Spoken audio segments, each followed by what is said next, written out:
Chapter 1 Overtime. 5:25 p.m. Shumio glancedet the time displayed on her computer screen, nonchalant capping her pen and tossing jitan to the cartoon pencil holder. She closed the various tabs in her browser, leaving Gonleon page open koi. Across from her colleague Jiang King was also packing up, preparing to leave for the day. At 5:28 p.m., Amasaju was sent in for a group, tagging the members. With half-closed eyes, Shumaya opened the group chat, her eating hope extinguished. Athisher, a never yon notification couldn't limit anything overtime. As expected, the message indicated the tever yon uisto stay for a meeting duetto an urgent task. Jiang King began to complain, would we have a meeting set themed off workday, why not during office hours, what could possibly urgent? Shumia felt equally annoyed meetings right before quitting time you are a theb and a fevery working individual. If it was important to discuss, why not do it during the day? Despite their grievances, that wolf Hamodi and Ligrabed Thirpansan nota books and headed to the meeting room. Others from different departments gradually arrived. 5:35 p.m. Director Lu Kangmin entered the meeting room holding a document, his expression somewhat serious. In his 40s, Lu Kangming had admittedly get physical with a slight punch, thinning hair, and a receding hairline. Huaked to the front of the conference table sit down, prompting Javeryon to take off their notebooks and begin recording. Half an hour later, the meeting concluded. The main point was that the newly appointed county mayor would be visiting Thirune tomorrow, and the Virion needed to prepare for the reception. The notification had come at their last minute, leaving the leadership no choice but a clean emergency meeting to arrange the tasks for the following day. After the meeting, Lu Kangming reiterated, everyone must be in top form tomorrow to leave a good impression on the new mayor. Everyone nodded in agreement. Satisfied that the message had been conveyed, Lu Kangming dismissed the meeting, taking the documents with him as she left. Xiaoshu, have I heard anything about the new mayor? Jiang King linked her arm with Shumia as they walked back to Thefus. Shumaya shook her head, I only know the name of nothing else. Jiang King immediately perked up. My partner works in the government building. Gond mentioned that this new mayor is quite young, under 30. After a brief pause, she leaned closer to Shumaya and whispered, Iverd has an impressive background. Shumaya nodded. Oh, really? Verifus is never short on gossip. Shumaya and Jiang King shared an office, and Shifan heard plenty of rumors from Jiangqing. Jiang King was in her 30s and had been with Thunut for many years. Her husband worked in the county government, so Shifan had access to insider information. Having navigated the circle for several years, Jiang King was emotionally intelligent and adept in her dealings. Whether in work or social interactions, she managed relationships with ES, maintaining a good rapport with everyone. Shumaya and Jiang King had a good relationship, often chatting in the office. As they talked, Theria ched the office, organized their belongings, and left. As Shumio stepped out of the building, Jiang King scarpula dupat that moment. Lowering the window, she poked her head out. Xiaoshu, imofno. Shumaya waved back with Asmal, okay, bye Jiangjie. Jiang King waved and drove away. Shumia Shumtown was not in the county seat Butane near Bitenship. Both of their parents were a teachers at a township school and they had bought Harris Multwa bedroom apartment in the county. It was conveniently located near her workplace, allowing her to talk to and from Thefus. Just a few steps out, her phone rang. Her best friend Paran was inviting her out for dinner. They agreed to meet at a shopping mall in Thuistov city, where they found a hotpot restaurant. Now, Burio working Govertema today, it's the first time I've seen stay late since you started. Paran esced curiously as he browsed the menu. Shumaya sighed, well, they said the new mayor is coming to inspect Yurun tomorrow, and the leadership wants to stop repairing advance. Paran did in understanding that McKesson's.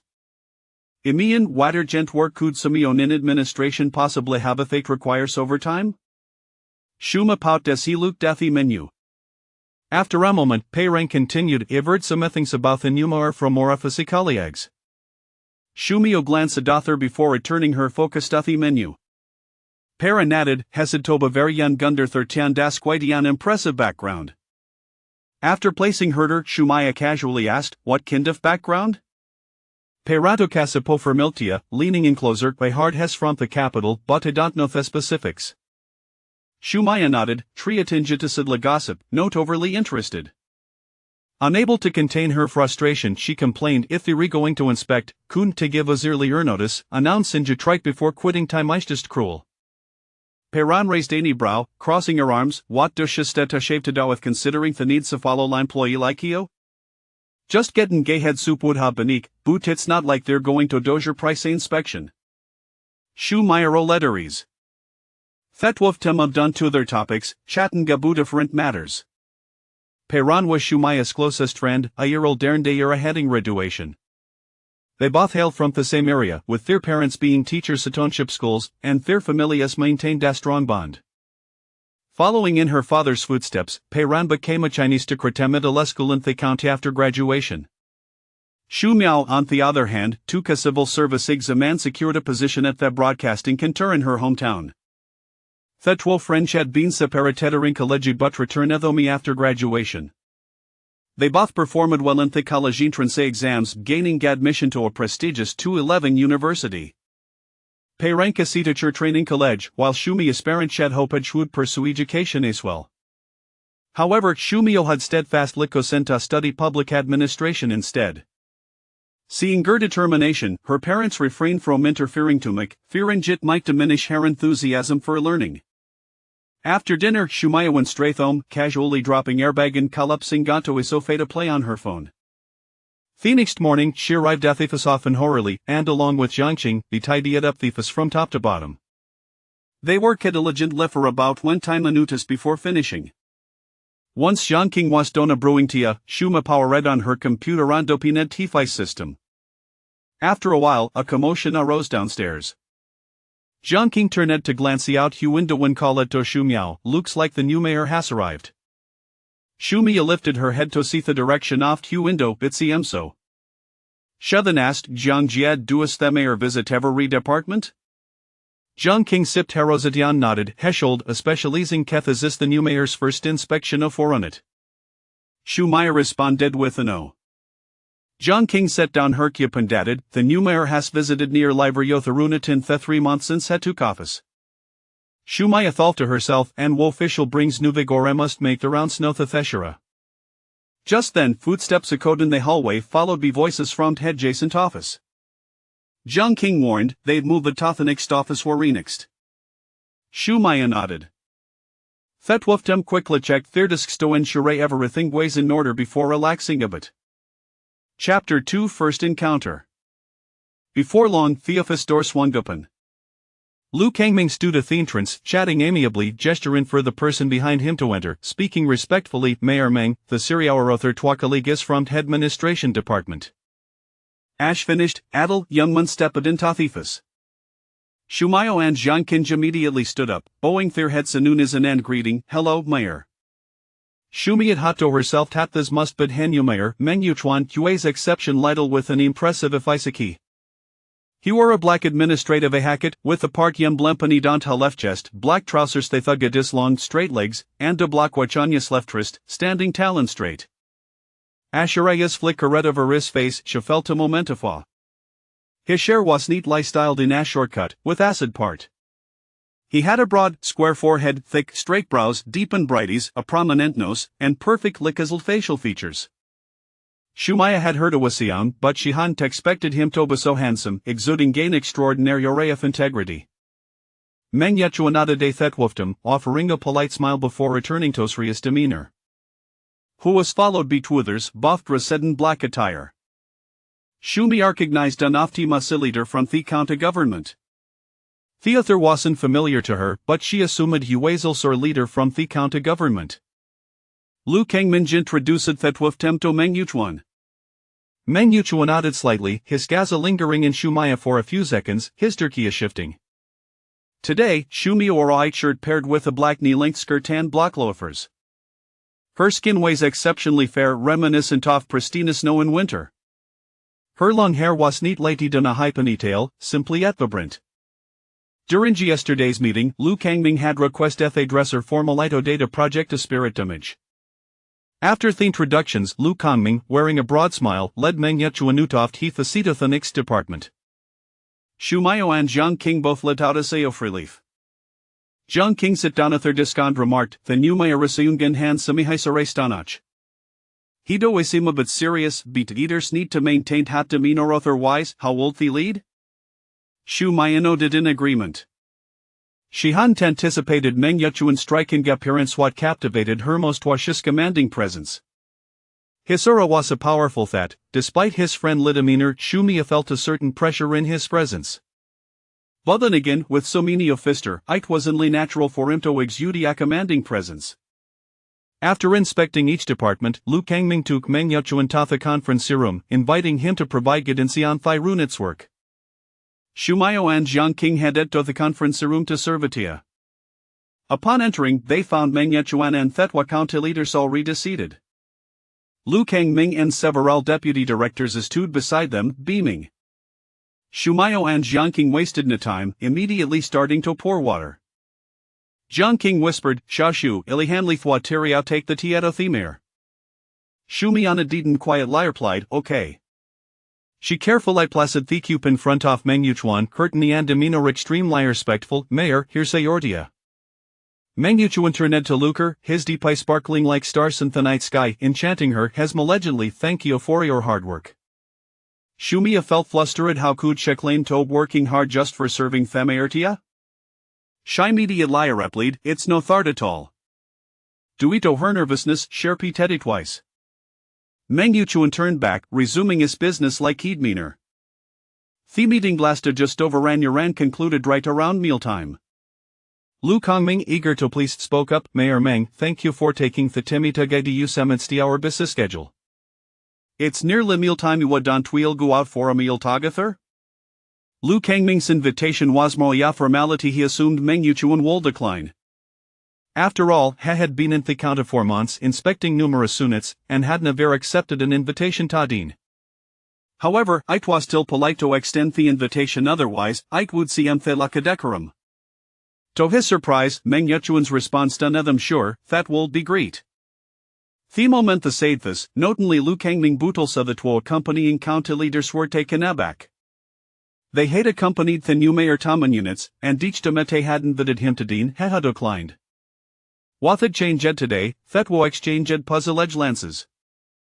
Yet, curiosity aside, the Lewis implied to follow the leader's decisions without questioning them. The leader had their own considerations. Lu Kangming was momentarily stunned, but the next second his facilita with joy. He had heard the Runeta eaters say that Meng Yuchuan never accepted invitations to dinner during inspections. Now he was willing to dine with them, which implied was satisfied with Thyrunit's work and valued them. A sense of pride swelled within him, a tribute in Jito his wise leadership, which bolstered his confidence. Heger Lai replied, no to bother rate lit's me pleasure. Meng Yuchuan nodded slightly, his expression neutral. Suddenly, he turned to Shumayo and Jiangqing, saying, you two have you'll get hard coming along. Shumayo and Jiang King exchanged astonished glances. After speaking, Meng Yuchuan looked back at Lu Kangming, who immediately responded with a smile, of course, Xiao Jiang Xiao Shu, you two shall join us as well. Shumayo and Jiang King quickly nodded. Lu Kangming cheerfully led Meng Yuchuan and Thetwa county leaders out, with several deputy directors following behind. Jiang King and Shumaya brought up the rear, deliberately walking slowly to it for the next elevator. Jiang King excitedly grabbed Shumaya's arm, her voice lowered tunable to hide her excitement. Shashu, Themaeoris reale considerati even thoughtoi cludius fortner.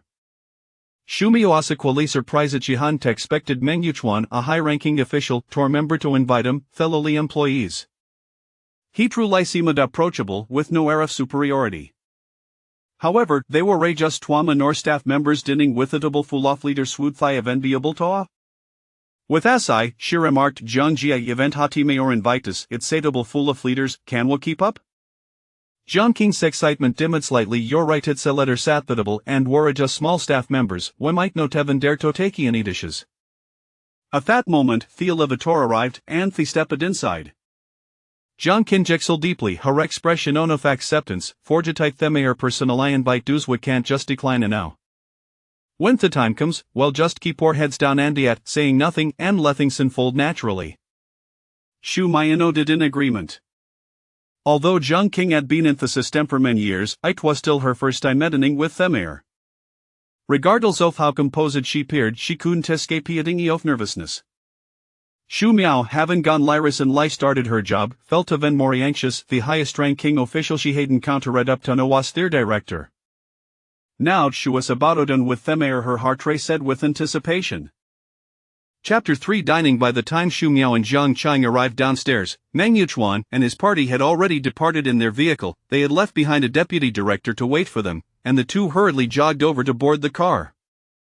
Although Lu Kongming initially did not anticipate that Meng Yuchuan would stay for the meal, he had nonetheless made reservations at a restaurant in advance. As a leader of this caliber, he was adept at preparing for unforeseen circumstances. Every preparatory step was meticulously arranged, regardless of whether it would ultimately be utilized. The chosen venue was a high-end restaurant located in the eastern part of the city, renowned for its exquisite cuisine. It was not far from their workplace, both were headed in the same direction, and the drive took approximately 20 minutes. Upon entering the private dining room, the others were already seated. Meng Yuchuan occupied the central position, flanked by two other leaders from the county. Once everyone was present, the server began to serve the dishes. Xu Miao and Jiang Qing sat together, the table bustling with guests. Xu Miao found herself directly opposite Meng Yuchuan, and their eyes would inadvertently meet whenever she looked up. However, she deliberately avoided this, choosing to keep her gaze lowered. Once all the dishes were served, the server brought forth red date juice. Given that they had work in the afternoon, it was naturally inappropriate to consume alcohol. Lu Kongming was the first to raise his glass, standing to respectfully toast Meng Yuchuan with a plethora of courteous remarks. Meng Yuchuan took a sip from his glass and encouraged everyone to feel at ease and act naturally. Despite his reassurances, the customary etiquette still prevailed, and those toasting him would rise from their seats, displaying utmost politeness. The atmosphere at the dining table became lively as everyone exchanged pleasantries and toasts. Xu Miao remained focused on her meal, taking small portions of whatever dish was placed in front of her. Noticing that both the director and deputy director had completed their toasts, Jiang Cheng stood with her glass to toast Meng Yuchuan, followed by toasting the other two county leaders. Her demeanor was relaxed and graceful, exuding confidence. Seeing that she was the only one who had yet to offer a toast, Xu Miao suppressed her inner anxiety and stood up with determination, holding her glass towards Meng Yuchuan, respectfully stating, "Director Meng, I toast you." Meng Yuchuan smiled at her, his lips curling charmingly, his dark eyes sparkling as he extended his glass towards her, replying, "Comrade Xu, you are too kind." After taking a hearty sip, he gestured for her to sit down. Xu Miao placed her glass down, secretly relieved, thinking that this moment had finally passed. "Comrade Xu, did you just graduate this year?" Meng Yuchuan's alluring voice resonated from across the table. Xu Miao looked up, meeting his penetrating gaze with surprise, and immediately replied, "Yes, Director Meng, I just graduated this year." She hadn't expected him to ask her a question and silently hoped he wouldn't pursue it further. Meng Yuchuan nodded knowingly and did not press on, turning to Lu Kongming instead. "Director Lu, your unit is brimming with talent, each one is capable." Though directed at Xu Miao, his words also encompassed Jiang Qing, earning a beaming smile from Lu Kongming, whose cheeks seemed to squish together in delight. "You flatter me, county head," he replied. "Xiao Jiang has been with our unit for over 10 years, consistently demonstrating outstanding performance." He continued, "Xiao Shu just joined after graduating this year. Although she has not been here long, she has adapted rapidly and performed excellently." Lu Kongming spoke with pride, for his subordinates' accolades reflected well upon him. Afterward, Xu Miao stood again to toast the other two leaders. They merely raised their glasses and took a symbolic sip of juice. The meal concluded amidst this cycle of polite exchanges. After dining, Meng Yuchuan and the two county leaders departed directly in an official vehicle, while Lu Kongming stood at the door to see them off. Xu Miao and Jiang Qing returned to the office with the deputy director who had brought them. Once back in the office, Jiang Qing leaned back in her chair, a sigh of relief escaping her lips. "Phew, it's finally over." I nearly smiled, my face stiff. Xu Miao sighed as well. "Indeed, that meal had me on edge." Jiang Qing immediately straightened up, raising an eyebrow with a mischievous grin. "Xiao Shu, the county head even chatted with you today. It seems he is quite pleased with your performance." Xu Miao was taken aback. What could he possibly be pleased about? He merely asked a casual question. "Besides, he praised both of us together," she added. "Perhaps he just casually remarked a couple of things." Leaders sometimes enjoy commenting on their subordinates, Jiang Qing mused, and finding her reasoning sound, she dropped the subject. Xu Miao attended to her work for a while, and when she had nothing pressing to do, she engaged in a conversation with Pei Ran. They made plans to have dinner together that evening. At 5:30, they clocked out on time, and Xu Miao rode her electric bike to the shopping mall in the west of the city. Neither felt particularly hungry, so they decided to browse for a while. Pei Ran, brimming with curiosity, tugged at her, asking, "So, how did it go? What was the new county head's inspection like?" Xu Miao replied calmly, "It should have gone well. He stayed to dine with us." Pei Ran's eyes widened in shock. Xu Miao looked at her in confusion. "Why are you so surprised?" Pei Ran playfully nudged her. "I have a colleague whose husband works at the Human Resources Bureau. The county head inspected there before. Though he seemed satisfied, he did not stay for a meal. It appears that during his inspections, he rarely stays for dinner," she continued. "But he actually stayed to dine with you all. It seems he is quite satisfied with your work." After saying this, she playfully poked Xu Miao's arm and winked. "Looks like you're on the fast track to success." Xu Miao shot her a glare. "It was just a normal meal. It's not that exaggerated.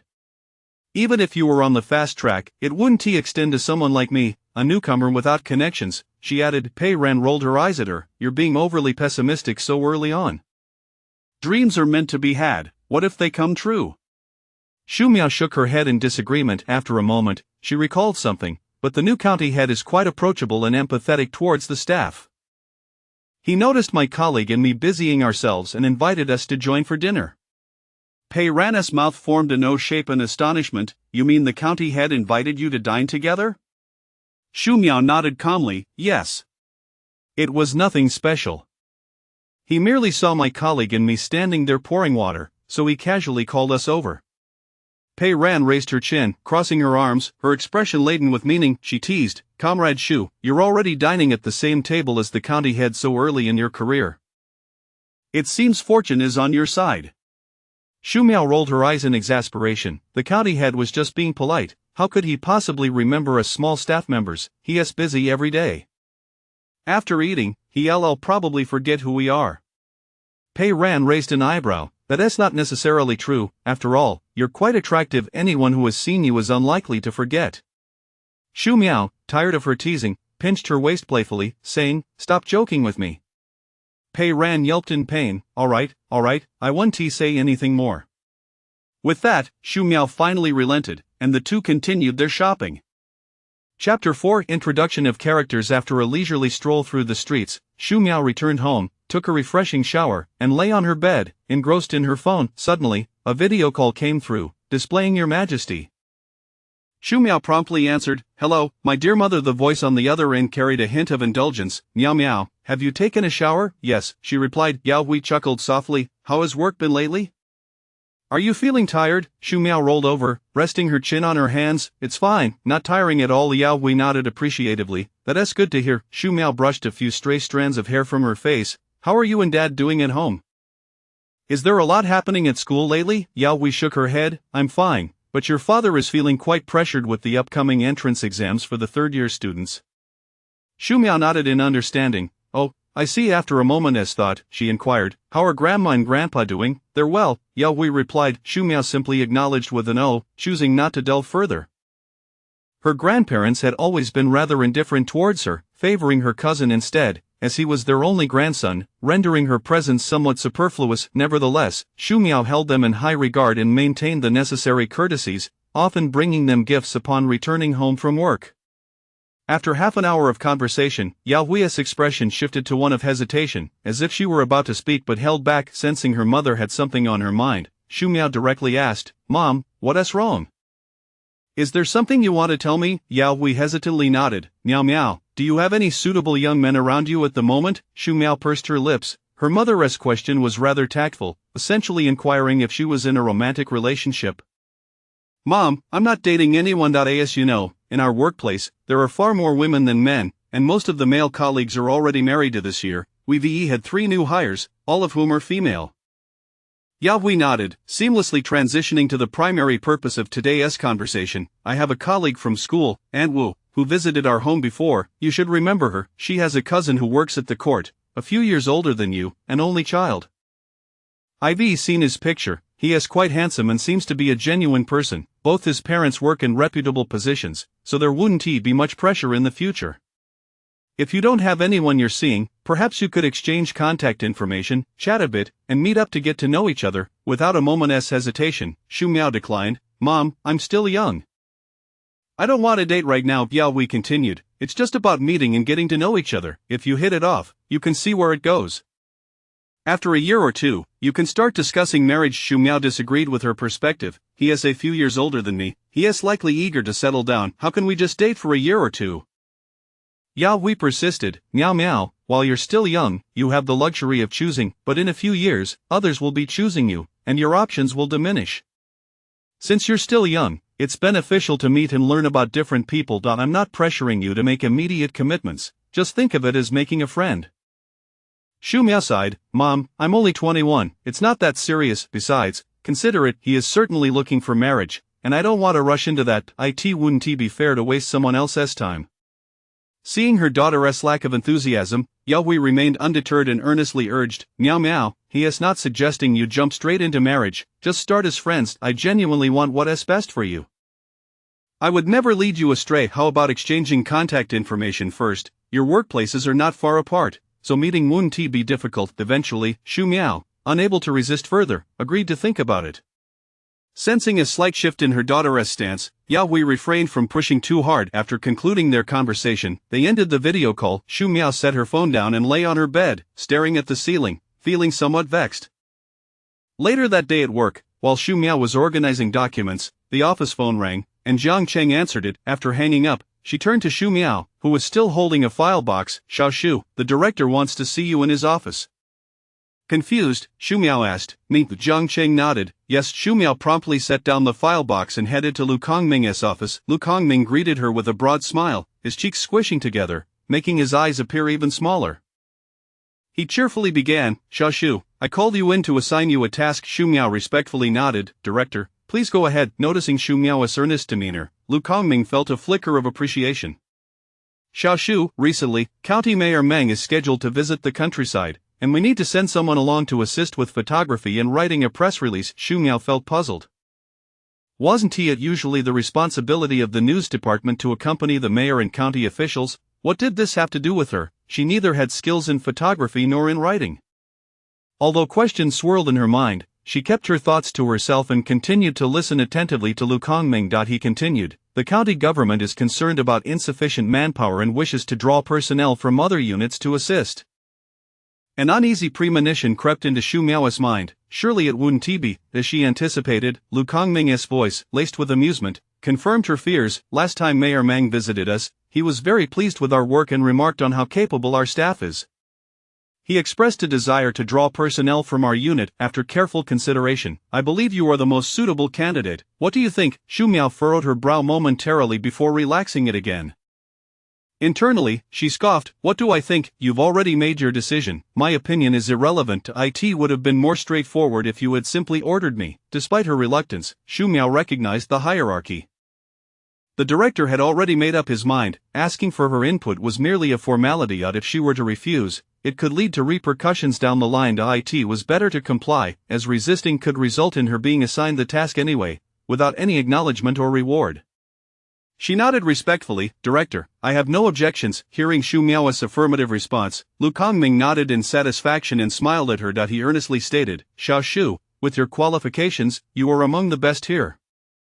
You must apply yourself diligently. Your future prospects are bright. Shu Miao forced a polite smile, her tone respectful. Thank you, Director. I will work hard. Afterward, she asked, when is the county mayor going to visit the countryside? Lu Kongming, pleased with her inquiry, responded with a smile, tomorrow morning. You can head downstairs to catch the vehicle with the news department. Shu Miao nodded. Understood. Chapter 5. Going to the countryside. Upon returning to the office, Shu Miao sank into her chair. Jiang Cheng, with a curious expression, inquired, Xiao Shu, why did the director summon you? Leaning back in her seat, Shu Miao replied in a somewhat lethargic tone, to assign work. Jiang Cheng responded with an "oh," promptly following up with a question about the nature of the task. Letting out a sigh, Shu Miao recounted the details. Jiang Cheng's eyes widened in shock. You're going to accompany the county magistrate on an inspection? She then exclaimed, Xiao Shu, your future is boundless." After saying that, she gave her a thumbs up. This kind of assignment is typically the responsibility of the news department when accompanying the secretary and the county magistrate. You've only recently joined and are still in the administrative department, yet you have the opportunity to work alongside the county magistrate. How splendid! However, Xu Miao felt differently and expressed her concerns. Jiang Jie, but that's the county magistrate. You saw how it went last time, can I really be at ease? This isn't exactly an enviable position. Jiang Qing quickly tried to reassure her, it's alright, you won't be in the same vehicle as the county magistrate. When you arrive at the destination, there will be a crowd. Just follow along and see what tasks you can assist with, stay sharp. It's not just the two of you, so don't be so anxious. After considering it, Xu Miao realized she was merely reassigned to assist, likely serving as a backup. Jiang Qing fell silent for a moment, her expression thoughtful. Xiao Shu, this opportunity to accompany the county magistrate on an inspection could actually be a chance. Xu Miao looked at her in confusion. Jiang Qing immediately began to analyze, think about it, working alongside the county magistrate, if you display a proactive attitude, he might just remember you, and you could become a familiar face. Who knows, there might be opportunities in the future. While you may not become an immortal overnight, it's certainly beneficial to soak in a bit of that celestial aura. Xu Miao chuckled helplessly, internally disagreeing, I just hope I don't make any mistakes. Otherwise, the director will. She mimicked a cutting motion across her throat. Jiang Qing laughed at her antics. It's not that dramatic, just treat it like a regular job and don't be so tense. Xu Miao found her reasoning sound and nodded in agreement. That evening, Pei Ran came to stay with Xu Miao. The two young women lived somewhat far apart, so they occasionally visited each other's homes. Xu Miao sat at her vanity, applying body lotion. Pei Ran, wearing a facial mask, reclined on the bed. Miao Miao, tomorrow you'll be working with the county magistrate, are you nervous? Xu Miao casually spread the lotion over her arms. What is there to be nervous about? I've already decided to hide at the back, keeping my distance from the county magistrate, just being invisible. Pei Ran, exasperated by her lack of ambition, retorted, are you foolish? What a splendid opportunity. You should flaunt yourself in front of him to become familiar. Xu Miao wore a look of refusal. I absolutely do not want that, I don't want to stand out.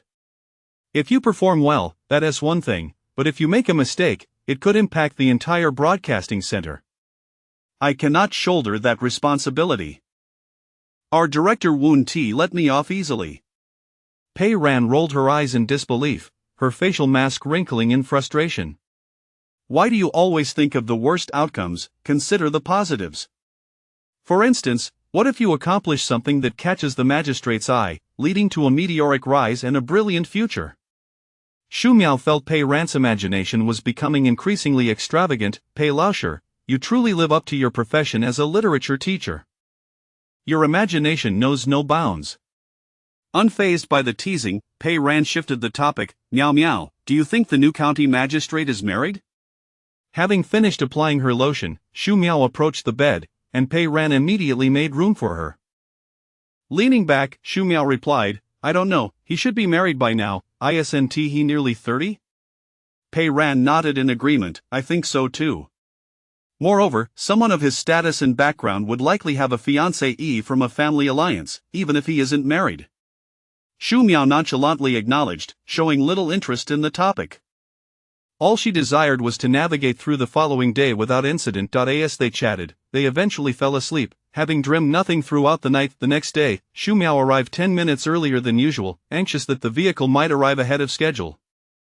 At 8:30, the car pulled up outside. 3 individuals were to attend from their unit. Cheng Tao was in charge of photography, while Lin Xiaoman was responsible for writing. Both appeared thoroughly prepared and ready to go, leaving Xu Miao feeling somewhat superfluous.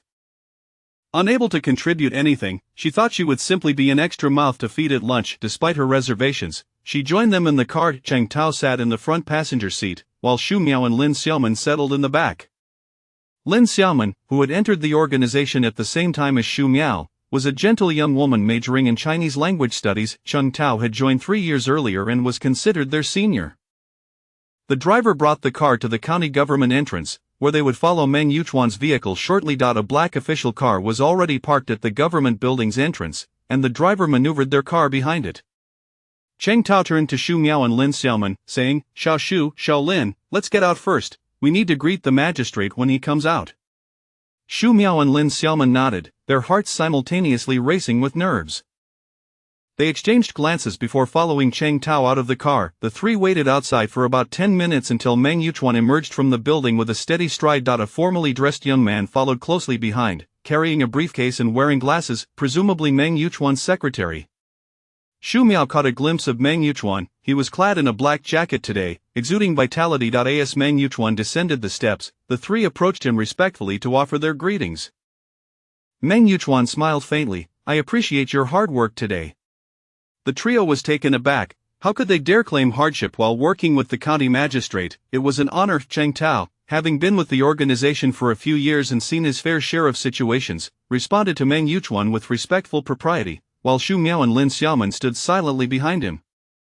Meng Yuchuan glanced at Xu Miao, who was dressed in a white long-sleeve shirt with a stand-up collar, blue jeans, and white sneakers. Her hair was neatly tied up, presenting a simple yet polished look, and her lips curved up slightly in an unconscious smile. After exchanging a few pleasantries, they all got into the car and set off. The journey to the township was expected to take about an hour. Thanks to government investments in recent years, the roads were now wide and smooth, allowing for a steady ride. After more than an hour, they arrived at the township government building, where the town mayor and secretary awaited them at the entrance. Upon seeing Meng Yuchuan get out of the car, they greeted him warmly, extending their hands with cheerful smiles. Meng Yuchuan nodded with a smile, then returned to a serious demeanor. The group entered the conference room, where Cheng Tao took out his camera to snap photos, while Lin Xiaoman took notes on the discussions among the leaders.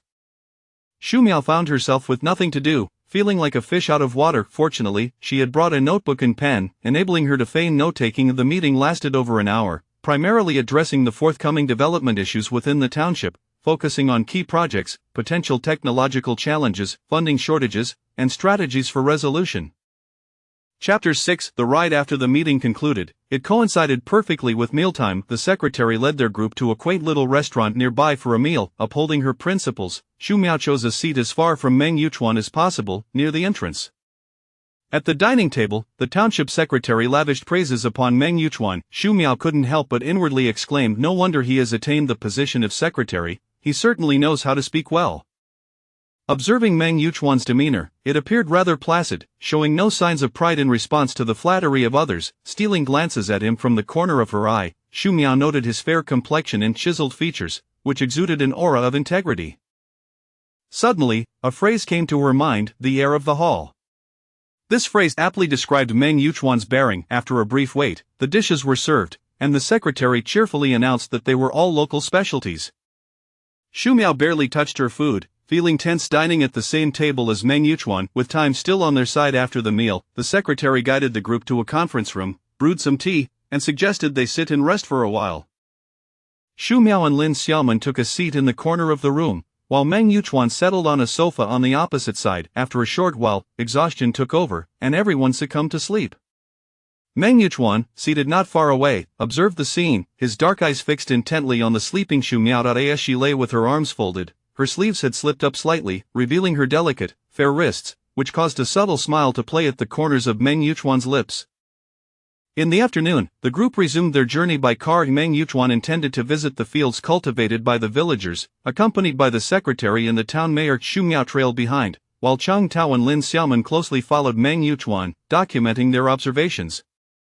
During his interactions with the villagers, Meng Yuchuan was exceptionally warm and approachable. The villagers enthusiastically shared their methods of planting and nurturing their crops. Speaking at length, Meng Yuchuan listened intently, occasionally posing questions and offering suggestions, engaging earnestly with the villagers.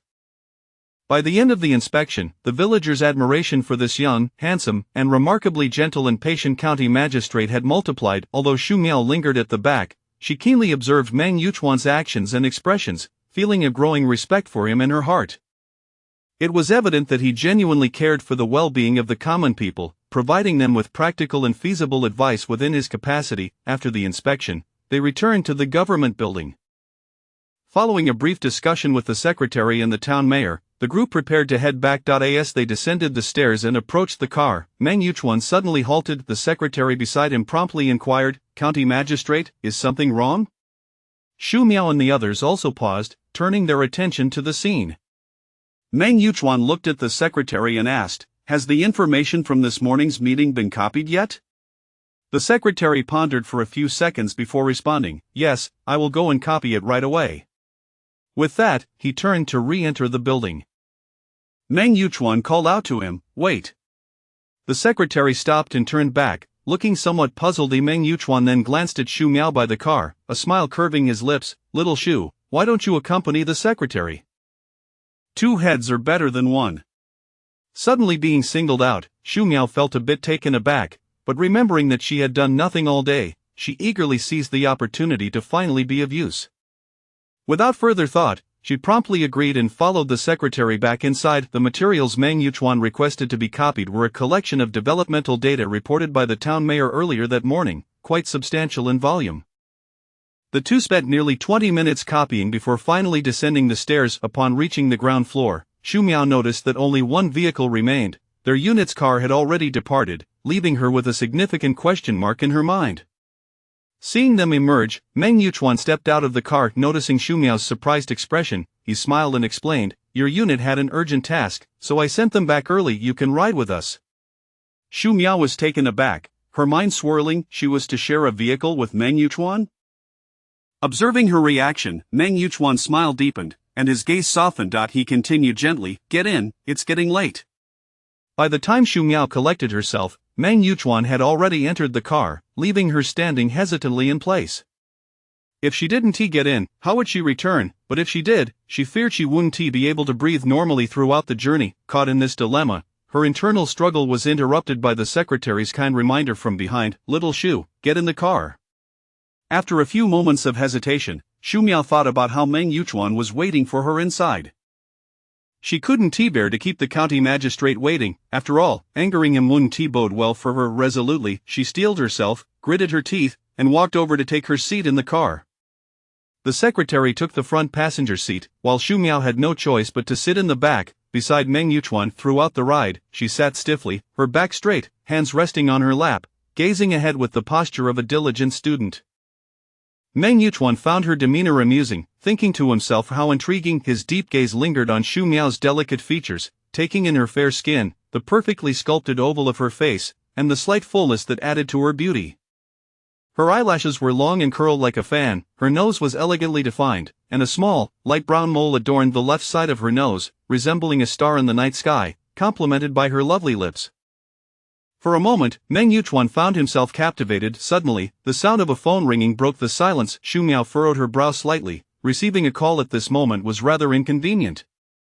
After a few rings, she checked her phone and saw it was her mother calling. Turning to Meng Yuchuan with an apologetic expression, she said, "County Magistrate Meng, I'm sorry, I need to take this call." Meng Yuchuan smiled nonchalantly, "Go ahead." With that reassurance, Shu Miao felt at ease to answer the call. "Hello? Mom." Uncertain of what her mother was saying, Shu Miao's expression became somewhat awkward. She discreetly glanced at Meng Yuchuan, only to find him resting with his eyes closed, seemingly oblivious to her conversation. Turning back, she lowered her voice, "Mom, I'm still at work, I'll call you back once I finish." After hanging up, she placed her phone down and resumed her formal posture. Did little Shu return right after graduation? Meng Yuchuan suddenly initiated a conversation. Shu Miao jolted slightly, turning to find he had opened his eyes and was looking at her with a warm smile. She nodded obediently, "Yes." Meng Yuchuan continued to inquire, "How old are you this year?" Shu Miao engaged in the exchange, 21. She thought to herself that the county magistrate was quite adept at making small talk, embodying the essence of a seasoned official, showing genuine concern for her as a newcomer in the workforce. This was a relief, as it spared her from feeling awkward. "Are you from this area?" he asked. "Yes," Shu Miao replied, suppressing her inner thoughts. Why was the county magistrate so interested in her, a mere junior staff member? Although she was perplexed, she answered sincerely, as she dared not offend Meng Yuchuan. Chapter 7. Returning home seated in the passenger seat, Secretary Xiang listened intently to the dialogue between the two individuals in the back, already having deduced the gist of the conversation. If the materials for the meeting were truly necessary, they could simply request them directly from the township secretary, there was no need for anyone to personally make copies. Moreover, to assign 2 individuals to such a trivial task was rather excessive. It was quite a coincidence that by the time they finished copying, the other 2 colleagues from the broadcasting center had already departed. Given that it was the end of the workday, what pressing matters could possibly arise? With so many employees at the broadcasting center, why must they specifically summon these 2 individuals, especially when they were accompanying the county mayor, who would dare to summon them away so casually? The only plausible explanation was that this was indeed the mayor's own directive. As for the rationale, as the secretary to the mayor, having been entrenched in this sphere for so long and having witnessed numerous situations, if he could not grasp this minor detail, then he had wasted an extensive amount of time. His superior's intentions were clearly not as straightforward as they appeared. Even if the mayor required someone to accompany him on his rural inspection, it would be more appropriate to select personnel from the county government. With so many staff members in the government building, surely someone could be found, not just 1, but even 10 would suffice. There was no need to venture far afield to the broadcasting center for a novice who understood little. In just a few minutes, Secretary Xiang had unraveled every facet of the situation, yet his expression remained impassive. As a competent secretary, executing his superior's orders constituted his utmost priority. As long as he fulfilled the directives issued by his superiors, nothing else warranted inquiry. That was the true path to enduring success in the workplace. Xu Miao was internally pleading for the driver to accelerate, feeling restless beside a figure as imposing as a Buddha. Meng Yuchuan, however, appeared remarkably at ease, reclining languidly in his seat, seemingly enjoying the moment. Occasionally, he would cast a glance at the fidgety individual beside him, who was attempting to feign calmness, finding her utterly endearing, which in turn lifted his spirits. His gaze gradually softened, and an inexplicable sentiment began to blossom within him. After enduring the ride, Xu Miao finally saw the car turn onto County Avenue, her heart brightening as she silently exhaled a sigh of relief.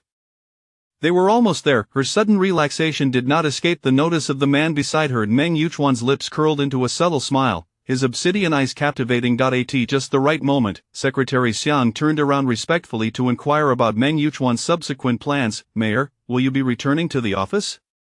Not today.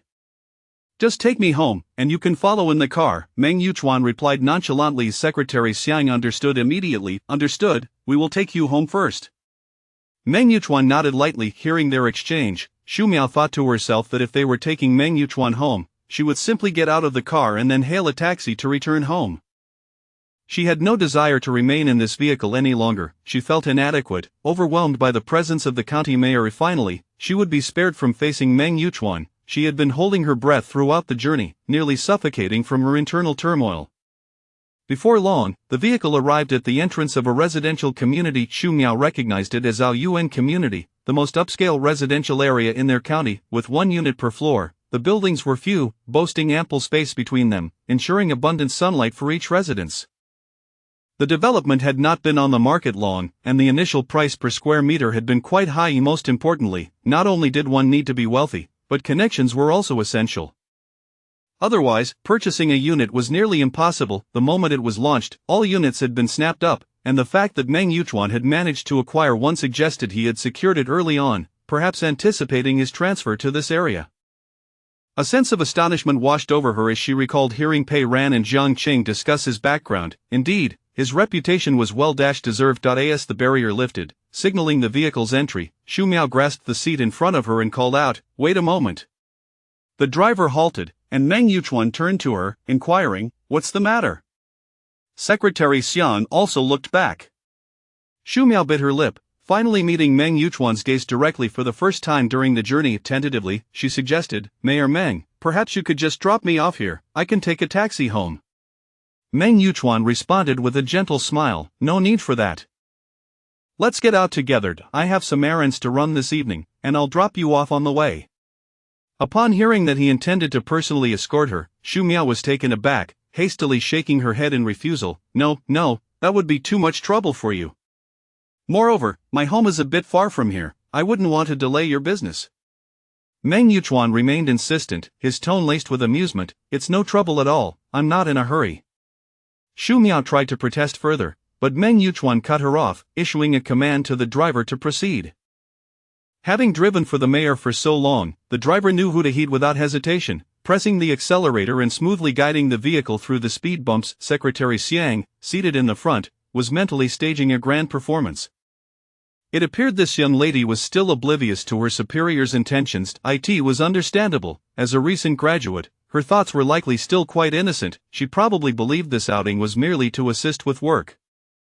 The vehicle proceeded directly into the underground parking lot. Meng Yuchuan exited the car, while Xu Miao remained seated, frozen in place, her hands nervously clasped together, gazing down at her knees.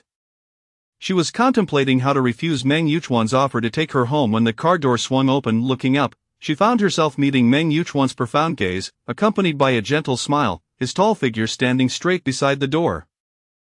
Noticing her inaction, he urged, "Please get out, my car is just beside us."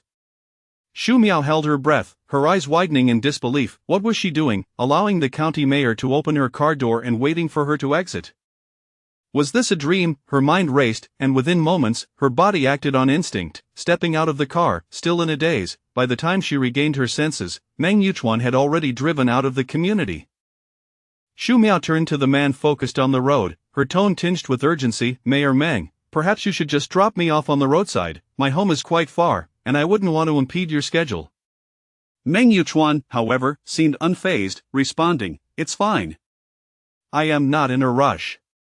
Besides, you missed your ride because you were helping us. It's only right that I accompany you back," he added, his rationale both logical and persuasive. Xu Miao found herself at a loss for words, unable to muster any further objections. She fell silent, sitting quietly beside him, her gaze cast downward at her feet. Out of the corner of her eye, she caught a glimpse of Meng Yuchuan's profile, realizing that even in profile, his features were strikingly handsome. Meng Yuchuan's profile was well-defined, his jawline sharp, and his cheeks firm. Her gaze drifted downward to his hand resting confidently on the steering wheel, fingers long and slender against his fair skin. Xu Miao thought they could rival the model she had seen in magazines. As her eyes shifted to the emblem on the steering wheel, she recognized it as a Hongqi sedan. "Do you live on the east side of the city?" Meng Yuchuan inquired. Xu Miao replied honestly, "Yes." "What community?" Huating Jiayuan, she answered directly. Meng Yuchuan resided in the heart of the county, while she lived further east, conveniently close to her workplace for commuting purposes. As Xu Miao continued to provide Meng Yuchuan with directions, her thoughts shifted, momentarily allowing her to forget the awkwardness between them. Chapter 8. Adding friends. The car came to a steady halt in the parking lot beneath Xu Miao's apartment building. Initially, Xu Miao had intended for Meng Yuchuan to stop at the entrance of the community, but he insisted on driving into the parking area. Xu Miao flashed him a polite smile. "Thank you, County Chief Meng, for driving me back. I hope I didn't take up too much of your time." At that moment, Meng Yuchuan appeared decidedly less indifferent than before. "No trouble at all. If you truly wish to express your gratitude, perhaps treat me to dinner sometime." Xu Miao's pupils widened in surprise. Had she heard correctly? The county chief was suggesting that she take him out for a meal. Realizing the absurdity of her initial shock, she quickly concluded that he must have been speaking casually, likely to ease his own conscience. After all, he was a county chief, perpetually busy. Surely he had no time for dinner with her. Thus, she responded nonchalantly, "All right, I hope you'll accept my invitation when the time comes." Meng Yuchuan's lips curled into a smile, his gaze fixed on her, his eyes sparkling with infinite mirth, resembling radiant pearls. Feeling slightly uneasy, Xu Miao averted her gaze. "County Chief Meng, I shall exit the vehicle now. Please drive safely on your way back." With that, she reached for the door, but Meng Yuchuan halted her. "Since you wish to treat me to dinner, we ought to exchange contact information." "What is your number?" "I'll save it."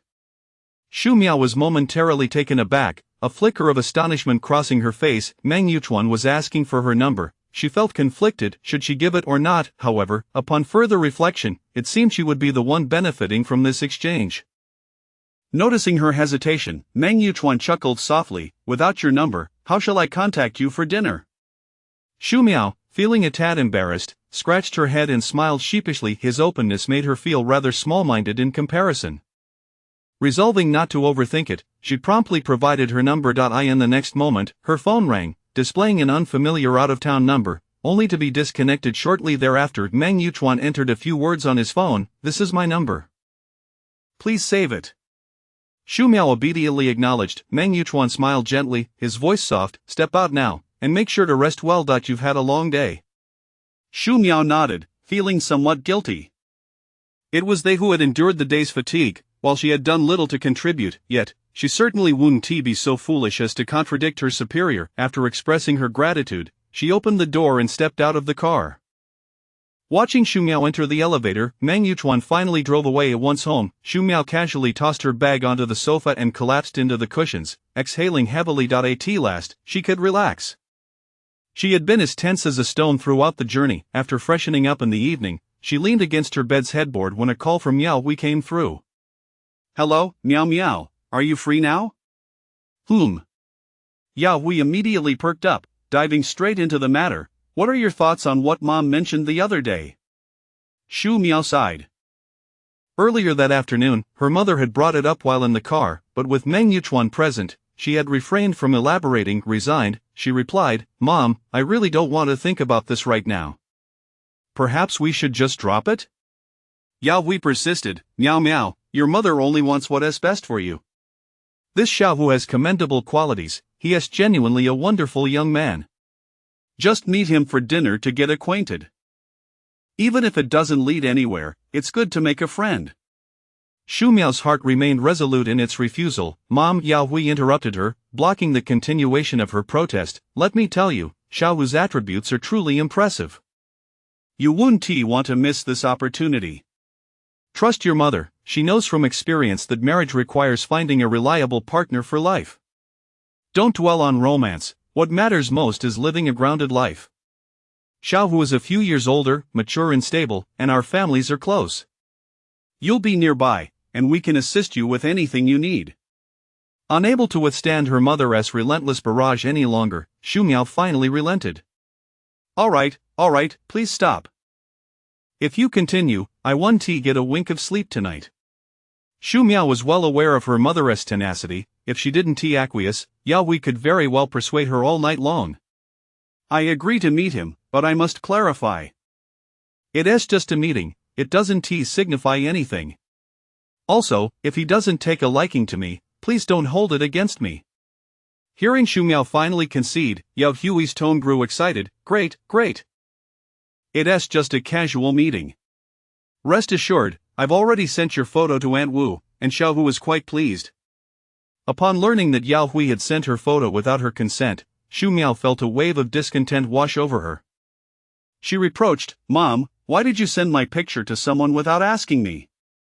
Yao Hui quickly defended herself. That day, Aunt Wu and I were out shopping, and it came up. I couldn't refuse her in person. Besides, Aunt Wu is simply being considerate and cares about you. We should show a bit of decorum. Shu Miao understood her mother's knack for persuasion. She could make anything seem reasonable. Feeling helpless, she sighed. Fine. Yao Hui continued, I'll send your number to Aunt Wu, and let Xiaohu reach out to you so you can arrange a time to meet. Shu Miao offered a perfunctory acknowledgement. The two exchanged few words before hanging up, leaving Shu Miao feeling somewhat troubled by the entire situation. Just as she was about to seek solace in a chat with Pei Ran, she noticed a new friend request. Upon opening it, she discovered a user named Chuan. A fleeting thought of Meng Yuchuan crossed her mind, and her curiosity led her to accept the request. Who are you? Meng Yuchuan. The three characters appeared unmistakably on her screen. Shu Miao nearly dropped her phone. It truly was Meng Yuchuan. Not only had he asked for her number, but he had also added her as a friend. Steadying herself, she typed a message, Hello, County Chief Meng. She quickly followed up with, Are you still awake? The reply came swiftly, Yes, I'm still awake. Shu Miao found herself at a loss for how to respond. After all, he was the county chief. A misstep in her words could jeopardize her career. She was curious as to why Meng Yuchuan wanted to add her as a friend. It felt rather odd. A ludicrous notion crept into her mind, but she promptly dismissed it. That was utterly impossible. She was merely overthinking it. He was likely just seeking convenience for future work matters. Noticing Shu Miao's silence, he sent another message. Since you're still awake, why did it take so long to accept the request? Shu Miao replied, I was on the phone with my mom. Meng Yuchuan responded, Oh, you must be exhausted today. Make sure to rest early. Shu Miao quickly replied, All right, good night, County Chief Meng.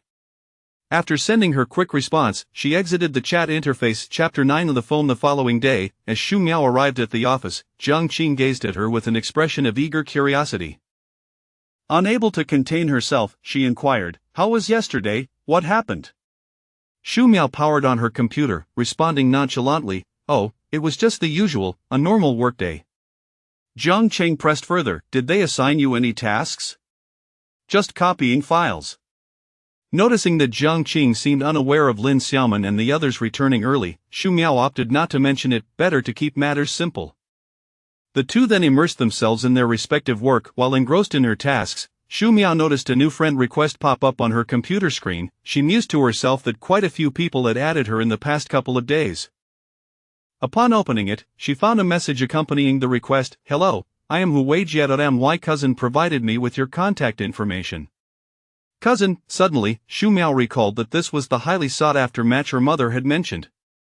Feeling indifferent, she accepted the request. Almost immediately, Hu Weijie sent a message, "Hello, I'm Hu Weijie. Are you Xu Miao?" "Yes, hello." Hu Weijie continued, "I heard from my cousin that you work at the Broadcasting and Television Center." Xu Miao typed a brief response, "Yes." Hu Weijie replied instantly, "That's south, very close to me. I work at the courthouse." Xu Miao acknowledged, "Yes, it's not far." Hu Weijie then asked, "Are you usually busy with work?" Finding the conversation rather mundane, Xu Miao politely replied, "Not too busy." Hu Weijie continued to engage her with various topics, while Xu Miao remained passive, responding without initiating any questions. Unfazed by her cool demeanor, Hu Weijie maintained an enthusiastic tone. Eventually, Xu Miao fabricated an excuse about being busy, and Hu Weijie, not wanting to prolong the conversation, suggested they could have a meal together sometime. Xu Miao neither accepted nor declined, knowing that outright rejection would only prompt another round of calls from her mother. Later in the afternoon, Lu Kongming summoned Xu Miao to his office, his demeanor cheerful. Xu Miao felt a shiver run down her spine, sensing a predatory air about him. With a satisfied tone, Lu Kongming remarked, "Xiao Shu, you performed admirably during yesterday's inspection with County Chief Meng." He added, "The county chief even called today to commend you." Xu Miao was taken aback. Lu Kongming observed her reaction, continuing, "Xiao Shu, you are young and well educated, your future prospects are undoubtedly bright." Xu Miao forced a smile, her heart feeling unsettled. She had done little more than copy a document, and it was Meng Yuchuan who had personally accompanied her home. The fact that he had called to praise her left her feeling undeserving. If anyone deserved accolades, it was Lin Xiaoman and Cheng Tao. She could only stand there, smiling vacantly, without uttering a word. After his flattery, Lu Kongming's expression turned serious as he cleared his throat. "The county chief is attending an event tomorrow and is concerned about potential tasks that may arise, so he wishes to allocate personnel from here to assist." Xu Miao's heart sank. It seemed she was to be called upon once more. Lu Kongming scrutinized her expression, noting her lack of reaction. He continued, "Xiao Shu, the county chief personally called me to express his desire for you to assist. This reflects his regard for you and our entire Broadcasting and Television Center." He added, "If you handle this well, there will certainly be benefits for you in the future." Internally, Xu Miao felt a strong reluctance. She harbored no lofty ambitions and merely wished for a stable job. She had no desire to showcase herself before the county chief, yet she understood that Lu Kongming's summons was not a request for her opinion but rather a notification. Reluctantly, she steeled herself to accept the situation, masking her dissatisfaction. "Director Lu, since both you and County Chief Meng have faith in me, I shall not let you down." Lu Kongming appeared pleased with her response, his eyes filled with appreciation. "I'm glad to hear that. Your capabilities have not gone unnoticed by County Chief Meng and myself. You need not come to the office tomorrow. The county chief will send a vehicle to pick you up directly." Xu Miao clenched her sleeves, suppressing her emotions as she calmly replied, "Understood." Upon returning to her office, Xu Miao felt dejected, resting her head on her desk. Jiang Qing had just returned from the archives and, upon seeing her state, asked curiously, "Xiao Shu, what is wrong? Are you feeling unwell?" Xu Miao rested her chin on her hands, worry etched on her face, and candidly shared her predicament. Jiang Qing, after listening, was astonished but more exhilarated. "County Chief Meng has summoned you again. It seems you made quite the impression last time." You left a good impression, that's wonderful. Shu Miao, feeling somewhat lethargic, replied weakly, Sister Jiang, you have no idea. I hardly dared to breathe around County Chief Meng. It was exhausting all day, I felt so uncomfortable. Jiang Qing sipped her tea and offered reassurance, you'll get used to it, it's not your first time out in the field. Don't worry. You performed splendidly last time, I'm sure you'll do just as well again. Since County Chief Meng has called you to help once more, it's clear he is pleased with your work. Just focus on your responsibilities, keep your eyes open for tasks, and be resourceful. Shu Miao nodded, resigning herself to the situation. Ultimately, she would have to face it head-on that evening. While lying in bed and scrolling through her phone, Huijia sent her a message asking what she was doing. Feeling annoyed, she ignored it, continuing to watch amusing videos. Suddenly, her phone rang, displaying County Chief Meng. Startled, Shu Miao sat upright, clutching her phone as if it were a hot potato. What should she say if she answered? What if she offended Meng Yuchuan by not picking up? After a lengthy exhale, she swiped to answer. Hello, County Chief Meng? Are you asleep? His voice, deep and magnetic, resonated through the phone. Shu Miao maintained an upright posture, as if Meng Yuchuan were physically present before her. She gently patted her chest to calm her racing heart. Not yet, just getting ready for bed. Meng Yuchuan continued, Lu Director has briefed you about tomorrow's arrangements, right? Yes, he has. At that moment, Meng Yuchuan leaned back in his study chair, exuding relaxation, a smile playing at the corners of his mouth, his eyes twinkling with delight. I'll pick you up at 8:30 tomorrow morning. Just come down to the parking lot. Okay. After a brief pause, he fell silent. Shu Miao twirled her hair with her fingers, tentatively asking, County Chief Meng? His reply was languid. Do you have anything else to discuss? Meng Yuchuan replied casually, No, that's all. Shu Miao inwardly lamented.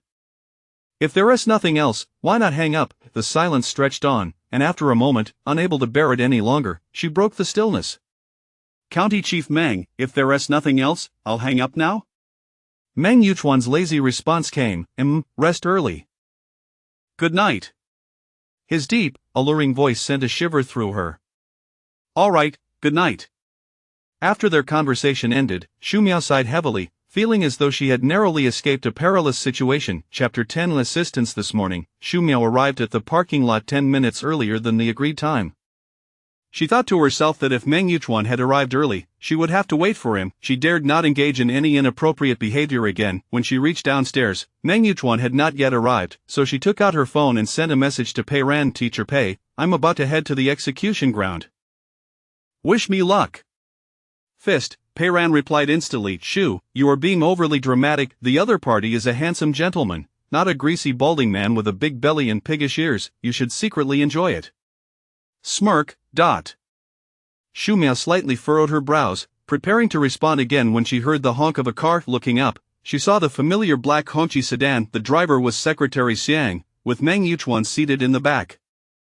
Shu Miao quickly put her phone away and walked briskly towards the car. As she approached the passenger seat and opened the door, she discovered a stack of files on the seat. Suddenly, she felt awkward, unable to advance or retreat, and could only stand in place. Secretary Xiang, being perceptive, kindly reminded her, Comrade Shu, these materials are all organized and rather numerous. Perhaps you should sit in the back. Shu Miao bit her lip and nodded apologetically, all right. She walked around the back of the car, opened the rear door, and took a seat. Meng Yuchuan sat beside her, eyes closed, seemingly indifferent to her presence. To ease the awkwardness, Shu Miao placed her bag on her lap and initiated a greeting. Good morning, County Chief Meng.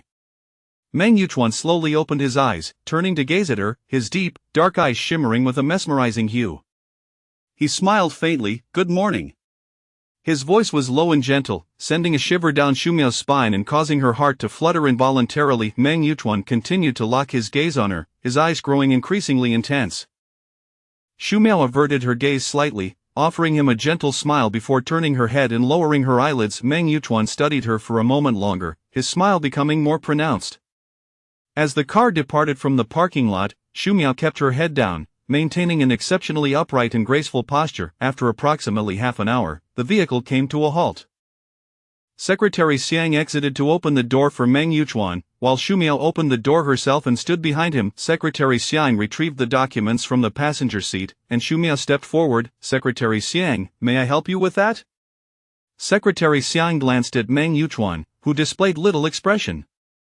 Hesitating momentarily, he felt the weight in his hands lighten as Shumiao had already taken a significant portion of the documents. Turning around, he saw Shumiao beaming with delight. Let me help you with some. Secretary Xiang, seeing this, felt it inappropriate to refuse and expressed his gratitude with a smile. He then discreetly stole a glance at his superior's expression, relieved that Meng Yuchuan did not seem displeased. While others may not have understood the purpose of Shumiao's presence today, Meng Yuchuan was well aware. This was clearly not an invitation for her to work, it was distinctly. However, he preferred to keep this insight to himself, ensuring he could discreetly leave at the appropriate moment, not hindering their opportunity for private interaction. Throughout the event, Shumiao remained seated next to Meng Yuchuan, listening to the host's impassioned speech on stage, which consisted largely of cliché rhetoric that nearly lulled her to sleep. The event continued until after 4 in the afternoon before concluding, and the trio prepared to leave. Upon descending the stairs and exiting the venue, Secretary Xiang glanced at Meng Yuchuan. County Chief, I still need to go pick up some materials. What about the car? Before he could finish his sentence, he respectfully stood before Meng Yuchuan, awaiting his instructions. Meng Yuchuan unlocked the car without hesitation. You go ahead, I'll drive myself back. Secretary Xiang nodded slightly. All right, then I'll head off first. Meng Yuchuan acknowledged him with a nod. Shumiao widened her eyes, watching Secretary Xiang walk away, her heart sinking like a stone. With Secretary Xiang gone, it meant that only she and Meng Yuchuan remained. Would she have to ask him for a ride home again? Noticing Shumiao standing there, staring at her feet with her small hands nervously gripping her clothing, Meng Yuchuan found it somewhat amusing. He approached the passenger side, opened the door for her, and gently said, Comrade Shu, get in. I'll take you home. Shumiao looked up to see Meng Yuchuan standing there, a gentlemanly invitation on his handsome, fair face, adorned with a subtle smile. She was instantly rendered speechless, her jaw nearly dropping to the ground, her pupils dilated in surprise, completely forgetting how to respond. Meng Yuchuan stood beside the car, observing the astonished Shumiao for a moment before lightly raising an eyebrow and smirking. Comrade Shu? Shumiao snapped back to reality, realizing the situation as Meng Yuchuan patiently awaited her response. She wanted to slap herself for always feeling embarrassed in front of him, representing the entire broadcasting center. She could not afford any slip-ups. Offending Meng Yuchuan would surely lead to severe repercussions from Lu Kongming. She hastily stepped forward. County Chief Meng, you are too kind, I can return by myself, so please, don't trouble yourself. However, Meng Yuchuan insisted, it's nothing, I have no pressing matters today. Get in. Shumiao wanted to protest, but Meng Yuchuan interjected, there are many people around, just get in the car. His words effectively silenced her, resonating perfectly with her thoughts. Given the throngs of people from various organizations, their visible interaction would indeed be inappropriate. After a moment's contemplation, she resigned herself, then I'll trouble you, County Chief. Meng Yuchuan's smile deepened, his tone infused with a hint of delight, not a trouble at all. Shumiao nodded at him, sliding into the passenger seat with grace.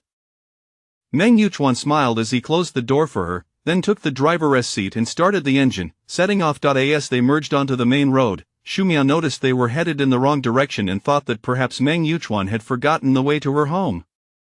Hesitantly, she glanced at him and softly reminded, County Chief Meng, this isn't the way to my house. Meng Yuchuan focused on the road ahead. Yes, I know. This left Shumiao baffled. If he knew, why were they going the wrong way? Did he perhaps have business at another department and was taking her along to assist? Shumiao's mind raced with countless possibilities until Meng Yuchuan's voice interrupted her speculation. First, I'm taking you to eat, and then I'll drop you home. Shumiao felt as if struck by lightning, her entire being momentarily frozen. Huh? Meng Yuchuan glanced at her, his eyes holding a trace of barely perceptible fondness. It's time for dinner. I am taking you out to eat. The series of unexpected revelations left Shumiao flustered, stumbling over her words. Taking me to eat? What are we eating? I'm not that hungry. Why don't you just take me home? Meng Yuchuan remained unfazed. We still have a bit of distance to cover, you'll be hungry by the time we get there. Shu Miao furrowed her brows, a hint of worry creasing her forehead. County Chief Meng, perhaps we shouldn't go. I'm afraid of taking up your time. Meng Yuchuan chuckled lightly. After a day of following me around, how could we skip a meal? Chapter 11 A Rural Homestay. Shu Miao hastily interjected, Of course, I haven't really contributed much. Director Meng, you truly need not be so courteous. She felt a wave of embarrassment wash over her at Meng Yuchuan's words. While she had claimed to be there to assist, throughout the day, aside from helping to gather some documents upon her arrival, she had merely played the role of an aide, following Meng Yuchuan without engaging in any tasks, while the staff inside catered to her with tea and refreshments. The more she pondered, the more embarrassed she became, her cheeks gradually tinged with a delicate blush, her eyelids lowering, and her brows knitting together in dismay. Meng Yuchuan stole a glance at her from the corner of his eye, a warmth blossoming in his gaze. His voice softened. Previously, you mentioned treating me to a meal. There's no time like the present, let us dine today. Shu Miao lifted her lashes to regard the man who was focused intently on driving. A whirlwind of emotion stirred within her. Indeed, she had promised to invite him for a meal, and now that he had taken the initiative to mention it, should she continue to hesitate, it would only serve to make her appear petty, drawing unwanted laughter. With a silent sigh, she realized that, given the circumstances, Meng Yuchuan had evidently resolved to take her out for dinner today. Even if she concocted more excuses, it would be futile. Seizing this opportunity to repay a previous kindness would relieve her of the burden that had weighed on her conscience. After their meal today, she intended to maintain her distance from Meng Yuchuan. Should he require her assistance in the future, she would feign illness to avoid it, thus ensuring she would not offend him. After all, no director would expect a patient to charge into battle. With newfound determination, Shu Miao turned and flashed a radiant smile. Very well, thank you, Director Meng, for your graciousness today. Meng Yuchuan turned to her, a knowing smile gracing his lips. Good. Having made their agreement, Shu Miao sat upright in her seat, staring ahead, her expression calm, though her heart raced. After approximately 20 minutes, they arrived at a private rural homestay. Shu Miao glanced through the car window, noting the spaciousness of the establishment. Upon entering the gates, they encountered several courtyards, adorned with a rustic elegance that was both simple and tasteful, showcasing a unique style amidst a pleasant environment. Meng Yuchuan parked the car and unfastened his seatbelt. We've arrived, let us disembark. Shu Miao responded with an "oh," unbuckling her seatbelt and following him out. As they exited the parking area, a middle-aged man approached from the main building, a broad smile on his face as he greeted, Director Meng, welcome. His tone was imbued with utmost caution and respect. Meng Yuchuan nodded, just the two of us today, in the same private room as before. The man acknowledged with a knowing nod, casting a fleeting glance at Shu Miao, a flicker of inscrutable emotion crossing his eyes. Certainly, please follow me. Meng Yuchuan placed a hand gently on Shu Miao's shoulder. After you. A shiver ran down Shu Miao's spine, but before she could react, Meng Yuchuan quickly withdrew his hand. She breathed a sigh of relief and moved to follow him. The man led them through a narrow alley flanked by bamboo, the surroundings growing increasingly serene. The air was infused with a subtle fragrance of bamboo, refreshingly pleasant. At the end of the alley stood an intricately carved door, which opened to reveal a staircase. The man ascended first, and Meng Yuchuan lightly grasped Shu Miao's arm, encouraging, "You go ahead." Shu Miao obediently complied. The staircase was narrow, allowing only one person at a time. Meng Yuchuan carefully followed behind, his hands protectively hovering near her. Upon reaching the top, Shu Miao was greeted by a spacious and brightly lit hall, exuding an air of elegance. In the hall, several corners showcased modest artificial hills, with water cascading down in a gentle flow, creating a tranquil stream. The soothing sound of water was reminiscent of soft melodies, uplifting the spirit. Shu Miao was taken aback. She had no idea such a delightful place existed in their county. Having never visited before, the man courteously ushered them into a private room, presenting the menu with both hands. Director Meng, here is the menu for your perusal. Please let me know what you would like. Meng Yuchuan accepted the menu and handed it to Shu Miao. Take a look and see what you wish to eat. The man's gaze lingered on Shu Miao for a moment before he quickly averted his eyes. Shu Miao scanned the menu, noting several local specialties she had tasted before, though there were also dishes she had yet to try. Since she was treating Meng Yuchuan, she felt it was only polite to consider his preferences, so she opted for just a couple of selections. After choosing a few dishes, she returned the menu to Meng Yuchuan. Director Meng, I've made my selections, please see if there's anything you would like. Noticing her limited choices, Meng Yuchuan frowned slightly. Just these? Xu Miao nodded. He did not press further, and she watched as he added several more dishes to the order before handing the menu back to the man.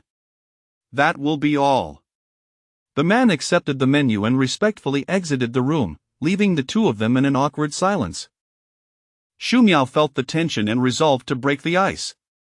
Director Meng, how did you come to know of this place? Meng Yuchuan replied leisurely, I've dined here a few times before. Xu Miao nodded in understanding, her eyes darting around the room. Though simply decorated, the porcelain artifacts suggested a considerable value. Turning her gaze to the window, she admired the verdant trees and the gentle flow of water, complemented by the classical decor that heightened the atmosphere's elegance. This place appeared to have been established for quite some time. Anyone capable of running such an establishment must possess a certain level of sophistication. It was understandable that most people were unaware of this place. It likely catered to a select clientele. As a local, she had never heard of it, yet Meng Yuchuan, having only recently arrived, was already familiar with it. She couldn't help but reflect on the disparities between people. What are you pondering? Xu Miao snapped back to reality, her gaze shifting from the window to the man opposite her. Unbeknownst to her, Meng Yuchuan had removed his jacket, revealing a fitted white shirt that subtly accentuated his athletic build. Xu Miao swallowed lightly. Director Meng, the environment here is truly splendid. Meng Yuchuan reclined casually in his chair, his arms resting on the armrests, his demeanor relaxed. Do you like it here? Xu Miao responded earnestly, yes, I quite like it. The ambience is wonderful.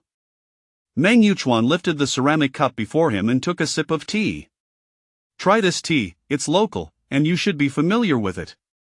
Xu Miao raised her cup and took a sip. A familiar flavor unfurled across her palate, the delicate bitterness intertwining with a refreshing sweetness, leaving a lingering aftertaste. Indeed, this is tea from our region, it's delightful.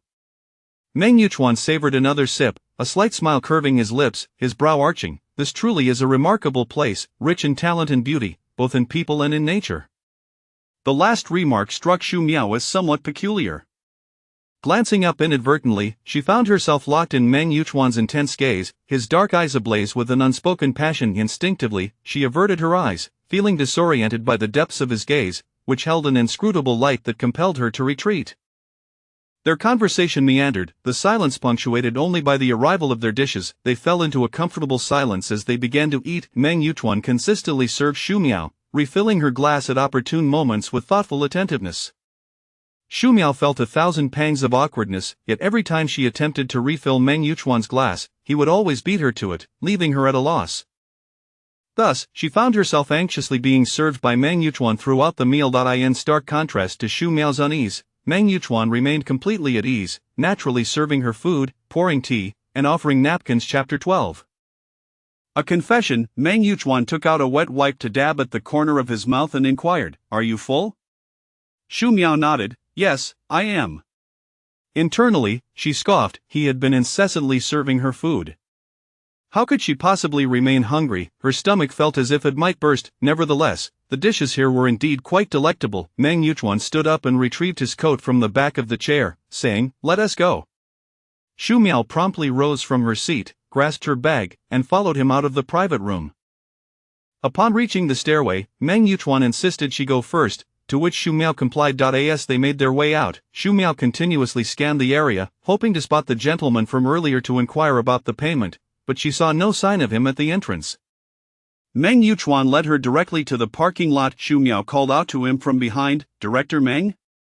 He halted and turned to look at her. Xu Miao stood still, her expression somewhat peculiar. As she spoke, her gaze drifted toward the large door nearby. Meng Yuchuan instantly grasped her intention and raised an eyebrow with a gentle smile. Let us head out first. Xu Miao hesitated for a moment, but Meng Yuchuan moved forward, lightly grasping her arm. Like a child, she obediently followed him toward the parking lot. Upon reaching the car, Meng Yuchuan, ever the gentleman, opened the passenger door for her. A complex array of emotions flickered in Xu Miao's eyes. After a brief internal struggle, she decided to enter the car. As the vehicle left the farmhouse, she couldn't help but murmur, Director Meng, didn't we agree that I would treat today? Meng Yuchuan replied with a teasing tone, indeed, you treat, and I pay. It is only fair. Xu Miao was momentarily at a loss for words, her cheeks flushing with a mix of embarrassment and confusion, her expression vividly animated, her small hands fiddled with the strap of her bag, and after much internal conflict, she finally voiced, Director Meng, I truly feel sorry for troubling you time and again. After speaking, she discreetly glanced at Meng Yuchuan's expression, which remained unchanged. Not receiving a response, she fell silent, staring blankly at the cartoon keychain on her bag, her eyes darting about restlessly. She couldn't help but dwell on the thought that repeatedly asking Meng Yuchuan to drive her home was quite improper, and now she was imposing further by letting him bear the expenses. How could she ever repay this kindness? After pondering for quite some time without arriving at a conclusion, she ultimately decided to let things unfold naturally. After all, he was the one paying, and she had already stated she would treat him. It was unreasonable to press the issue in public. He was the county chief, while she was merely a lowly clerk. She had no choice but to defer to him. Perhaps she could find another opportunity to return the favor later. With this thought, Xu Miao felt considerably more at ease. Are you in a relationship? Meng Yuchuan suddenly asked. Xu Miao, taken aback, answered truthfully, no. She couldn't shake the feeling that she detected a hint of joy and relief on his face. This question was not unfamiliar. Many had inquired about her relationship status when she first joined the unit. However, hearing it from Meng Yuchuan felt disconcerting. Could it be that the county chief was curious about such matters? Curiosity piqued, Xu Miao wondered what kind of person Meng Yuchuan's other half might be. Surely, they must be equally exceptional to stand beside him. Yet, she lacked the courage to pry into her superior's private life. One misstep could offend him and jeopardize her position. Regardless of her curiosity, she would never voice it. Have you ever thought about what kind of person you would like to find? Meng Yuchuan suddenly asked again, leaving Xu Miao momentarily speechless, as she had never considered this question herself. After a moment of thought, she replied, I haven't really thought about it. I suppose I'll leave it to fate. Meng Yuchuan did not respond, and the vehicle fell into a serene silence once more. As Xu Miao noticed they were nearing her residential complex, her heart gradually settled. The car drove into the underground parking lot, and Xu Miao politely thanked Meng Yuchuan as she prepared to open the door. At the moment her hand rested upon the door, Meng Yuchuan called out to her. She halted her actions and turned back. Director Meng, is there something else? Meng Yuchuan leaned his left arm against the window, his right hand casually resting on the steering wheel. Seeing this, Xu Miao did not rush to exit the vehicle but sat up straight, awaiting his next words. Why not consider me, he proposed, his words neither heavy nor light, lacking any preamble. Xu Miao felt her mind whirl, utterly bewildered by his statement, her eyes widening in shock. Director Meng, what do you mean by that? Meng Yuchuan turned to face her, leaning slightly closer, his dark eyes shimmering with starlight, infused with profound affection, his gaze warm and tender.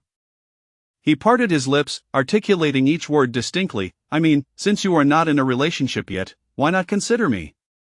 At that moment, Xu Miao was certain her ears were functioning correctly. She had heard him clearly. Was Meng Yuchuan suggesting that she consider him? Her mind spun in chaos, her pupils dilating and constricting, her heart a tempest of astonishment, her complexion oscillating between crimson and pale.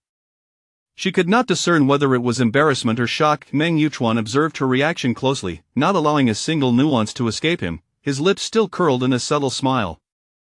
Xu Miao clutched her bag tightly, desperately trying to suppress the tumultuous waves of shock within her. With a polite yet awkward smile, she attempted to maintain a steady tone. Director Meng, you must be joking, right? Meng Yuchuan inched closer, causing Xu Miao to instinctively retreat a bit. He chuckled softly, seemingly unperturbed by her retreat. His gaze was gentle, his voice soothing. You need not rush to respond, take your time to think it over. His tone bore a hint of reassurance, laced with a touch of indulgence. Xu Miao furrowed her brows even tighter, her mind already in disarray. Biting her lip, she tried to remain composed. Director Meng, I think, all right, it's getting late, you should head home and rest. You've had a long day. He interrupted her, as if he knew what she was about to say. After finishing, he gave her no chance to respond, opening the door and stepping out, going around to the passenger side to open the door for her. With a warm and gentlemanly smile still on his face, he said, all right, step out now, go home, take a bath, and then have a good night's sleep. After speaking, he gently ruffled her hair, and Xu Miao felt a fleeting warmth, which vanished in an instant. Although Meng Yuchuan wore a smile, there was a resolute strength in his gaze that left no room for refusal. Reluctantly, Xu Miao swallowed the words she had intended to say and obediently exited the car. She walked straight into the elevator, forgetting all about the customary farewell to Meng Yuchuan. As Meng Yuchuan watched her absent-mindedly enter the elevator, his expression softened even further. A subtle smile graced his lips as he mused that the young woman must have been startled. Indeed, she had just graduated, was quite young, and had never been in a relationship. To suddenly be confessed to, especially by someone of his status, was likely overwhelming, but that was all right. He would give her the time she needed to contemplate until she arrived at the right decision. Chapter 13 Analysis. Xu Miao was still in a state of bewilderment, mechanically retrieving her keys from her bag to unlock the door to her home. Upon entering, she tossed her bag aside and collapsed onto the sofa, burying her head in a pillow. After a full 10 minutes, she suddenly sprang up. Had she just heard something? Meng Yuchuan, the county magistrate, suggesting that she consider a romantic relationship with him. Once clarity dawned, the only words swirling in her mind were absurd. Had she inadvertently offended this formidable figure in some way, prompting him to jest at her expense?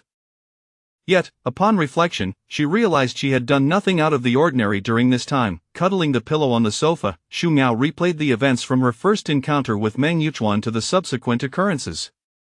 He had unexpectedly invited them to dine together during an inspection, reassigned her to assist with work that never materialized, treated her to meals, and escorted her home. Sitting cross-legged on the sofa, she clutched her disheveled hair. Feeling utterly overwhelmed, her gaze shifted as she retrieved her phone from her bag and texted Pei Ran. Teacher Pei, let's have dinner after work tomorrow, and you can stay over at my place. After a few minutes, her phone chimed with a reply. Understood. Xu Miao set her phone down with a heavy sigh and nestled back into the sofa, resolving to cease her futile musings. She recognized that no amount of pondering would yield answers. Meng Yuchuan's thoughts were inscrutable. There was no way for her to decipher them. Perhaps a good night's sleep would do her well, and she could address tomorrow's matters when the time came. The following day, Xu Miao found herself somewhat out of sorts at work, particularly when the office phone rang. She flinched like a startled bird, dreading that Lu Kongming might summon her again.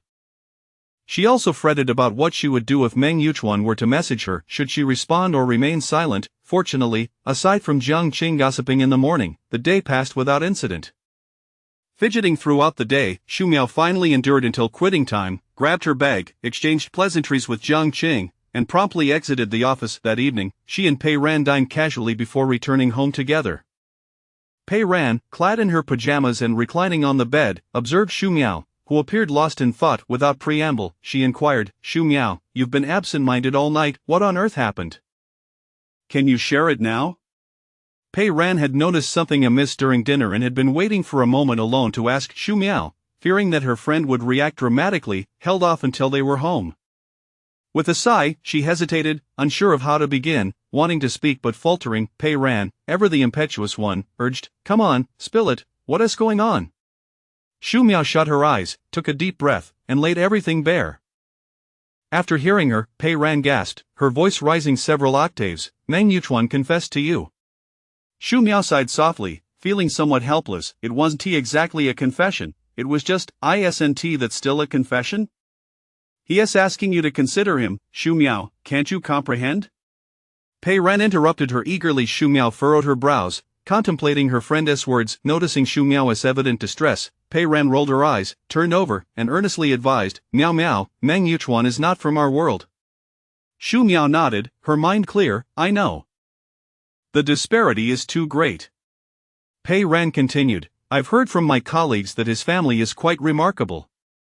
The specifics are unclear, but they are all formidable individuals.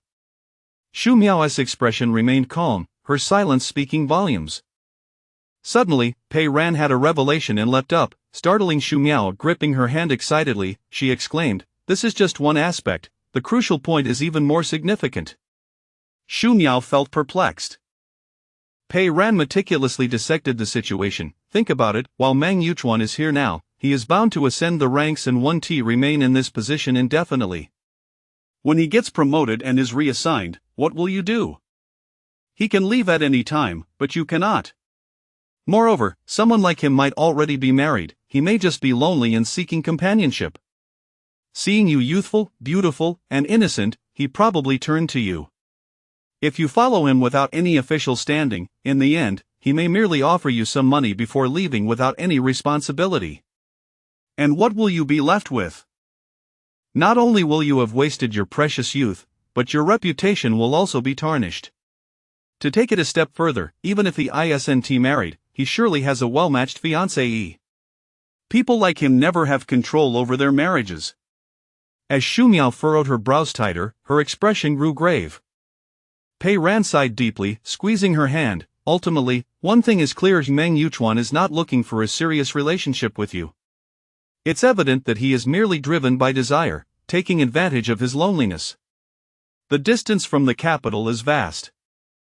Whatever he does here will never reach back home, so he feels emboldened to act so openly. Having been in the workforce a year longer than Xu Miao, Pei Ran had seen her fair share of people and events.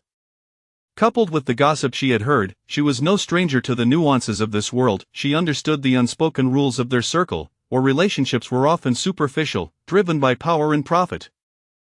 People engaged when interested, and when bored, they parted ways, seeking new partners merely to obtain what they desired from one another. When parting, there was an air of nonchalance, free from entanglements, and they would not cause each other trouble, for they still had to coexist in this milieu, able to shake hands and share laughter upon future encounters.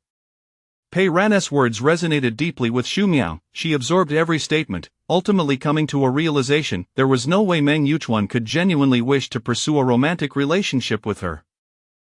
He merely sought to make her his clandestine lover here. Once he was reassigned, he would unceremoniously cast her aside. She would not become a fool, sacrificing her precious youth only to end up with nothing and ruin her reputation in the process. What was there to contemplate? It was a sheer waste of time. Having unraveled the intricacies of the situation, Xu Miao entered work the next day feeling significantly more relaxed. "Xiao Shu, you seem to be in good spirits today," Jiang Qing teased. Xu Miao allowed a slight smile to grace her lips. "I suppose so, after all, it's Friday." Jiang Cheng nodded in agreement. "Indeed." Suddenly, she called out with a curious expression, "Xiao Shu." Xu Miao leaned in a bit closer. "Jiang Jia, what's up?" Having shared an office with Jiang Qing for several months, she recognized that such expressions indicated new gossip was afoot. Sure enough, Jiang Cheng spoke with a hint of mystery. "Do you remember when I mentioned Meng Yuchuan's background?" Xu Miao hesitated. "What about it?" Jiang Qing's enthusiasm was palpable. "My husband attended a dinner last night and overheard some news about Meng Yuchuan." Xu Miao remained composed, listening intently. Jiang Qing continued. "It said that Meng Yuchuan's grandfather was a general with a storied military career. His grandmother and mother are both renowned medical experts. As for his father," Jiang Qing shook her head, leaving the thought unspoken. "In short, they are all pillars of society. Meng Yuchuan is a thoroughly reputable third-generation offspring, having grown up in a prestigious family. As for him personally, he graduated from the best university in the country and is currently the youngest county magistrate. This is merely his starting point."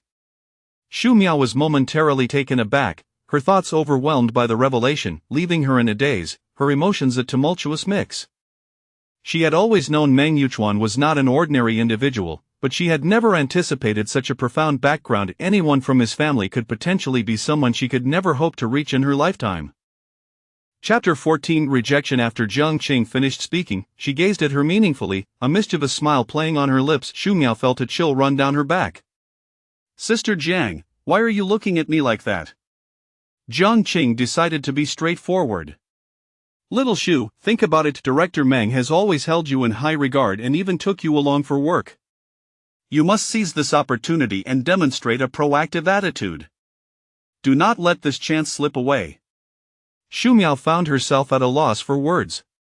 "Sister Jiang, you're being overly dramatic, aren't you? Just because I've worked with Director Meng a couple of times, does that mean I'll ascend?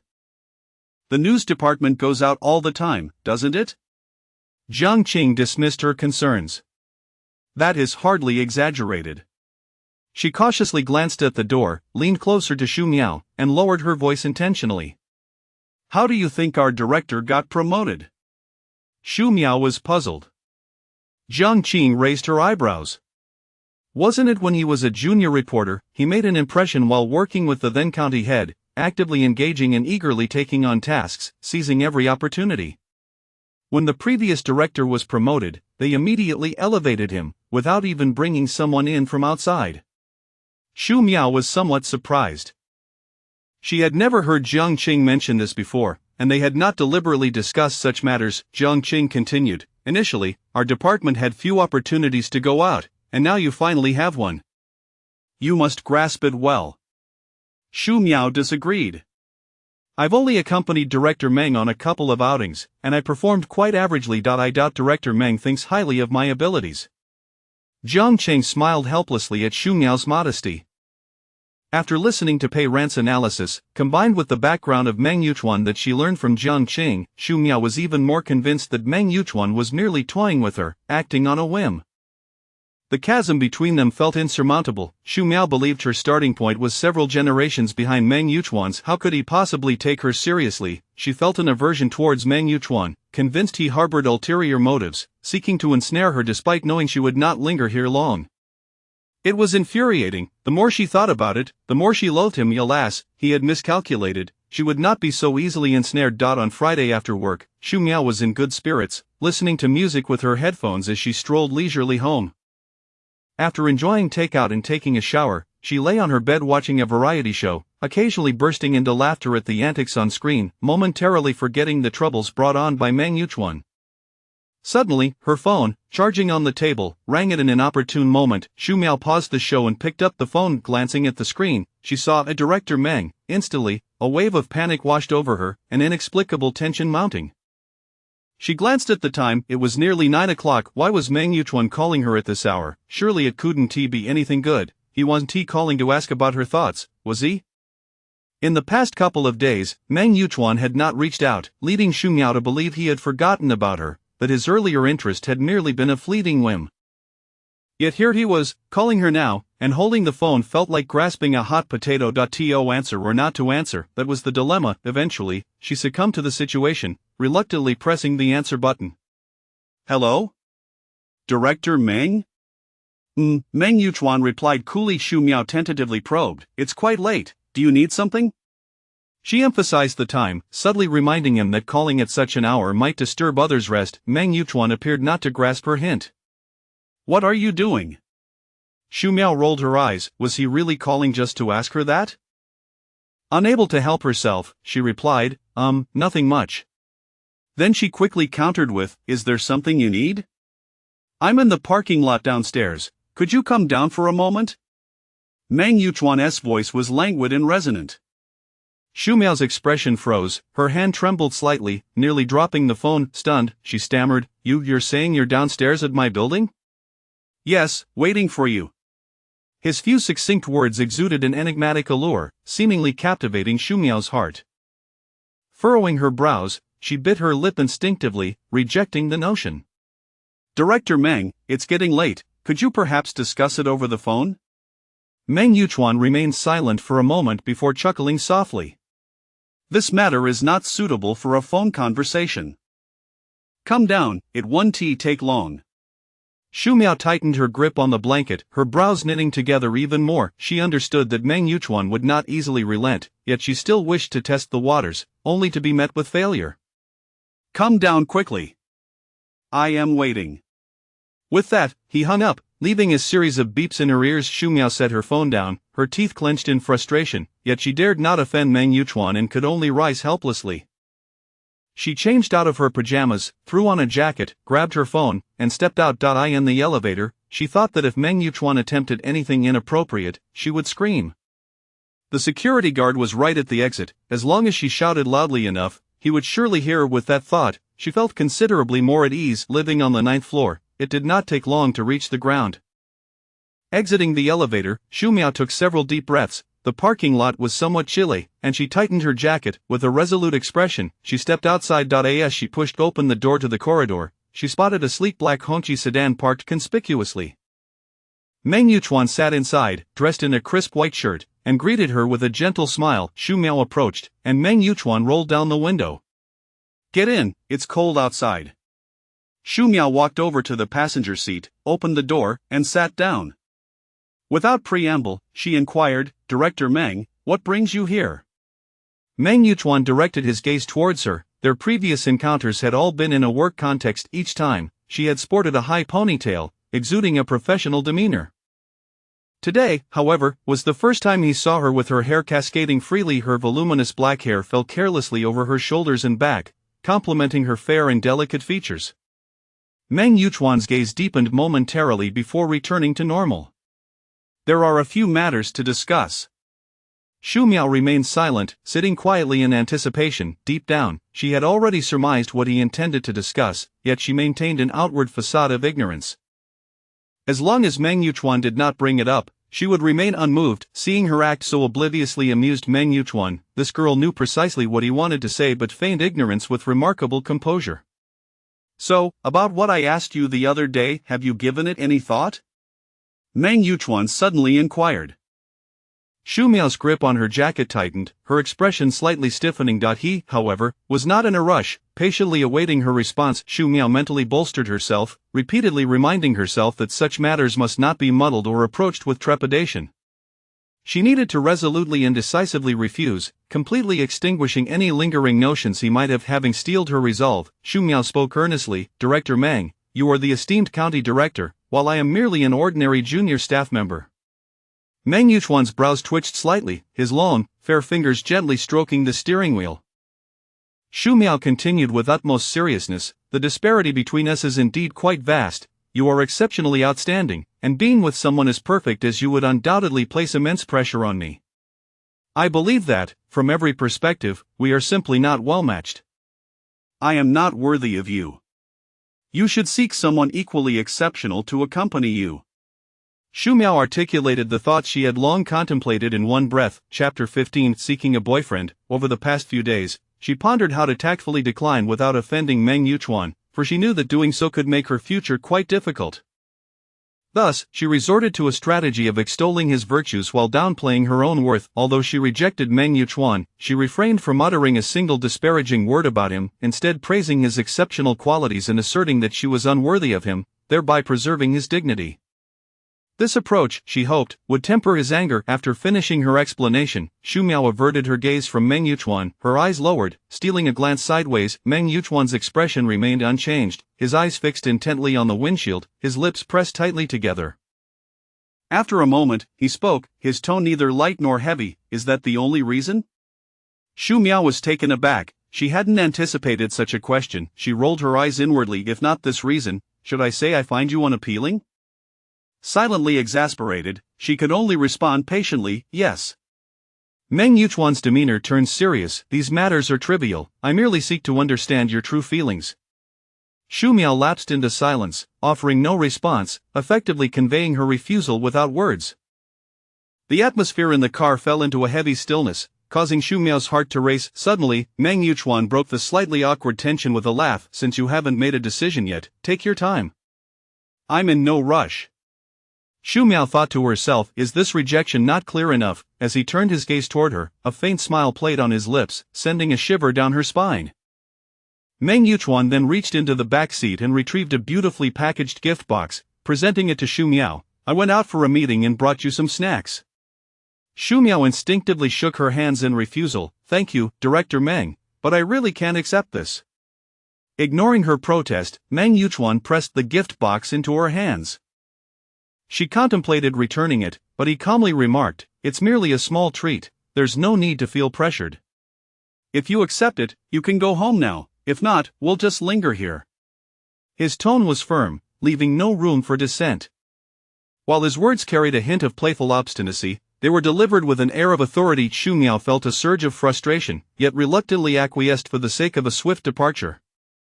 She soon donned a smile. How can I refuse such goodwill from Director Meng? I shall graciously accept it, thank you.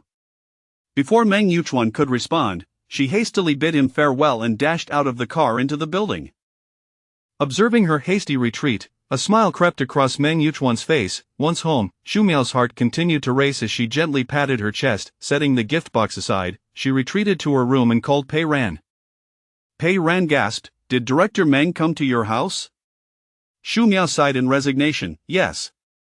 Pei Ran took a deep breath, marveling, Miao Miao, it seems Director Meng is determined to pursue you. She then teased, I always said my Meow Meow is so beautiful, irresistibly captivating, that even the lofty director Meng has succumbed. If you ask me, with his talent, looks, wealth, and power, why not just give in to him? Shu Miao felt her cheeks flush with embarrassment, retorting, "You're just making light of the situation. I called you for help." Noticing Shu Miao's genuine distress, Pei Ran ceased her teasing. All right, I won't joke anymore." Shu Miao, feeling somewhat troubled, asked, "So what do I do now?" Pei Ran reassured her, "Don't fret. Let me think." After a moment, Pei Ran had a sudden inspiration. "Meow Meow, I think I've come up with a solution." Shu Miao's eyes lit up with anticipation. "What solution?" Pei Ran, in a contemplative tone, suggested, "Consider this. The reason Director Meng approached you is that you previously mentioned you were single. But what if you already have a boyfriend? Even if Director Meng is persistent, he wouldn't dare disrupt someone who is already in a relationship, right? What do you think?" Shu Miao hesitated. "But I don't have a boyfriend." Pei Ran reminded her, "There's someone who fits the bill." Shu Miao, perplexed, asked, "Someone who fits the bill?" "Yes, didn't your mother mention she had someone in mind for you? You haven't met him yet, have you?" Pei Ran said casually. Realization dawned on Shu Miao. Pei Ran was referring to Hu Weijie. After a moment of hesitation, she asked, "What do you mean?" Pei Ran clarified directly, "You should go meet him and see how you feel. Who knows, he might be quite suitable for you in every aspect. If things don't click, you can simply be friends, and it won't waste anyone's time. Besides, he works at the courthouse. It wouldn't hurt to get to know him. Who knows when you might need his help. We're both young, honesty is the best policy. At the very least, you'll have a legitimate reason to reject Director Meng." After wrestling with her thoughts for a while, Shu Miao found herself unable to conceive of a better plan. Ultimately, she decided to accept Pei Ran's suggestion. "All right then. When should I tell Director Meng?" Pei Ran pondered for a moment. "When he asks again, you can casually mention it. He shouldn't keep you waiting too long. He might reach out again in a couple of days." Shu Miao thought that was the only way forward. After hanging up, she discovered that Hu Weijie had sent her a message. It had been a while since it was sent. She was on Meng Yuchuan's car when it arrived and had been too eager to call Pei Ran to check it. Hu Weijie, what are you up to? Are you resting? Shu Miao replied briefly, "Not yet, I was just on a call."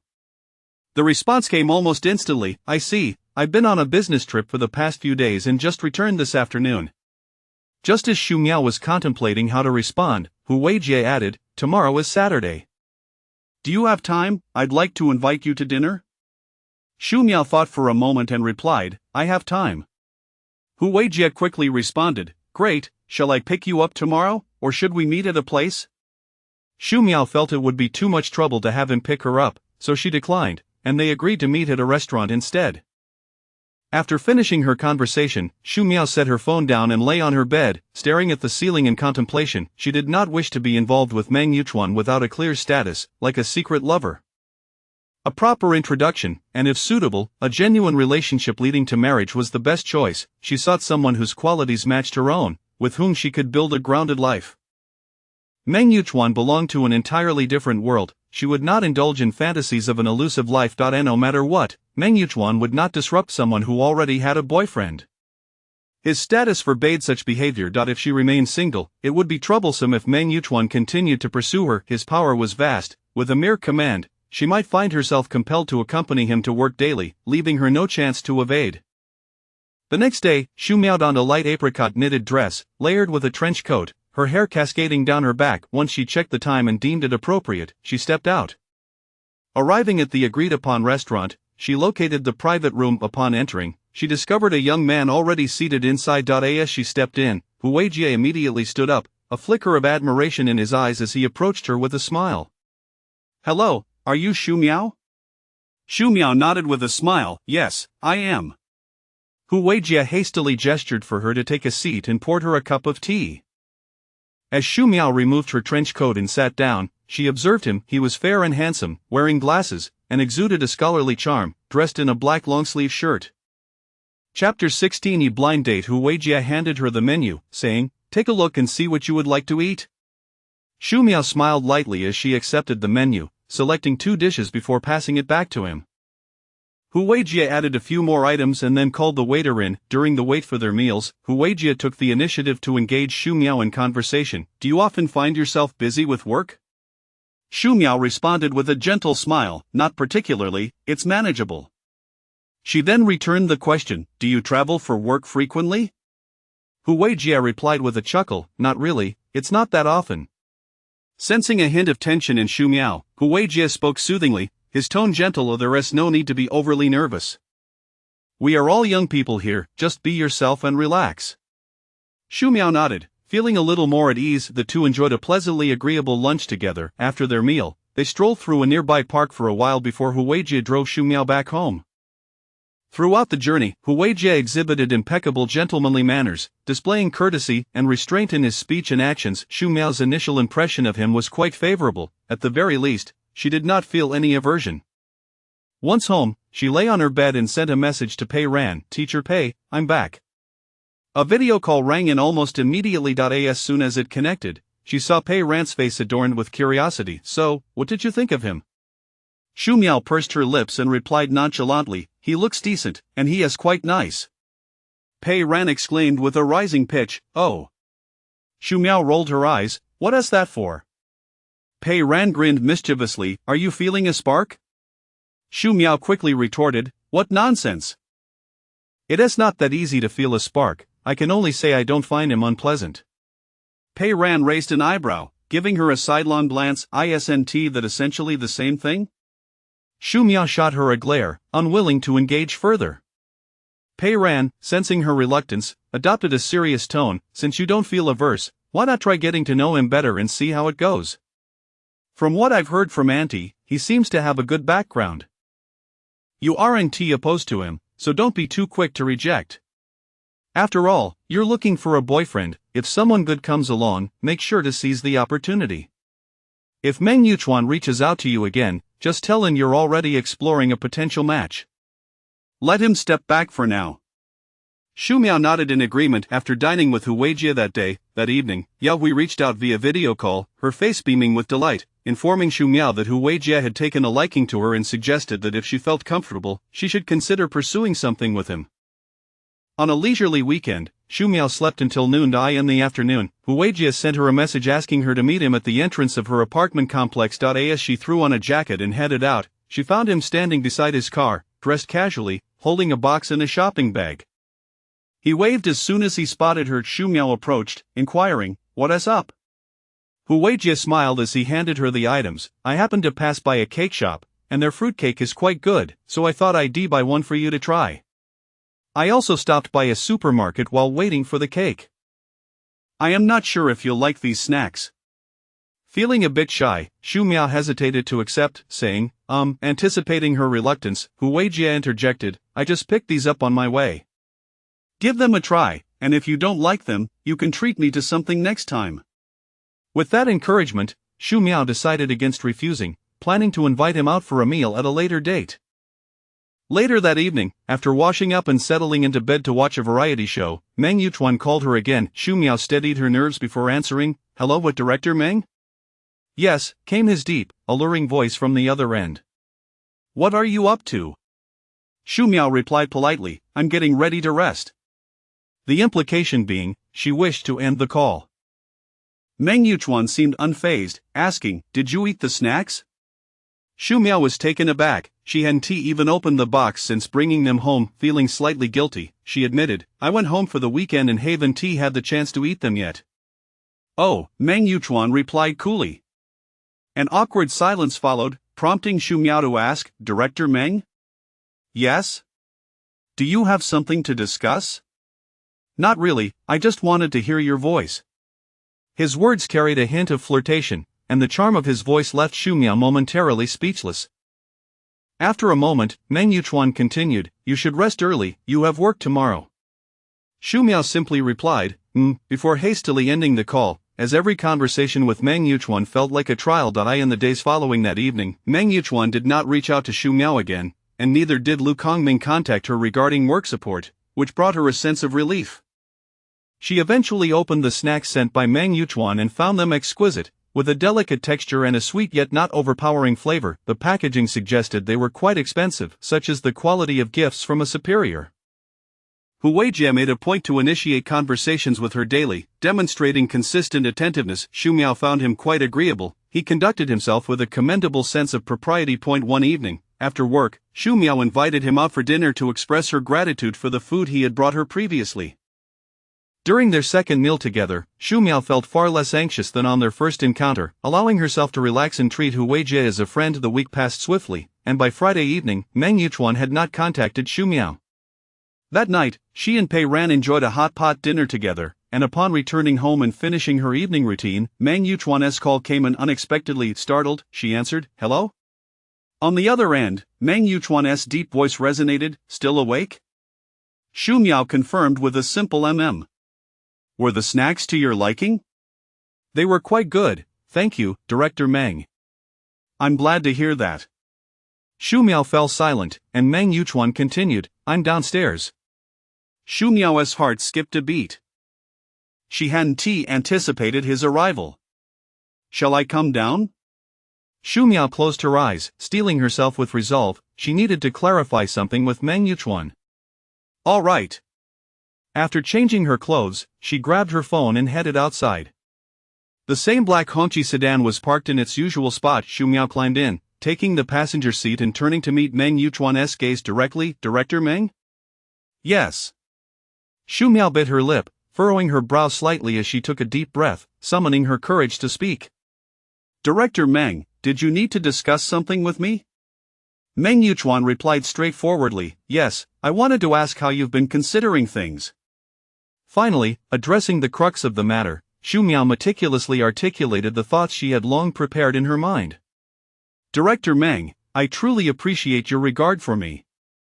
However, my family has introduced me to a young man, and we are getting along quite well. I am still sincerely grateful for your appreciation and affirmation, and I wish you the best in finding someone even more suited to you." Having expressed herself in one breath, she noticed Meng Yuchuan's expression shift to one of tautness, his gaze hardening and becoming somewhat unsettling as he stared intently at her. "Are you implying that you have a boyfriend?" Xu Miao felt a flutter of unease but affirmed, "Yes." Meng Yuchuan suddenly chuckled, disbelief written all over his face. "If you're going to reject me, at least come up with a better excuse." "It has only been a few days, you already have a boyfriend?" Xu Miao's cheeks flushed, and she attempted to clarify, "While our acquaintance has been brief, we have met and felt a mutual connection. It's only a matter of time before we officially establish our relationship." Upon hearing this, Meng Yuchuan's smile vanished, his voice growing cold. "So, you've been meeting him regularly these past few days?" Chapter 17. A narrow path for rivals. Upon glimpsing Meng Yuchuan's sullen visage, Xu Miao felt a twinge of apprehension. However, reflecting on their lack of connection, she reassured herself that her choice to meet someone else should not concern him. Instantly emboldened, she raised her chin slightly, adopting an air of defiance, as if to say, "I shall meet him, what can you do about it?" Meng Yuchuan felt a surge of frustration, his grip on the steering wheel tightening involuntarily. The two fell into a silence, the atmosphere within the car growing increasingly tense and peculiar. After a few moments, noticing a softening in Meng Yuchuan's expression, Xu Miao was taken aback when he suddenly laughed. That laughter struck her as somewhat sinister, sending shivers down her spine. Meng Yuchuan transformed into a seemingly benign figure, inquiring, "Are you quite pleased with that person?" Xu Miao became wary, questioning the intent behind his words. With a defensive mindset, she resolved to extinguish any notion he might harbor. "Yes, I am quite satisfied."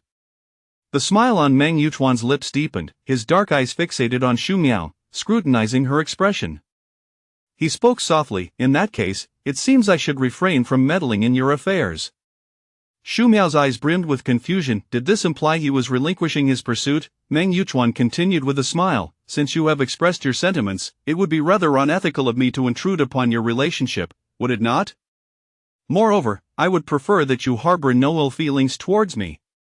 Seeing the earnestness in his demeanor, Xu Miao sensed he was not deceiving her. After all, a man of his stature could have anyone he desired. It seemed implausible that he would fixate solely on her. She could not help but marvel at Pei Ran's effective strategy. Meng Yuchuan had indeed withdrawn. As Xu Miao's dark eyes darted about, Meng Yuchuan discerned her thoughts with ease. The girl was an open book, her emotions readily displayed upon her face. Was she truly so elated at his decision to concede? How ungrateful she seemed. What does that person do for a living? Meng Yuchuan's abrupt question disrupted Xu Miao's musings. Looking at him, she replied, "Huh?" Meng Yuchuan's gaze drifted out the windshield as he feigned casual curiosity. "I simply must know what kind of individual I have been bested by." "It is purely a matter of curiosity. If you prefer not to divulge, it is of no consequence. Consider it as though I never asked." He chuckled dismissively after his statement, feeling somewhat embarrassed. Xu Miao managed to smile. "Director Meng, you are so accomplished. I am certain you will find an exceptionally outstanding girlfriend." With Meng Yuchuan's apparent relinquishment, Xu Miao felt a wave of relief wash over her. Nevertheless, given his position as a county director, she knew better than to offend him, especially since her livelihood depended on his favor. Seizing the opportunity, she resorted to flattery, hoping he would overlook any minor slights. Meng Yuchuan was astute enough to see through Xu Miao's clumsy tactics, yet he chose not to expose her, tacitly accepting her admiration. Noticing the time, Xu Miao tentatively suggested, "Director Meng, if there is nothing further, I shall take my leave." Meng Yuchuan acknowledged her with a brief grunt. Xu Miao bid him farewell and hastily departed. As she hurried away, Meng Yuchuan's smile vanished entirely, a glint of coldness flashing in his eyes. He retrieved his phone and dialed a number. Upon returning home, Xu Miao flopped onto her bed, feeling a sense of accomplishment and inexplicable joy, humming a little tune. Eagerly, she reached for her phone to send Pei Ran a triumphant message. Pei Ran responded with an enthusiastic yay. From that day onward, Meng Yuchuan did not seek out Xu Miao again. She resumed her daily routine, finding contentment in her life. Occasionally, she dined out with Hu Weijie, sharing casual conversations. Their relationship had yet to solidify, remaining within the bounds of friendship. Xu Miao ensured that he did not spend excessively on her. Whenever Hu Weijie treated her to a meal, she reciprocated in kind. Hu Weijie harbored feelings for Xu Miao, which she sensed.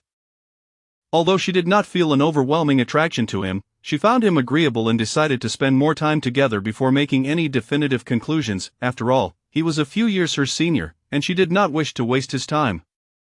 One Saturday, Hu Weijie invited Xu Miao to lunch, taking her to a newly opened restaurant in the northern part of the city. The establishment boasted a splendid ambience, featuring private booths that provided a serene dining experience.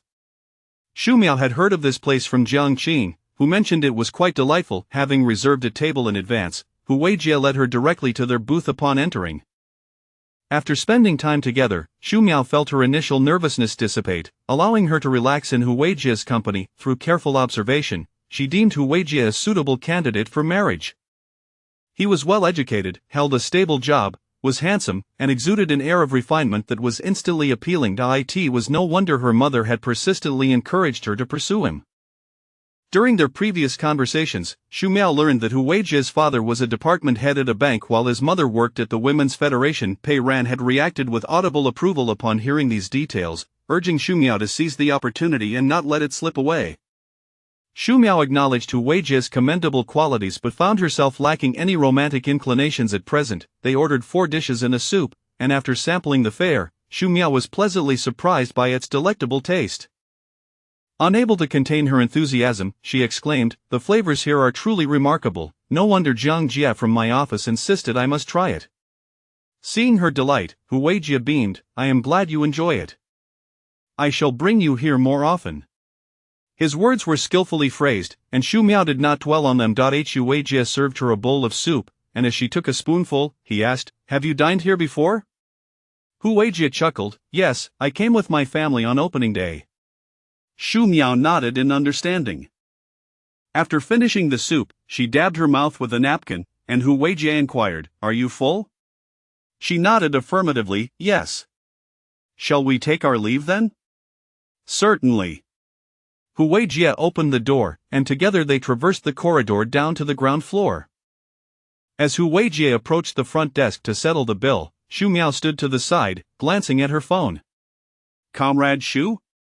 A familiar male voice interrupted her thoughts. She looked up, startled to see Secretary Xiang. "What are you doing here?" He was Meng Yuchuan's secretary, and if he was here, then Meng Yuchuan must be as well. Before she could ponder further, she spotted Meng Yuchuan leisurely descending the stairs, his gaze fixed upon her with an unsettling intensity. Xu Miao felt an involuntary chill creep down her spine. Secretary Xiang approached with a smile, greeting her. "Comrade Xu, you are dining here as well?" Xu Miao returned a polite smile, "Indeed." As she turned to acknowledge Meng Yuchuan, who had now reached the bottom of the stairs and stood not far away, she offered, "Director Meng, good day." Meng Yuchuan remained silent, his eyes scrutinizing her from head to toe. Xu Miao felt exposed under his gaze, an uncomfortable sensation washing over her. After their last conversation, she had not encountered him again, and now, unexpectedly, they crossed paths on this fine weekend. Clearly, fate had a peculiar sense of humor. Chapter 18. Poor vision. The inquisitive glances exchanged between the two, darting back and forth towards the secretary, revealed an understanding that had long been established, while their faces maintained an air of composure. Just as Meng Yuchuan was about to articulate his thoughts, Hu Weijie approached after settling the bill, his expression shifting to one of surprise upon noticing Meng Yuchuan. He quickly adopted a courteous demeanor, greeting, "County Head Meng, what a coincidence to see you here." As an employee of the court, Hu Weijie was undoubtedly familiar with Meng Yuchuan, even if the latter might not recognize him. Meng Yuchuan offered a subtle nod, indicating, "Ah, are you all dining here as well?" Hu Weijie smiled. "Indeed, what a stroke of luck." Xu Miao, eager to avoid prolonged interaction with Meng Yuchuan, urged Hu Weijie to depart. Hu Weijie flashed a polite smile at Meng Yuchuan, saying, "County Head Meng, we must take our leave." Meng Yuchuan nodded in acknowledgement. As he observed the retreating figures of the two, his expression darkened progressively, and the secretary beside him instinctively sensed the rising ire of his superior. Xu Miao felt an intense gaze burning into her back, an uncomfortable sensation akin to being pricked by needles. Unconsciously quickening her pace, she exited the restaurant alongside Hu Weijie. Meng Yuchuan turned to glare at the secretary, coldly inquiring, "Why is he still here?" The secretary, startled, flinched and stammered, "County Head, we are expediting the process. It should be nearly resolved by next week."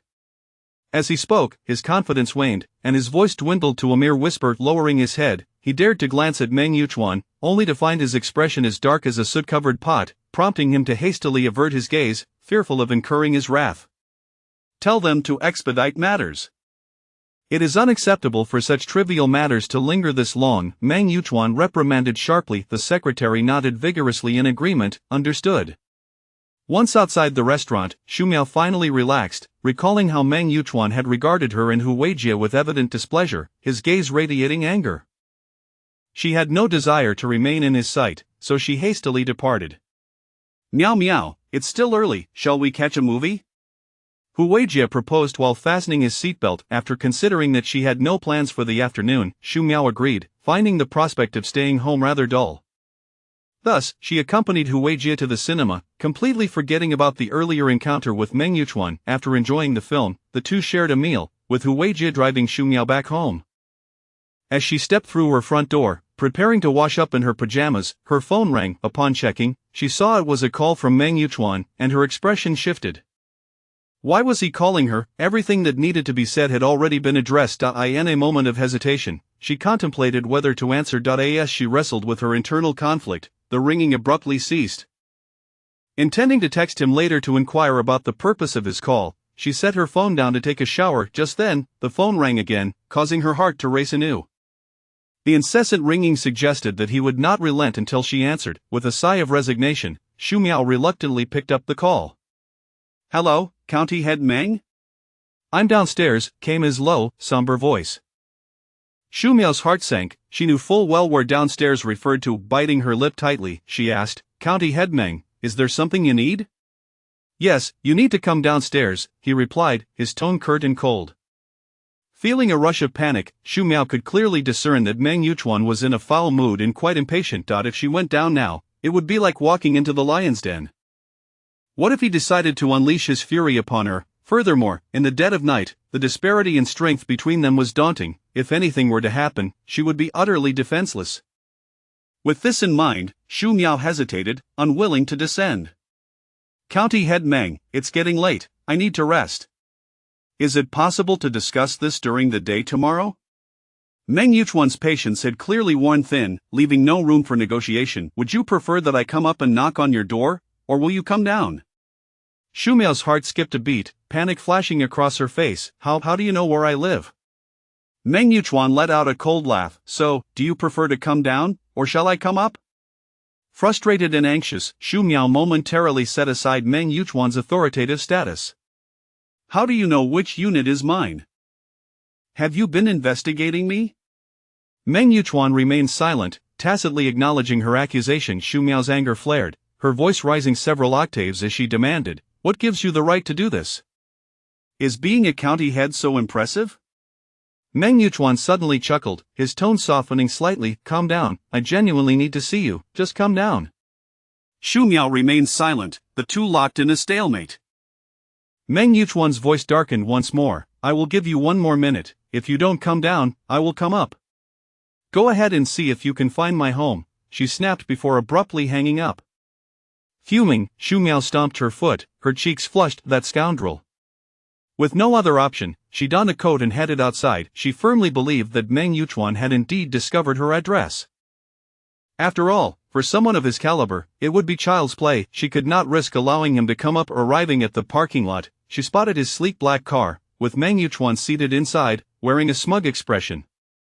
Throughout their acquaintance, Meng Yuchuan had always impressed her as serious and stern. Even during his initial confession, which had been met with rejection, he had maintained a composed demeanor. She had never witnessed him like this before.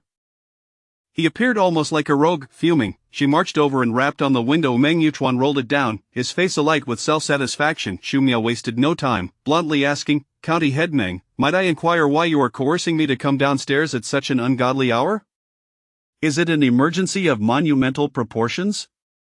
Her words dripped with sarcasm. Noting the flush on her cheeks, Meng Yuchuan found her irritation somewhat endearing, showing no concern for her tone. "Get in the car." Shu Miao refused, asserting, "We'll discuss it here." Meng Yuchuan was equally stubborn. "If you don't get in the car, I will take this conversation upstairs." She shot him an exasperated glare, to which Meng Yuchuan gently coaxed, "Just get in. It's cold outside, and I want tea keep you long." Feeling outmatched, Shu Miao reluctantly climbed into the car. "What is it, can we talk now?" Meng Yuchuan wasted no time, bluntly asking, "Are you truly in a relationship with that fellow from today?" Shu Miao turned to scrutinize him, realizing he had called her down merely for this. Frustrated, she intentionally confirmed, "Yes, we are indeed in a relationship." Meng Yuchuan's smile vanished, his expression darkening as he accused her, "What does he possess that I lack? What is your judgment? Anyone can see who to choose. Do you have poor eyesight?" Shu Miao found herself at a loss for words. Was this man truly summoning her in the dead of night merely to lament her poor taste? Was the county head so unoccupied with work? She scoffed, "My standards are my own concern, and besides, love and marriage are not solely based on external conditions. The character and integrity of the person are of paramount importance." "What is wrong with my character? How am I not upright?"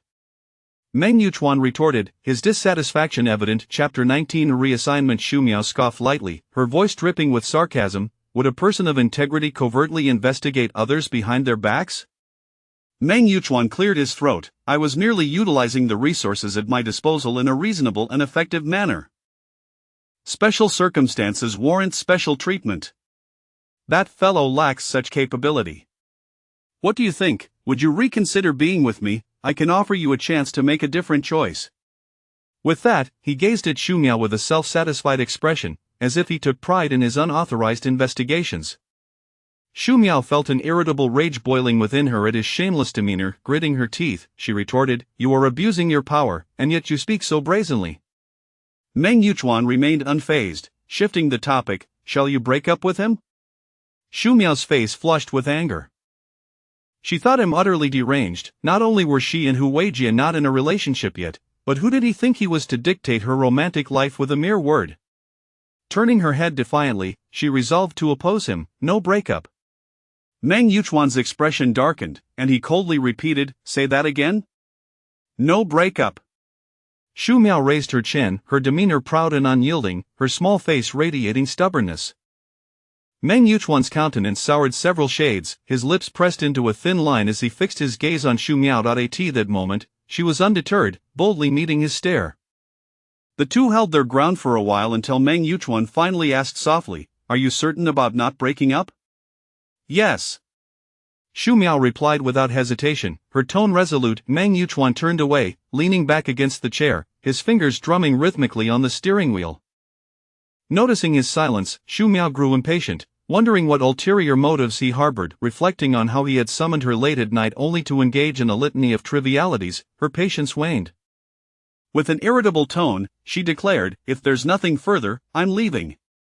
This time, Meng Yuchuan made no efforts to retain her. "You may go." Without a hint of hesitation, Xu Miao opened the car door and departed. Watching her petite figure disappear into the night without a trace of longing, Meng Yuchuan felt a surge of anger swell within him. Unsure where to vent his frustration, he slammed his fist against the steering wheel. Once inside her home, Xu Miao's heart gradually calmed, muttering curses at Meng Yuchuan for his peculiar behavior. Despite her informing him that she had a boyfriend, he continued to entangle her, completely disregarding moral boundaries. Fuming, she called Pei Ran to recount the incident. Pei Ran responded with a teasing tone, "A beauty brings disaster." "Oh Miao Miao." Xu Miao rolled her eyes dramatically. "Why is he so idle?" "It's not as if he can't find a woman, why must he keep pestering me?" Pei Ran raised an eyebrow with a smile. "Who could resist your charm? Our county chief Meng fell head over heels at first sight and has been unable to forget you." Xu Miao scoffed, "How shallow. Judging solely by appearance, humph." Her disdain for Meng Yuchuan deepened. Pei Ran chuckled helplessly, reminding her, "You must remember, he is the county chief, his status commands respect, you shouldn't provoke him too harshly. If you truly anger him, your job could be at stake." Xu Miao understood this well. Her confrontation with Meng Yuchuan was driven by her frustration now. She felt a twinge of anxiety at the thought of his potential resentment, especially since a single word from him could determine her career. Pei Ran added, "When you next see him, be courteous and respectful." Xu Miao recognized Pei Ran's concern and obediently agreed. As Monday neared the end of the workday, Hu Weijie invited Xu Miao to dinner. With nothing pressing on her schedule, she accepted. They chose a nearby restaurant in the eastern part of the city, and upon her arrival, Xu Miao found Hu Weijie already seated. After ordering, she looked at him with curiosity. "Is there something you wish to discuss?" Hu Weijie took a sip of water, hesitating before nodding. Since entering the private room, Xu Miao had noticed Hu Weijie's unusual demeanor. His eyes darted away, and his speech was hesitant, a stark contrast to his usual self. Sensing he had something significant to say, she grew anxious at his indecision and boldly prompted, "Just say what's on your mind." Setting down his glass, Hu Weijie straightened up, slowly beginning, "Miao Miao, there is something I need to tell you." A sudden wave of anxiety washed over Xu Miao as she clenched her hands beneath the table. Was he about to confess? She wasn't prepared for a formal relationship yet, feeling it was all too soon. How would she reject him if he did confess? The more she pondered, the more worried she became, her brows furrowing and a flicker of panic crossing her face. "Miao Miao, I'm being reassigned." Hu Weijie's gentle voice broke through her thoughts. Xu Miao was momentarily stunned, her clenched hands relaxing as her expression returned to normal, looking at him with confusion. "Ha?" Taking a deep breath, Hu Weijie reiterated, "I've been transferred to the provincial high court. I'll be reporting there next week." Now understanding clearly, Xu Miao realized he was moving from the county court to the provincial high court, which could be seen as a promotion. Regardless of the position, his benefits would certainly improve, a positive step for him. A smile crept onto her lips. "That's wonderful news, congratulations." A glimmer of melancholy flashed in Hu Weijie's eyes, but he managed to smile in response, "Thank you." After a brief silence, he continued, "Honestly, I was nervous about telling you because I wanted to gauge your reaction. After spending time together, Miao Miao, you are a remarkable young woman, and I truly enjoy being with you." "I am genuinely glad to have met you." Xu Miao, moved by his sincerity, reciprocated her feelings. "You are also exceptional, and I find our time together delightful. Seeing your career advance brings me genuine joy. I am grateful to have you as a friend. May you soon encounter the person destined for you." Her final words were a heartfelt blessing, reflecting her attitude towards him. Hu Weijie understood her sentiment. He had made his choice long ago. Noticing her emotional shift, he realized she was relieved that he hadn't confessed, his expression shifting to a bittersweet smile. Raising his glass, he spoke with utmost grace, "Thank you for your blessings." "I wish the same for you." Shu Miao smiled warmly, lifting her glass. Thank you, and safe travels. Their glasses clinked in the air as they exchanged knowing smiles. Setting her glass down, Shu Miao declared, this meal is on me. Don't even think about fighting me for it, consider it my farewell gift. It'll be harder to treat you once I'm in the province, he replied with a light-hearted tone, instantly easing the awkward atmosphere between them. Hu Weijie laughed lightly, conceding to her request. Alright, if you ever need help in the future, don't hesitate to reach out. Shu Miao chuckled, I won't hold back. The farewells and conclusions between adults are always dignified and amicable, and that was precisely the nature of Shu Miao and Hu Weijie's parting. Chapter 20. An unexpected visitor. That evening, Shu Miao lay in bed, engrossed in her phone, while Pei Ran wore a look of regret across from her. Alas, such an exceptional man has slipped away. What a pity. Shu Miao, however, remained unfazed, her expression relaxed. He has been transferred to the provincial office, his career prospects are exceptionally bright. We should wish him well. Pei Ran naturally understood this reality, recognizing that most people might never encounter such an opportunity in their lifetime. Transitioning directly from the county to the provincial level was a significant leap, skipping several ranks. For those like them who had taken the examinations, the disparities were evident. Hu Weijie had finally attained such a hard-won opportunity, and he would certainly not relinquish it. After all, once in the provincial office, the benefits alone would far surpass those available here, not to mention the elevated status and network he would gain. I can't help but feel it's a shame. After all, men with such impressive qualities are exceedingly rare, Pei Ran lamented. The next one you meet may not compare. Her tone was laced with palpable regret. Shu Miao chuckled at her expression, remarking, you sound just like my mother, so wise and mature. You truly resemble a figure of elder authority. Pei Ran rolled her eyes at the teasing, suddenly recalling something. Her demeanor shifted to seriousness. By the way, remember to maintain the fate of having a boyfriend around Meng Yichuan. Shu Miao's heart skipped a beat, but she nodded in response. After her candid conversation with Hu Weijie, she felt a sense of relief. She was aware of his affections for her. Had he not been transferred, he might have genuinely pursued a future together. Now, with Hu Weijie at the provincial office and the distance between them growing, discussing a relationship seemed impractical. Hu Weijie was acutely aware of this reality as well. This opportunity was indeed rare for him. No one in his position would easily forfeit it. Upon receiving the notice of his transfer, his initial reaction was undoubtedly one of joy. Even if he experienced a moment of hesitation, it would not sway his final decision, nor would there be any doubt. Shu Miao fully understood this and sincerely felt happy for him. She harbored no romantic notions about Hu Weijie. Being friends was quite agreeable. In this society, the more friends one has, the more pathways open up. After hearing the news, we also felt pleased for Hu Weijie, though she couldn't shake a sense of regret. She was genuinely satisfied with his qualities but recognized the lack of fate between him and her daughter. Although disappointed, there was no point in forcing it, thus, she resigned herself to the situation. In the days that followed, Shu Miao and Hu Weijie had no contact. She surmised that he was likely occupied with the transition of his work and chose not to disturb him. On the day of his transfer, she sent a brief congratulatory message, and after a few exchanged pleasantries, they lost all communication. Shu Miao's daily routine was pleasantly monotonous, commuting between work and home. With Meng Yichuan's interference absent, her spirits soared even higher. However, this blissful mood was shattered a week later by a phone call from Meng Yichuan. When Meng Yichuan called, Shu Miao was comfortably lounging in bed, engrossed in a drama, utterly captivated by the plot. Upon glancing at her phone and realizing it was him, her brows knitted together in irritation. Rolling her eyes, she tossed the phone aside, allowing it to ring while she returned her attention to the television. Moments later, the ringing ceased, and she glanced at her phone, a sly smile creeping across her face. Oomph, you can call all you want, but I won't answer. The next moment, the phone rang again. Shu Miao huffed, silencing it. Now, she wouldn't be bothered. Let him call as much as he wished. She snuggled back into her enjoyment of the show, her focus entirely on the unfolding drama, oblivious to how many calls Meng Yichuan had made. It wasn't until the doorbell rang that her attention wavered. She threw off the covers, grabbed her phone, and exited her room. After standing at the front door for a moment, the doorbell chimed again.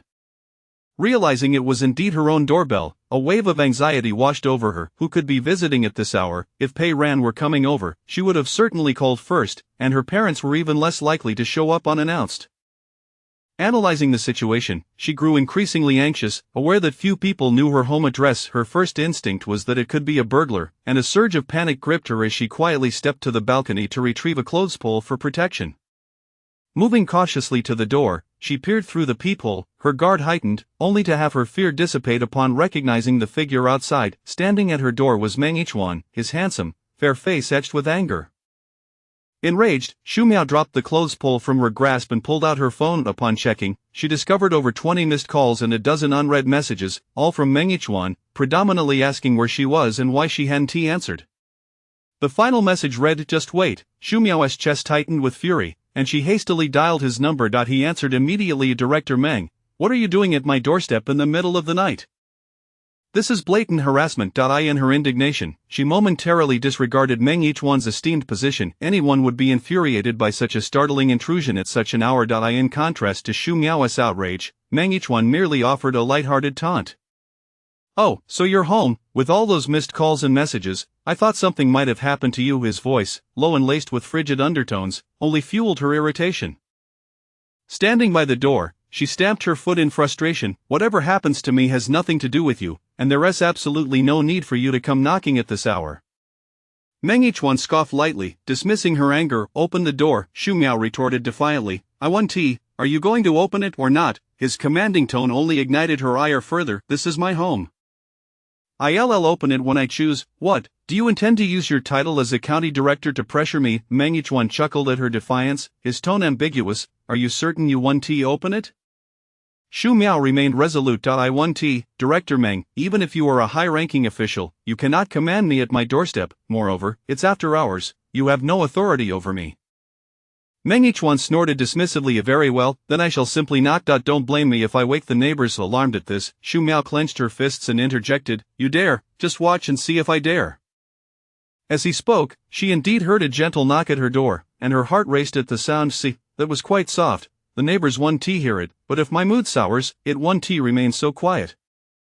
Xu Miao knew he would follow through, and fear of awakening the neighbors overwhelmed her. How would she face anyone then? She softened her tone. "Can't you just tell me what you need over the phone?" Meng Yichuan, however, was not swayed. "I intended to discuss this over the phone, but since you chose not to answer, I must assume you want me to come up and speak to you in person." Recognizing his unwavering stance, Xu Miao scrambled for an excuse. "I was in the shower and didn't hear the phone." Meng Yichuan's skepticism was apparent. "Will you open the door or shall I knock?" "I'll give you 3 seconds." 3.2 Before she could count to 1, Xu Miao opened the door, and Meng Yichuan triumphantly tucked his phone into his pocket. Chapter 21 The uninvited guest. Xu Miao stood at the doorway, her petite face flushed with indignation, while Meng Yichuan wore a triumphant smile. "So, you finally decided to open the door," he remarked. Ignoring the smugness in his tone, Xu Miao displayed her impatience. "What do you want?" Yet, Meng Yichuan showed no intention of answering her. "Why, am I not welcome to step inside? Is this how you treat your guests?" Xu Miao grasped the door handle, partially ajar, her body completely blocking the entrance.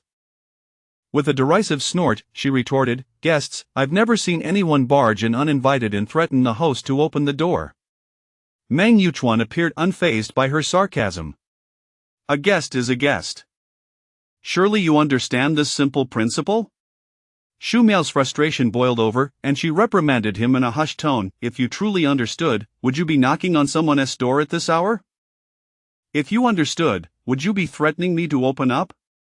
"Speak your mind here. If you choose not to, I shall close the door," he said, standing resolutely at the threshold, silent. Xu Miao felt a surge of anxiety, fearful that a neighbor might pass by, her voice rising in urgency. "I live alone, it's inconvenient to invite anyone in."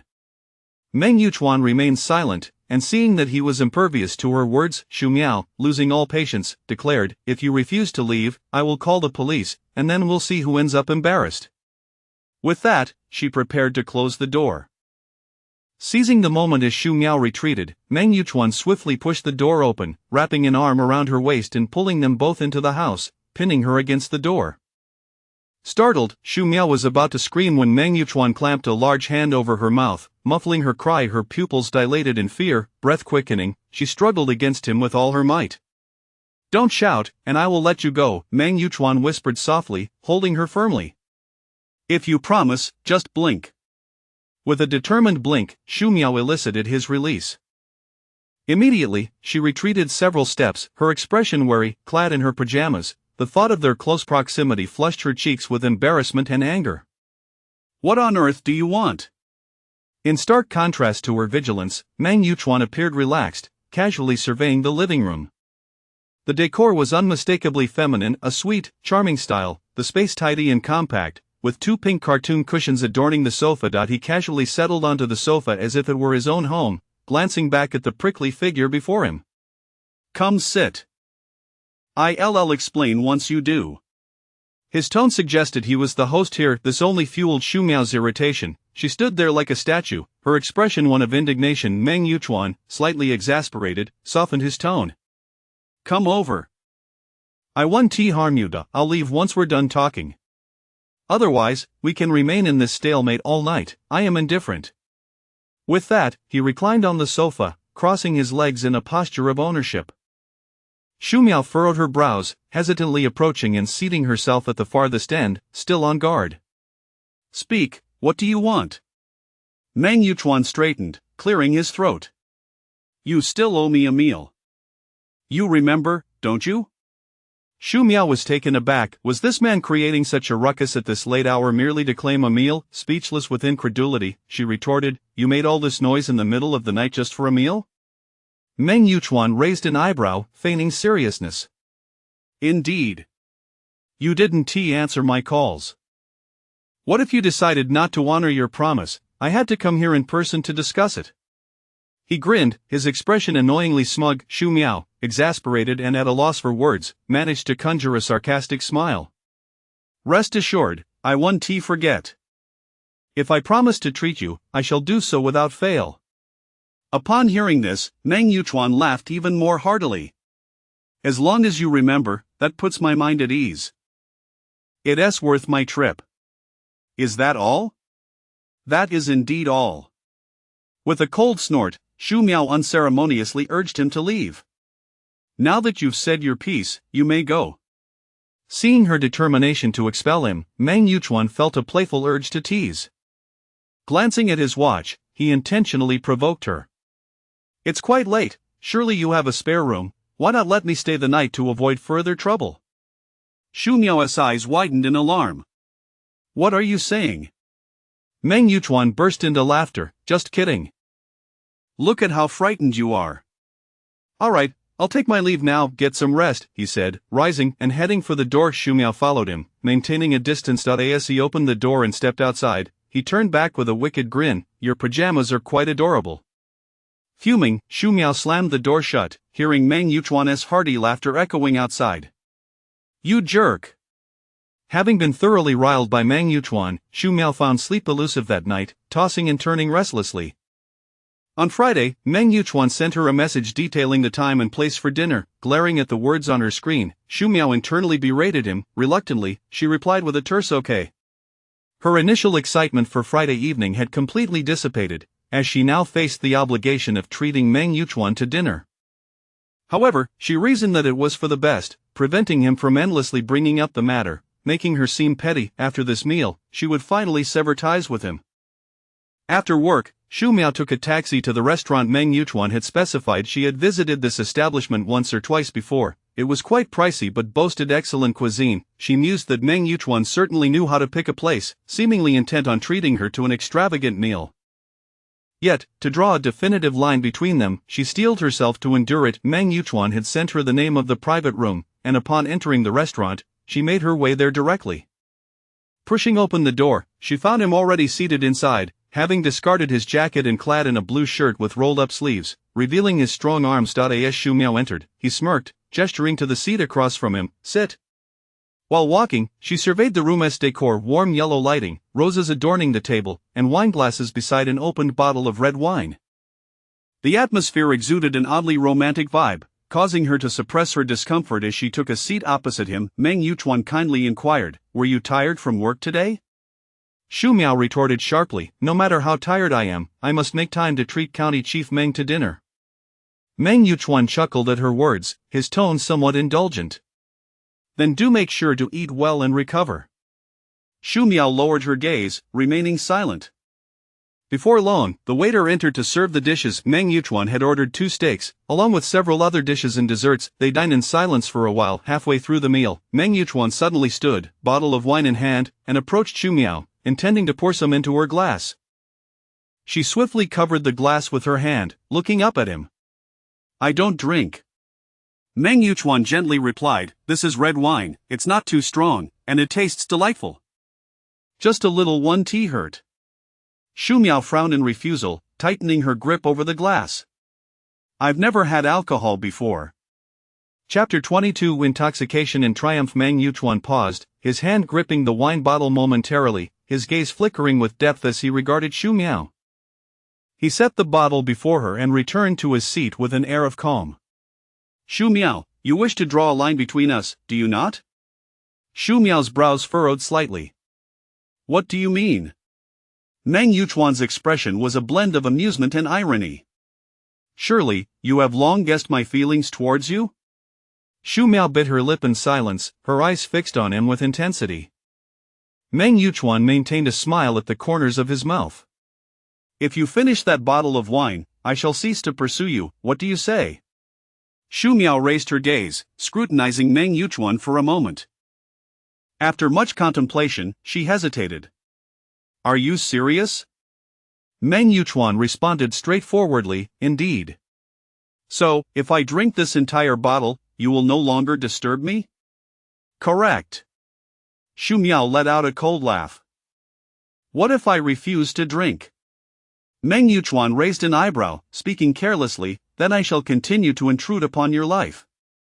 If necessary, I could enlist your colleagues' assistance. I'm certain they would be more than willing. The underlying threat was palpable. Xu Miao's expression fell, her thoughts racing and despicable, yet, the prospect of Meng Yuchuan's future absence from her life was undeniably alluring. All she sought was a stable and secure existence, distanced from him. Should he persist in his pursuit, given his position, it would be all too easy for him to concoct reasons to draw her into his sphere again. As a mere junior staff member, she could not hope to contend with him. After weighing the pros and cons, she made her decision. It was just a bottle of red wine. She had indulged before, and her earlier excuse was merely a ruse to placate Meng Yuchuan. Having sampled wine at home on several occasions, she knew red wine was not particularly potent. Surely, she wouldn't succumb to inebriation. What Xu Miao did not anticipate was that she had grossly overestimated her tolerance, and she soon regretted her impulsiveness. Drinking a small glass of wine was vastly different from consuming an entire bottle, especially for one who rarely drank. Resolutely, Xu Miao poured the wine into her glass, watching it fill with a deep crimson liquid. She steeled herself. Just treat it like a beverage. Exhaling deeply, she raised the glass and downed it in one go. As the wine coursed through her, her mind began to swirl. A phrase echoed in her thoughts: when drinking, one must go all in. Halting would render it impossible to continue. She reached for the bottle again, pouring herself another full glass, her grip on the bottle becoming increasingly unsteady. Meng Yuchuan, arms crossed and leaning back in his chair, observed as she poured yet another glass, a cunning smile gracing his lips. Several minutes later, the bottle lay empty. After finishing the last sip, Xu Miao's cheeks flushed a rosy hue. She set down her glass, adopting a haughty demeanor as she triumphantly declared, I'm done. Gazing at the tipsy Xu Miao, her eyes now hazy and dreamy, resembling 2 twinkling stars, she leaned softly against her chair, her form more graceful than ever. Meng Yuchuan's expression deepened, laden with an intense desire. I've finished. You must honor your word, she insisted, her small hand pressing against the table, her speech becoming slurred and hesitant. Meng Yuchuan chuckled mischievously. Yes, you've finished. Xu Miao smiled contentedly, resting her head on her hand. Then I can leave, right? Meng Yuchuan leisurely picked up a napkin, wiping his hands. Indeed. Xu Miao rose, leaning against the table for support, and waved triumphantly at Meng Yuchuan. Farewell. With that, she staggered towards the door. After a few steps, the world spun around her, her vision blurred as she struggled to locate the door handle. Suddenly, an overwhelming dizziness struck, and she could no longer maintain her balance, toppling backward. Instead of the anticipated pain, she found herself enveloped in a warm, strong embrace. Just before losing consciousness, she managed to chuckle, the floor is rather soft, heh. And then, she succumbed to darkness. Meng Yuchuan gazed down at the inebriated girl in his arms, her cheeks flushed and her lips occasionally emitting soft sounds that ignited a fervent yearning within him. His eyes brimmed with a near-greedy desire and fervent possessiveness, his voice low and husky. "You are mine now, and from this moment forth, you shall belong solely to me." With that, he placed a gentle kiss upon Xu Miao's smooth forehead, lifting her into his arms and striding purposefully toward the door of the private room. Xu Miao awakened to a flurry of soft, warm kisses, her body shifting restlessly. "Be good, it will all be over soon," a man's voice sent a tremor through her heart as she struggled to open her eyes, her mind still clouded. In her blurred vision, she discerned Meng Yuchuan's handsome face, his gaze dark and intent upon her. A wave of panic surged within her, clearing her mind slightly as she pushed against him, but he was as immovable as a fortress. Desperation ignited within Xu Miao, her voice trembling with a hint of tears. "Let me go, what do you intend to do?" Weakened by intoxication, her feeble attempts to push him away were met with the hardness of his resolve, her words tinged with an involuntary tone of supplication.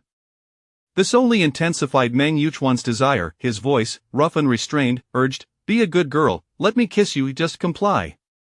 Tears streamed down Xu Miao's face as she pleaded, "I beg you, don't do this. I am scared, please." Feeling her tears on his face, Meng Yuchuan halted abruptly, his gaze piercing into hers. Deep in thought, Xu Miao dared to hope he might relent, a glimmer of optimism flickering in her heart. Yet, in the next moment, Meng Yuchuan erupted into laughter, as if mocking her naivety. "Silly girl, you underestimate men. Once the arrow is drawn, it is not so easily released."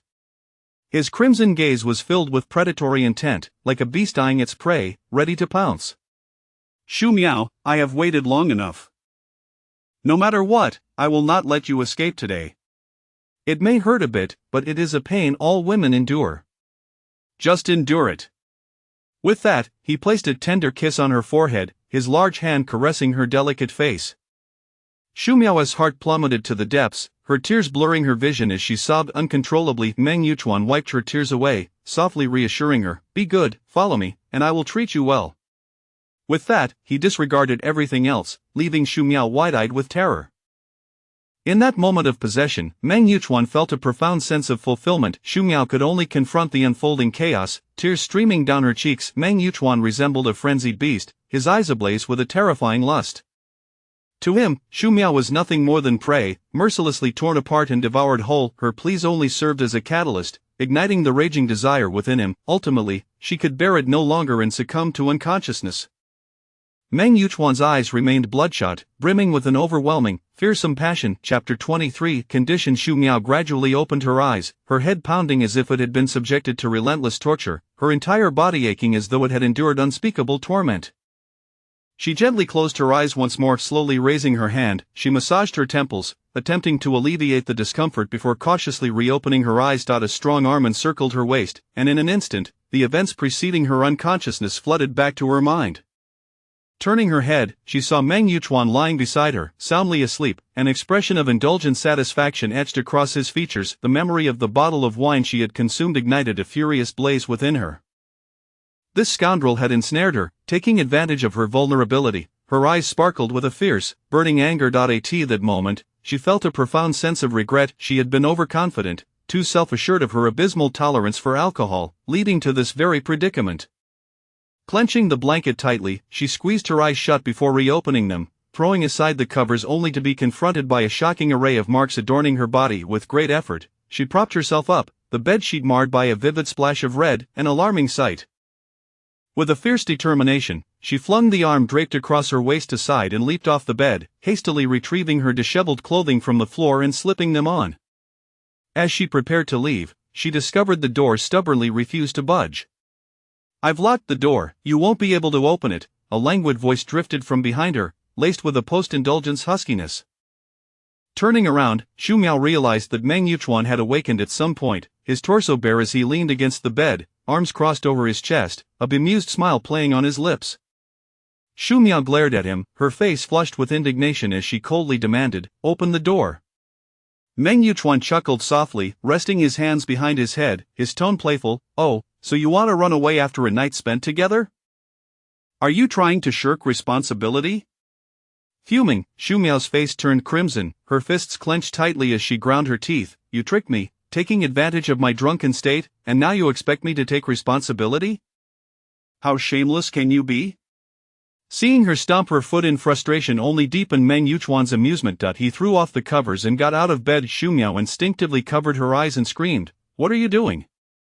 Don't come any closer." Meng Yuchuan shook his head in exasperation, donned a nearby robe, and stepped toward the door, gently pulling her hands from her face. He remarked, "All right, I'm dressed now. You can open your eyes." Tentatively, Xu Miao cracked one eye open, and upon seeing him in his robe, she fully opened her eyes. The proximity between them was charged with an unmistakable tension, and she instinctively retreated to the corner of the room, adopting a defensive posture. "Keep your distance." Meng Yuchuan crossed his arms, his smile wickedly charming. "After sharing a bed, are you still so shy?" This remark only fueled Xu Miao's anger further. She balled her fists, her neck stiffening as she retorted, "You vile scoundrel, you deceived me and ensnared me in your nefarious plot. How despicable!" Unfazed by her tirade, Meng Yuchuan smugly replied, "You were so intoxicated last night that you could barely stand. If it weren't for me, you might have ended up on the streets." Xu Miao furrowed her brows. "Better to be on the streets than with you." Suddenly, a thought struck her, and she coldly scoffed, "Besides, I wasn't even here last night." "How did I end up here? Was it not you who brought me?" Meng Yuchuan readily admitted, "Yes, I brought you, but you didn't refuse, did you?" Xu Miao was at a loss for words, her brows knitting together. "I was too intoxicated to refuse." With a smirk, Meng Yuchuan replied, "Exactly. You had no awareness, so anything I did was implicitly accepted by you." Xu Miao was rendered speechless by his audacity. Meng Yuchuan raised an eyebrow, his arms crossed as he stood there with an expression that suggested he was in the right. Xu Miao let out a heavy huff. "Consider me unlucky. I only have myself to blame for being so careless and falling into your trap. I admit defeat. Just chalk it up to a dog gnawing on me. Now open the door, I want to leave." Meng Yuchuan acted as if he hadn't heard, his tall figure slowly encroaching upon Xu Miao, his hands pressing against the walls on either side of her, effectively trapping her. With a low, icy tone, he intoned, "Xu Miao, you don't truly believe that after sleeping with me, you can simply pretend nothing happened and walk away, do you?" Gazing into Meng Yuchuan's dark eyes, which burned with an inscrutable intensity, Xu Miao's heart skipped a beat. Yet, rationalizing that she had done nothing wrong, she steeled herself once more. "You forced me, employing underhanded tactics, and now you feign innocence? It's fortunate I don't plan to report you." "Why must you trouble me further?" Meng Yuchuan chuckled coldly, his eyes narrowing slightly as he effortlessly lifted Xu Miao as if she were a mere feather. Just as she was about to scream, she found herself unceremoniously tossed onto the couch, her head spinning momentarily. Infuriated, she sprang to her feet, shouting, "Meng Yuchuan, what on earth do you want?" Meng Yuchuan leisurely adjusted the white belt around his waist. "I wish to discuss terms with you." Xu Miao turned away defiantly. "No negotiations." Meng Yuchuan huffed lightly, his voice chilling, "That decision is not yours to make." Xu Miao spun around, her eyes blazing with fury. Don't be hasty. Perhaps you should first hear what I have to propose. You might find it intriguing," he suggested. Xu Miao scoffed, turning her back on him. Meng Yuchuan stepped forward, turning her back to face him, forcing her into a seated position on the couch. As she attempted to resist, "Stay still, or else you'll make me angry, and you'll regret it." Xu Miao understood his implication all too well. Recalling her physical state from the previous night, she froze, her body instinctively shrinking back as she settled quietly onto the couch. Seeing her finally relent, Meng Yuchuan reached out to gently stroke her nose, taking a seat beside her, his demeanor relaxed. "Be with me." Those 5 simple words left Xu Miao utterly speechless, followed swiftly by a wave of indignation. Once was tolerable, but to suggest a long-term arrangement was utterly outrageous. Resolutely, she replied, "Not a chance, don't even think about it." Meng Yuchuan shot her a sidelong glance. "Don't be so quick to refuse." Xu Miao retorted with a cold snort, her voice laced with anger. "No need to ponder. No matter how many times you ask, my answer will remain the same." Meng Yuchuan, you must be dreaming. I am not the kind of woman you envision. She added pointedly, "And don't forget, I am not single." "Are you suggesting you want to be the other woman?" Meng Yuchuan found it amusing. "How so?" "Your partner has been reassigned to a different province, do you truly think you can continue your relationship? Shu Miao gasped, realizing he had knowledge of her circumstances. Her eyes widened in shock. You? Meng Yuchuan unabashedly confessed, and so what? That is still flattering him. Not everyone gets such an opportunity, and he would be more than willing. Shu Miao was incensed. Meng Yuchuan indeed had the means to orchestrate such a move. Weren't you the one who claimed to disdain such actions? Meng Yuchuan, you truly are a deceitful scoundrel. Meng Yuchuan shrugged nonchalantly. I only said I wouldn't interfere if you had a boyfriend, but now that you've parted ways, that was because of your meddling. Shu Miao shot back at him. I never claimed I wouldn't meddle, Meng Yuchuan replied, a mischievous glint in his eye. Left speechless by his retorts, Shu Miao could only puff out her cheeks in frustration. Simmering in silence, Meng Yuchuan chuckled lightly, ignoring her indignation. Are you certain you won't agree? Shu Miao lifted her chin defiantly, her posture proud. Indeed, I refuse. Do you intend to force me into submission? Meng Yuchuan found her reaction amusing, a smile creeping onto his lips as he contemplated the spirited young woman before him. Chapter 24. A girlfriend. Since a gentle approach has proven futile, it seems I must resort to more forceful methods. Meng Yuchuan reclined lazily against the sofa, crossing his legs in a relaxed manner. In that case, I shall have to reconsider your job arrangement, he declared. Shu Miao's eyes flickered with confusion, her gaze fixed skeptically upon him. Meng Yuchuan cast a fleeting glance her way and continued, You have just graduated, so young and full of potential, how can you possibly remain cooped up in an office all day?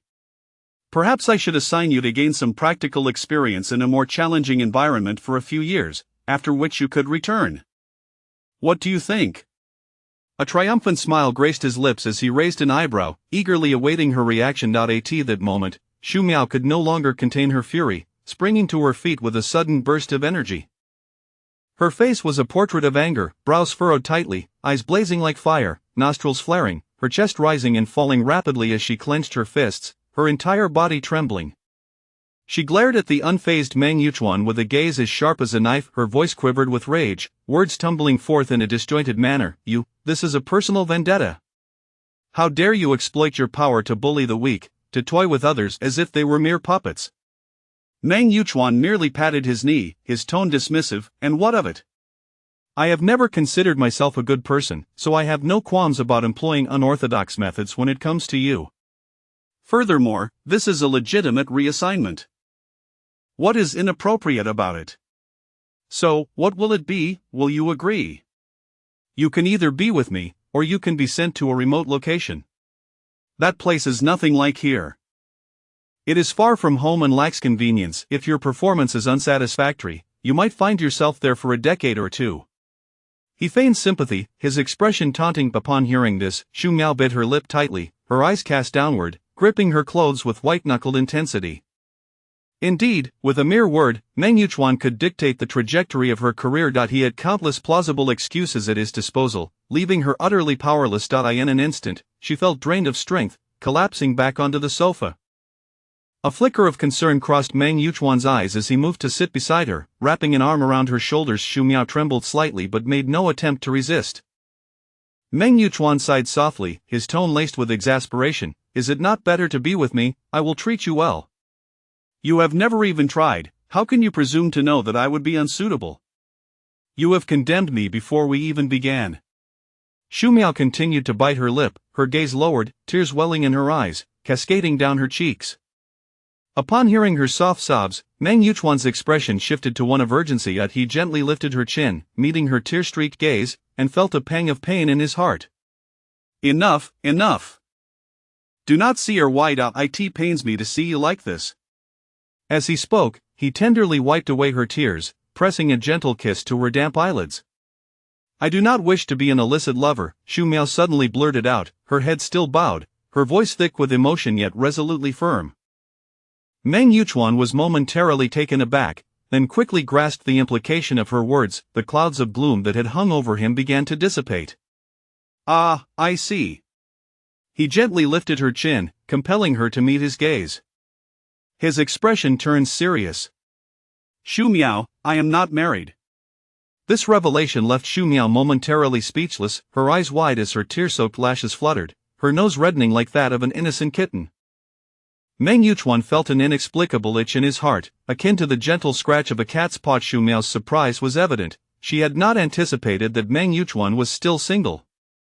Yet, her thoughts quickly returned to Pei Ran's earlier warnings. Men like him surely had a suitable fiancée, and she would merely be a mistress. No, that simply would not do. Suddenly feeling uneasy, she responded, "And what of that? I do not wish to be a third party, a title that would carry such a negative connotation." Meng Yuchuan was both vexed and powerless, wondering what thoughts plagued this girl's mind. Did she truly believe him to be married or engaged? He had never claimed to be so, nor was he aware of where she had gleaned such rumors. With a resigned shake of his head, he adjusted her posture, gazing intently into her eyes, his own unwavering. "Listen closely, Xu Miao, I am neither married nor engaged, nor do I have a girlfriend. In every sense, legally and socially, I am single. Do you understand?" Each word was pronounced with clarity, ensuring she grasped his meaning fully.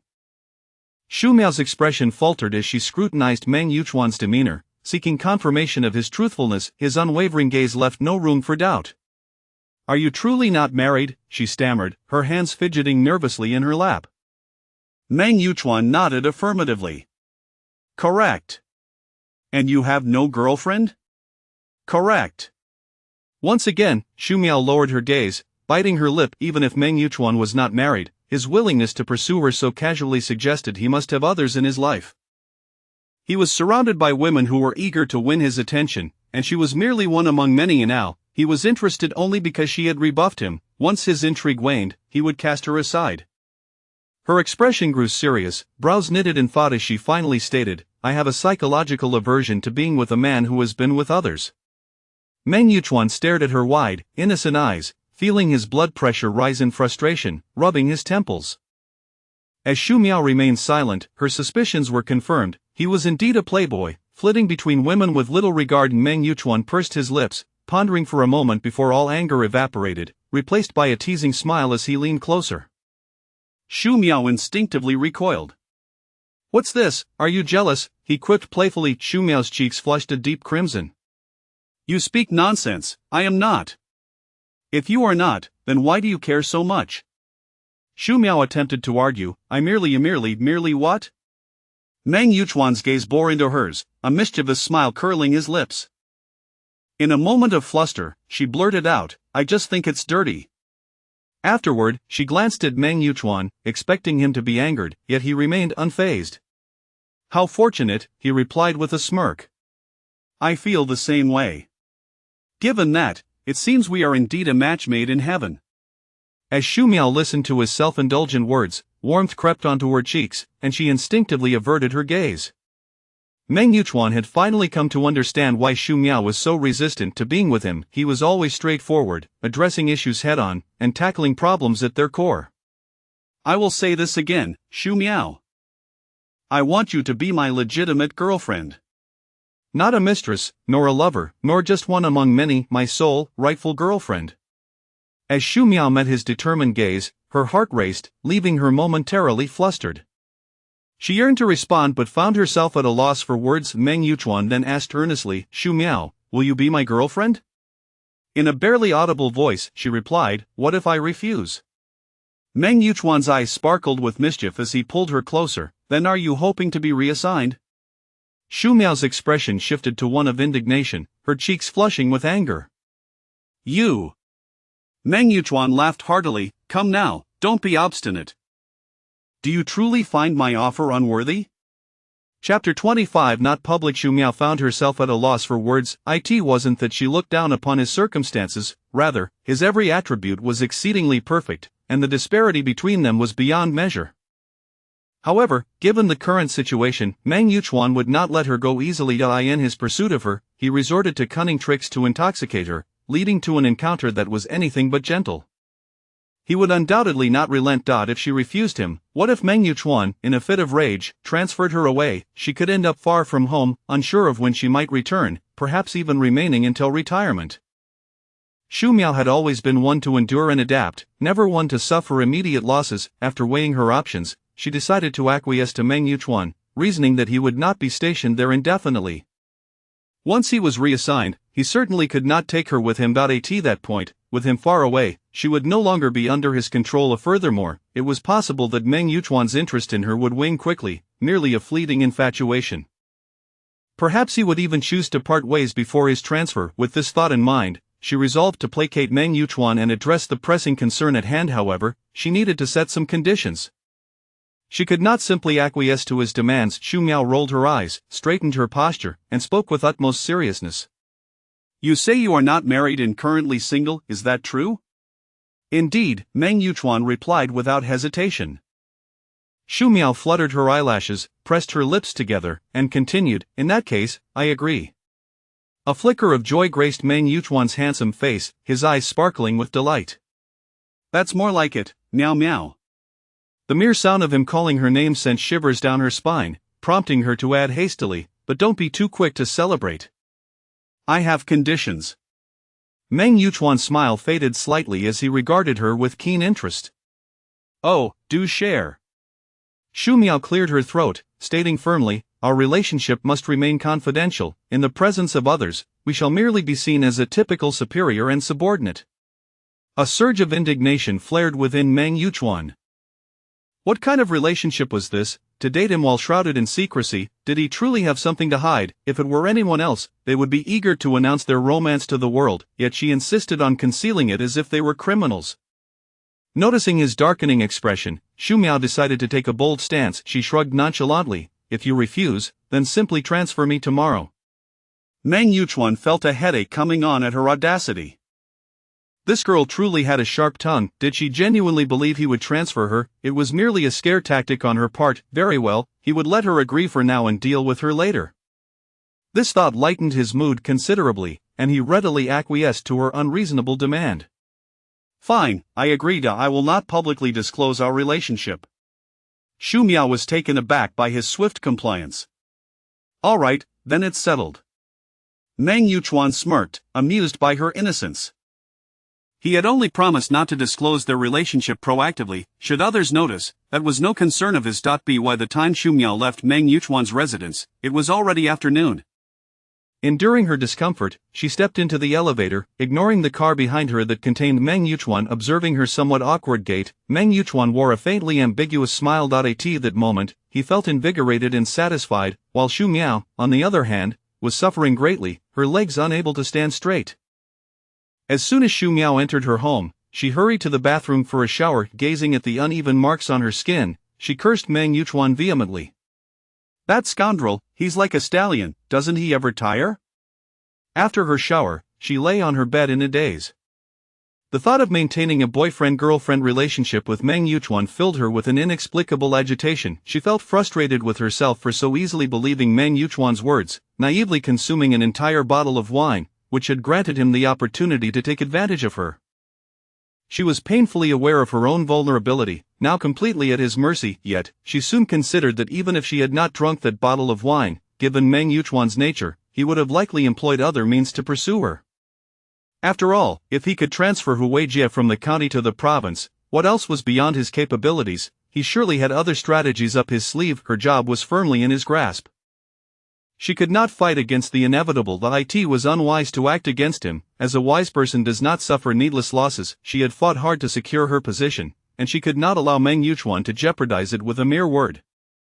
Regardless, he would not remain there forever. Once he was gone, she would reclaim her freedom. In this day and age, she had a more open-minded view of relationships between men and women. Moreover, Meng Yuchuan was not unattractive. Both his looks and physique were exceptional. Engaging in a relationship with him was not entirely disadvantageous, although she had initially felt pain. As Meng Yuchuan continued, the sensations he evoked in her transcended mere discomfort, bringing forth a hint of pleasure. Of course, her bottom line remained steadfast. She would never play the role of the third party. Everything else depended on her ability to guard her heart and not be swayed by others. Lost in her thoughts, her phone buzzed. Pei Ran had sent a video message.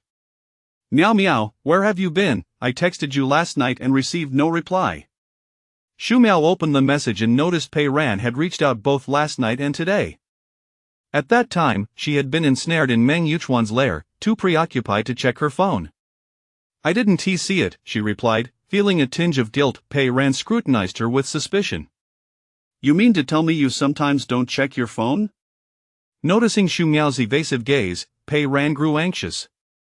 Are you hiding something from me? What happened? Shu Miao had never been adept at acting. She had no intention of concealing anything from Pei Ran. However, this matter could not be succinctly explained over text. She sighed softly. Do you have plans tonight? Pei Ran understood immediately. No plans, I'll come find you right away. With that, she ended the video call. When Pei Ran arrived, she was breathless, beads of sweat glistening on her forehead, indicating her genuine concern. Shu Miao was taken aback. Why are you in such a hurry? Pei Ran strode into the house, placing the takeout box she had brought on the dining table. She removed her jacket and flopped onto the sofa, fanning herself with her hands. Goodness, I ran all the way here, it's sweltering. Shu Miao approached, closing the door behind her, and expressed her concern. Why the rush? Were you being chased by a tiger? Pei Ran scoffed, her tone laced with faux indignation. I was worried about you, seeing you all hesitant and looking like you were wronged. I feared something might have happened. I rushed out as soon as we hung up, worrying you hadn't eaten, so I had the taxi drop me off across the street and ran to get you food. And here you are, making sarcastic remarks. How heartless. After her impassioned speech, Pei Ran turned away in playful annoyance. Shu Miao felt warmth in her heart. No matter the time, whenever she needed Pei Ran, she would come without hesitation. It had been the same during their school days, and it continued now that they were working. Suddenly, her eyes glistened with unshed tears, her nose tingling. She got up, moved to Pei Ran's side, and hugged her, playfully whining. Ran, I know you care for me the most. Pei Ran wasn't truly angry. She had merely been teasing. Seeing Shu Miao like this melted her heart. She turned back, playfully poking Shu Miao's forehead. All right, I was just joking. Shu Miao beamed at her response, her expression brightening. Pei Ran laughed as well. Their friendship had always been one of mutual support. Whenever one needed the other, a simple word could summon them to each other's side. Chapter 26, A Secret Romance. What did you say? Repeat that. Pei Ran was left utterly astonished after hearing Shu Miao's words, her eyes wide as walnuts, gasping in disbelief. The xiaolongbao she had just picked up with her chopsticks had not yet made it to her bowl before it tumbled onto the table. Shu Miao sighed softly, retrieving a napkin to wipe the meat juices from the surface. You heard correctly, I agreed to date Meng Yuchuan. But we had an agreement to keep it under wraps. To the outside world, he and I still appear to be nothing more than a typical superior and subordinate relationship. After a brief pause, she cast a glance at the half-dazed Pei Ran before calmly adding, You are the first person to know about our relationship. Pei Ran was overwhelmed by the influx of information, a buzzing in her ears as she struggled to comprehend the situation. With a sharp clatter, she set down her chopsticks. Wait, are you saying you and director Meng Yuchuan are together? Shu Miao nodded slowly. Pei Ran stroked her chin thoughtfully, her expression laden with meaning as she scrutinized Shu Miao. Feeling uneasy under her gaze, Shu Miao muttered, Why are you looking at me like that? Pei Ran squinted her eyes, raising an eyebrow with a mischievous grin. What was it like for the first time? Shu Miao's face flushed crimson, akin to a boiled crab, a mix of embarrassment and anger. You. All right, I'm not teasing you anymore. Ha, look at how shy you are. Pei Ran immediately raised her hands in surrender but then turned serious. Miao, since it has come to this, you might as well go with the flow. However, Pei Ran hesitated. What is it? Shu Miao inquired directly. After a moment's thought, Pei Ran voiced her doubt. Is Meng Yuchuan really still single? Shu Miao furrowed her brow. I've asked him several times, and he has always been unequivocal, which doesn't seem like a lie. Since he has assured you of that, it appears to be true, Pei Ran mused thoughtfully. Suddenly, she became animated, seizing Shu Miao's arm. Miao. Shu Miao jumped in surprise. What are you doing? Why the sudden excitement? Pei Ran's eyes sparkled with anticipation as she exclaimed, Miao, you're dating Meng Yuchuan. Director Meng, no less. Wealthy, powerful, and handsome, with an excellent family background. Wow, he is simply perfect. Shu Miao maintained a calm demeanor. You seem to have changed your tune rather quickly. You were so opposed before. Pei Ran defended herself. I just never imagined someone like Director Meng could still be single. Moreover, given his age, it seems implausible that he would be unmarried. Shu Miao found her reasoning sound. Miao Miao Pei Ran cast a sly glance her way. Shu Miao shivered. What now? Pei Ran wore a cunning smile. Now that you are with Director Meng, you needn't worry about work or life anymore. This immense fortune, you must embrace it. Shu Miao rolled her eyes dramatically, though her inner thoughts were not quite in accord. I only agreed to him as a temporary measure. I refuse to let my hard-earned position be jeopardized by a single word from him. Once he is transferred and no longer oversees this matter, I will be free. He can't very well take me with him. I will endure this humiliation for now. With that, she let out a heavy sigh, as if bracing herself for an impending storm. Pei Ran patted her shoulder, offering encouragement. You foolish girl, such a fine man, and you should hold on tight. Shu Miao shot her a glance, scoffing. Weren't you the one who advised me to keep my distance from him? Pei Ran cleared her throat. I thought he intended to make you into something unsavory, which is why I tried to dissuade you. I was worried you would get hurt. But now that he's single, that's a different story. Shu Miao remained unconvinced. Although the situations differ, the outcomes remain the same. Meng Yuchuan will never marry me. The chasm between us extends far beyond mere wealth.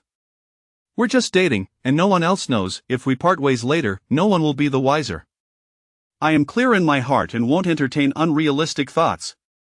Living in the moment is all that matters. Consider it a romance, a normal breakup, albeit with a boyfriend whose status is somewhat extraordinary. Pei Ran fell into silence for a moment. In that case, you must be wise. Do not allow yourself to be at a disadvantage. Shu Miao shrugged. I'll adapt as needed. Though freshly graduated, Shu Miao was not utterly naive about the world. She understood a thing or two. She had her principles but was not the kind of person who lived on a lofty pedestal, disconnected from reality. She was both clear-headed and insightful, calmly analyzing this unexpected romance that had befallen her. Pei Ran supported all her decisions. After their conversation, it was already quite late, and Pei Ran decided to spend the night at Shu Miao's place. The next day, being a weekend, they both slept in until noon. In the afternoon, they strolled through a mall, and in the evening, they enjoyed a hot pot meal together. Pei Ran had early classes on Monday, so it was inconvenient for her to stay at Shu Miao's, and after dinner, she returned to her own home. Shu Miao arrived home around 8 o'clock, intending to take a shower and rest. Just as she finished washing up and was drying her hair with a towel, her phone rang. A sense of foreboding washed over her. Who would call at this hour? Her first instinct was Meng Yuchuan. When she picked up her phone, her suspicions were confirmed. Reluctantly, she answered, "Hello. What are you up to?" Meng Yuchuan's voice was cheerful. "Nothing much," Shu Miao replied coldly, dismissively. "Do you miss me?" Meng Yuchuan teased. Shu Miao was not in the mood for idle chatter. "Is there something you need? If not, I'm hanging up. It's late, and I need to rest." Meng Yuchuan chuckled lightly. "I came to pick you up precisely because it's late." Shu Miao's eyes widened. "Pick me up? What does that mean?" she asked directly. "What do you mean by pick me up?" "Literally, I'm coming to take you to my place," Meng Yuchuan replied nonchalantly. Shu Miao was taken aback, alarm bells ringing in her mind. Was he suggesting she go to his home? Frowning, she responded with a hint of displeasure, "I'm not going." Meng Yuchuan was straightforward. "You don't have a choice." Shu Miao's tone grew anxious. If you don't want to come to my place, I can stay at yours." "It's your call." Before Shu Miao could finish, Meng Yuchuan interrupted her. Seeing his unwavering stance, Shu Miao had no choice but to soften her approach. "Your place is too far from my office. It would be inconvenient for work tomorrow." "I'll drive you in the morning, ensuring you won't be late," Meng Yuchuan countered firmly. Shu Miao fell silent. Meng Yuchuan casually remarked, "It seems you want me to come over, Hearing the sound of a car door opening, Shu Miao hastily objected, "No way." "What if the neighbors see?" Meng Yuchuan laughed, appearing to understand her predicament. "It's precisely because I considered that, I thought it best for you to stay at my place." "So, have you thought it over?" Shu Miao bit her lip, frustrated, yet with no other option, she reluctantly agreed. After tidying up, she went downstairs to find Meng Yuchuan waiting for her in the car, and she climbed into the passenger seat without hesitation. Chapter 27 Cohabitation. Meng Yuchuan gazed at her with tender eyes, a gentle smile gracing his face. "Are you cold?" Upon finishing his question, he attempted to reach out and caress Xu Miao's cheek, only to have her retreat and evade him, leaving his hand awkwardly suspended in the air. Meng Yuchuan's expression darkened slightly. What are you dodging for? Xu Miao let out a cold huff, leaning back in her seat and turning her head away, ignoring him, but he withdrew his hand, leaning towards her with a teasing smile. Miao Miao, we are already so close, why are you still so shy? Xu Miao felt a rush of warmth to her cheeks, instantly blushing as she glared at Meng Yuchuan. You! Ha ha! Meng Yuchuan burst into laughter, starting the car, while Xu Miao turned her head away in a mixture of embarrassment and anger. After nearly 20 minutes, they arrived at Aoyuan and Meng Yuchuan parked the car and unbuckled his seatbelt. We're here, get out. Xu Miao remained motionless in the passenger seat, noticing her lack of movement. Meng Yuchuan walked over and opened her door. Get out. Xu Miao attempted one last struggle. I think I'll just go home. Meng Yuchuan readily agreed, sure, let's go together. Xu Miao shot him a glare. You! With a firm demeanor, Meng Yuchuan was unyielding. Unable to resist, Xu Miao slowly shifted her body, deliberately prolonging her exit. Meng Yuchuan, seeing through her intentions, bent down and effortlessly lifted her into his arms. As her body suddenly left the ground, she instinctively let out a sharp cry.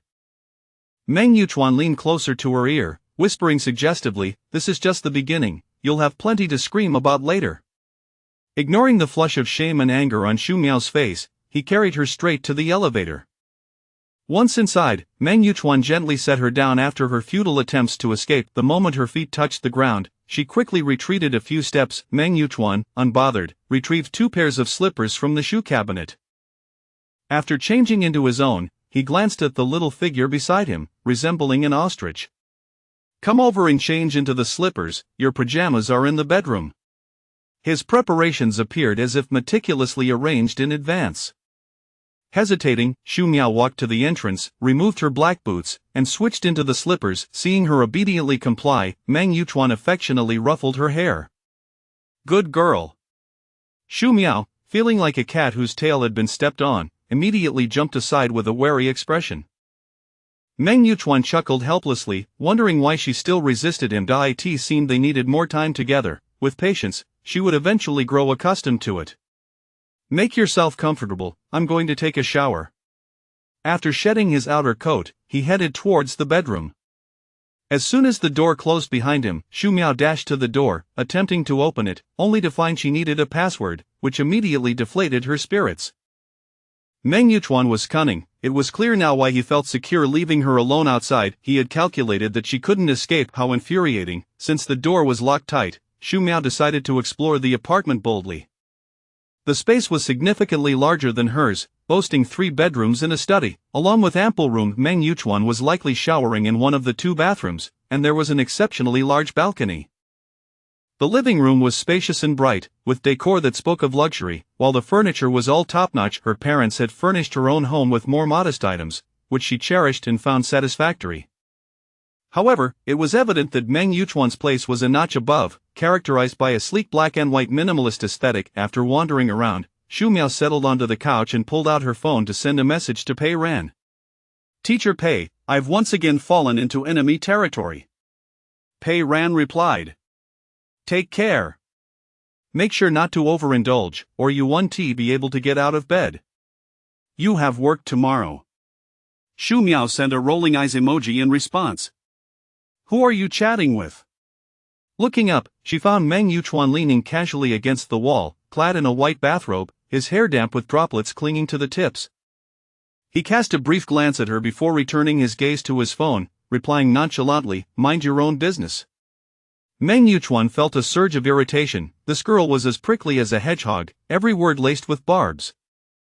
As Xu Miao continued to engross herself in her phone, she suddenly felt a shadow loom over her. Just as she was about to look up, her phone was snatched away without warning. Meng Yuchuan tossed her phone onto the coffee table and grasped her arm.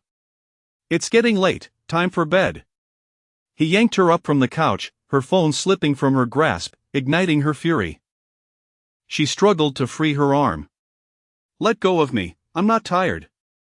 Meng Yuchuan maintained his grip, his hold firm yet gentle enough that she couldn't break free. Are you going to walk on your own? or shall I carry you inside?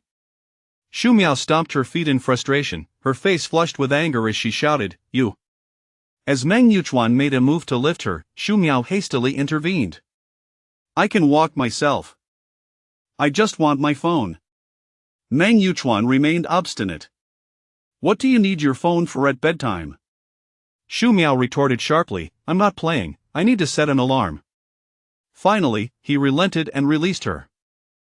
Shu Miao snatched her phone back, huffing with irritation as she marched into the bedroom. You've gone to the wrong room, this one is over here. Meng Yuchuan remarked with a playful smile, crossing his arms against the wall in a seemingly considerate gesture. Shu Miao's foot hesitated at the threshold of the guest bedroom before she turned back to glare at Meng Yuchuan, begrudgingly entering the master bedroom. She knew perfectly well which room was which. She simply didn't want to go there. Meng Yuchuan followed her inside, locking the door behind him. This room was familiar to Shu Miao. She had only recently awakened in this very bed. She walked to the bedside and lay down fully clothed. Meng Yuchuan reclined on the opposite side. Go change into your pajamas. Shu Miao closed her eyes, ignoring him. Suddenly, a hand reached towards her waist, causing her to startle and exclaim, "What are you doing?" Meng Yuchuan replied with a teasing smile, "I'm helping you change." Shu Miao shot up from the bed. I can change myself. She grabbed the set of pajamas from the sofa and retreated to the bathroom, emerging 2 minutes later. Meng Yuchuan glanced at her, noting the pink pajamas, her hair tousled, and her fair face slightly flushed. He nodded in satisfaction. Not bad, it fits well. Shu Miao ignored him, neatly folding her clothes and placing them on the sofa. She approached the bed, pulled back the covers, and lay down. Though her expression remained composed, her heart raced like a drum. Lying beside a wolf ready to pounce, how could she possibly sleep peacefully? Her eyes were closed, yet her lashes trembled incessantly. Suddenly, a hand moved towards her chest, and she jolted awake, exclaiming, "What are you doing?" Meng Yuchuan had shed his bathrobe, revealing his muscular chest, which rose and fell rapidly.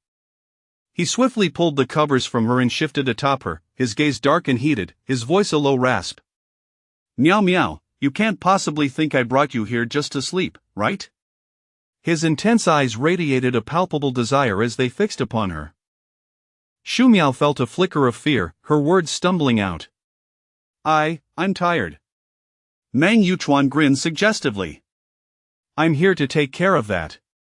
Shu Miao opened her mouth to argue, but Meng Yuchuan silenced her with a decisive gesture. Moments later, her pink pajamas lay discarded on the floor. Not in the dead of night, Shu Miao had succumbed to exhaustion, both of them slick with perspiration. He lifted her to the bathroom for a quick wash before holding her close, contentedly drifting off to sleep. Chapter 28. Delivering materials. The following day, the alarm clock rang for the 5th time before Shu Miao managed to struggle out of bed. Her entire body ached fiercely, and she stumbled into the bathroom, her eyes so heavy with sleep that they barely opened. Meng Yuchuan was already dressed and looked remarkably refreshed, a stark contrast to Shu Miao. Standing at the bathroom door, he felt a twinge of concern. Why not take a leave this morning, get some proper rest, and go in the afternoon? Shu Miao dried her face with a towel and replied, "If I request a leave now, the director will immediately suspect it's because I couldn't get up. Let's just forget it." Meng Yuchuan pondered for a moment. What if I put in a word for you? Shu Miao turned around, towel in hand, and glared at him, her voice firm, "Absolutely not." If Meng Yuchuan were to say something, Lu Kongming would catch on, and their relationship would be laid bare. Meng Yuchuan, fully aware of her concerns, chose not to press the matter further. After they gathered their belongings, Meng Yuchuan picked up the car keys. "I'll drive you."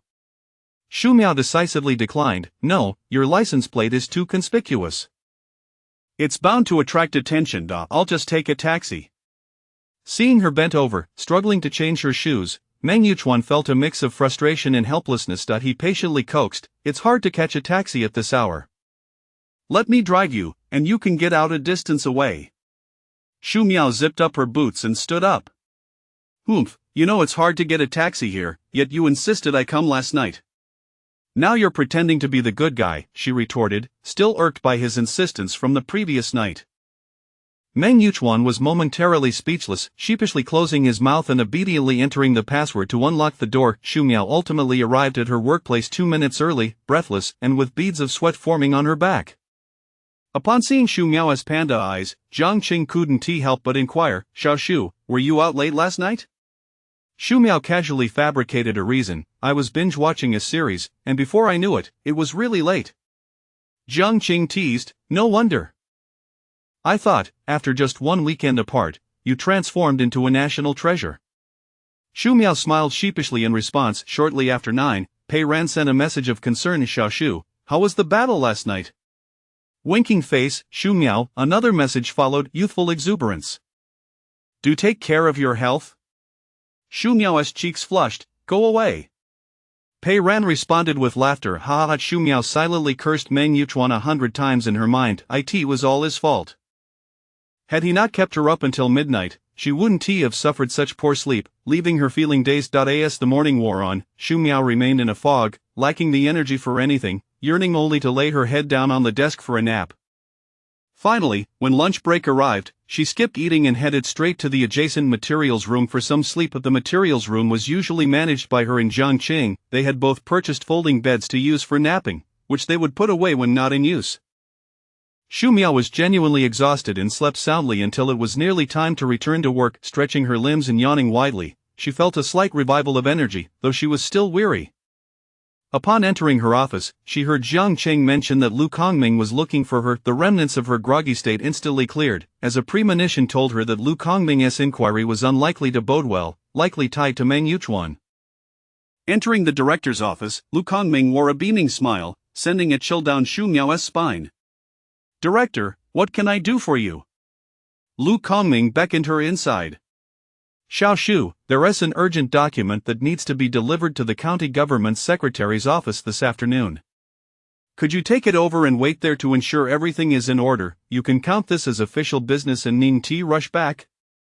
Xu Miao's heart sank. She immediately guessed it was Meng Yuchuan's doing. "All right, director." Despite her reluctance, she knew better than to offend a direct superior and accepted the assignment with resignation. Returning to her office with the file folder, Jiang Qing asked, "What did the director want?" Xu Miao placed the file on her desk and prepared to shut down her computer. "The director wants me to deliver this document to the county government." Jiang Qing perked up, eyebrows raised. "The county government? That's great, go on, make a good impression." Xu Miao secured her computer and packed the documents into her bag. "Well then, I'm off to work. Jiang Jiet, I want to be back in the office this afternoon." Jiang Chang nodded, "All right, take care on the road." Xu Miao acknowledged and exited the office. The county government was a bit of a distance from their workplace, so Xu Miao hailed a taxi upon arrival. She registered at the guard's office before proceeding inside. Xu Miao had visited the county government once before, shortly after starting her job, when Lu Kongming had brought her along. The county magistrate's office was on the 3rd floor, and naturally, the secretary's office was also located there. However, with several offices on that floor, Xu Miao was unsure which was which and decided to knock on the first office door at the staircase to inquire. After clarifying, she made her way to the secretary's office and knocked gently. "Come in," a familiar male voice called from within. Xu Miao pushed the door open lightly. "Secretary Xiang, I'm here to deliver some materials." Upon seeing Xu Miao, Secretary Xiang stood promptly, his demeanor respectful. "Miss Xu, you've arrived." Hearing this address caused a flutter in Xu Miao's heart. In their previous encounters, Secretary Xiang had always referred to her as Comrade Xiao Shu, and this sudden formality caught her off guard. She retrieved the folder from her bag and handed it to Secretary Xiang. "Secretary Xiang, here are the materials. Please check if there are any issues." Secretary Xiang received it with a smile. "This needs to be reviewed by the county magistrate shortly, please follow me." With that, he moved toward the door, but Xu Miao suddenly called out, "Secretary Xiang." He halted, turning back with unwavering respect in his tone. "Is there anything else?" Xu Miao smiled. "Please continue to call me Comrade Xiao Shu. It feels more comfortable that way." Secretary Xiang paused, then chuckled. "That's against protocol, just get used to it."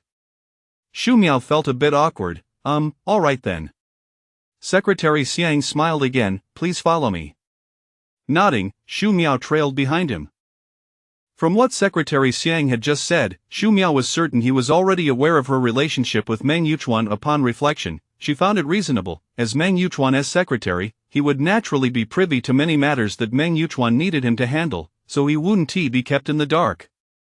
Xu Miao wasn't worried about this. Confident that Secretary Xiang wouldn't divulge anything. He led her to an adjacent office and knocked on the door. A steady voice called from within, "Come in." Secretary Xiang cautiously opened the door, revealing Meng Yuchuan, who was engrossed in a document. Secretary Xiang approached and stood straight, slightly bowing his head. "County Magistrate, Miss Xu has come to deliver materials." Upon hearing this, Meng Yuchuan lifted his head, and his gaze softened upon seeing Xu Miao standing at the door, appearing a bit flustered. Secretary Xiang, displaying keen awareness, remarked, "County Magistrate, may I take my leave now?" Meng Yuchuan nodded slightly as he accepted the materials. Secretary Xiang promptly exited the office, closing the door behind him. Chapter 29. A moment of rest. Xu Miao stood still, her eyes darting about the room, taking in the entirety of the office. It was spacious and bright, impeccably clean and orderly. A large mahogany desk was piled high with various documents. Accompanied by a desktop computer against one wall stood a substantial cabinet, contributing to the overall impression of a dignified and composed atmosphere. By the window, several pots of clivia were arranged, their broad, elongated leaves a deep green, exuding an elegant grace, while the leaves were artfully scattered, presenting a unique rhythmic beauty. "What are you looking at?" Xu Miao, lost in thought, was jolted back to reality by Meng Yuchuan's voice. "Come here." She walked over and stood opposite his desk. "Take a look at the materials and see if there are any issues." Meng Yuchuan glanced at the file folder on the desk and chuckled. "You truly maintain a clear distinction between personal and professional matters, showing no favoritism whatsoever." Xu Miao huffed in annoyance. "Didn't you say it was urgent? Why aren't you reviewing it quickly?" Meng Yuchuan leaned back in his chair. "It is indeed urgent, otherwise, how could I have the pleasure of seeing you?" Xu Miao suspected his intentions were deliberate and felt a twinge of frustration. "Are you being childish? You always resort to this trick." Meng Yuchuan laughed even more heartily, feigning innocence. "This time you are unjustly accusing me. I am doing this for your sake." Xu Miao was unconvinced. "For me, do you not even bother to prepare a script for your lies?" Meng Yuchuan explained with gentle words. "Didn't you sleep well last night? If you had just come to deliver the materials, you could have gone straight back to sleep afterwards."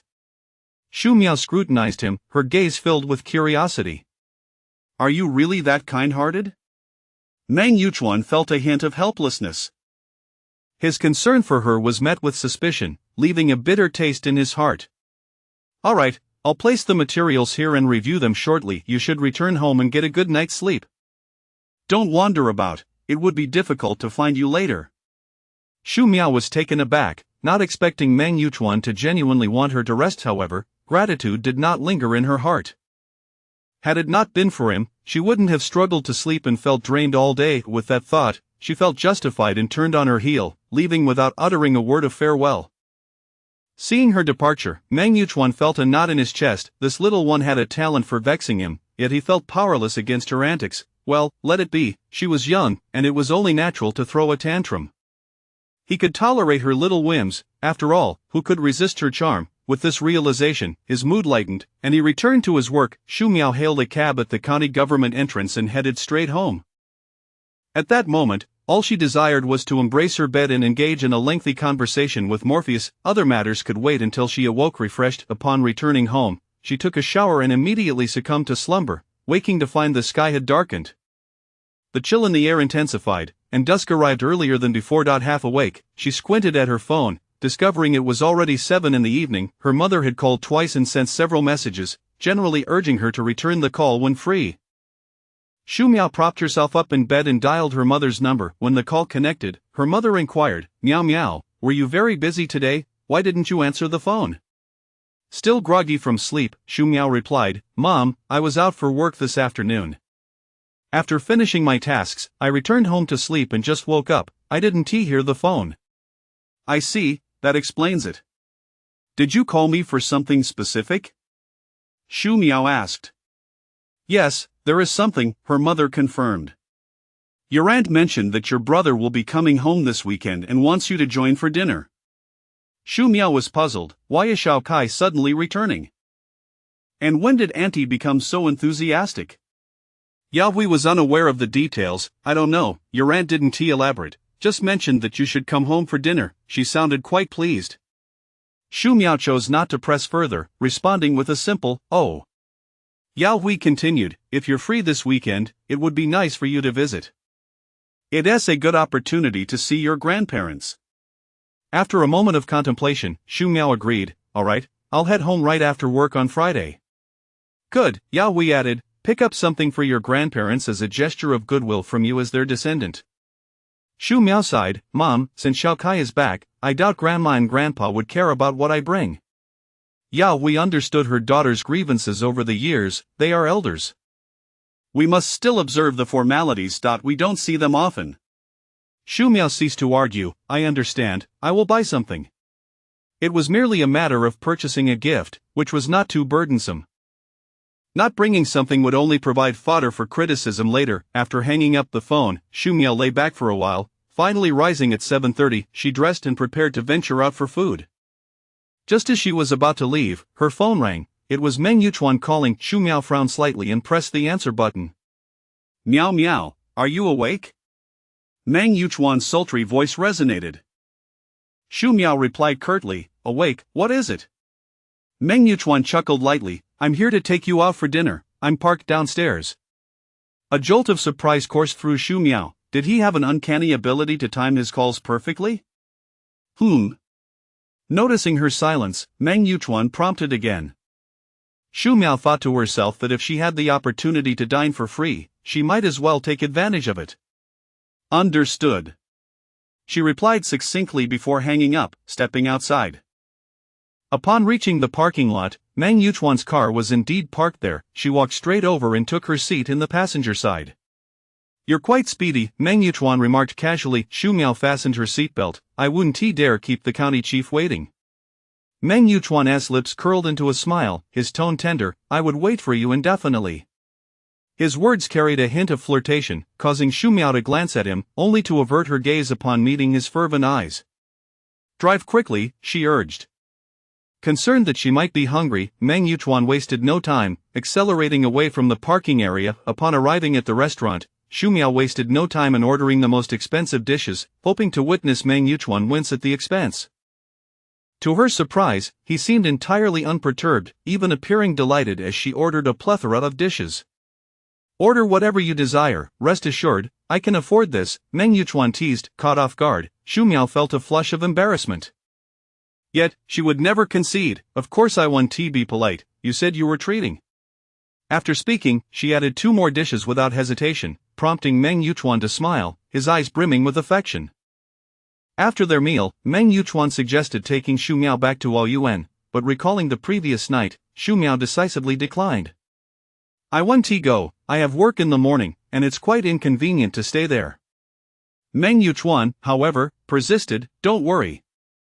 I promise it won't interfere with your work tomorrow. Shu Miao felt her frustration rising. Can't you think of me for once? I barely managed to stay awake at work today. Realizing her words were poorly chosen, she looked up, finding Meng Yuchuan watching her with a smirk. His gaze was suggestive, and he teased, are you worried about returning too late tonight and lacking energy for work tomorrow? Hearing his blunt remark, Shu Miao's face flushed crimson. You shameless. Chapter 30. The car delivery. Meng Yuchuan boldly wrapped his arms around her and shamelessly remarked, what face do I need when it comes to my wife?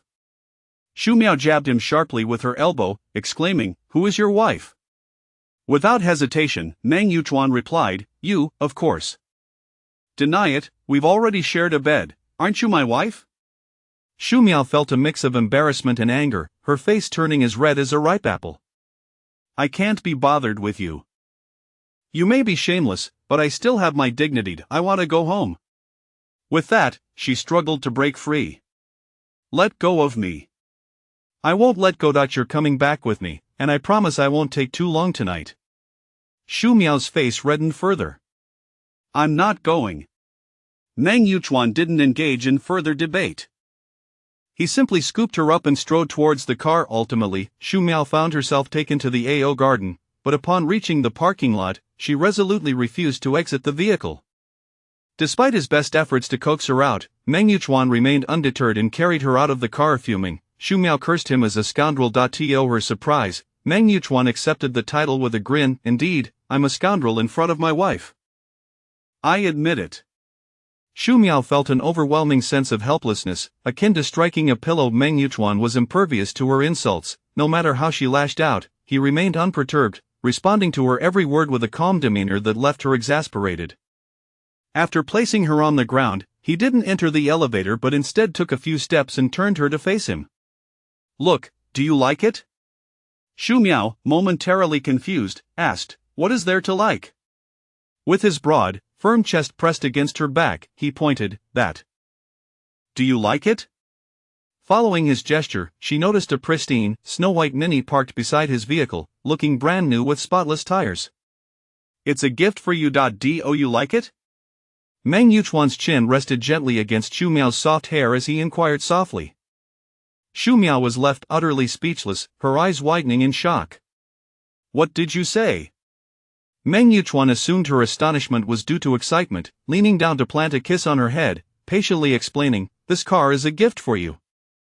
It's already registered in your name. I'll give you the documents to keep for yourself, making your commute much more convenient. As realization dawned on her, her first instinct was to refuse. I can't accept this. It's too extravagant. Meng Yuchuan wrapped his arms around her from behind, his voice soothing. It's not expensive. If you like it, it's worth it. It's primarily for your convenience at work. Xu Miao bit her lip, replying coolly, there's no need. If you really want to make my commute easier, just let me go home. Meng Yuchuan frowned. That's out of the question. You must live with me. Xu Miao wriggled free from his embrace, her small face flushed with indignation. You! Meng Yuchuan pulled her close again, coaxing softly, all right, be a good girl and accept it. It's not that extravagant.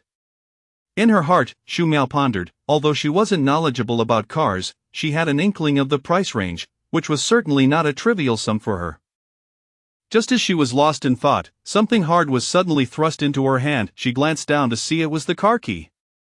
Do you want to sit in it and take it for a spin? Meng Yuchuan asked with a smile playing on his lips. Holding the key, Xu Miao was overwhelmed with mixed emotions. Fine, if Meng Yuchuan was determined to give her the car, she wouldn't waste any more time resisting him on this matter. I won't try it. I'm tired and want to rest early. Meng Yuchuan acquiesced. All right, then let's head back. With that, he wrapped his arm around Xu Miao as they entered the elevator. Suddenly, she recalled something and looked at him with curiosity. How did you know I have a driver's license? Caught off guard by her question, Meng Yuchuan paused for a moment before responding with a smirk. I have my ways of knowing. His tone was laced with arrogance and pride. But how did you manage the transfer paperwork? I never signed anything. Xu Miao pressed on. Meng Yuchuan raised an eyebrow, glancing down at her. Isn't that simple? Xu Miao quickly understood and felt anger bubble up. You little sneak. Meng Yuchuan feigned misunderstanding, leaning closer to her ear with a mischievous grin. Am I little? Aren't you the one who knows best? Xu Miao's ears flushed crimson as she pushed him away, exclaiming, pervert. I'll count to 3, if you don't come out, I'll come in myself. Meng Yuchuan stood at the bathroom door in a bathrobe, his expression dark. I can't, I'm not done yet, came Xu Miao's urgent voice from within. Meng Yuchuan pressed his lips together, fully aware she was lying. It's been almost an hour, are you still not finished? Silence filled the air. Leaning against the wall with his arms crossed, he began counting down, 3, 2, 1. With a loud clatter, the door swung open, revealing an irate Xu Miao. Meng Yuchuan's expression brightened, triumph written all over his face. If you don't come out, I'll personally come in to greet you. Xu Miao scoffed, rogue, and slammed the door shut, striding past him towards the bed. Meng Yuchuan followed closely behind. As soon as Xu Miao lay down, the blankets barely covering her, Meng Yuchuan eagerly pressed down upon her, his breath heavy. Xu Miao struggled to catch her breath, her cheeks flushed. Get off me! Why are you always thinking about these things? Meng Yuchuan smirked, his gaze intense and smoldering. I'm a normal man, of course, I have physical needs. Who told you to make me endure for so long? Consider this interest. Xu Miao was both embarrassed and furious, her face burning as she felt utterly powerless against Meng Yuchuan's relentless advances. Who is your wife? Let go of me, Num. Before she could finish, Meng Yuchuan silenced her with a kiss. As she attempted to push him away, he remained unyielding. In that moment, Xu Miao felt like a fish on a chopping board, completely immobilized, and could only cry out in frustration, Meng Yuchuan, you scoundrel, let me go. Meng Yuchuan leisurely shed his bathrobe onto the floor and then proceeded to remove Xu Miao's nightgown, leaning down to whisper in her ear with a wicked smile, save a bit of energy, will you? Xu Miao shivered slightly as she gazed into Meng Yuchuan's eyes, which burned with an intense desire, akin to a volcano ready to erupt, as if he would engulf her completely in flames. In the end, Meng Yuchuan was not as restrained as he had promised. He succumbed entirely to his primal desires. Xu Miao's pleas for mercy only served as a more potent catalyst for his desires. To him, Xu Miao was like a fine wine, becoming more delectable with each sip, inciting an irresistible urge to indulge further. As dawn broke and the first light of day emerged, Meng Yuchuan finally released Xu Miao, panting heavily. Chapter 31. Changing cars. Xu Miao had long since succumbed to exhaustion. Her slumber deep and untroubled sweat beads glistened on Meng Yuchuan's sharply defined forehead, trickling down his chiseled features. Xu Miao's cheeks bore a charming rosy hue, and faint marks lingered on her arms from Meng Yuchuan's recent touch. Gazing tenderly at her, Meng Yuchuan pressed a lingering kiss upon her smooth forehead. Xu Miao stirred slightly, emitting a soft, low murmur. Meng Yuchuan struggled against the rising tide of desire within him, fully aware that to continue would leave Xu Miao unable to rise from bed come morning, her body unable to bear such strain. He gently lifted the drenched little figure and carried her to the bathroom for a brief wash. Little Xu, up late binge-watching again last night? Jiang Qing remarked, noticing the dark circles under Xu Miao's eyes with concern. Xu Miao, summoning her willpower, propped herself up at her workstation, her head feeling as though it were weighed down by 1,000 pounds. Resting her chin in her palm, she feebly replied to Jiang Qing, yes, the plot was simply too captivating to turn in for the night. Jiang Qing sighed, her tone laced with exasperation, no matter how riveting, one must rest. Otherwise, how can you expect to have the energy for work? With that haggard expression, one might think you were out robbing houses last night, Jiang Qing teased. Why don't you catch a quick nap in the archive? I'll keep an eye on things here, and I'll call you if anything comes up. At that moment, Xu Miao could hardly consider anything else. Sleep was as urgent for her as water is for a fish in distress. Thank you, Jiang Jia. I'll take a short nap. If anything arises, just call for me. Jiang Cheng nodded. It's chilly, turn on the heating and take the hot water bottle with you. Don't catch a cold. Xu Miao murmured her agreement, grasped the freshly charged hot water bottle, and made her way to the archive. She fell into a deep slumber until 2 o'clock, and though it didn't fully replenish her energy, she felt significantly better than she had that morning, her mind less foggy. After folding the bed away, she returned to the office with the now cool hot water bottle. Jiang Qing was already at her workstation, and Xu Miao, puzzled, asked, Jiang Jia, didn't you sleep today? Jiang Qing, clutching the hot water bottle, replied, I had to run home during lunch to take care of some matters and bought some books for the kids. Xu Miao simply acknowledged this with an O, settling down to recharge the hot water bottle. Noticing Xu Miao's improved demeanor, Jiang Qing couldn't resist teasing, make sure to turn in early tonight. If you keep this up, you'll soon resemble a panda. Xu Miao, feeling a bit bashful, scratched her head, alright, I promise to sleep early tonight. Jiang Qing then produced a bag of bread and a bottle of milk from her bag. Here, I picked this up at the bakery on my way to work. I figured you'd miss lunch. Xu Miao accepted the bread, her heart swelling with gratitude as she looked at Jiang Qing. Jiang Jia, you are incredibly thoughtful, thank you. Jiang Qing chuckled, enough with the flattery. Eat something, after sleeping through the day, you must be starving. Xu Miao nodded vigorously and promptly began to eat the bread. Upon returning home after work, she collapsed onto her bed, only to be roused by the persistent ringing of her phone. Burying her face in the blanket, she groped for her phone and answered it, groggy, hello? Darling, are you awake? A deep, sultry voice filled her ear. Instantly alert, she emerged from her cocoon of blankets with wide eyes. Meng Yuchuan? Upon glancing at the screen, she confirmed it was indeed him. Yes, it's me. Have you awakened? Meng Yuchuan's tone was light and caring. Shu Miao furrowed her brow, displeasure evident on her face. I'm not awake, I was woken up by you.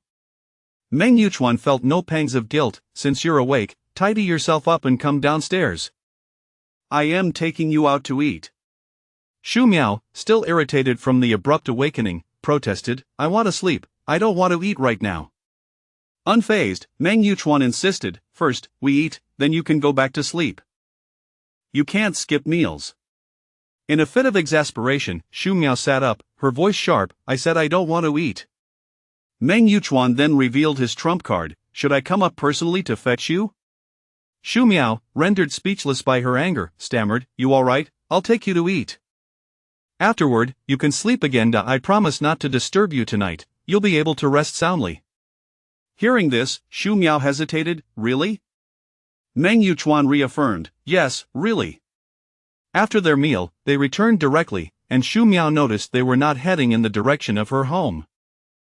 Grasping the seatbelt, she turned to Meng Yuchuan, who was focused on driving, her unease palpable. Where are we going now?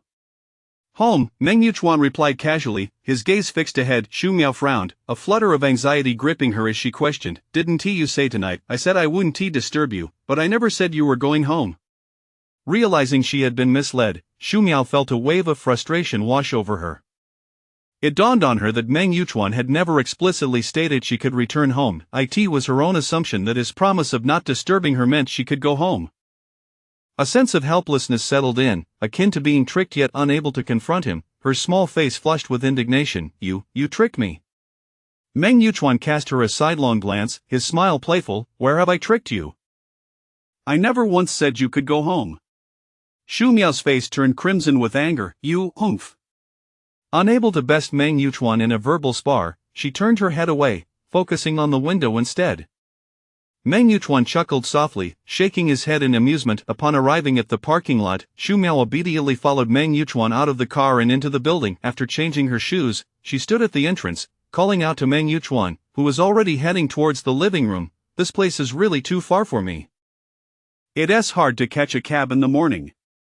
Meng Yuchuan turned back. Just for a few days, sleep early tonight, and I'll drive you tomorrow. Shu Miao frowned, about to refuse. We'll take a different car, one that's less conspicuous. No one will notice you.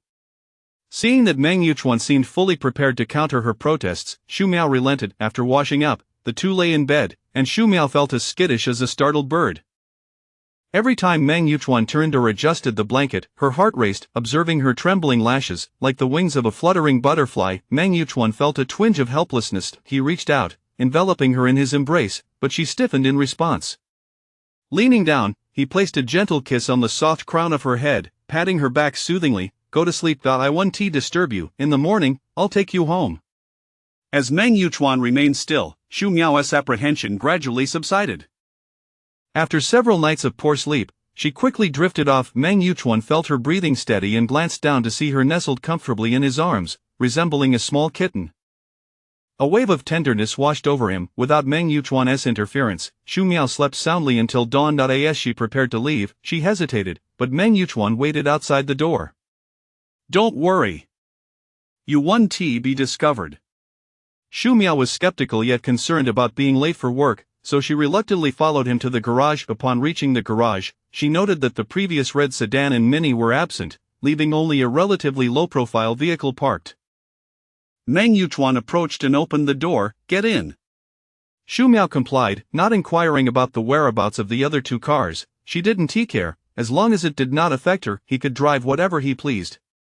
Chapter 32. The transfer. Meng Yuchuan parked his car just one traffic light away from the broadcasting center, and Shu Miao alighted to walk over on her own. During work hours, Pei Ran had a brief chat with Shu Miao. Pei Ran's family had introduced her to a potential match, a high school teacher who was 3 years her senior and had graduated only a few years prior. The two had yet to meet but were planning to arrange a date for the upcoming weekend. Miao Miao, how have things been between you and County Chief Meng lately? Has your relationship deepened? Are you finding it hard to part each day? Pei Ran asked with a hint of mischief. Shu Miao reflected on the past few days. What else can it be? Just the same as always. Pei Ran, clearly skeptical, quipped, Is County Chief Meng keeping you in bed all day? Shu Miao felt her cheeks flush and glanced at Jiang Qing, who was engrossed in her work and oblivious to their conversation. What are you thinking about all day? You're being utterly frivolous, she chided Pei Ran lightly. Pei Ran responded with a playful grimace, anticipating her return home on Friday. Xu Miao invited Pei Ran to dinner that evening, intending to buy some gifts for her grandparents. Pei Ran readily agreed. Later that afternoon, Meng Yuchuan sent her a message, "Are you off work?" Xu Miao replied simply with an mm. Still at the office, he inquired again. Xu Miao rolled her eyes, thinking where else could she possibly be if not at the office, and impatiently replied, "Just stepping out to take a call." Rolling her eyes, she added, "I'm the only one here. My colleagues have already clocked out."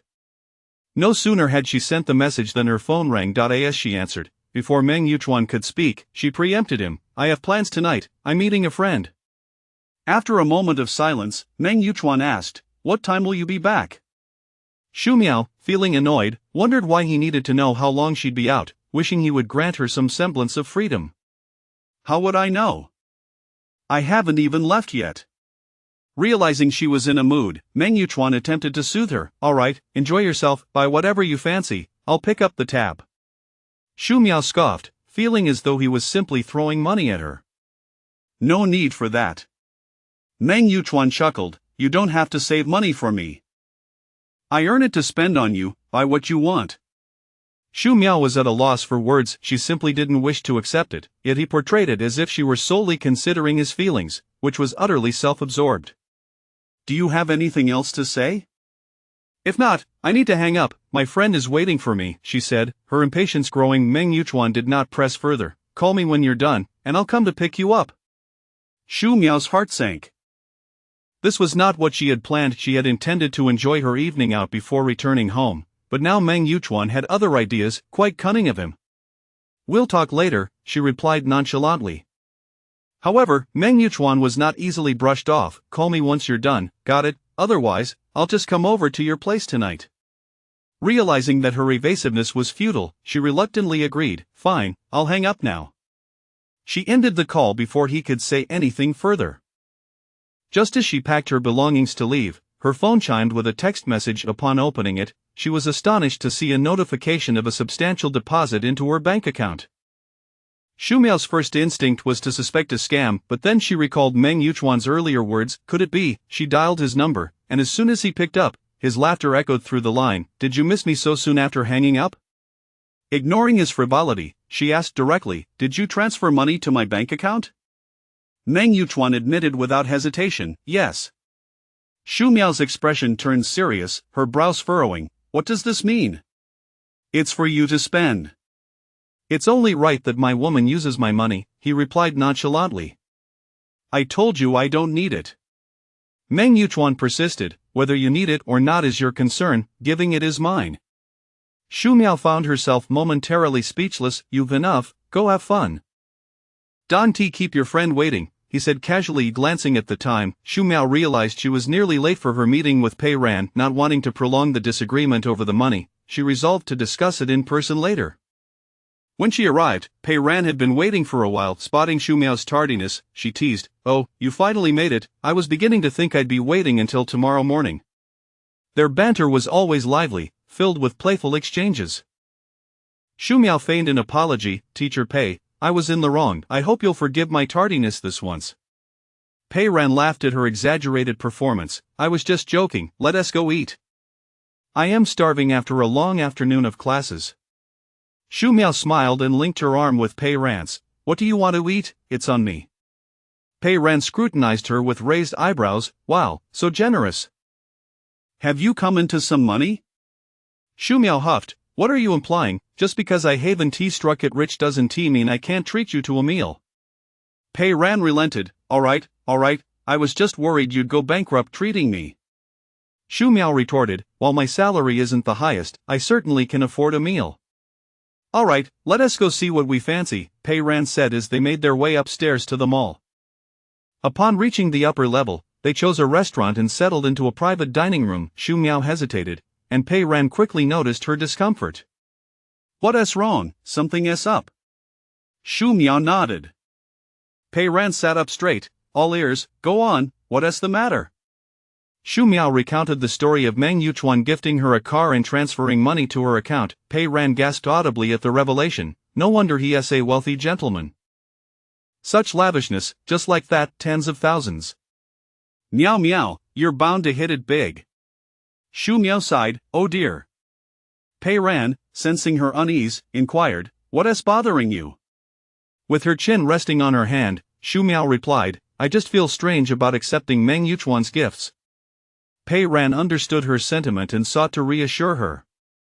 What's wrong with that? He wants to give, and it's not like you begged for it, you have no reason to feel embarrassed. Besides, you two are in a relationship now, what's wrong with him spending a little on you? Shu Miao acknowledged the logic but still felt a sense of discomfort. That's easy to say, but Pei Ran, realizing she needed to be patient, gently nudged her. Think about it, if you were dating someone else, wouldn't you accept their gifts? That made some sense, but the thought of the car and the substantial transfer nagged at her. But no one would just gift a car and transfer such a large sum right off the bat. Gifts aren't usually given in that manner. Pei Ran took a sip of her tea. So what? Everyone has different standards for gift giving. County Chief Meng is affluent. To him, this is merely a drop in the ocean. Typically, someone wouldn't start with such extravagant gifts, but who says you're not dating someone extraordinary? Given that he is exceptional, the gifts he gives will naturally be extraordinary as well. Chapter 33. The house. Seeing that Shu Miao was still caught in her own thoughts, Pei Ran continued to persuade her. Stop overthinking it, since Meng Yuchuan is determined to give you a gift, you cannot prevent it. If it cannot be changed, then let it be. If it comes to worst, you could reciprocate with a small gift that should help you find some balance within yourself. Shu Miao paused in surprise. You mean I should give him a gift? Pei Ran nodded. Exactly. Shu Miao immediately shook her head. That won't work. I can't afford expensive gifts, and he certainly would not appreciate something ordinary. Pei Ran shot her a look of disbelief. You silly girl, gift giving is not about the price tag but the sentiment behind it. It is unrealistic to expect you to give Meng Yuchuan a gift of equal value, so choose something thoughtful that you can afford. Although it may not be extravagant, it represents your sincere intentions. Regardless of whether Meng Yuchuan likes it or accepts it, you have done what you ought to do, and that will leave you with a clear conscience. Shu Miao hesitated further, but we are not a typical couple. Isn't exchanging gifts a bit? Pei Ran sighed, gazing at Shu Miao with an expression of incredulity. It's merely a gift, why complicate it? Moreover, regardless of the type of couple, it is a perfectly normal exchange for a romantic relationship. He gives you a gift, and you return the favor. It is simply a matter of courtesy. After pondering Pei Ran's words for a moment, Shu Miao found merit in the suggestion. While Meng Yuchuan typically spoke to her in a gentle manner, he could be particularly resolute when he had made up his mind, leaving no room for rejection. Having spent time together, Shu Miao had already recognized this trait of his. After dinner, Pei Ran accompanied Shu Miao to purchase a gift to bring home. By the time they finished shopping, it was already 9 o'clock, and they stood at the entrance of the mall hailing a taxi. Pei Ran's taxi arrived first, and as Shu Miao watched her leave, she took out her phone from her bag and Meng Yuchuan had sent her a message. Let me know when you're done having fun. I'll come pick you up. Shu Miao returned his call, and it connected on the first ring. Did you enjoy your shopping? Meng Yuchuan inquired. Yes, Shu Miao replied, providing him with her location and finding a discreet spot to wait for him. Meng Yuchuan arrived promptly, and upon seeing Shu Miao carrying 2 gift boxes, he casually asked, What did you buy? Shu Miao glanced at him. Some snacks for the elders at home. Meng Yuchuan did not press further. After a brief drive, Shu Miao noticed that Meng Yuchuan did not take her to Ao Garden but instead headed to another nearby community, Dongjun Mansion. This complex was also a newly developed, upscale property. The car drove directly into the parking garage and stopped in front of a building. Meng Yuchuan turned off the engine and unbuckled his seatbelt, saying, Let us get out. Shu Miao turned to him with a puzzled expression. Where are we? Meng Yuchuan patiently explained, Did you not think Ao Garden was too far?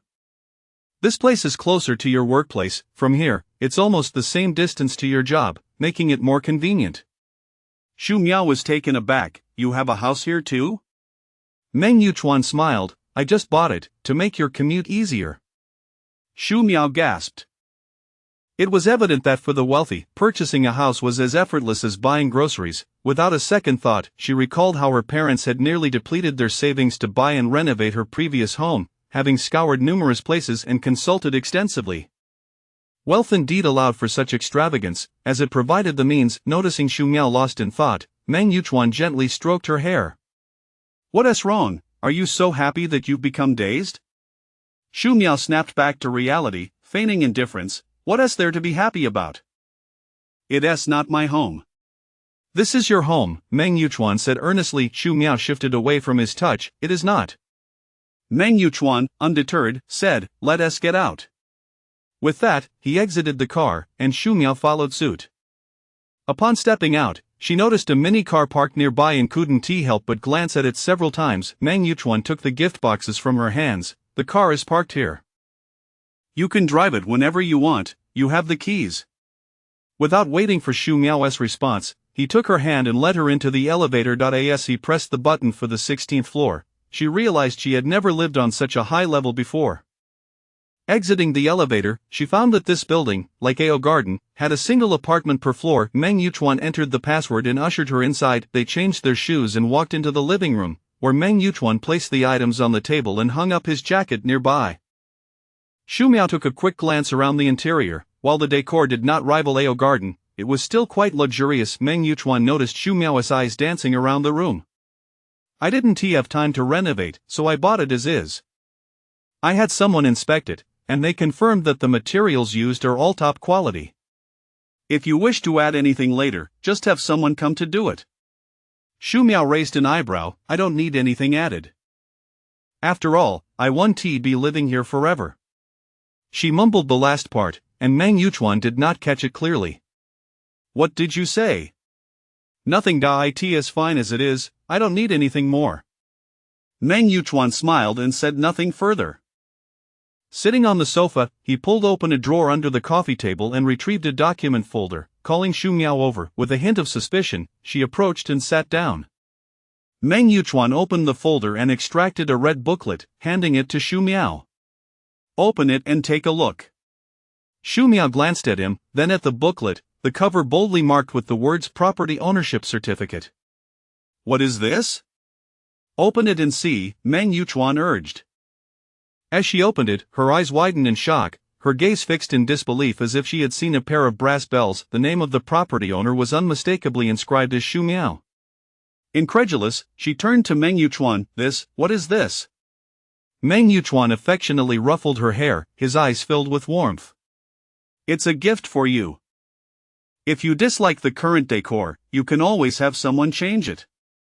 Shu Miao swallowed hard, her brows knitting together as she forcefully closed the property deed and handed it back to Meng Yuchuan. I don't want it. Please change the name back. Meng Yuchuan placed the deed on the coffee table, wrapping an arm around Shu Miao's shoulders, and smiled. Once a gift is given, it cannot be taken back. Shu Miao shifted slightly, pushing his hand away and insisting, I don't want it. It's not hard for you to change the name back. In that moment, she was thoroughly taken aback by Meng Yuchuan's actions. Initially, the car and the transfer of funds had been shocking enough, but now he was giving her a house. Was a villa next on the horizon? Her decision to be with Meng Yuchuan had been a temporary measure, but with gifts of both a car and a house, it all felt absurd. Meng Yuchuan pulled her tightly into his embrace. Accept it, after all, your name is already on it, and the house is yours to manage as you see fit. Shu Miao wanted to argue further, but Meng Yuchuan firmly pressed her into the sofa, silencing any further protest. Chapter 34. In the car, Meng Yuchuan caressed the rosy cheeks of Shu Miao, murmuring, Miao Miao, you are truly beautiful. His voice was husky and deep, seemingly struggling to suppress something within. Shu Miao, still dazed from the kiss, stammered, You should change your name back.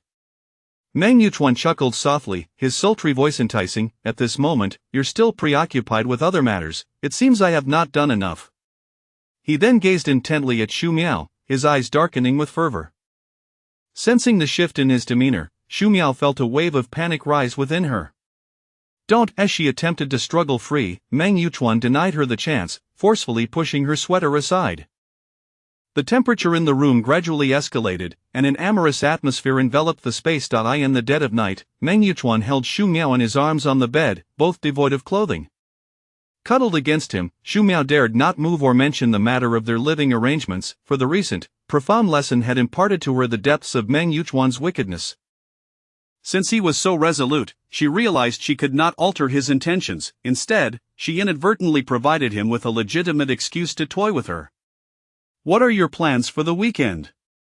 Meng Yuchuan asked in a gravelly voice. Xu Miao hesitated before replying, "I plan to return home for a while. There are matters to attend to." Meng Yuchuan paused, taken aback. "Going home?" "Yes." "Why didn't you mention this a couple of days ago?" he inquired. Xu Miao, still reeling from the shift in her identity, found herself unaccustomed to the need to explain her whereabouts, having previously gone wherever she pleased without informing anyone. Subconsciously, she believed that her relationship with Meng Yuchuan was anything but conventional, rendering it unnecessary to disclose her plans to him.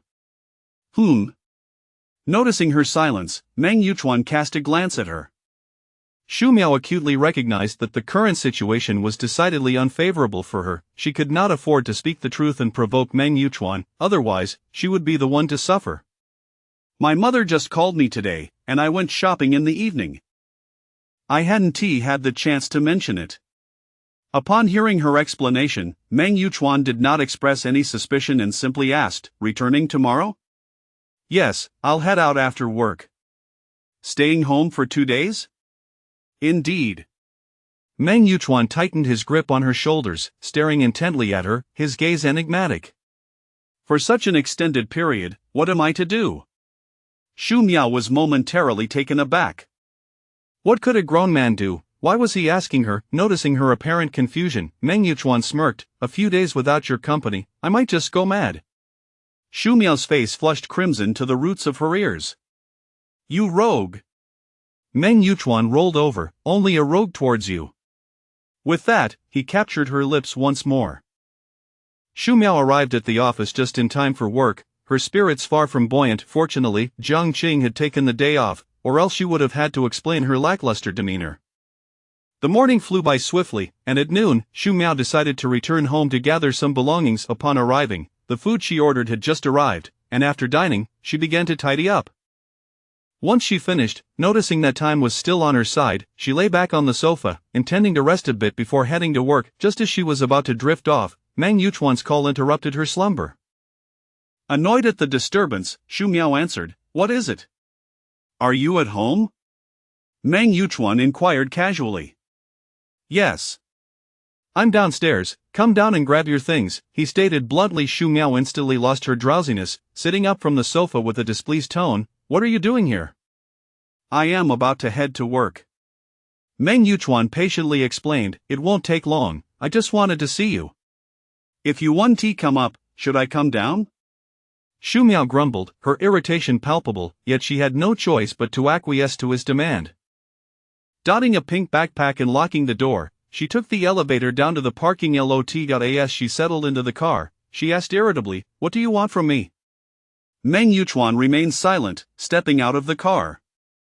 Confused, she pondered his intentions just as he approached her side and opened the car door. Xu Miao was caught off guard as he grasped her arm, pulling her out of the car, causing her to stumble slightly. Just as she was about to question his actions, a sudden whirl of motion left her pressed against the back seat of the car. Meng Yuchuan hastily removed her coat, tossing it to the front seat, then began to push up her sweater. Realizing his intentions, Xu Miao instinctively reached out to shove him away, but he was unyielding. "Meng Yuchuan, what do you think you're doing? We're outside," she exclaimed. Meng Yuchuan, breathless from excitement, murmured, "Just be good. It'll be over soon. Not you're leaving for home this afternoon, and I want to see you tonight." Fuming, Xu Miao protested, "You scoundrel, let me go." She struggled desperately, yet the disparity in strength proved insurmountable, and she ultimately succumbed to his advances. After their encounter, Meng Yuchuan adjusted her clothing and helped her sit up exhausted. Xu Miao leaned against the seat, taking a moment to regain her composure, then turned to glare at him fiercely. Meng Yuchuan, tenderly smoothing her hair, grinned playfully, "You've worked hard, my dear." The thought of not seeing you for 2 consecutive days was simply unbearable. Xu Miao huffed in annoyance, turning her head away, her cheeks flushed with indignation. Aware of his fault, Meng Yuchuan softened his tone, attempting to placate her with gentle embraces and kisses. Frustrated by his relentless affection, Xu Miao growled, "I have to go to work." Meng Yuchuan pressed a kiss to her lips, his hands roaming over her, displaying his stubbornness. "If you're not angry anymore, I'll let you go." Xu Miao shot him a glare. "You." Meng Yuchuan continued his playful antics, still upset? Xu Miao sighed. She knew that unless she explicitly stated her lack of anger, he would likely keep her captive for the entire afternoon. "I'm not angry anymore." Meng Yuchuan paused, scrutinizing her expression closely. "Really? Really? If you don't leave now, I'll be late," Xu Miao reminded him. Meng Yuchuan retrieved her coat from the front seat and helped her put it on. "Don't worry, you won't be late. Do you want me to give you a ride this afternoon?" Meng Yuchuan inquired, adjusting his own attire. Xu Miao was taken aback. "No, I can take the bus back myself." His heart heavy at her resolute refusal, Meng Yuchuan relented. "All right then, be careful on your way home, and let me know when you arrive." Xu Miao remained speechless. It was merely her return home. What was there to inform him about? It felt unnecessary, yet she dared not voice her thoughts, knowing he would surely prevent her from leaving. She settled for a nonchalant, "Understood." Meng Yuchuan smiled with satisfaction, lifting her delicate, fair face and planting a fervent kiss on her lips. Such a good girl. With that, he showered her with a few more kisses, seemingly unable to get enough. Before Xu Miao could protest, he released her. Stepping out of the car, she followed suit, and as Meng Yuchuan retrieved her bag, he asked, "Are you sure you don't want me to drive you?" Xu Miao adjusted her backpack, shooting him an exasperated glare. "No need." With that, she turned away and exited the parking lot. Meng Yuchuan gazed affectionately at her retreating figure, a smile of indulgence gracing his lips. Chapter 35 Family dinner. With a leisurely afternoon ahead of her, Xu Miao took the time to organize and classify some work documents. Having purchased her train ticket in advance on her phone, she now found herself simply waiting for the end of the workday. Pei Ran was set to go on a blind date over the weekend, prompting Xu Miao to message her with a query. "Teacher Pei, are you heading out for a blind date tomorrow?" Pei Ran promptly replied, "Yes, whether it's a mule or a horse, one must go and see." Xu Miao chuckled at her response, "Do take a good look. If the conditions are favorable, remember to seize the opportunity." The tides had turned. Not long ago, it was Pei Ran encouraging Xu Miao, and now the roles had reversed. Pei Ran added, "If the conditions are indeed good, I certainly won't let it slip away." Xu Miao burst into laughter. After a brief chat, Pei Ran advised her to return home safely before heading off to class. As the workday concluded, Xu Miao tidied her belongings, locked the door, and departed the office, hailing a cab to the station below. Her home was neither too far nor too close to the county seat, approximately a 40-minute journey by car via the expressway, followed by a 5 or 6 bus ride to reach her abode. Xu Miao's father, Xu Zhenye, had offered to pick her up by car, but she declined, finding it more convenient to take the bus as she had not much to carry. Upon arriving home, Xu Miao dropped her things and flopped onto the living room sofa, stretching lazily. "There's South truly no place like home," she sighed contentedly. Yao Hui approached and sat beside her, gently patting her shoulder. "You must be tired from the journey," she remarked. Xu Miao turned over and grinned. "I'm all right, not tired, just a bit hungry." Yao Hui urged her to get up. "Dinner is ready, we've been waiting for you to return." The family of 3 enjoyed a hearty dinner, with Yao Hui preparing all of Xu Miao's favorite dishes, to which she heartily indulged, devouring 2 large bowls of rice. After the meal, Xu Zhenye retreated to his study to prepare lessons, while Xu Miao kept her mother company, chatting in the room. Dressed in her home attire, Xu Miao lay on the bed and asked, "Mom, has Xiao Kai returned?" Yao Hui, folding clothes beside her, replied, "Yes, he just got home this afternoon." "What's the good news?" Xu Miao speculated. "I heard he's in a relationship." "The girl's family seems quite well off." Yao Hui nodded in agreement. Xu Miao wore a knowing expression. "That certainly is good news. No wonder Auntie is so happy." Yao Hui placed the folded clothes into the wardrobe, saying, "Your aunt is indeed quite pleased. I could hear it in her voice when she called me." Xu Miao couldn't help but chuckle. Only matters concerning Xiao Kai could bring such joy to Auntie, and it must be good news at that. Yao Hui closed the wardrobe door, sitting down by the bed, cautioning her, just be careful not to mention this in front of others tomorrow. Shu Miao stuck out her tongue, understood. Don't forget to bring the gifts for your grandparents tomorrow, Yao Hui reminded her. Shu Miao's expression turned sour. Mom, even if I were to present them with gold, they wouldn't care much since Xiao Kai is back. Yao Hui understood this well. Having borne a daughter, she had noticed the subtle favoritism her in-laws exhibited over the years. When the children were younger, she hadn't intentionally instilled such thoughts in them. Now that Shu Miao was grown, she had her own judgments about many matters, and even without being told, she could see through them. Yao Hui sighed. Miao Miao, your grandparents are your father's parents and elders, we should simply do what is expected of us.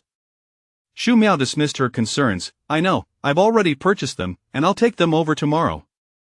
Yao Hui nodded in appreciation before abruptly changing the subject. Miao Miao, it's a pity that you and that Xiao Hu didn't have the right chemistry. Is there anyone suitable around you now? Shu Miao hesitated, feeling somewhat guilty. No, I'm busy with work every day, and aside from Ran Ran, I hardly have any social interactions, so it's unlikely I'd meet anyone. Yao Hui pressed further. What about people from other companies? Aren't there any suitable candidates among those you interact with at work? Shu Miao thought of Meng Yuchuan, firmly convinced he was not the kind of person her mother would consider suitable. She kept silent. No, I usually work at the office and rarely go out, so I don't meet many people. Hearing this, Yao Hui had no choice but to relent. Then I'll look for someone to see if there are any suitable peers. Seeing her mother so anxious, Shu Miao couldn't help but smile wryly. Mom, I'm not even in my 70s or 80s. Why are you so worried about me not getting married? Yao Hui's concerns were not rooted in that. Now that you have a stable job, the next step is to settle down. While you're still young, it's good to explore your options. It's essential to find someone of good character. Family background is secondary, the key is that your values must align. If you don't find someone early on, as you grow older, you won't have as much time to date and evaluate one's character. Shu Miao understood that Yao Hui's intentions were solely for her benefit and ceased to argue. She resolved to keep her relationship with Meng Yuchuan a closely guarded secret. On Saturday, Shu Miao slept soundly until after 10 o'clock. Yao Hui came in to wake her, and after getting ready, the family set off to her uncle Xu Xinjuan's home. Shu Miao's house was not far from her uncle's, just a 10-minute drive. Upon arrival, they knocked on the door, which was answered by her cousin, Xu Yang. He greeted them with a broad smile, ushering them inside. Uncle, Aunt, Miao Miao, come in. Xu Xinye and Yao Hui smiled and nodded. Xiao Kai is back. Shu Miao also greeted, Xiao Kai. Xu Yang nodded with a smile. Inside, seated on the living room sofa were three people: Shu Miao's grandparents and her uncle, Xu Xinjuan. After exchanging pleasantries, Yao Hui went into the kitchen to assist Xu Xinjuan's wife, Healy, with the cooking. Shu Miao greeted everyone in turn. Her grandparents acknowledged her with nods, their expressions neutral. This reaction was anticipated by Shu Miao, who had long since grown accustomed to it. She presented the gifts she had brought before the elders. Grandpa, Grandma, I brought you some snacks. Shu Miao's grandmother accepted the gift box, glanced at it without opening it, and smiled, praising, Miao Miao is so thoughtful. How kind of you to bring us something. After placing the gift box aside, Shu Miao felt her task was complete and settled down beside Xu Xinye, choosing to remain silent. Shu Miao's grandmother beckoned, Kai Kai, come sit by Grandma. Healy had prepared a sumptuous feast, the abundance of which clearly indicated her delight. Traditionally, she wasn't so generous. During the meal, Xu Yang naturally sat beside the two elders, while Shu Miao occupied the position at the far end of the table, relishing the freedom to focus solely on her meal. Healy's uncontainable joy was evident as she continuously served dishes to the two elders, encouraging them to eat more. Xu Yang raised his glass in a toast to the elders, uttering numerous auspicious words. Shu Miao's grandmother, who always doted on her grandchildren, beamed with delight as she held her glass. Following this, Xu Yang extended his toast to Xu Xinye and Yao Hui. Yao Hui inquired, Xiao Kai, why didn't you bring your girlfriend with you this time? Xu Yang set down his glass. She's out with friends, I'll bring her next time. Yao Hui nodded with a smile, that's good. Make sure to bring her along next time for uncle and aunt to meet. Xu Yang responded with a smile, sure. Healy, brimming with excitement, could hardly contain her praise. Xiao Kai's girlfriend is from the provincial capital. Her parents run a company, and she is her own boss. Their family is quite well off. Moreover, they own several properties in the provincial capital, and she has a great job at a bank. Her words dripped with an irrepressible pride and elation. Yao Hui smiled and complimented, "That sounds wonderful, Xiao Kai, you must cherish such a great girl." Xu Yang felt a bit bashful and scratched his head. Chapter 36, A Silent Rivalry. Healy suddenly directed her gaze toward Xu Miao, who had been quietly eating with her head down. "Miao Miao, how have you been lately? Have you adjusted well to your new job after graduation?" Startled by the sudden address, Xu Miao blinked for a moment before smiling at Healy. "Auntie, I'm doing just fine, I've already adapted." "Have you started dating?" Healy continued her inquiry. Xu Miao paused, her chopsticks halting mid-air, as she shook her head. "Not yet." Healy's enthusiasm surged. "If there's someone suitable, you should give it a try. Although your circumstances may not match your brother's girlfriend, who works in the provincial capital, at least she graduated from university. One should aim for someone comparable, keeping one's eyes wide open." Xu Zhinya, ever the protector of his daughter, interjected, "Miao Miao's job is quite good, it's close to home, and she can return anytime she wishes. She is still young. There is no rush for such matters. Besides, even if she chooses to remain unmarried for life, her mother and I can provide for her." Healy appeared somewhat displeased. "I'm merely showing concern for Miao Miao." "Why are you upset, second brother?" Xu Zhinya, unwilling to back down, replied, "Sister-in-law, I understand your good intentions, but it's best to let the children make their own decisions." Healy found herself momentarily speechless. Given that the parents had spoken, her role as the aunt seemed intrusive, leading her to awkwardly fall silent. A grandmother Xu, who had always shown favoritism towards her grandson, had often leaned towards her eldest son over the years. She interjected, "Second son, your sister-in-law is merely concerned about Miao Miao, we are all family." Xu Zhinya was about to say more when Yao Hui tugged at his arm, signaling him to refrain. Reluctantly, he fell silent, avoiding further conflict. After dinner, the two families gathered in the living room for conversation. For the most part, it was Healy who dominated the dialogue, her words centered on her prospective daughter-in-law, praising her effusively. She emphasized several times how the girl worked in the provincial capital, highlighting the advantages of her position and location, far superior to that of their small county. Xu Miao recognized that Healy was subtly referencing her, but she remained unconcerned. Happiness, after all, is a personal affair. Let others say what they will, living in the eyes of others would be exhausting. She had never been one to seek approval, believing that her own joy was of utmost importance. Her family understood Healy's feelings well. During the college entrance examinations, Xu Yankai had not performed as well as Xu Miao, which had left Healy feeling somewhat dissatisfied. Though her son had done reasonably well, Healy always felt the need to compare everything with Xu Miao's family. No matter the situation, she needed to surpass them, for only then could she feel content. Initially, Healy was quite pleased with her son's results, joyfully organizing a celebration for his advancement to university in the provincial capital. However, when Xu Miao's examination results were released, her demeanor shifted dramatically. Listening to friends and relatives praise Xu Miao left her feeling resentful. As the eldest, having given birth to the only grandson of the Xu family, how could she be outshone by the family that had only a daughter? Even if Xu Miao had performed better, it must have been sheer luck. Moreover, as a girl, she would eventually marry, becoming part of another family. Healy could not comprehend why others were so elated about her achievements. Thus, even after Xu Miao completed her 4 years of university, Healy held on to her grievances, unable to let go. In her mind, Xu Miao was merely a little girl, incapable of measuring up to her son. Now that Xu Yankai had found a girlfriend in the provincial capital with such excellent prospects, Healy felt a sense of vindication. Finally, after years of feeling stifled, she could hold her head high in front of the second branch of the family.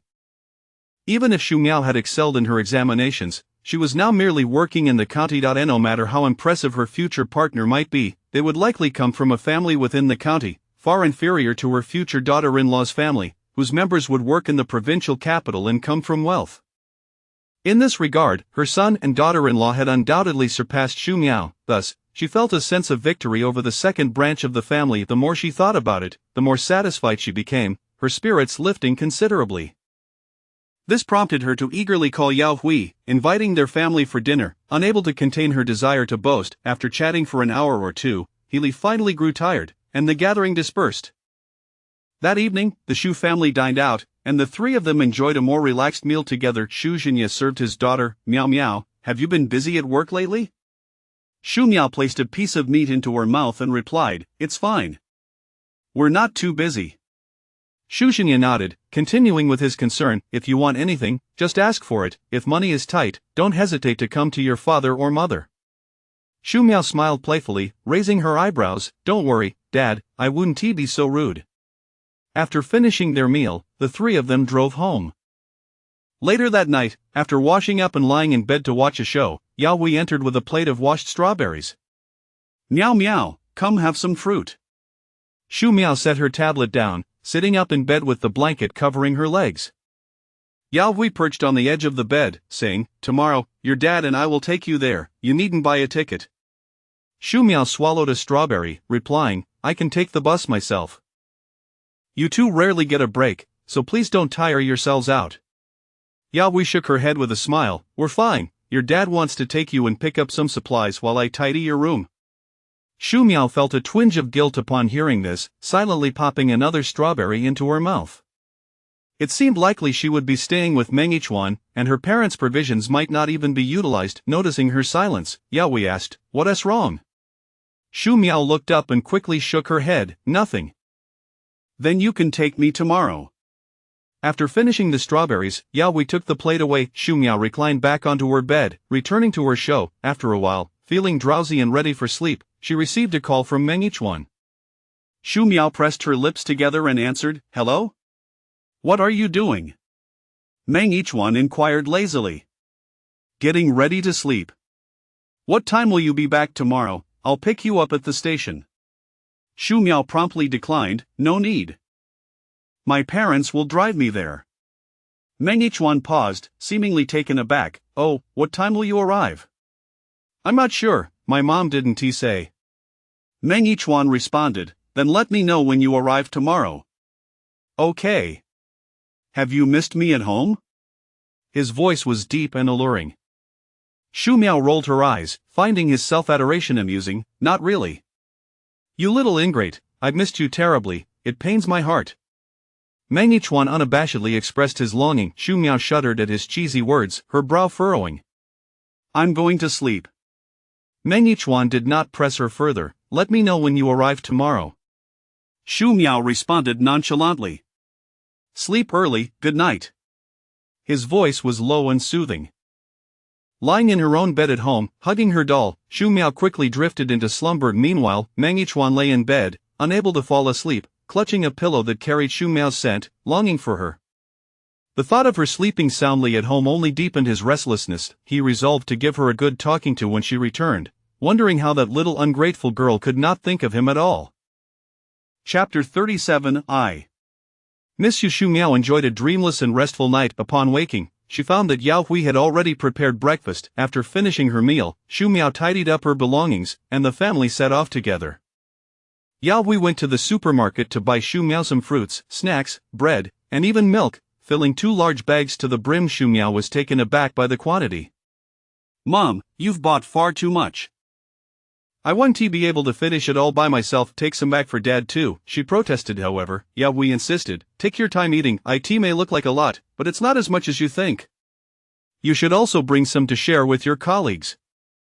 It is essential to maintain good relationships with them, she added. Hearing her mother's reasoning, Shu Miao chose not to argue further. Each time her mother visited, she would invariably fill her refrigerator to the brim. Driving was quicker than taking the bus, and they arrived at the county town in about half an hour. Once home, Yao Hui busied herself in the kitchen, while Shu Miao attempted to help but was promptly shooed out. Go on, stay out of the way.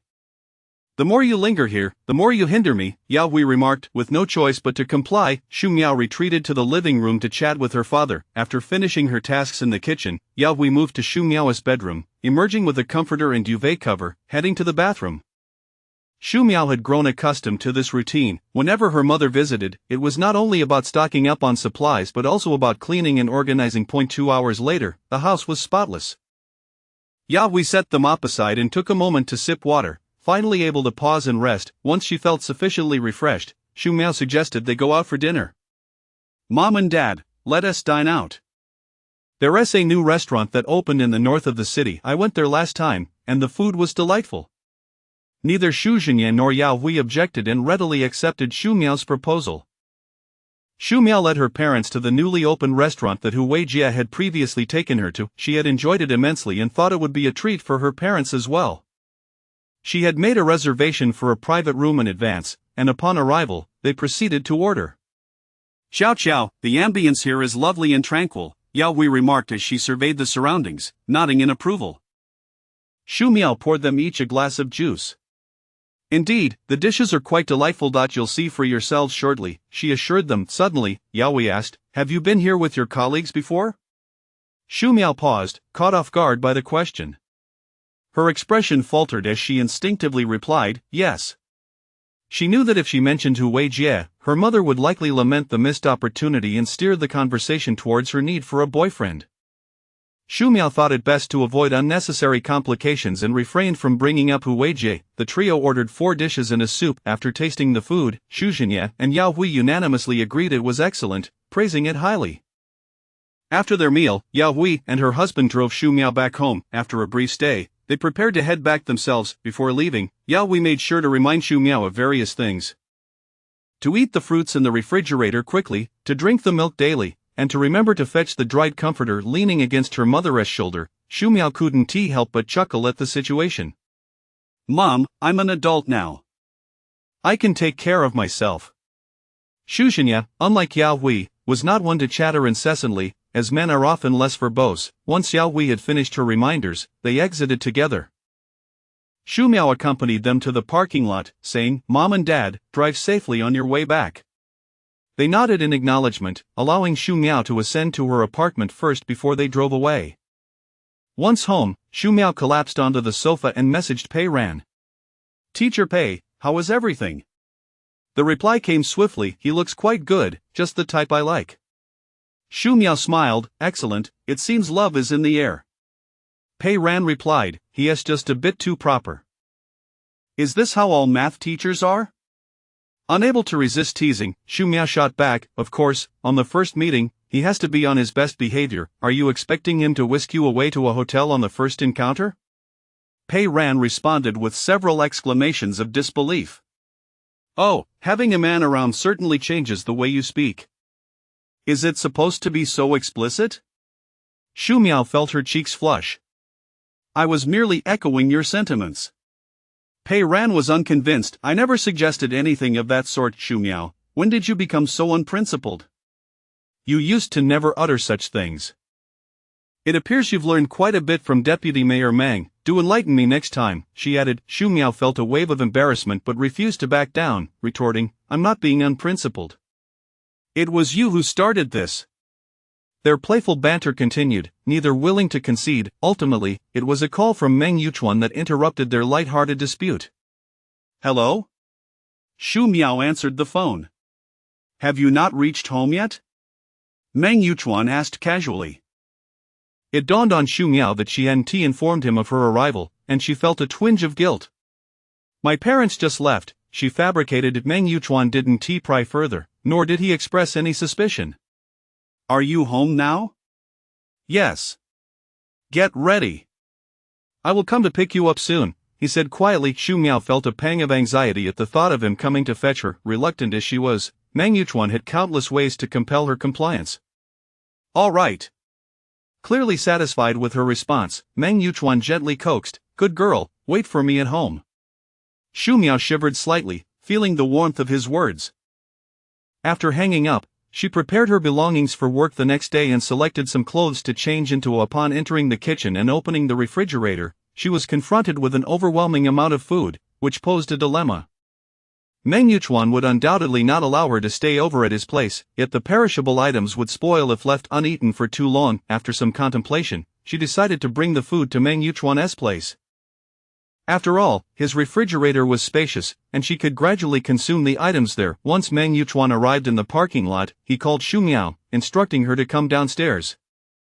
Upon seeing Xu Miao struggling with her bags, he was taken aback and hurriedly exited the car to assist her. What do you have here? Shu Miao placed the items in the back seat. These are from my mom. If I leave them at home, they'll go to waste. Meng Yuchuan placed the items in the car and then opened the door for her. Ah, that makes sense. I thought you were planning to elope with all these bags, he teased. Shu Miao shot him a glare. What nonsense are you spouting? Meng Yuchuan raised an eyebrow but said nothing more, closing the door and taking his seat behind the wheel as they drove away. They arrived directly at Dongjun Mansion, where Shu Miao unloaded the items from the car. Meng Yuchuan took everything in one hand, making Shu Miao feel light as a feather. Not bothering to contest, she was glad to be relieved of the burden. Once inside, she walked into the kitchen and began to store the food in the refrigerator. The appliance was quite spacious, and at the moment, it contained little more than some drinking water. Since she had just moved in, many items had yet to be purchased. After organizing the food, Shu Miao closed the fridge door. Just as she was about to leave the kitchen, Meng Yuchuan wrapped his arms around her from behind, resting his chin on her forehead. Chow Chow, I miss you. His voice was husky and deep, his hands wandering restlessly up her waist. Shu Miao understood the implications of his words and furrowed her brow, attempting to break free. Let go of me. However, Meng Yuchuan only tightened his embrace, burying his face into her neck and nuzzling against her. I want to let go. I miss you. Chapter 38. Eat or not to eat. Shu Miao struggled vigorously, attempting to pry open the callous hands that held her captive. Meng Yuchuan's embrace grew increasingly tight, his arms like iron clamps, as he effortlessly swept her off her feet. In an instant, Shu Miao found herself airborne, losing her balance, and instinctively cried out, Meng Yuchuan, what do you intend to do? Meng Yuchuan strode purposefully into the bedroom, his voice low and seductive as he whispered in her ear, what do you think? No sooner had he spoken than Shu Miao was unceremoniously tossed onto the soft, plush bed. As she lifted her gaze, she discovered Meng Yuchuan had swiftly discarded his clothing, revealing a well-defined torso. Shu Miao's complexion paled in alarm, and without a moment's hesitation, she sprang from the bed, desperate to escape. However, the moment her feet touched the ground, she was yanked back, Meng Yuchuan's gaze unwavering and dark, brimming with desire. In a husky, restrained tone, he uttered, Meow meow, I want you. Like a famished beast, Meng Yuchuan voraciously consumed all of Shu Miao's being. As the sun dipped below the horizon, darkness enveloped the sky, resembling a grand curtain descending. Meng Yuchuan held Shu Miao close, a look of contentment gracing his features. He lowered his head to plant gentle kisses upon her flushed cheeks, their fingers entwined. His voice was alluring and sultry, darling, I love you. Exhausted to the point of immobility, Shu Miao's face glowed with warmth, her skin radiant and her eyes dreamy. Gazing at her glistening orbs, innocent like a fawn, Meng Yuchuan was utterly captivated. He leaned in, showering her with kisses, Meow meow, you are truly beautiful. As her face tingled from the affectionate gestures, Shu Miao emitted a soft, discomforted sound, delicate and charming, inciting Meng Yuchuan further. Shu Miao sensed the change, her eyes widening in both fear and urgency. With her brows slightly furrowed, her pitiful demeanor only heightened her allure. Meng Yuchuan's resolve softened, repressing the surge of passion that threatened to overwhelm him. He gently reassured the little one in his arms, all right, I won't tease you anymore, you should rest for a while, and I'll call you when it's time to eat. Seeing that Meng Yuchuan truly intended to refrain from further advances, Shu Miao nestled securely in his embrace and drifted off to sleep. As she slumbered soundly, a force gently shook her awake, and she slowly opened her eyes. Groggy and irritable, she muttered, I want to sleep, don't disturb me. With that, she shut her eyes once more, burying her face in the pillow. Meng Yuchuan found her reluctance amusing, tenderly lifting her from the covers and soothing her with gentle coaxing. Sweetheart, rise and shine for breakfast. After you eat, you can return to your slumber. Skipping meals will leave you hungry at midnight. With great effort, Shu Miao blinked her eyes open, rubbing them to clear her vision. Observing her awakening, Meng Yuchuan draped a sleep shirt over her and carried her to the bathroom, placing her before the sink. I'll wait for you outside. Once you're done, come out for breakfast, he instructed before stepping out. Shu Miao stifled a yawn, stretching, and took a moment to gather her thoughts while staring at her reflection in the mirror, lazily picking up her toothbrush. After freshening up, she made her way to the dining room, where Meng Yuchuan awaited her at the table. Dressed in her sleep attire, she took a seat, the table adorned with an array of exquisite dishes. You must be starving. Eat up, Meng Yuchuan urged, handing her a pair of chopsticks. Shu Miao accepted them, glancing at him in curiosity. Where did all this food come from? Meng Yuchuan placed a piece of meat on her plate. I bought it from a restaurant.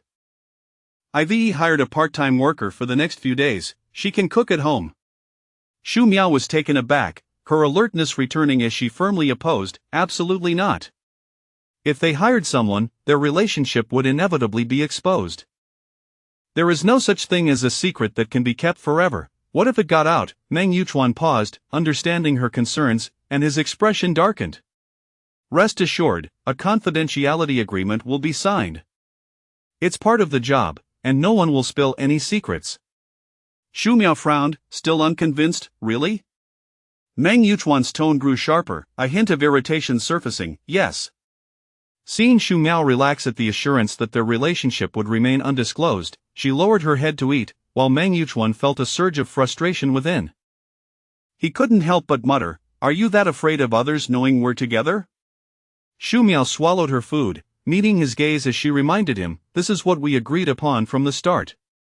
"You haven't forgotten, have you?" Meng Yuchuan scoffed, "I haven't forgotten." Xu Miao, cradling her bowl, raised an eyebrow. "As long as you remember, that's all that matters." With that, she resumed her meal, ignoring Meng Yuchuan entirely. Her nonchalant demeanor only fueled Meng Yuchuan's irritation, yet he found himself powerless against her. In a fit of petulance, he tossed his chopsticks onto the table, declaring, "I'm not eating anymore."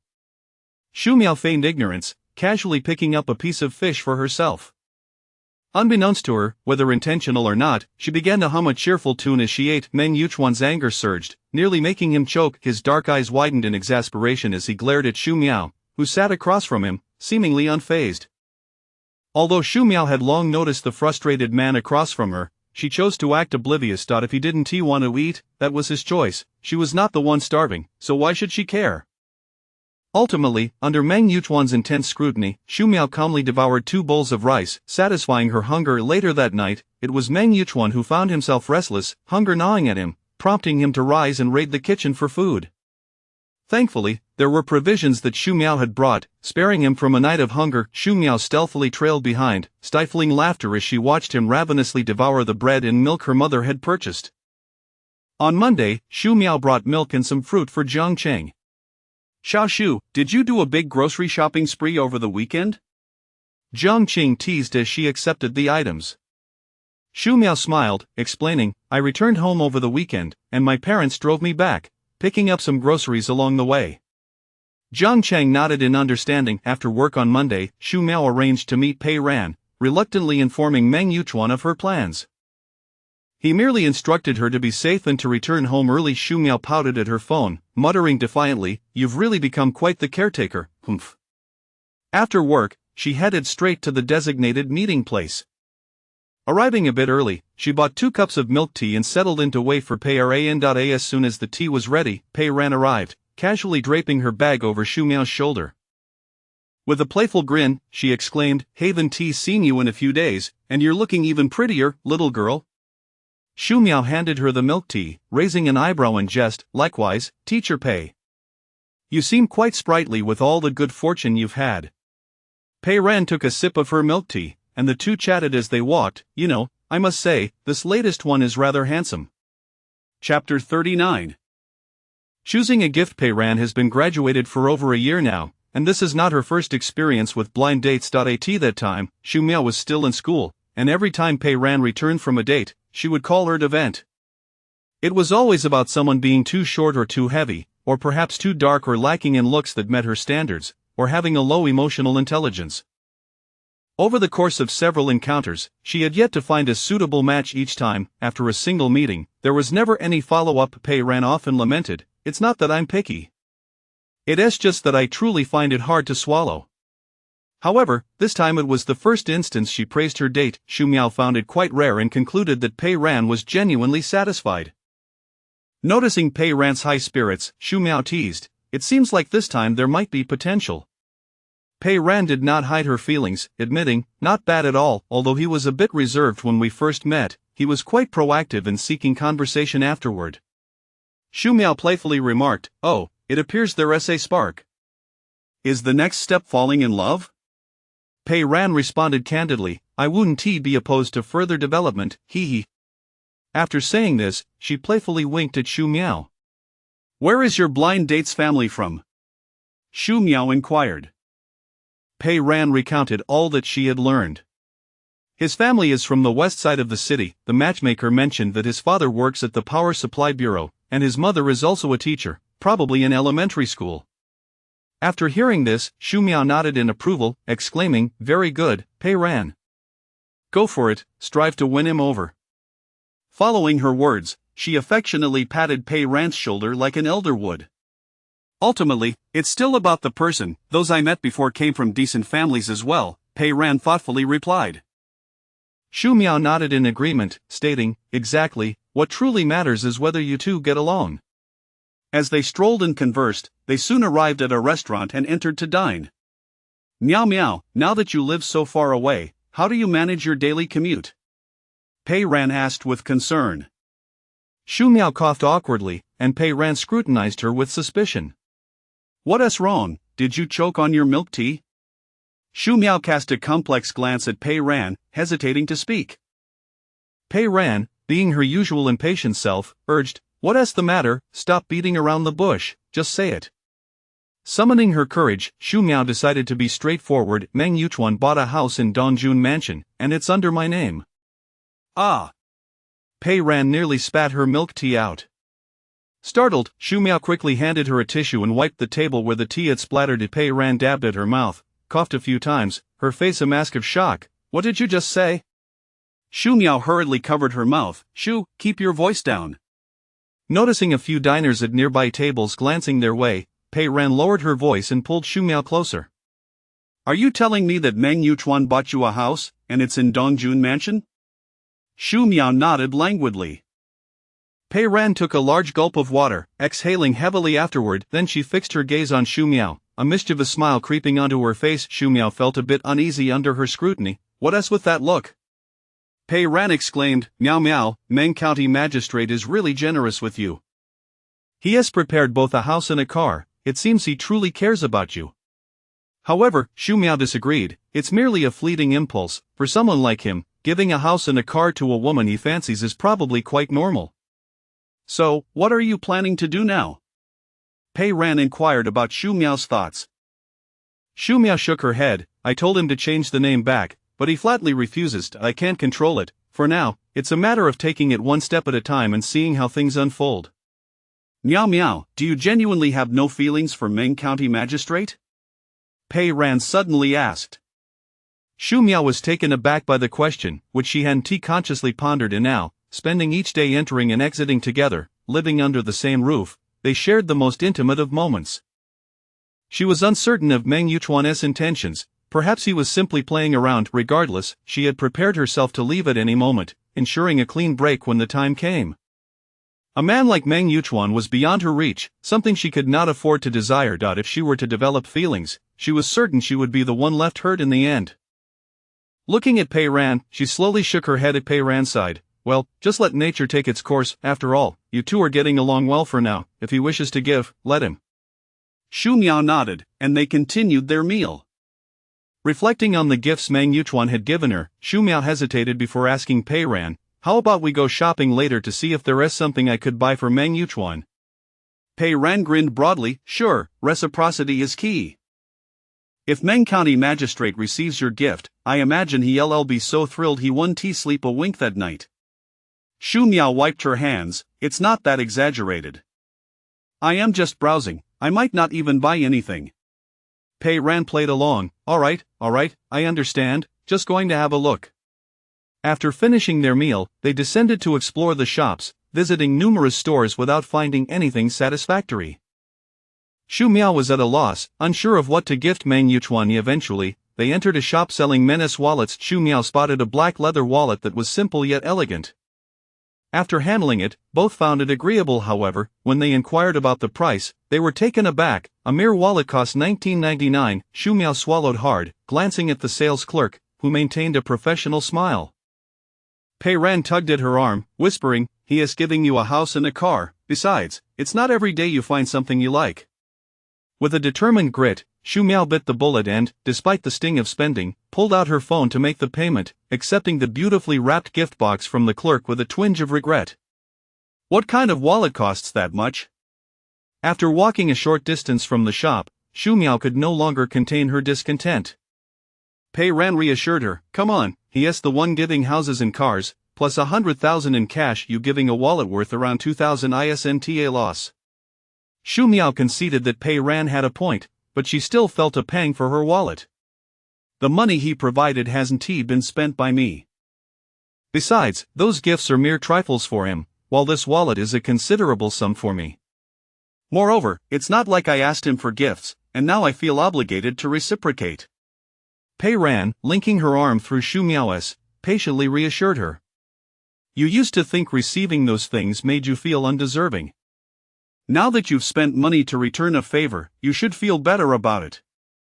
Xu Miao gazed at the wallet in her hands, her expression uncertain. Do you think Meng Yuchuan would actually like this wallet? Would he find it too cheap? Pei Ran pondered for a moment. In my opinion, the cost doesn't matter as much. What's important is the sentiment behind it. What Meng County Magistrate values most is your thoughtfulness. He certainly won't look down upon it. Chapter 40 of the wallet. Xu Miao, half in disbelief, asked, Really? Pei Ran replied candidly, Just give it to him and see for yourself. How can you know he won't like it if you haven't even presented it? Perhaps he treasures it more than anything else. Xu Miao pursed her lips. That's not necessarily true. Noticing Xu Miao lost in her thoughts, Pei Ran patted her shoulder. There's no point in speculating endlessly. You'll know once you give it to him later. Xu Miao pondered this. After all, it was merely a casual gift. Why should she care so much about his reaction? The two returned home early the next day, as they both had work to attend to. Upon entering her apartment, Xu Miao found the lights on and deduced that Meng Yuchuan must have returned. After changing into slippers at the entrance, she felt the warmth of the air conditioning and hung her coat neatly.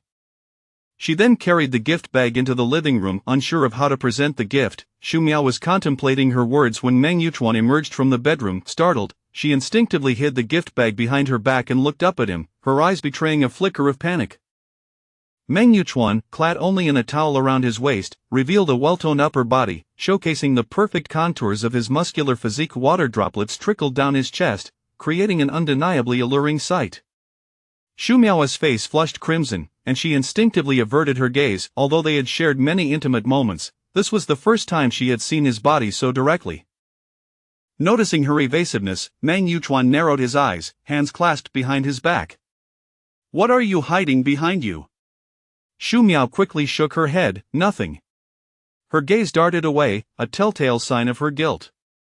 Unconvinced, Meng Yuchuan stepped closer, his imposing figure encroaching upon her space. Xu Miao instinctively retreated until her back met the cold wall, leaving her with no escape. With one hand braced against the wall, Meng Yuchuan leaned in closer, scrutinizing her with an intense gaze. Will you reveal it willingly, or must I pry it from you? His voice was deep and seductive, laced with a hint of temptation. The height difference between them was significant, and Xu Miao felt utterly enveloped by his presence, knowing she could not resist him. She reasoned that since it was meant for him anyway, she might as well be bold and present it directly. As Meng Yuchuan pressed against her, she struggled to extract her hand from behind her. Could you step back a bit? Meng Yuchuan chuckled softly, retracting his hand and taking 2 steps back. Xu Miao took a small step forward, slowly retrieving the contents from the bag. Upon seeing her produce a black box, Meng Yuchuan's heart fluttered with an unexpected excitement. Xu Miao awkwardly extended the box towards him, murmuring, "This is for you." With her head lowered, she avoided meeting Meng Yuchuan's gaze.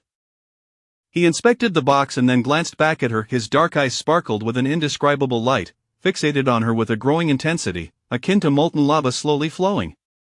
When Xu Miao noticed that Meng Yuchuan remained silent and had yet to take the box, she feared he might dislike it, perhaps even scornful of it. Her cheeks flushed with embarrassment, and she furrowed her brow, feeling mortified. It was disheartening to think her chosen gift was rejected, making her feel somewhat humiliated. After investing time and money, it seemed futile if he did not appreciate it. She sighed inwardly, lamenting the expenditure. Biting her lip, she closed her eyes briefly before opening them again. Never mind, if he disliked it, that was his prerogative. She had already offered it, and whether he accepted it was ultimately his decision. Just as she prepared to speak, the box was suddenly lifted from her grasp. Startled, she looked up to find Meng Yuchuan carefully opening it, his eyes glimmering with anticipation. He examined the wallet inside with meticulous attention, scrutinizing every detail before gently placing it back into the box and shifting his gaze to Xu Miao. Is this a special gift you've chosen for me? His voice remained steady, yet it carried an unmistakable note of delight. Xu Miao nodded slowly, yes. Though it may not be expensive in your eyes, I took the time to select it. If you don't wish to use it, that is perfectly fine. It can be stored away. As she spoke, her eyes wandered elsewhere, and her hands fidgeted nervously. Meng Yuchuan's gaze remained fixed on her, filled with warmth and tenderness, his eyes brimming with affection. I really like it. Xu Miao froze, staring at him in disbelief. You said you really like it? Fearing she had misheard, she repeated her question. Meng Yuchuan's lips curled into a gentle smile, his handsome features illuminated by joy. Yes, I really like it, thank you. His intense gaze warmed Xu Miao's cheeks, leaving her feeling shy and evasive. As long as you like it. As long as it's from you, I cherish it. Meng Yuchuan unabashedly conveyed his fondness. Did you go out tonight just to buy me a gift? Xu Miao was taken aback by the question. It wasn't her sole purpose for going out, but she had indeed spent some time choosing. Casting her gaze downward, she spoke softly, well, not specifically for that, but, regardless of the reason, I'm genuinely happy. Thank you, darling. He leaned down and placed a gentle kiss on her smooth forehead. After finishing her shower, Xu Miao found Meng Yuchuan waiting for her in bed. She joined him, pulling back the covers and settling in. Meng Yuchuan wrapped his large arm around her. Did you enjoy your time out today? Nestled in his embrace, Xu Miao replied casually, it was fine, just had a meal and did some shopping. You gave me a gift, so shouldn't I give you something in return? Xu Miao was momentarily startled. The very reason she had given him a gift was to reciprocate his previous one. Not if he were to gift her again, would she have to give yet another? No, you've already given me something before. Does that not count? Meng Yuchuan replied lazily. Xu Miao was left speechless. If that didn't count as a gift, then what did? Really, it's unnecessary, I don't lack anything. Meng Yuchuan ruffled her tousled hair. Whether you lack something is your concern. Whether I choose to give is mine. As she attempted to respond, Meng Yuchuan captured her lips in a fervent kiss, swallowing her words pinned beneath him. Xu Miao's hands weakly clung to his neck. The next day, as they began work, Pei Ran promptly inquired about the previous evening's events. So, how did it go? Did the county chief like the wallet? Xu Miao replied, it was fine, I suppose. He said he liked it, but who knows what he truly thinks. Of course, he must be sincere, I told you, he would certainly appreciate your gift. Pei Ran insisted confidently. Xu Miao recalled how Meng Yuchuan had immediately replaced his old wallet with the one she had given him, transferring all his identification and cash into the new one, which he had then tucked into the inner pocket of his coat. It appeared he intended to use it, which strongly suggested he did indeed like it. At any rate, it's already been given, and he accepted it, so it matters not whether he truly likes it. Chapter 41. The old ox eats tender grass. Meng Yuchuan casually placed the wallet he had previously used into the drawer of the coffee table in the living room. Taking advantage of the moment, Xu Miao stealthily retrieved it to take a look. Upon noticing the golden logo embossed upon it, she recognized it to be a renowned brand, and its price was undoubtedly extravagant. Startled, she quickly returned the wallet to its original place. Meng Yuchuan was also swift in his actions, having mentioned to Xu Miao over the weekend that he intended to hire a part-time worker. By Wednesday, the person had already arrived. As Xu Miao returned home from work that afternoon, she was greeted by the enticing aroma of food wafting through the air. Glancing into the kitchen, she spotted a woman busily preparing a meal.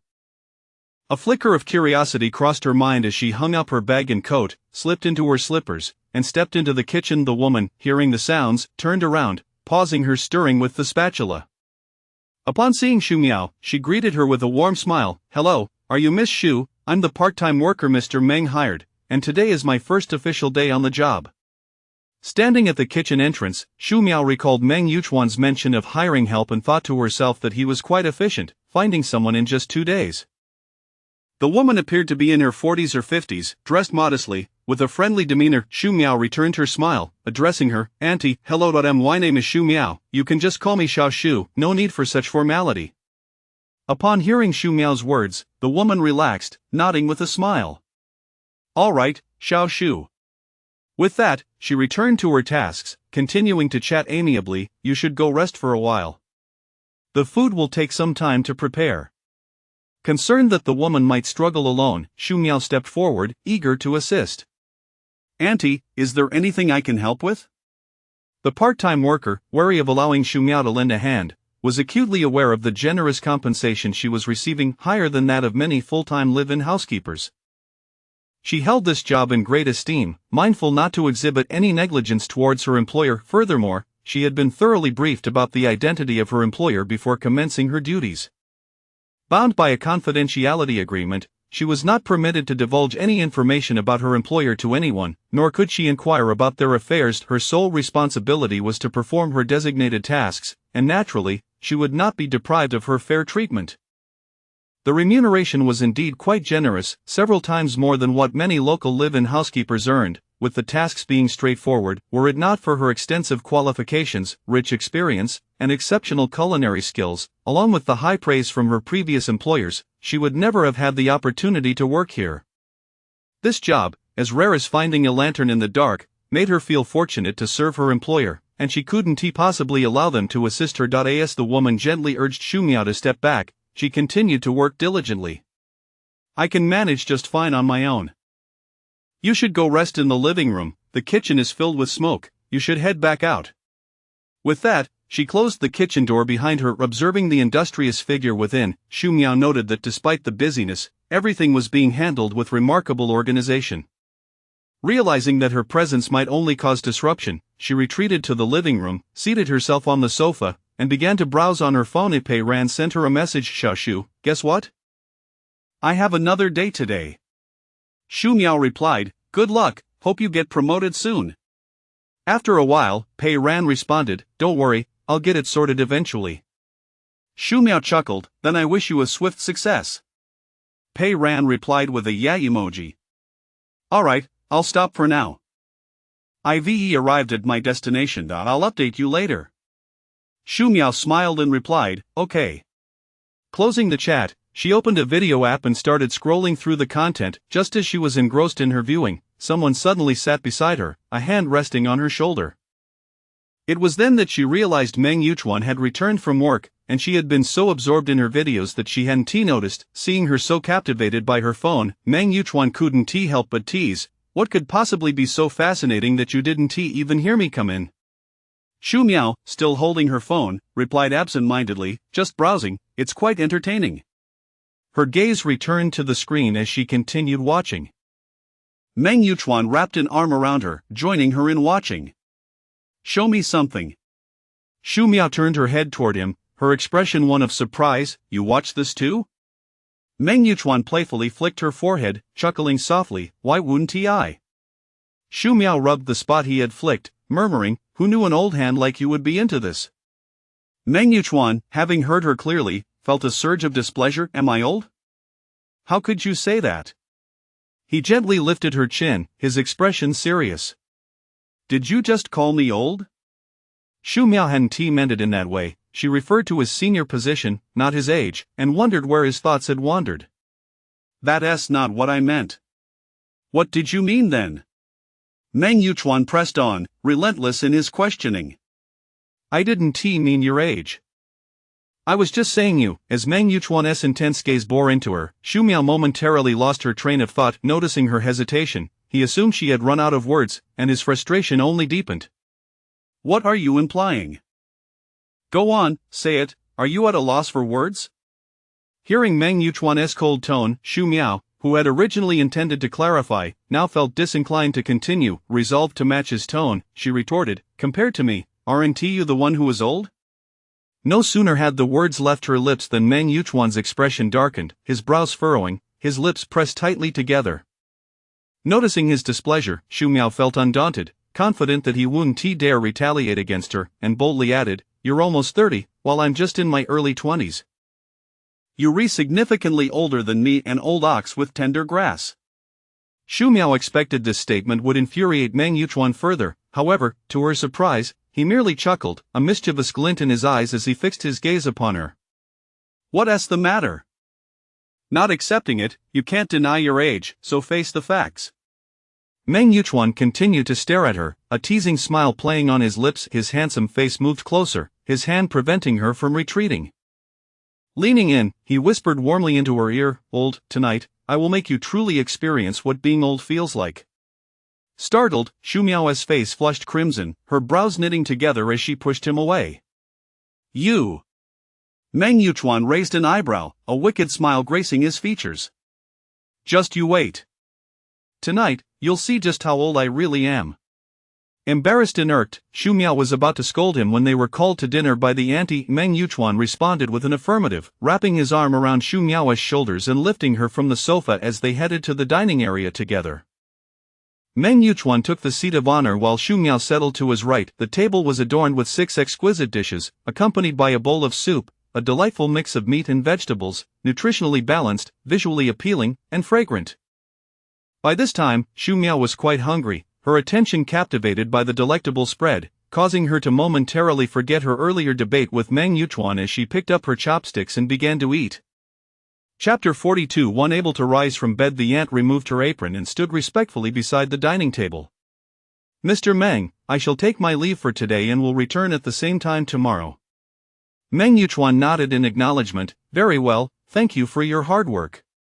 The dishes prepared by the aunt were exceptionally delicious, prompting Shu Miao to indulge in 2 bowls of rice. After savoring the last spoonful of soup, she placed her bowl on the table, leaning back comfortably in her chair while gently patting her stomach.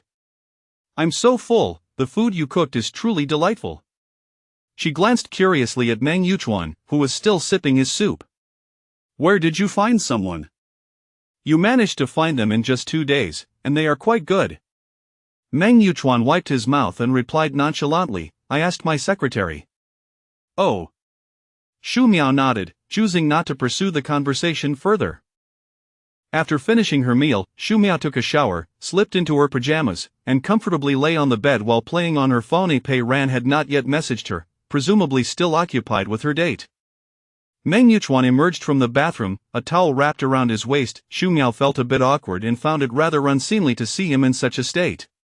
"Could you please change into your pajamas?" Meng Yuchuan chuckled, approached the bed, lifted the covers, and climbed in. With a teasing tone, he remarked, "After all, we'll be undressing anyway, what does it matter what I wear?" Shu Miao's expression stiffened, and she instantly grasped the implication behind his words, instinctively shifting away from him. Meng Yuchuan noticed her subtle avoidance and found it amusing. This girl truly seemed carefree. She had just lamented about feeling old, yet now, after a meal, she appeared to have forgotten all about it. While she may have forgotten, he had not. Tonight, he was determined to show her just how formidable he could be. Since she dared to call him old, he would ensure she wouldn't be able to rise from bed tomorrow. He had long harbored this intention, and today he had finally seized the opportunity. As Meng Yuchuan slowly moved closer, Shu Miao's heart raced with anxiety, though she maintained a facade of calmness. Attempting to divert him, she said, I have to work tomorrow, I should get to bed early." Meng Yuchuan disregarded her words entirely, yanking the towel away and tossing it off the bed. Shu Miao instinctively gasped, her body reacting more swiftly than her mind as she attempted to roll off the bed. However, Meng Yuchuan was quicker and seized her. In the middle of the night, Shu Miao was drenched in sweat, her hair sticking to her neck and face as she lay against Meng Yuchuan's chest, her eyes hazy. She thought to herself that she could finally sleep. If she didn't, she would truly struggle to get up for work the next day. Just as Shu Miao prepared to drift off, Meng Yuchuan turned over once more, startling her awake with a jolt of fear in her eyes. Meng Yuchuan smirked, a devilish grin spreading across his face, his gaze brimming with desire. "Aren't you the one who claimed I was old? I must demonstrate to you, through action, just how old I truly am." Shu Miao's pupils dilated in shock as she realized Meng Yuchuan was still nursing a grudge over her earlier jest. How petty could he be? Internally, she cursed him, but she dared not show it outwardly. The situation was decidedly unfavorable for her. With a furrowed brow, she looked up at Meng Yuchuan with a pitiful expression, her dark, watery eyes filled with pleading. Her voice was soft and almost childlike as she implored, "But I have to work tomorrow." I truly did not mean it that way. I was just joking, she stammered, nearly on the verge of tears, appearing utterly wronged and pitiable, making it hard for anyone to resist feeling sympathy. Yet Meng Yuchuan was not swayed by her act. The little girl was adept at feigning vulnerability. Was it really just a joke? His sultry voice carried an irresistible allure. Xu Miao nodded vigorously, her voice quivering as she spoke. Yes, really, I was just joking.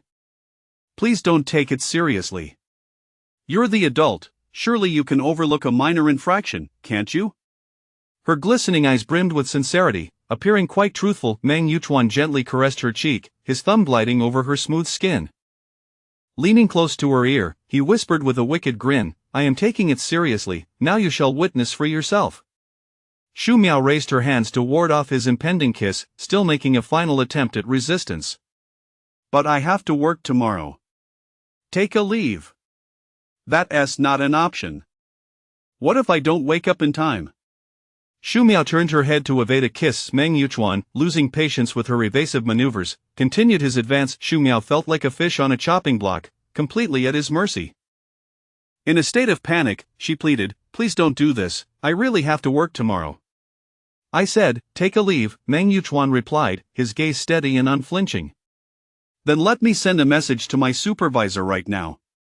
Xu Miao had no genuine intention of sending a message. She merely sought to distract Meng Yuchuan and escape to another room. However, Meng Yuchuan, astute as ever, easily discerned her intentions. With a scoff, he said, You needn't worry, I will take care of everything. Panic set in for Xu Miao. If Meng Yuchuan took charge, their secret would inevitably be exposed. Meng Yuchuan's intense gaze remained fixed on Xu Miao, his dark eyes swirling with passion. With a low, gravelly voice, he said, Darling, let us just sleep in tomorrow. Xu Miao's heart raced in terror, her eyes widening as she trembled. What did you say? Meng Yuchuan's lips curled into a mischievous smile as he planted several kisses on her face. Truth be told, I've wanted to do this for a long time. IV held back each time, feeling sorry that you had to work. Rest assured, I will handle everything else, just leave it to me. Be a good girl and grant me this one request. He concluded with a gentle peck on Xu Miao's quivering lips, his expression one of wicked delight. As Meng Yuchuan leaned down, Xu Miao struggled fiercely, yet her body remained utterly still. Early in the morning, Meng Yuchuan dressed impeccably and approached the bed to glance at Xu Miao, who was still fast asleep. He gently tucked her exposed arm under the covers and kissed her smooth forehead tenderly. After stealing a few more glances at her peaceful visage, he reluctantly rose and exited the room. In the living room, he retrieved his phone and dialed his secretary, Please get in touch with Lu Kongming. As he prepared to leave, he cast one last glance toward the bedroom, a smile gracing his lips. Today, he would undoubtedly have to exert every effort to appease this little darling, who would surely be furious upon awakening. After one last look, he closed the door behind him and departed. Chapter 43 Absenteeism. Meng Yuchuan left work early today. He drove to a dessert shop in the southern part of the city to purchase a cake, and then went to collect a bouquet of roses he had ordered earlier that morning. Carefully placing the cake and flowers in the back seat of his car, he took his seat and reached for a jewelry box resting in the passenger seat. Upon opening it, he was greeted by the sight of a dazzling diamond necklace. Imagining how perfectly it would adorn Xu Miao's fair, slender neck brought a smile to his lips, his deep-set eyes sparkling like stars. After a moment of admiration, he closed the box, returned it to the passenger seat, and drove away. Xu Miao awoke in the afternoon. One hand pressed against her heavy forehead, while the other pushed against the bed as she struggled to sit up. As the covers slipped away, she cast a glance downward, her heart racing at the sight of myriad blemishes dotting her skin, painfully vivid. An unusual discomfort and waves of pain coursed through her body. Recalling the events of the previous night and Meng Yuchuan's beastly demeanor, Xu Miao's brows furrowed tightly in anger, her rage surging within her, ultimately culminating in a fierce wave of dizziness. What a scoundrel, she exclaimed, leaning back against the bed, unable to suppress her ire. Her small hands clenched the blanket tightly, her face contorted with fury, and her eyes burned with indignation. Last night, Meng Yuchuan had behaved like a madman, refusing to relent despite her pleas and assurances. With bloodshot eyes, he had seemed a beast driven solely by desire, unabashedly unleashing his emotions. The more she thought about it, the angrier she became, and she struck the bed beneath her in frustration, muttering under her breath, That bastard! Shameless cur, despicable! Completely disregarding her need to return to work, he had only indulged in his own pleasures, a selfish and vile individual. Work. Suddenly, Xu Miao remembered that she was due at the office today. She turned her gaze and spotted her phone on the bedside table. Swiftly retrieving it upon checking, she saw it was 2:18 in the afternoon. Her first reaction was one of despair. She hadn't taken a leave of absence, and her unexcused absence would surely earn her a scolding from Lu Kongming, yet, despite her absence, no one had called to inquire about her. There wasn't a single missed call, only a few unread messages and a missed voice call from Pei Ran awaited her. Trembling, Xu Miao opened the messaging app, apprehensive about what Lu Kongming might have said. The preceding messages were merely group notifications, unremarkable. Scrolling further, she found a few private messages, one of which was from Lu Kongming. Her hand shook as she opened the chat. Xiaoshu, make sure to perform well while shadowing Mayor Meng today.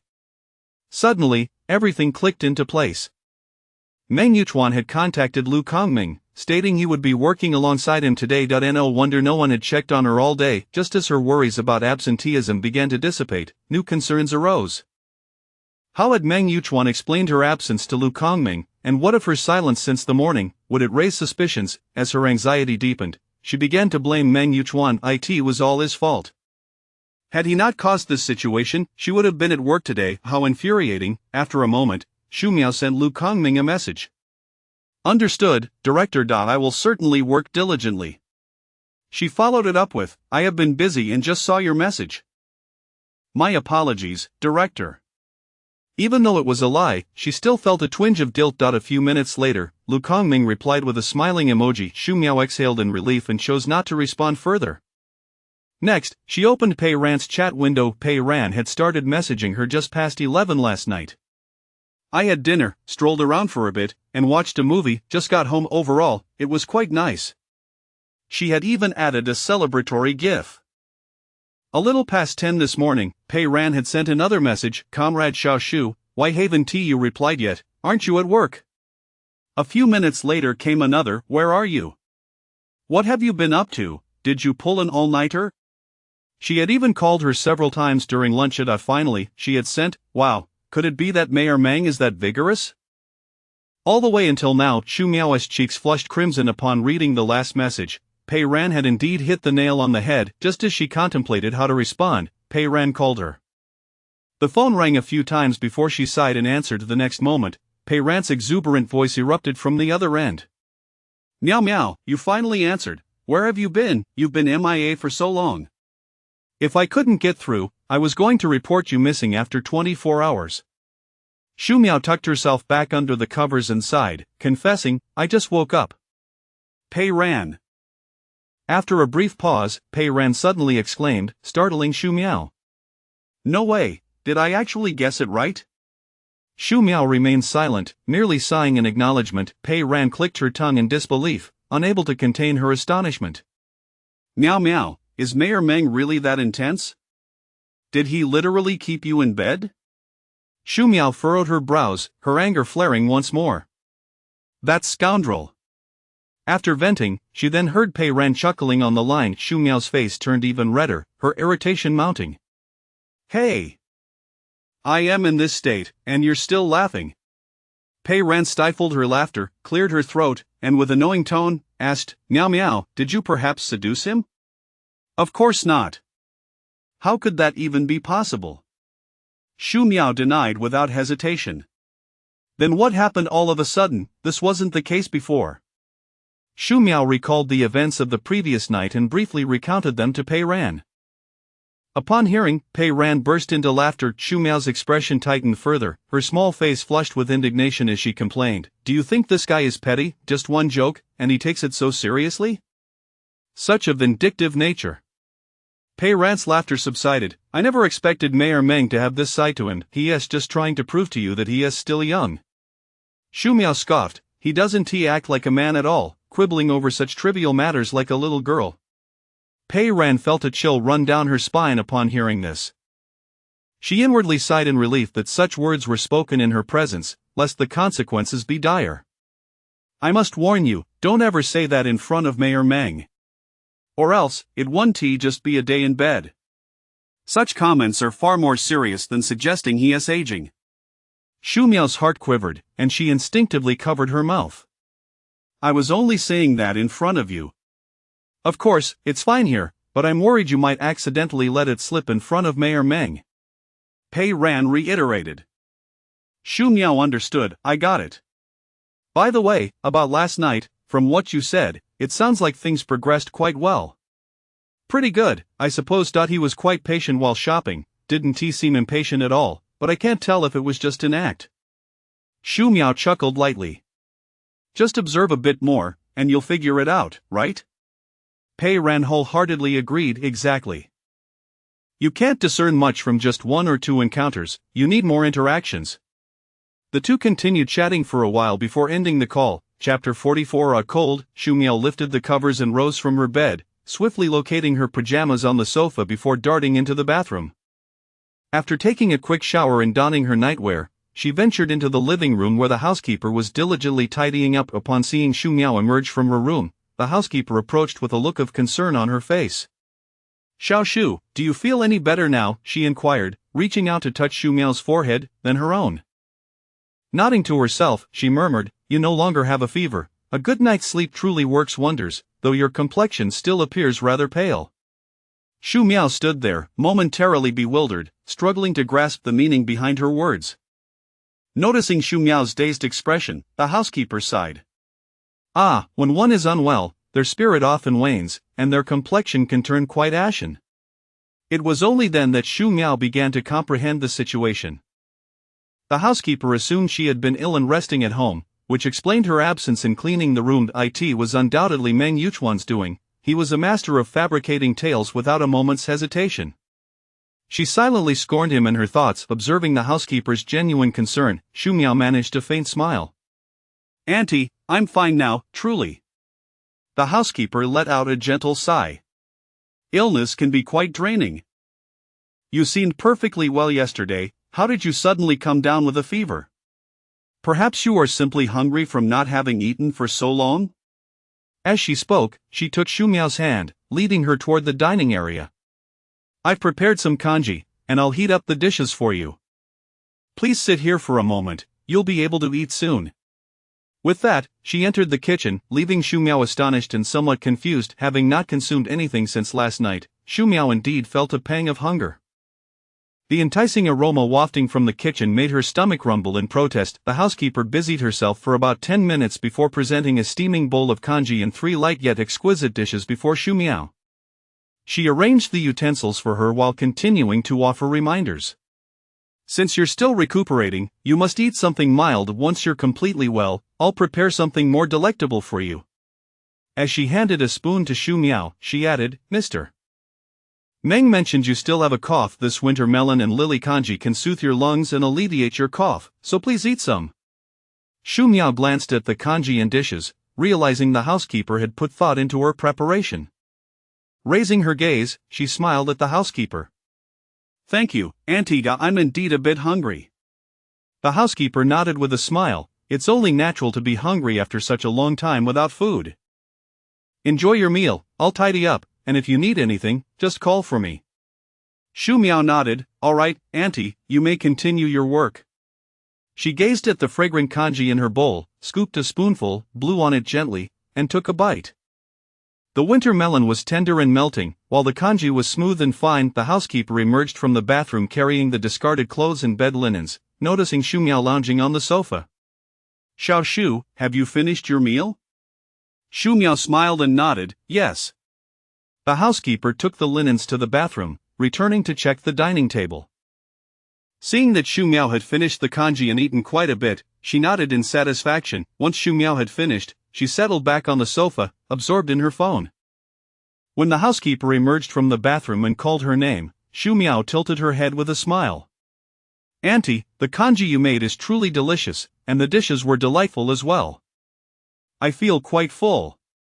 She even patted her stomach in satisfaction. The housekeeper beamed at Xu Miao's approval of her culinary skills and then advised, I'm glad you enjoyed it. For the next few days, please stick to lighter meals and avoid anything greasy. Xu Miao obediently nodded. Meng Yuchuan's casual remark had evidently stirred the housekeeper's concern. Xiao Shu, have you taken your medicine? The housekeeper asked while clearing the dishes from the table. Xu Miao blinked in surprise. Huh? The cold medicine, have you taken it? Even though you're nearly recovered, it's important to take your medication on time to avoid any setbacks. Noticing Shu Miao's bewildered expression, the housekeeper kindly reminded her that it was only then that Shu Miao grasped the situation, stammering for a moment, feeling somewhat guilty. Yes, I've already taken the cold medicine. That's good. Just remember to keep taking it on schedule. The housekeeper replied before carrying the stacked dishes into the kitchen, promptly returning to her tasks. With the housekeeper no longer pressing her about the medicine, Shu Miao let out a heavy sigh, reclining on the sofa. She was relieved the housekeeper hadn't inquired about what medication she had taken or asked to see it, otherwise, she wouldn't know where to find it. Meng Yuchuan, that man, had dug a pit for her to fill. The more she thought about it, the more infuriated she became. Glancing at her phone, she noted it was almost time for the housekeeper to start preparing dinner after washing the dishes. Shu Miao, feeling somewhat rejuvenated, pulled out her phone to occupy herself. When Meng Yuchuan arrived home, he found Shu Miao clad in her pajamas, her hair cascading down her back, lazily curled up on the sofa with her back to the door, engrossed in her phone. A wave of tenderness washed over him, softening his gaze considerably. Taking out the carefully prepared gifts, he stepped into the living room. Hearing footsteps approaching, Shu Miao abruptly lifted her head. Meng Yuchuan was dressed in a black wool overcoat, paired with a light gray wool sweater, the collar of his shirt impeccably turned out. In one hand, he held a bouquet of roses, and in the other, a cake, his face alight with a smile as he stood before her. Shu Miao's inner fury surged forth, her brows furrowing, and her cheeks reddening as if she might erupt into flames. She wanted nothing more than to explode in anger, but considering the housekeeper was still in the kitchen, she suppressed her irritation. At that moment, she had no desire to engage with him. Humph! She shot Meng Yuchuan a fierce glare, snorted coldly, and turned her head away. Returning to her phone, Meng Yuchuan anticipated her reaction, unfazed by her glare. He walked directly to her side, greeting her with a smile. Bending down, he offered her the flowers, his tone somewhat conciliatory. Meow meow, these flowers are for you, along with this cake. I heard this cake is quite delicious, so I stopped by to buy it for you after work. Shu Miao scoffed, completely ignoring him, her eyes glued to her phone. Meng Yuchuan, entirely overlooked, maintained his outstretched hand with the flowers, feeling slightly awkward. Noticing that Shu Miao had no intention of accepting, he reluctantly placed the flowers and cake on the coffee table. He then sat beside her and wrapped his arm around her shoulders. Shu Miao instinctively recoiled, her voice cold as she demanded, "What are you doing?" She turned to glare at Meng Yuchuan, her eyes shimmering with indignation. Meng Yuchuan refused to let her escape, pulling her closer into his embrace. With a playful grin, he said, "I'm here to apologize and to cheer you up." Shu Miao shot him a sidelong glance, her tone dripping with disdain. "I can't afford such gestures." Meng Yuchuan pressed a kiss to her cheek, his smile unwavering. "If you can't afford it, then who can? You are my treasure, and only you are worthy of it." He leaned in for another kiss. Shu Miao raised her hand to block him. "You certainly didn't think that way last night. You didn't care about me at all, and now you're trying to play the good guy. Go away, don't bother me." She pushed against Meng Yuchuan, who, taking advantage of her movement, pressed her back onto the sofa. Their faces were now exceedingly close. Chapter 45 Apology. Gazing at the handsome face merely inches away, Shu Miao struggled with her small hands. "Get up!" "I want tea." Meng Yuchuan raised an eyebrow, deliberately inching closer, their lips nearly brushing. Shu Miao cast a nervous glance towards the kitchen. The maid had yet to emerge. Retracting her gaze, her expression anxious, she urged, "You really need to get up, the maid is still in the kitchen." With a teasing glint in his eyes and a mischievous smile, Meng Yuchuan taunted her, "What are you afraid of? We both fully dressed." Shu Miao's face flushed red, a mix of shame and anger flooding her features. "You, shameless!" Meng Yuchuan, unfazed, replied, "What need do I have for modesty in front of my wife?" Shu Miao was at a loss, her concern and frustration mounting, her expression frantic as she cast yet another glance towards the kitchen, fearful the maid might suddenly appear. "You must get up." "What will happen when the maid comes out? I may not care for your shamelessness, but I still have my dignity." With that, she began to struggle vigorously. Meng Yuchuan understood Shu Miao's sensitivity. If the maid were to witness their current predicament, she would undoubtedly avoid her in the future, necessitating the search for another maid. Just as Shu Miao prepared to kick him, Meng Yuchuan suddenly stood up, helping her sit upright. As Shu Miao attempted to rise, Meng Yuchuan firmly grasped her shoulders, rendering her immobile. Just then, the maid emerged from the kitchen. Mr. Meng, dinner is ready, you may eat now, I will be heading home for the day. Meng Yuchuan wrapped his arm around Shu Miao. All right. The maid kindly reminded Shu Miao, Xiao Shu, remember to take your medicine. Your diet should be light. Shu Miao offered an awkward smile to the maid. Yes, auntie, I understand. Seeing Meng Yuchuan maintain a serious demeanor, his expression unchanged, Shu Miao felt a surge of irritation. It was all his fault, yet he acted as if nothing were amiss. After the maid had finished her instructions, she tidied up and left for the day. As the door closed, Shu Miao immediately turned to glare at Meng Yuchuan. Let me go. Meng Yuchuan released her. Let us eat first. Shu Miao huffed, standing up and striding towards the dining room without a backward glance. Despite her anger, she wouldn't neglect her own hunger. If she skipped meals for Meng Yuchuan, she would be the one suffering later. Such a thought was hardly worth it. As Meng Yuchuan attempted to place a piece of meat in her bowl, she deftly dodged. I have hands. I can serve myself. Unperturbed, Meng Yuchuan paused with his chopsticks in mid-air, then placed the meat in his own bowl instead. Throughout dinner, Meng Yuchuan made numerous attempts to engage Shu Miao in conversation. She remained silent, her head bowed, focusing solely on her meal, treating him as if he were invisible. After dinner, Shu Miao retreated to her room to shower, donning a new set of pajamas and lying in bed, scrolling through her phone. After a while, Meng Yuchuan pushed open the door, carrying a cake and flowers, and walked straight to the edge of the bed. Shu Miao turned away, ignoring him. Meng Yuchuan set the flowers and cake on the dresser and wrapped his arms around her from behind. Meow meow, are you still upset? I was wrong last night. I didn't consider that you had to work today. Shu Miao thought she must have misheard. Someone as proud as Meng Yuchuan would apologize. Even if he did, she had no intention of forgiving him. Continuing to ignore him, she laid her phone down and buried her face in the blanket. Meng Yuchuan stifled a laugh, gently pulling back the covers, but she resisted with all her might. He could only softly pat the blanket. Come on, breathe a little, don't suffocate yourself in there. There was no response from within. Meng Yuchuan pressed his lips together, realizing the little girl was genuinely upset. He shook his head helplessly and pulled the blanket away with a bit more force, revealing her head. He quickly lifted the blanket entirely, causing Shu Miao to sit up in anger. What do you want?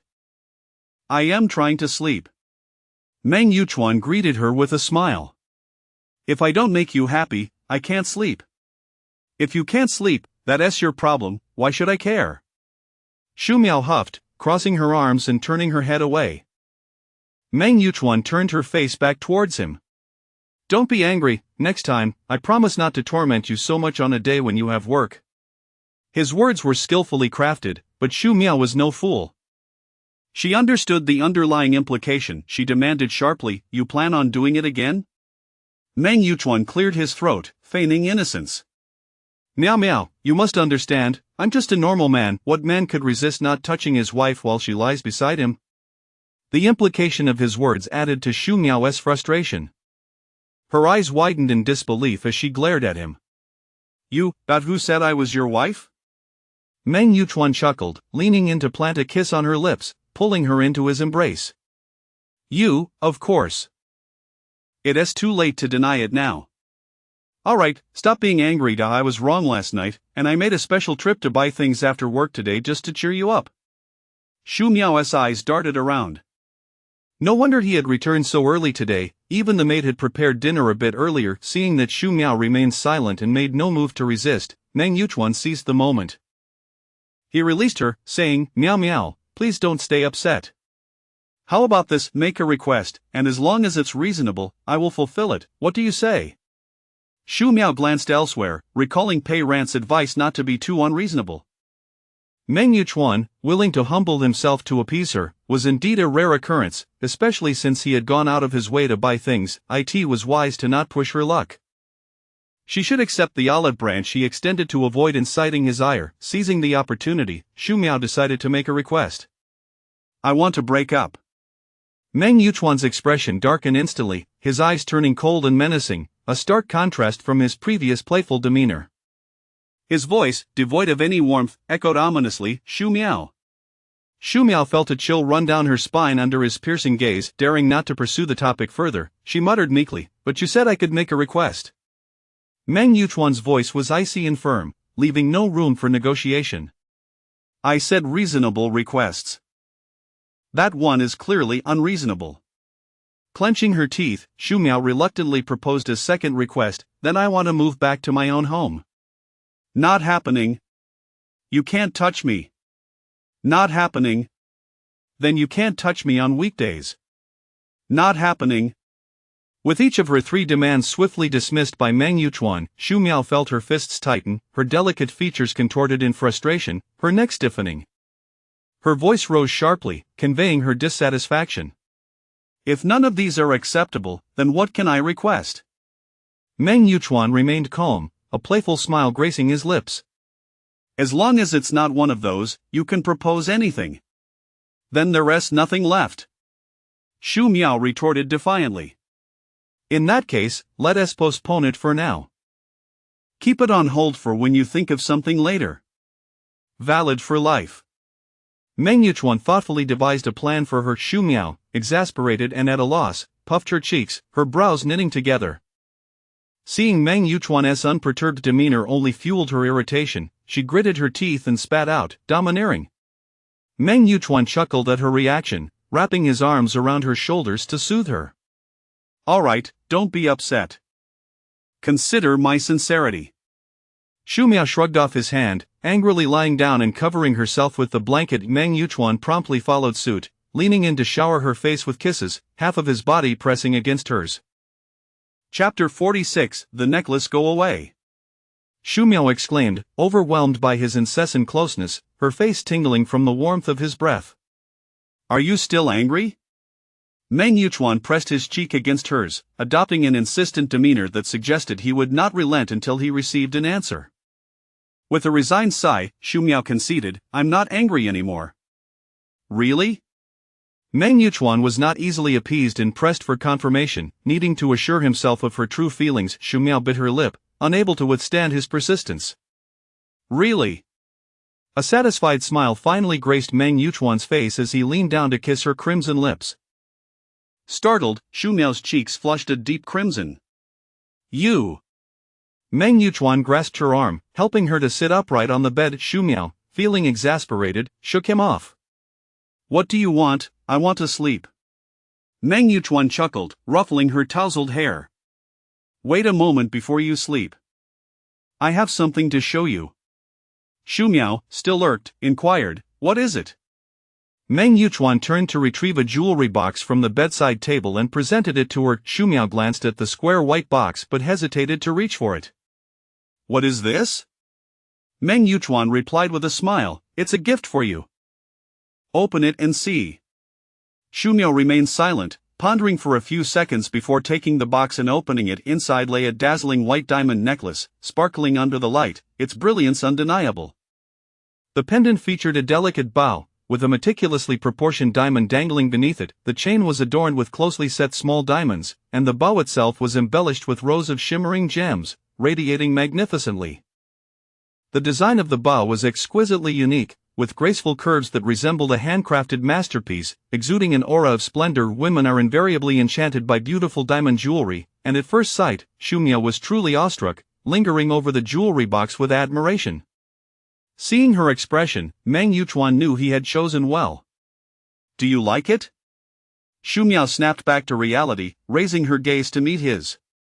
"Is this really for me?" Meng Yuchuan affectionately pinched her cheek. "It's for you. Let me put it on you." He reached for the necklace, but Shu Miao pressed his hand down. Meng Yuchuan's brows furrowed in confusion. "What's wrong?" Shu Miao glanced at the necklace, instinctively aware of its considerable value. Though she did not recognize the brand, the craftsmanship and materials were undoubtedly of the highest quality, seemingly crafted entirely from diamonds. It was obvious the price would be steep, and she felt unworthy of such an extravagant gift. "I don't want it," she stated firmly, her dark eyes unwaveringly fixed on Meng Yuchuan. His brow furrowed, Meng Yuchuan's expression turned complex, the mirth in his smile diminishing significantly. "Why not? I bought it specifically for you." Shu Miao bit her lip, taking a moment before she managed to articulate, "It's too expensive. I can't accept it." Meng Yuchuan chuckled at her earnestness, gently tapping her nose. "Who said you need to reciprocate? Besides, you just gifted me a wallet, consider this my return gift." Xu Miao sighed inwardly. Her wallet paled in comparison to this necklace. Despite her reluctance to accept, she was about to voice her thoughts when Meng Yuchuan interrupted her. "Enough, let us see how it looks on you, be good." He took the necklace again, poised to drape it around her neck. Xu Miao instinctively recoiled. "I really don't want it. If you refuse to accept this, I will have to find another way to repay you. Is that what you would prefer?" His voice trailed off, eyebrows raised as he regarded her with a mischievous glint in his eye. Xu Miao understood the implication behind his words, her expression shifting as she ceased her retreat, allowing Meng Yuchuan to fasten the necklace around her neck. He tucked her hair behind her, gazing intently at her neck for a moment before nodding in satisfaction, a flicker of awe crossing his features. "It looks wonderful. It truly suits you." The sudden chill of the necklace against her skin made Xu Miao feel slightly disoriented. Meng Yuchuan leaned forward to kiss her forehead, lifting her chin to gaze deeply into her glistening eyes. "Miao Miao, you are truly beautiful." Meng Yuchuan's gaze was fervent, akin to the scorching sun on a summer day. Xu Miao's cheeks flushed, resembling a blossoming peach flower as she gradually lowered her gaze. This bashful demeanor softened Meng Yuchuan's heart, and a profound affection swelled within him. Unable to withstand his unabashed scrutiny, Xu Miao pushed him away, pulling the blanket over herself and turning her back. "I'm going to sleep now." Meng Yuchuan observed her retreat with a smirk and gently patted the blanket. "There's cake, do you want some?" "No, thank you." Meng Yuchuan did not press her further. She had eaten quite well that evening. As for the cake, it could wait for another time. What mattered most was that she was no longer upset. His goal for the day had been achieved. "I'll go take a shower now." "You should rest early tonight, you have work tomorrow." With that, he rose from the bed and headed to the bathroom. Xu Miao opened her eyes, the sound of running water from the bathroom soothing her nerves momentarily. She touched the cool, hard bowl resting on her neck, examining it closely. A complex wave of emotion washed over her, lingering in her heart, the nature of which she could not quite articulate. After showering, Meng Yuchuan returned without making any further advances but simply held her gently in his embrace, nestled against him. Xu Miao listened to the steady rhythm of his heartbeat and gradually drifted into slumber, her small hand instinctively wrapping around his sturdy waist.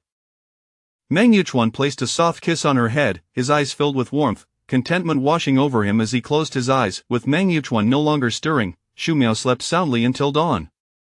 Well rested, she awoke feeling refreshed and invigorated. Sitting on the sofa by the entrance, she changed her shoes and noticed Meng Yuchuan still waiting patiently beside her. "You can go ahead, you don't need to wait for me." Meng Yuchuan remained unhurried. "I'll wait for you. I am not in a rush." Xu Miao acquiesced, continuing to change her shoes. With the recent drop in temperature and the looming prospect of snow, Xu Miao, wary of the cold, donned a down jacket and wrapped herself in a scarf, looking snug and secure. Seeing her bundled up like a little dumpling brought a smile to Meng Yuchuan's face. Finding her irresistibly adorable as she waddled about, regardless of her appearance, he found her charming. "By the way, I only brought one down jacket with me. I need to return home after work today to pick up some clothes." Feeling cheerful, Meng Yuchuan readily complied. "All right, just wait at home after you grab your things. I'll come pick you up and take you out for some fun tonight." "Where are we going?" Xu Miao inquired with curiosity. The two stepped out, entering the elevator. "You'll find out tonight, just be careful on the way." He playfully patted her head, signaling that they had arrived at their floor. Xu Miao did not press further. She would discover everything in due time. Chapter 47. A visitor. When Xu Miao arrived at the office, Zhang Qin was already there, filling her water bottle. Xu Miao greeted her with a smile. Zhang Chang responded and casually inquired, "Xiao Shu, did you go out working with County Head Meng again yesterday?" Xu Miao felt a twinge of guilt as she placed her bag down. Yes, the task was assigned quite suddenly. Zhang Qing returned to her workstation after filling the bottle. "That's good. Working alongside the county head will surely be beneficial in the future. Who knows, you might even have to look after Sister Jiang later on," Zhang Qing teased with a smile. Xu Miao's cheeks flushed. "Sister Jiang, what are you saying?" Jiang Qing wore a mysterious expression. I'm not joking. Xu Miao grew increasingly embarrassed. Sister Jiang, I was just there to run errands. Perhaps the county head was in need of someone to handle miscellaneous tasks. Jiang Qing shook her head with a smile. Xiaoshu, you are still young. In time, you'll understand. Although Xu Miao was not entirely oblivious to Jiang Qing's words, she instinctively chose to evade them. At noon, Xu Miao and Jiang Qing went out for lunch. On this Friday, both were in good spirits and decided to treat themselves, indulging a bit more than usual. Winter is the season for stocking up on meat. I've gained an extra inch around my waist, Jiang Qing lamented as she pinched the protruding flesh at her waist. Xu Miao took out a wet wipe to clean her hands and comforted her. It's only natural to gain weight in winter. It will be fine when the weather warms up. Jiang Qing sighed. Indeed, in winter, people are disinclined to move, making it difficult to lose weight. After glancing at Xu Miao, she expressed her envy. Xiaoshu, how come you don't seem to have gained any weight? You remain slim where it counts, and there's just the right amount of flesh where it should be. I truly envy that, Jiang Qing remarked. Xu Miao's face flushed from her words. Oh no, I've gained weight too. I've put on some around my belly. Jiang Qing shook her head adamantly. Not a trace of it is visible. Youth is truly a blessing. Once you have children, regaining your figure will become a challenge.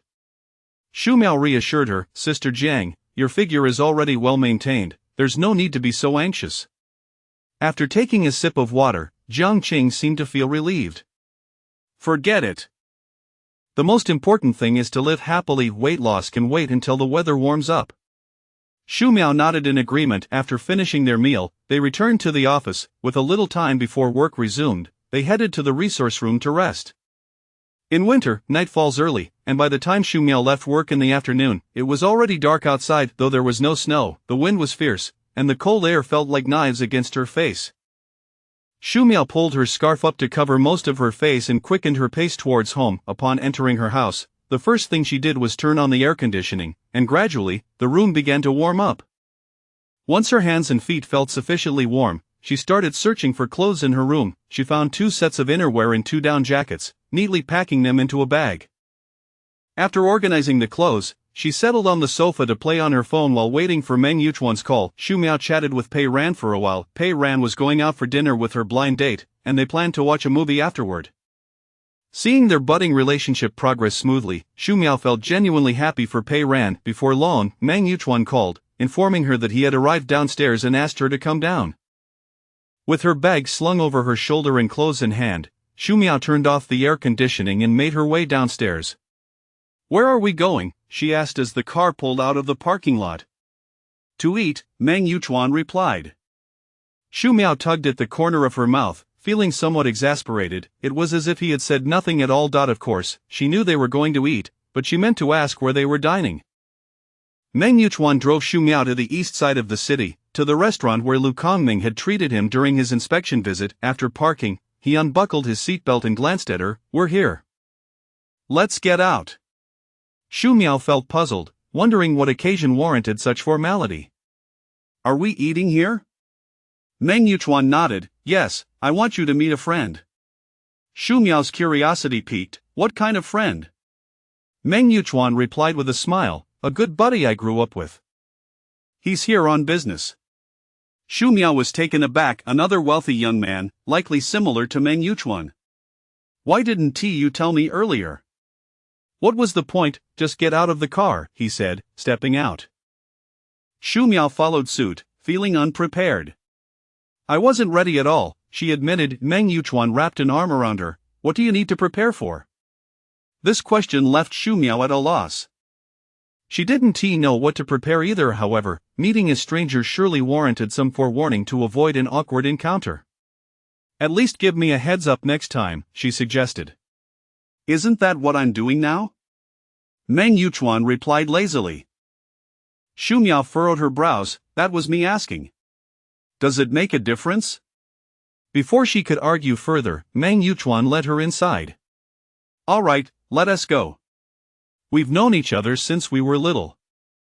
There's no need for formality, just be yourself and don't be nervous. Xu Miao mused that it was true. Since he was Meng Yuchuan's friend, there was no need for her to be overly anxious. Meng Yuchuan took her directly to the 10th floor. Although Xu Miao had only been there a few times, she was aware of the high spending standards in that area. The higher the floor, the greater the minimum consumption for the private dining rooms. The 10th floor was the highest tier for dining, and the costs were undoubtedly steep. However, Meng Yuchuan was affluent and didn't mind. With a friend visiting from afar, he intended to treat him well. This was the county's most upscale restaurant, featuring the finest private rooms. Exiting the elevator, Meng Yuchuan led Xu Miao into a private room. Upon entering, she noticed two individuals seated on the sofa, one male and one female. Xu Miao did not pay much attention to the man, as her gaze was completely drawn to the woman beside him. She blinked several times, trying to confirm that her eyes were not deceiving her. "Hey, Chuanzi, aren't you going to introduce us?" The man remained seated, reclining on the sofa with a carefree expression, a faint smile playing on his lips. Meng Yuchuan, sitting on the opposite sofa with Xu Miao, glanced at him. "What are you pretending for? It's not like you don't know each other."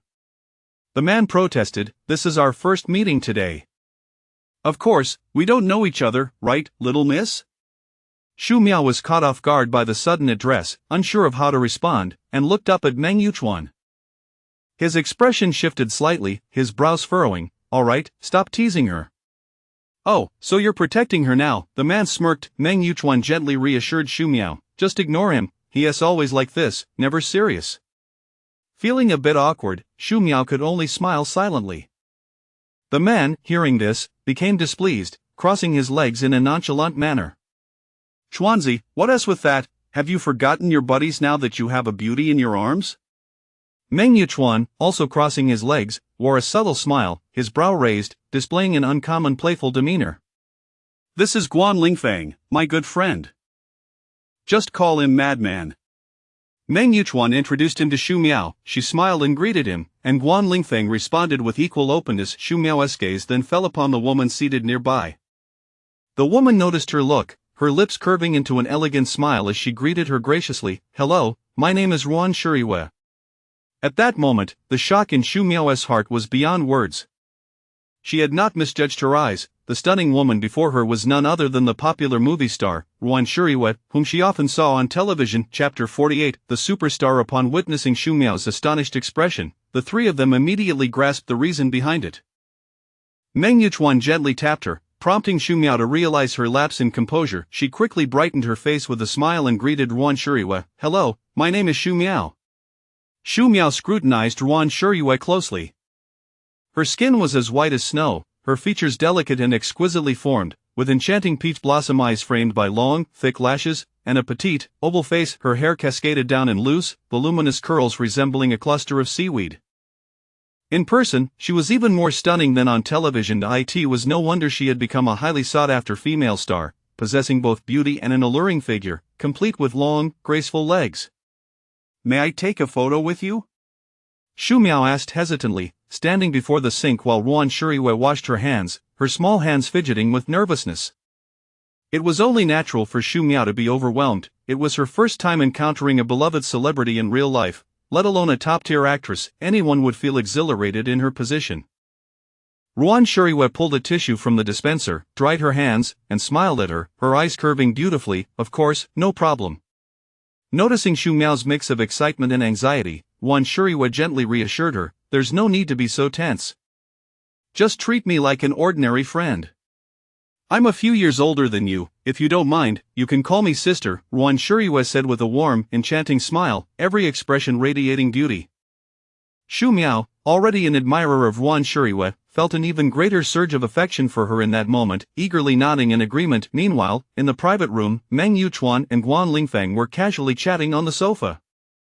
The two brothers had not seen each other for several months. They had last met before Meng Yuchuan's transfer. Although Meng Yuchuan had returned home once during that time, Guan Lingfeng had been abroad, preventing their reunion. Guan Lingfeng held a cigarette between his long fingers, the smoke curling languidly around them. "Are you serious?" he asked, his voice calm and his demeanor grave, a stark contrast to his earlier nonchalance.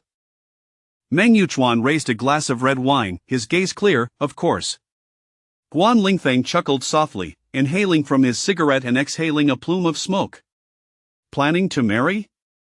Meng Yuchuan took a sip of his wine, a faint smile gracing his lips. "What else would it be? My time is precious. I would never squander it on the trivialities of dating, Guan Lingfeng remarked, observing Meng Yuchuan with a momentary look of distraction. The cigarette burned quietly between his fingers, a faint glow illuminating the air. Meng Yuchuan cast a sidelong glance at him. Did you come out alone? Did the Tan family girl not accompany you?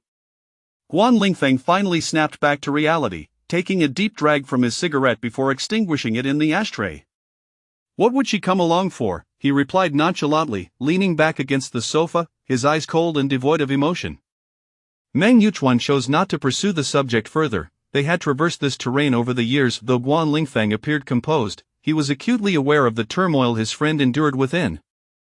Changing the topic, Meng Yuchuan inquired about other matters. How did the inspection go? Guan Lingfeng's expression shifted back to a languid demeanor. What can you expect from a minor subsidiary? It hardly stirs the waters. Were it not for your presence here, I wouldn't have come personally, he said, his tone brimming with confidence and arrogance. These matters were well within his control, easily navigated by his adept maneuvering, yet, there were certain aspects of life that would forever elude his grasp. Some people, he could no longer hold on to. Sister Yu, why did you stop dancing ballet later on?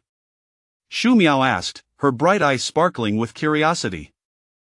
Ruan Shiriyue, noticing the innocence and radiance in her gaze, momentarily lost her train of thought.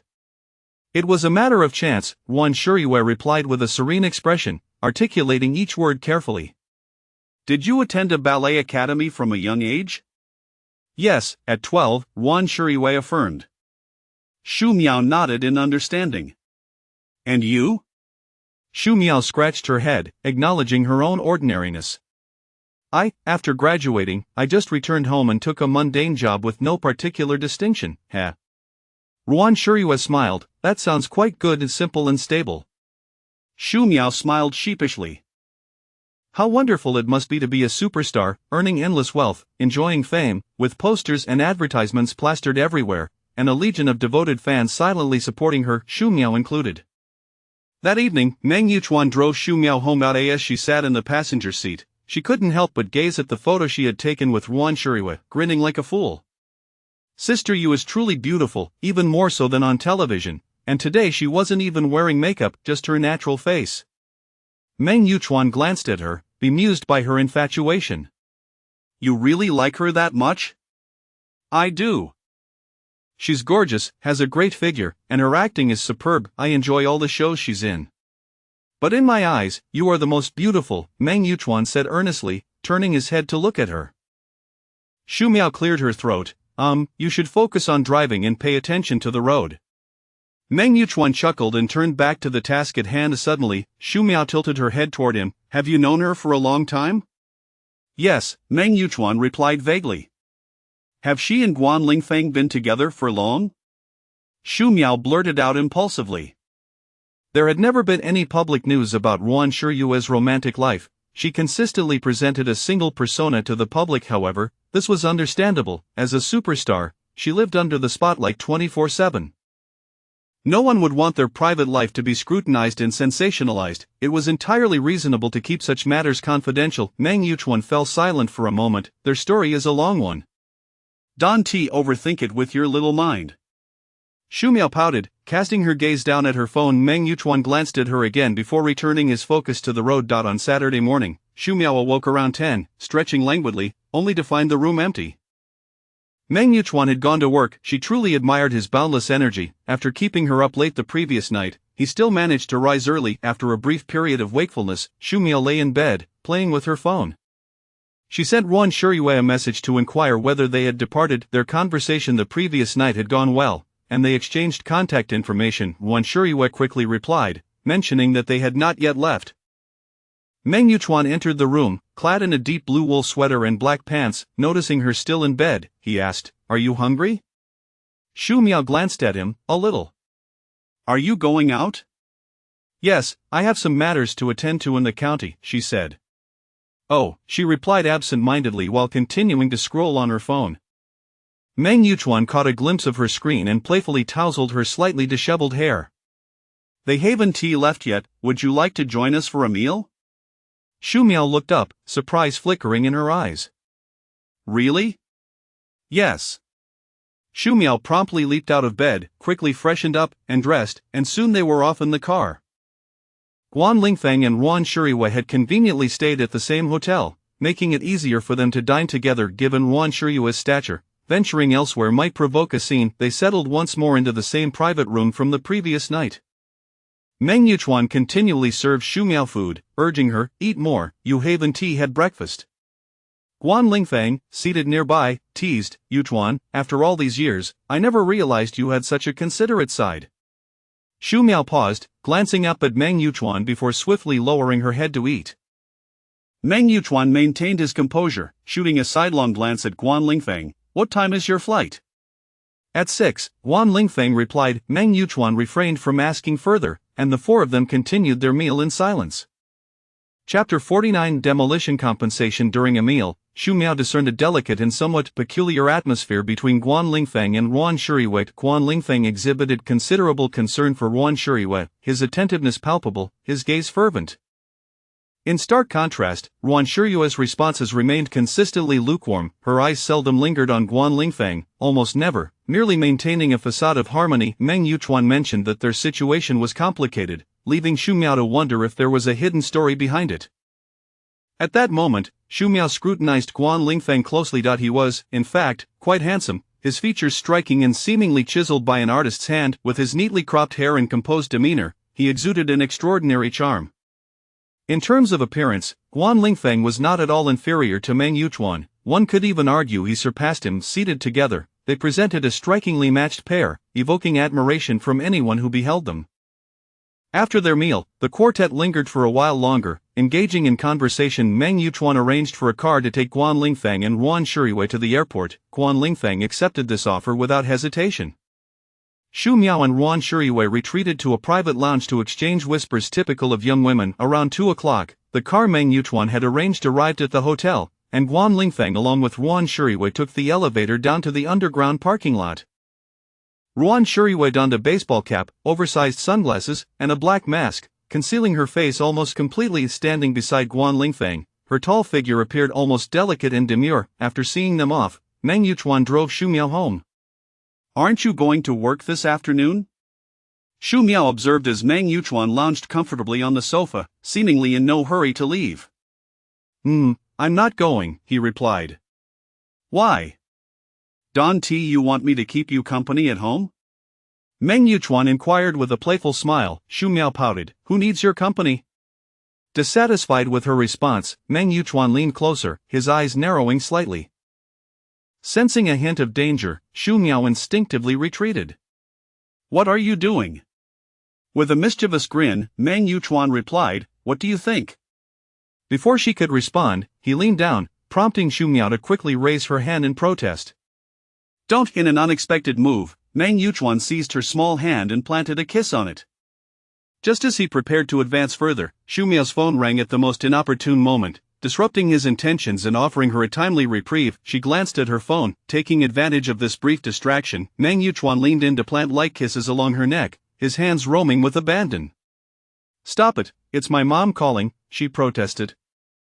Meng Yuchuan abruptly ceased his actions, lifting his head to fixate on her. Shu Miao showed him the screen, prompting him to rise. As she prepared to head to her room, Meng Yuchuan restrained her, pulling her into his embrace.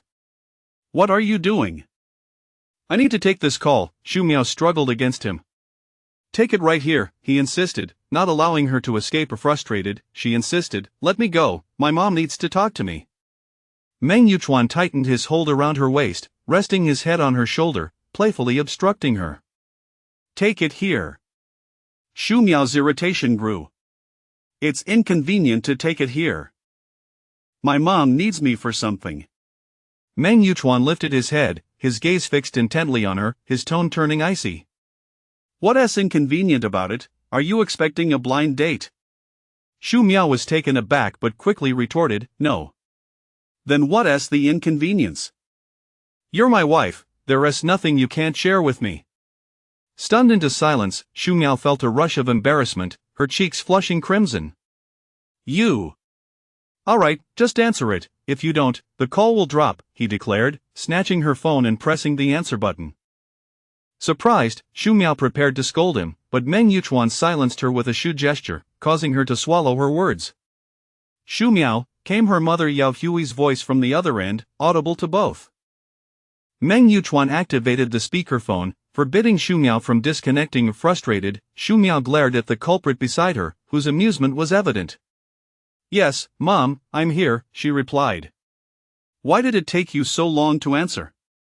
Are you out having fun?" Yao Hui asked with concern. Xu Miao shot a glance at Meng Yuchuan, who was enjoying himself far too much. She hastily concocted a lie. "I was just in the restroom. I didn't have my phone with me." "That makes sense. I wondered why you took so long to respond. What did you have for lunch?" Yao Hui continued. Xu Miao furrowed her brow slightly. I ordered takeout." Meng Yuchuan listened intently, a smirk playing on his lips as she spun her tale with a straight face. "Mom, did you call me for something important?" Xu Miao inquired. "Yes, there is something I need to discuss with you." Yao Hui hesitated. Xu Miao pressed on. "What is it?" After a moment of silence, Yao Hui continued, "This matter has been pending for some time, and I didn't want to worry you until I had more information." Xu Miao remained quiet, allowing her mother to elaborate. "Our house in the hometown is set for demolition, and the farmland will also be subject to requisition." Surprised by this revelation, Xu Miao recalled that her family and her uncle's family had moved to town long ago. Her grandparents had also relocated. Together, they had pooled their resources to purchase a two-story house for the elderly in town. Over the years, almost all the families in the village had migrated to town, leaving only a few households behind, and the fields had long since gone fallow. They hadn't returned for many years, and Xu Miao had never heard of any plans for demolition. "Why the sudden decision for demolition?" she asked, bewildered.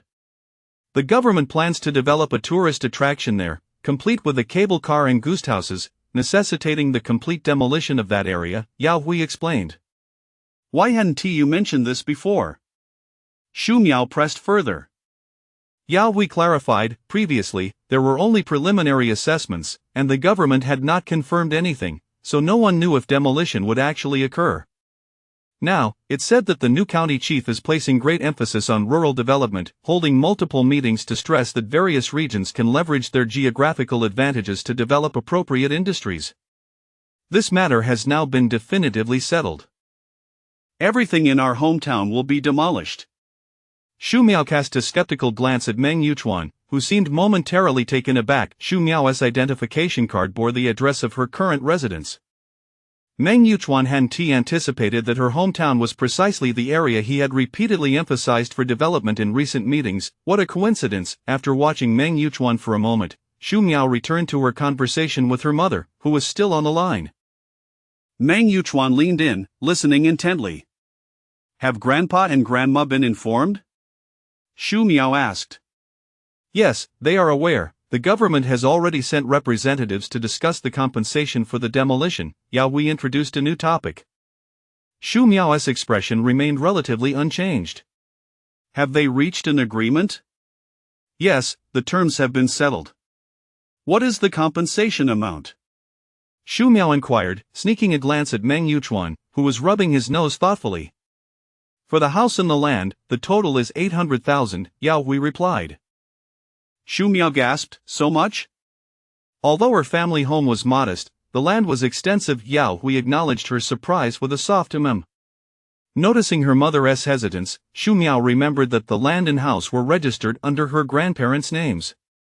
Consequently, the compensation would undoubtedly be directed to them. Her grandparents had always favored her brother. Suddenly, she grasped the essence of what her mother was hinting at. "Mom, does that mean the compensation?" Xu Miao began, but Yao Hui, seeing her daughter had caught on, no longer hesitated. "Your grandparents have set aside 100,000 for you. The remainder has been allocated to your brother." Chapter 50 Childhood Memories. Xu Miao was not surprised to hear this. It was a far better outcome than she had anticipated. She had initially thought that her grandparents would leave her nothing at all. Nevertheless, there was a fleeting moment of disappointment etched on her face. Meng Yuchuan, upon noticing her dejected expression, felt a pang of sympathy in his heart. He tightened his embrace, drawing her closer into his arms. "Mom, this result was to be expected," he reassured her. Yao Hui felt a deep sorrow for her daughter. Miao Miao, your grandparents, sigh. From a young age, Xu Miao had heard her mother make various excuses for her grandparents. As a child, she had believed every word, but as she grew older, she realized the stark truth: her grandparents simply did not like her, their affection was reserved solely for her older brother. It was not due to her being unruly, but rather because she was not a boy. With a heavy sigh, Xu Miao relaxed her expression, comforting her mother. Mom, I'm fine. This has been the case since childhood, I've grown accustomed to it.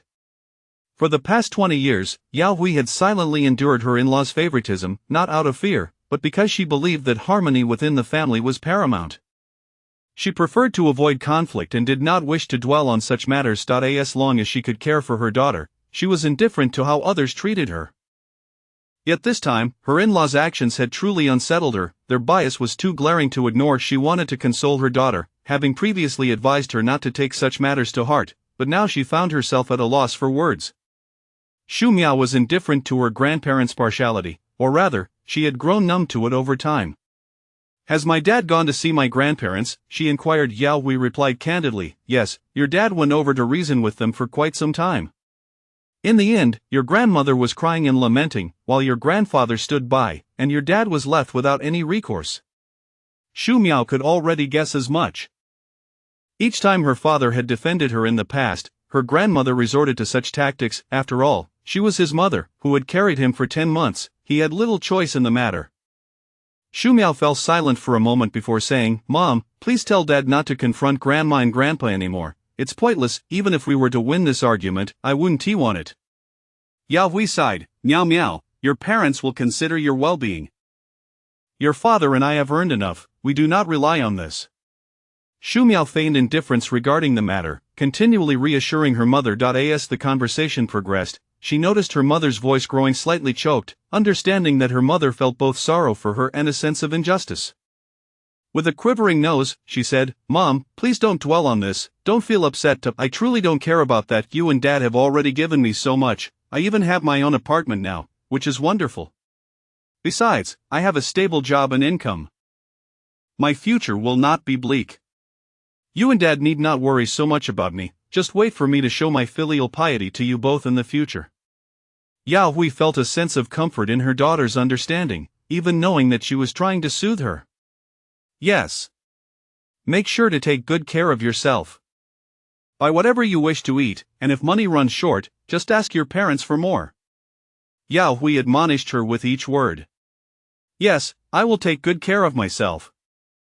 I am grown now and can manage. After chatting for a while longer, they hung up the phone. Xu Miao noticed that Meng Yuchuan was still holding her, and as she attempted to shift his hand away, he only tightened his grip. When she raised her gaze, she found him looking back at her, his dark eyes deep as the ocean, shimmering with an indescribable emotion. After a few moments of trying to decipher his gaze, she felt uncomfortable and averted her eyes. Let me go. Meng Yuchuan pulled her closer again. She found herself seated on his lap, nestled against him. Please, just let me go. But Meng Yuchuan did not relent, suddenly asking, which village is your family from? Xu Miao glanced at him. Yes. Then, with a mischievous glint in her eyes, she added, thanks to you, my uncle's family has unexpectedly come into some fortune. Meng Yuchuan cleared his throat, attempting to mask his embarrassment. I didn't know where your family lived. Your ID doesn't list this address. We moved long ago, back when I was in kindergarten, Xu Miao explained nonchalantly. Meng Yuchuan's gaze remained fixated on her delicate face, observing that she seemed genuinely unaffected. However, inexplicably, he felt a profound ache in his heart for her. Unable to suppress his concern, he asked, are you really not upset at all? Xu Miao paused, taken aback, and looked up at him. What do you mean? The compensation from the demolition, Meng Yuchuan stated plainly. Xu Miao exhaled slowly, a faint smile gracing her lips. After all these years, I've already grown accustomed to it. Her tone was light, yet there lingered a hint of sarcasm. My grandparents have always looked down on me for being a girl. They never liked me much, and my mother was also neglected because of it. Every time I returned to my grandparents' house with my cousin, they would only embrace him, while I received nothing more than a perfunctory smile. During every new year, my grandmother would prepare new clothes for my brother well in advance, while I didn't even have a pair of socks.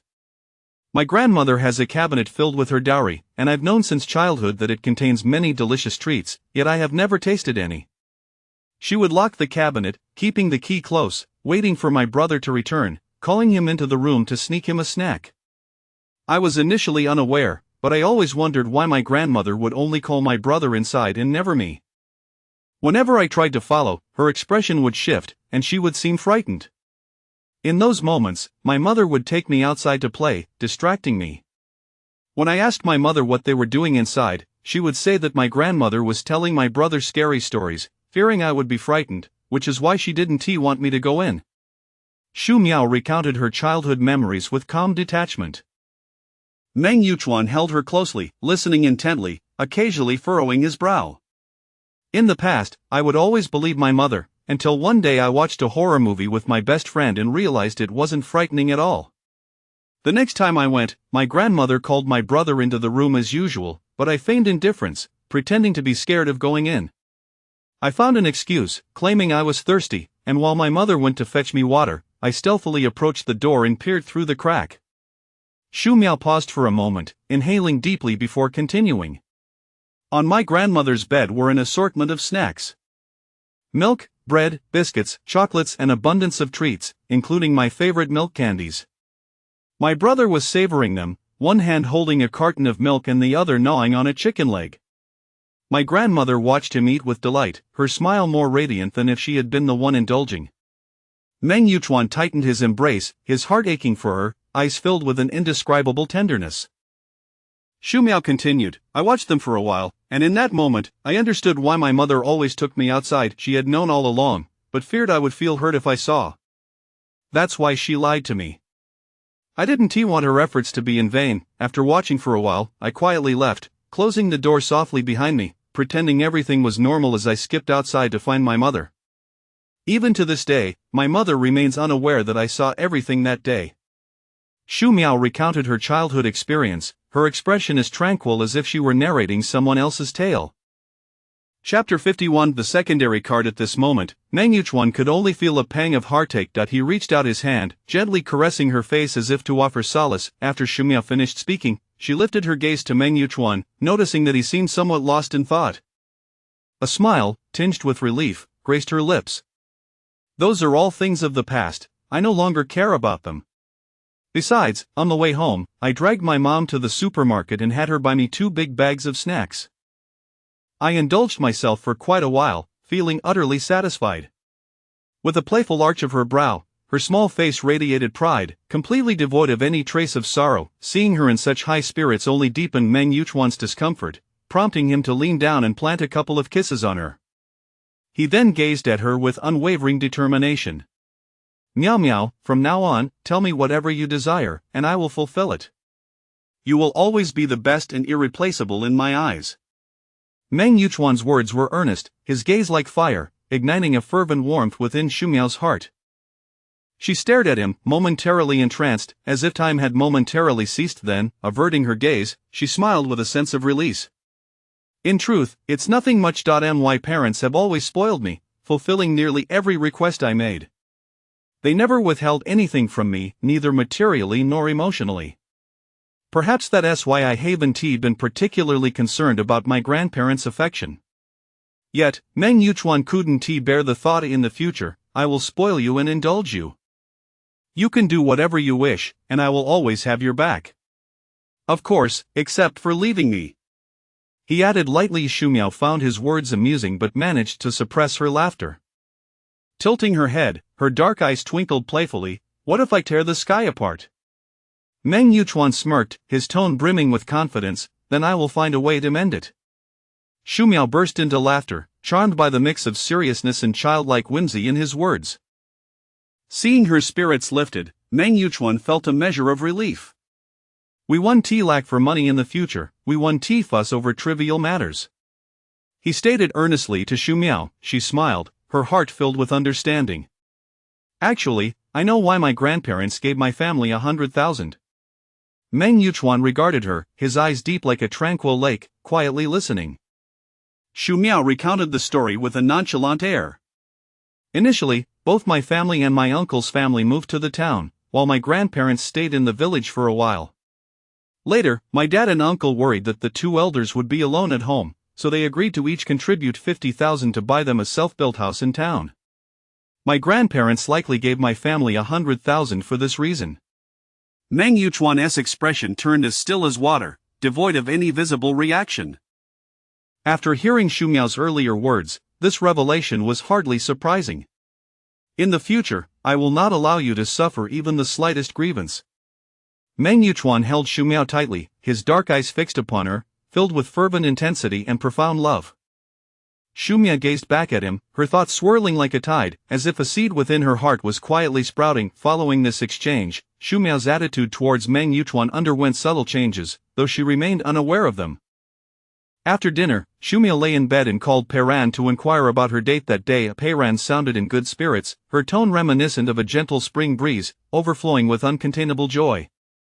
She mentioned that her relationship with the other person had grown much closer, with only a thin layer of glass separating them, easily broken, confirming their relationship was merely a matter of time. Pei Ran and her companions were on break, making it a perfect opportunity for them to spend time together. After hanging up, Xu Miao glanced at the time and sent a message to Ruan Shuriwei. Sister Yu, have you arrived? A minute later, Ruan Shuriwei replied, we have already arrived. Xu Miao typed a response, that's good. Make sure to rest well after such a long trip. Ruan Shuriwei replied, okay, you should also get some rest, good night. Xu Miao responded with a simple good night. As she looked at her chat with Ruan Shuriwei, she felt an uncanny sense of unreality, as if she were in a dream. In just 2 short days, she had become friends with a currently popular superstar and even exchanged contact information. In the past, she wouldn't have dared to even imagine such a scenario.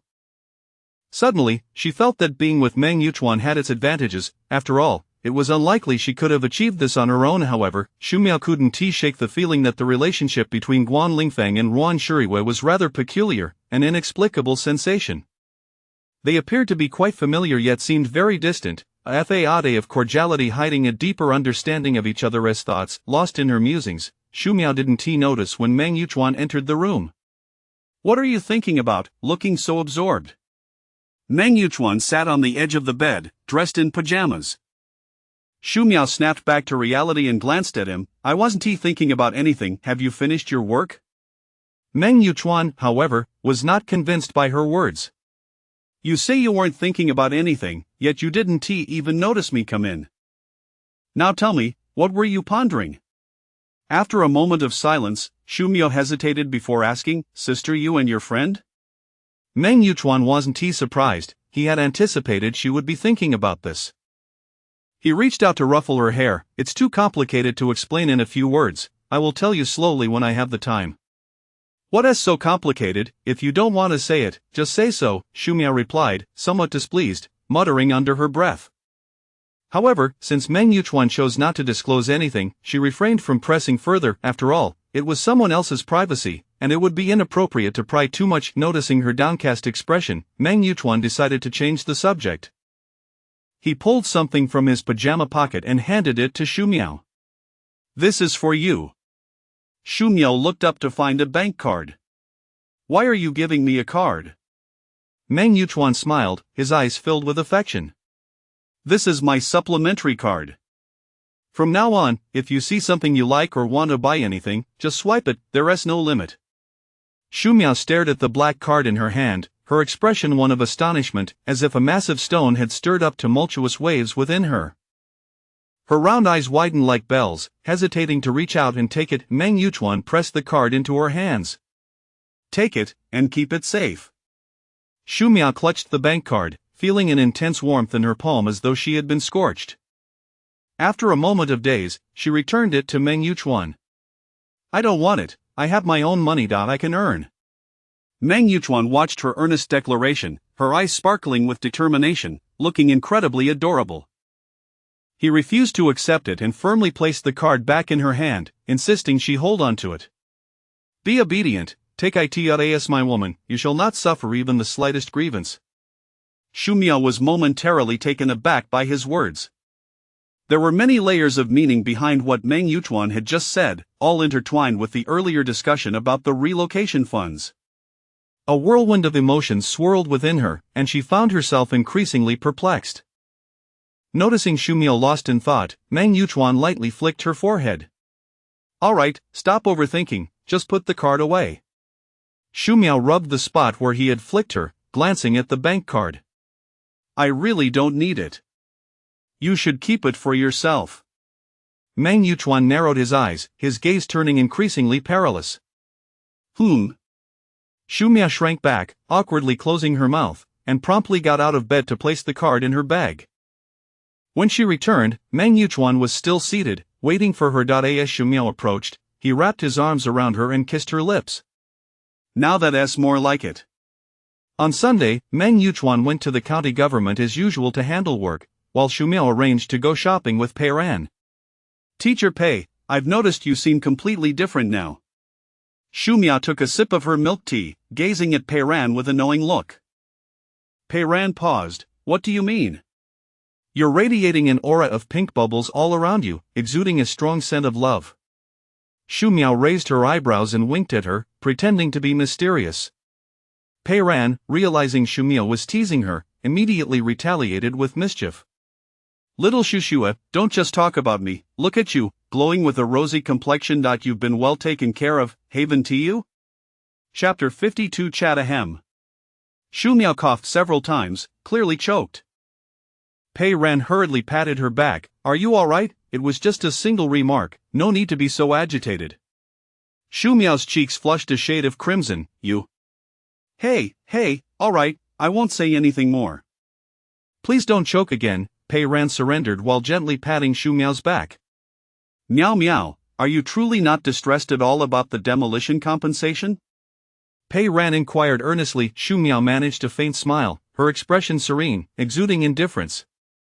What is there to be upset about? It's been like this for so many years, I'm not missing out on this one instance. Pei Ran furrowed her brows, her face contorted with indignation, feeling unjust on Shumiao's behalf. Alas, this differential treatment is utterly excessive. If your family hadn't previously spent 100,000 on a house, would they even have that amount left? Shumiao brushed it aside with a smile. Forget it, I don't depend on that money for a living. It's pointless to argue or fight over it. Moreover, even if we were to argue, the outcome wouldn't change. I might even end up with the label of being unfilial, just as they often claim about adopted daughters being of no use. That may be true, but after all, it is part of your family's share, right? Handing it all over to your uncle's family is terribly unfair to you. And besides, your family hasn't skimped on your living expenses either. Pei Ran continued to voice her discontent on Shumiao's behalf.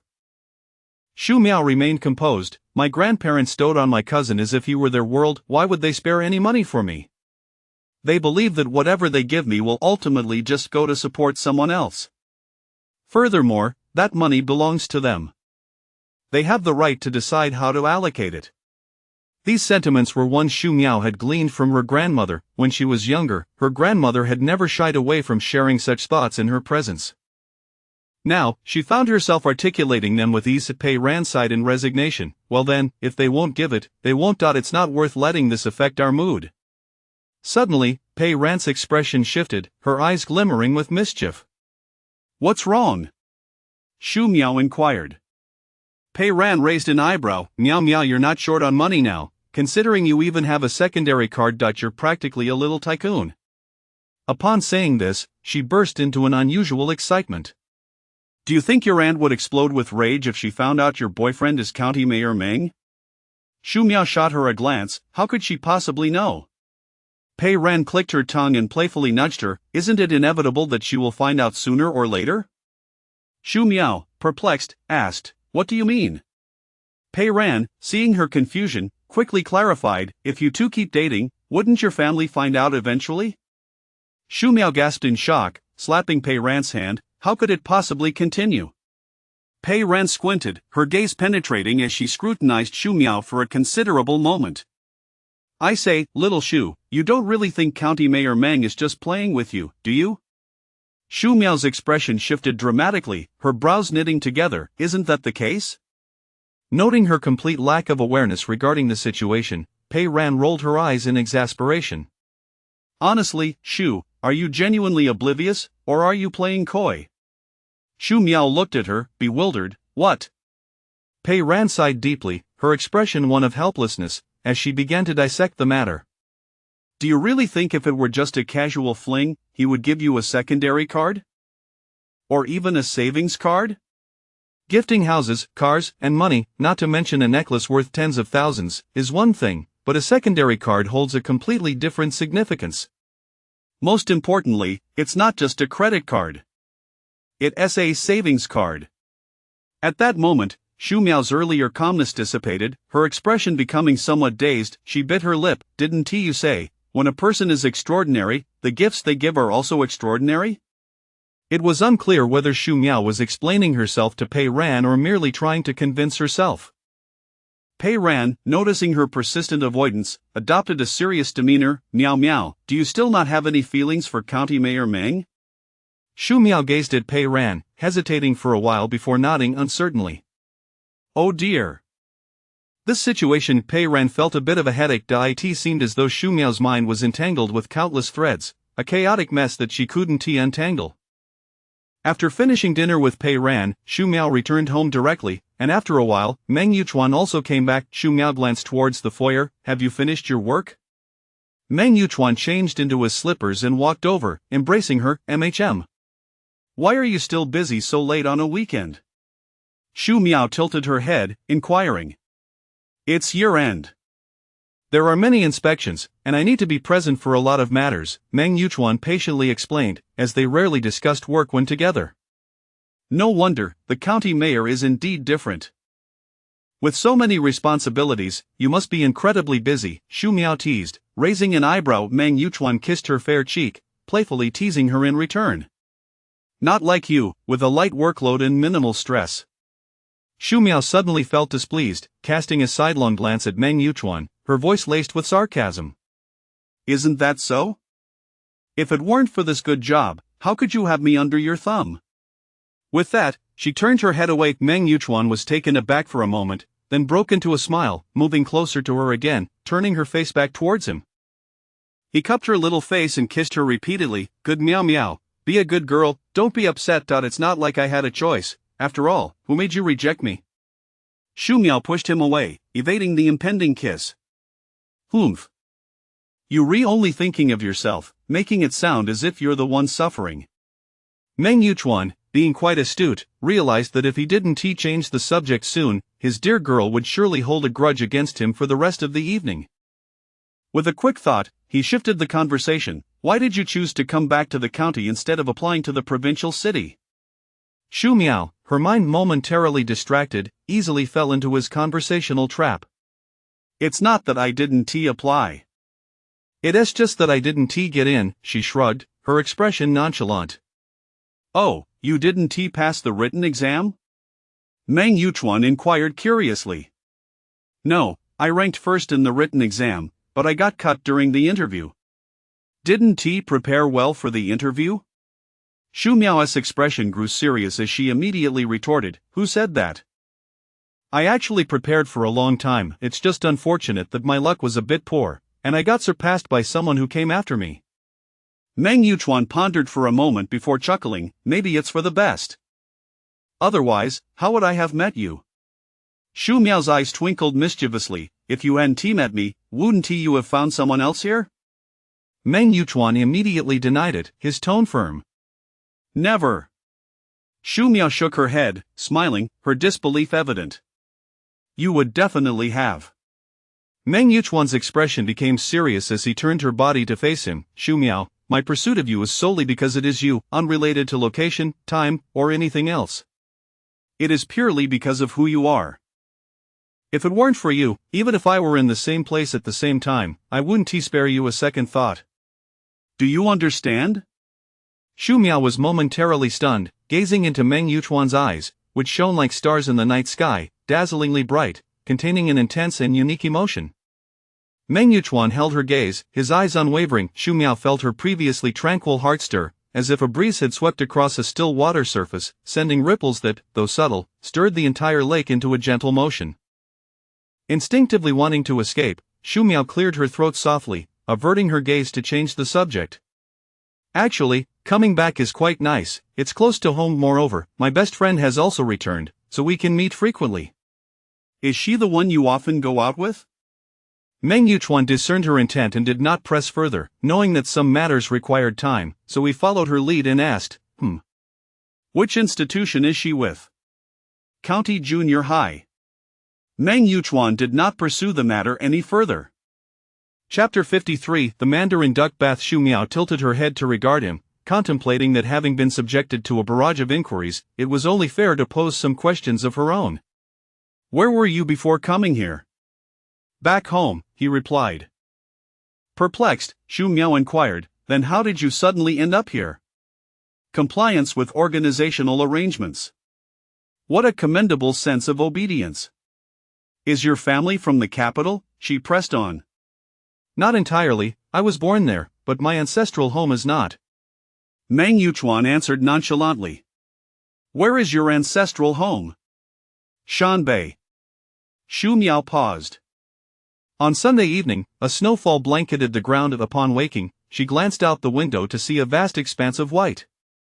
The first snow of this winter has finally graced us before the new year, she mused, standing by the window for a moment.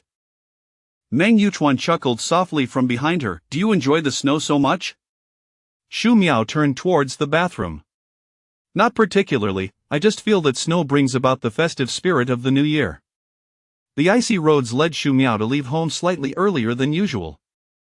Meng Yuchuan had offered to escort her, but she declined. Upon arriving at the office, she found Jiang Cheng had yet to arrive. She filled a kettle with water and wiped down their shared desks. 5 minutes after the workday commenced, Jiang Cheng hurried in, her bag in tow, visibly flustered.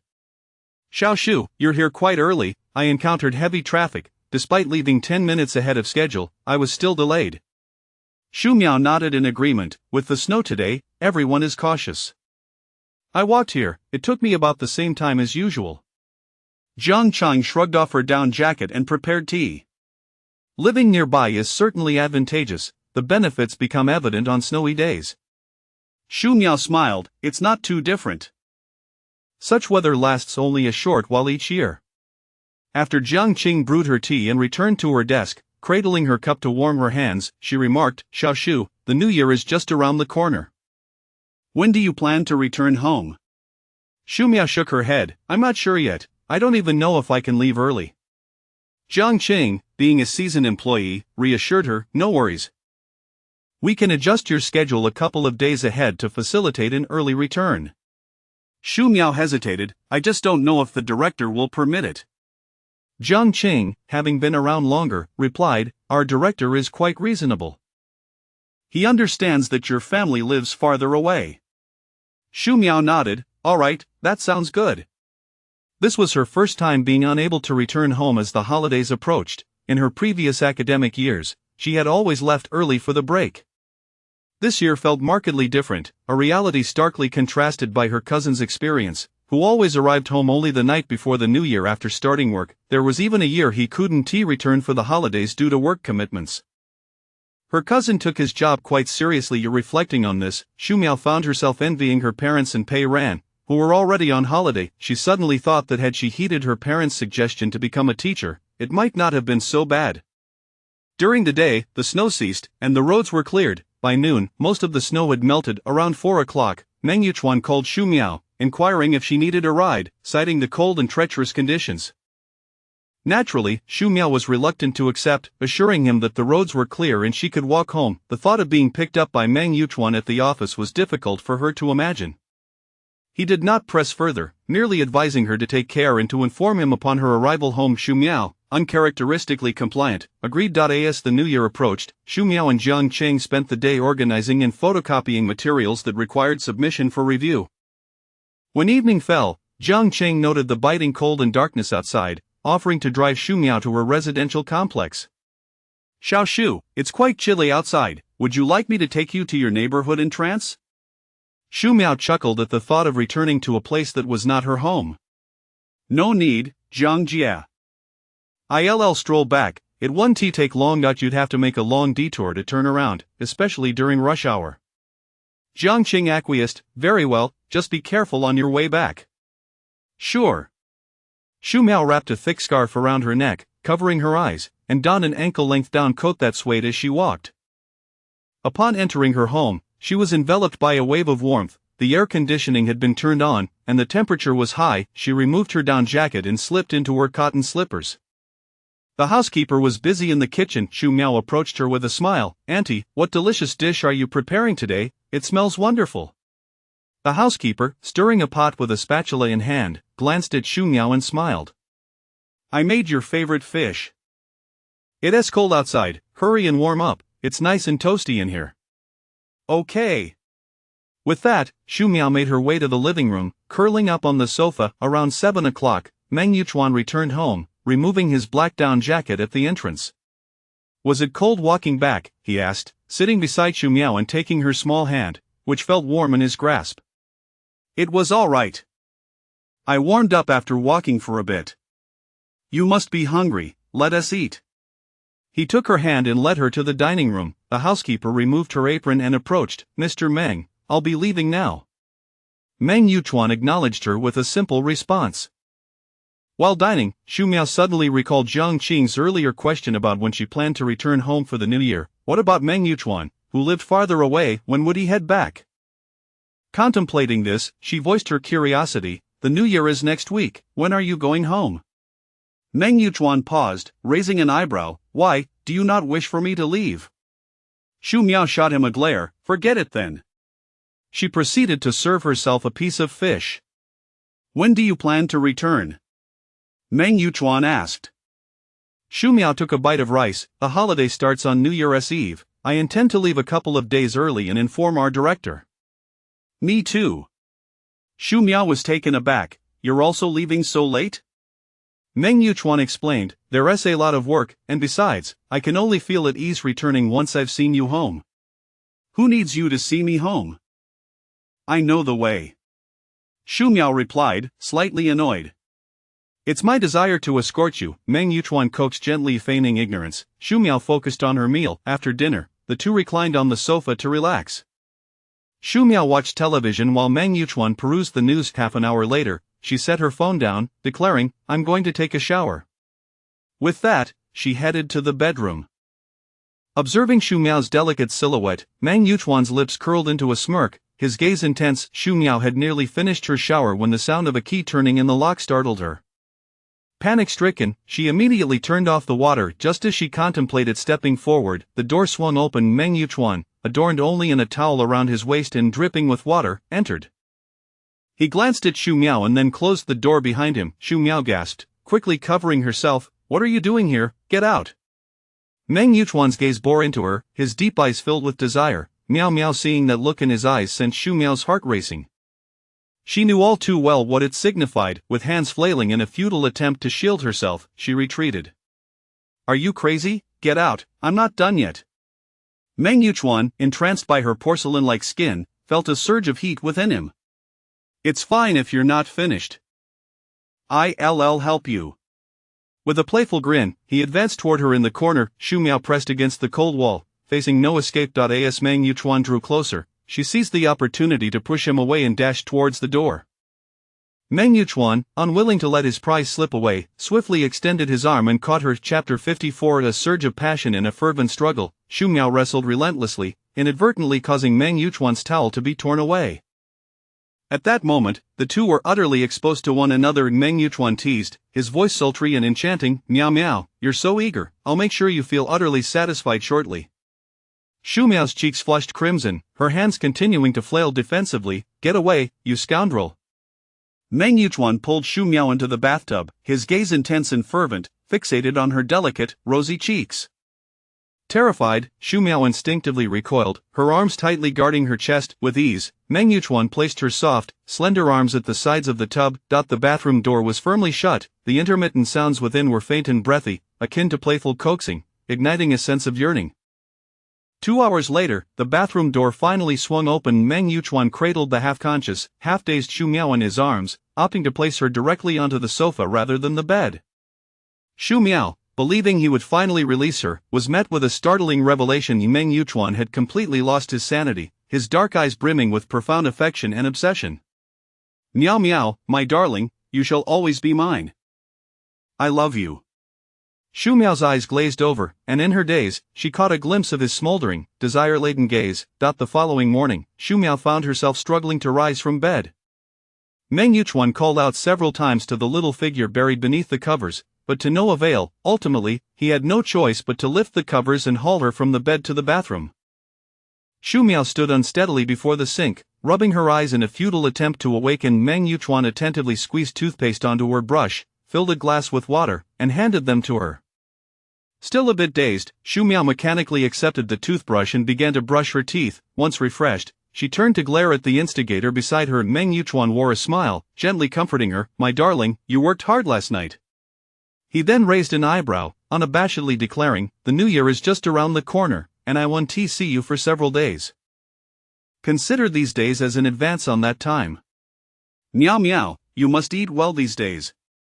A suggestive smile played at the corner of his lips, his gaze unabashedly lingering. Seeing his playful grin, devoid of any remorse, Shu Miao's temper flared. Can you please think of me for once? I still have to go to work. How am I supposed to get up this early? Meng Yuchuan dismissed her concerns with an air of nonchalance. What's the big deal? I'll just call Lu Kongming, you dare. Shu Miao interrupted him, her cheeks flushed with indignation. Meng Yuchuan remained unfazed, his demeanor still playful. It's simple, if you're really worried about getting up, I can just give a heads up. It's just a matter of a few words. Meng Yuchuan, you know very well that our relationship cannot be made public, and yet you act this way on purpose. Shu Miao's voice rose in frustration. Meng Yuchuan shrugged. You say I'm not considering you, and now that I'm trying to help, you refuse? What kind of help is that? Shu Miao retorted, her brows furrowing in anger. I don't care. I've come up with a solution for you. Meng Yuchuan's tone was somewhat defiant. Shu Miao frowned deeply. Could you just not touch me? That is out of the question. Meng Yuchuan's expression turned serious, resolutely rejecting her plea. Then finish up early, you know can do. Shu Miao's small fists clenched in frustration. I won't budge. Either I give a heads up, or you get up on time. But asking me not to be touched is simply impossible. For the next few days, I expect to collect my dues. Meng Yuchuan asserted confidently, his expression one of unyielding arrogance. Shu Miao, rendered speechless by his persistence, could only glare at him with wide eyes. Well, have you made up your mind? Should I call someone? Observing Shu Miao's puffed-up cheeks, Meng Yuchuan's desire for self-preservation took a nosedive. You are not allowed to say anything. Shu Miao retorted, storming out of the room in a huff.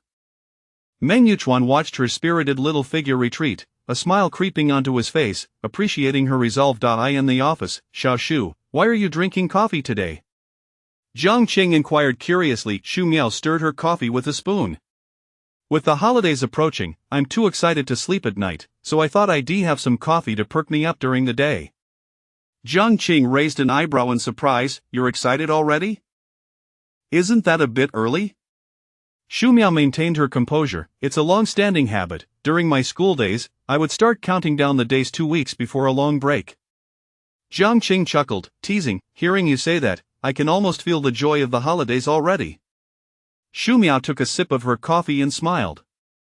For several consecutive days, Meng Yuchuan relentlessly pursued Shu Miao after her baths. Shu Miao felt a silent agony. Meng Yuchuan's antics grew increasingly prolonged and inventive. In the early days of their relationship, his mischief was confined to the bed or the sofa.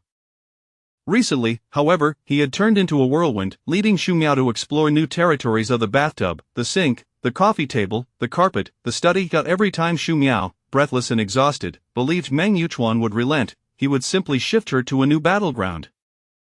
On several occasions, unable to endure some of the more peculiar positions and his lewd, teasing words, Shu Miao would unleash a torrent of curses at him. Yet, the more she protested, the more fervently Meng Yuchuan pursued her, as if her anger only fueled his enthusiasm. Eventually, Shu Miao found herself gritting her teeth and enduring in silence. What vexed Shu Miao most was not Meng Yuchuan's relentless pursuit, but the fact that she had initially resisted him each time. Yet, by the end, she would be left in a daze, her mind a blank canvas. Thus, whenever she regained her senses, she would find Meng Yuchuan beside her, a mischievous grin on his face as he teased, "Darling, you enjoyed it, didn't you?" Flushed with embarrassment and anger, Xu Miao could only turn away, her cheeks aflame. After several consecutive days of poor sleep, Xu Miao relied on coffee to keep her alert. Meng Yuchuan grew increasingly audacious. Previously, he at least waited for her to get into bed. Now, he would simply whisk her away to the bedroom right after dinner, stripping her of her clothes. Xu Miao began to suspect that Meng Yuchuan had lost his mind, as he seemed to be in a constant state of arousal, ready to pounce at any moment. On Friday evening, after dinner, with the alluring beauty beside him, Meng Yuchuan's desires flared up once more. Sensing his hand approaching, Xu Miao instinctively attempted to flee, but Meng Yuchuan was quicker. In a whirl, she found herself pinned to the sofa. Just as Meng Yuchuan was lost in the moment, a shrill ringtone abruptly shattered the atmosphere. He jolted upright, his expression one of irritation and disappointment. However, Xu Miao felt as if she had been granted a reprieve. Delighting in his misfortune, she glanced at him before picking up the phone. "Who is it?" Meng Yuchuan asked, his tone darkening as he furrowed his brows. "My mother," Xu Miao replied, offering her phone for him to see. Meng Yuchuan's expression grew complex as he gazed at the screen, his brows knitting together in silent frustration. Unable to voice his displeasure, wordlessly, he helped Xu Miao adjust her clothing and sat up. Chapter 55 Shopping for clothes. Xu Miao rose from her seat and pressed the answer button. "Mom?" Meng Yuchuan snatched her phone and put it on speaker. Xu Miao shot him a glare, attempting to reclaim her device. Meng Yuchuan, with a smug expression, held the phone just out of her reach. On the line, Yao Hui's voice resonated. "Miao Miao, have you eaten yet?" Xu Miao frowned, noticing his reluctance to return her phone, and thus she replied, "Yes, I have." "Have you and Dad eaten?" We just finished." "I called to ask when you're coming home. Your dad and I will drive to pick you up then." After a moment of thought, Xu Miao responded, "It should be the 28th. I'll inform our director and see if that's acceptable."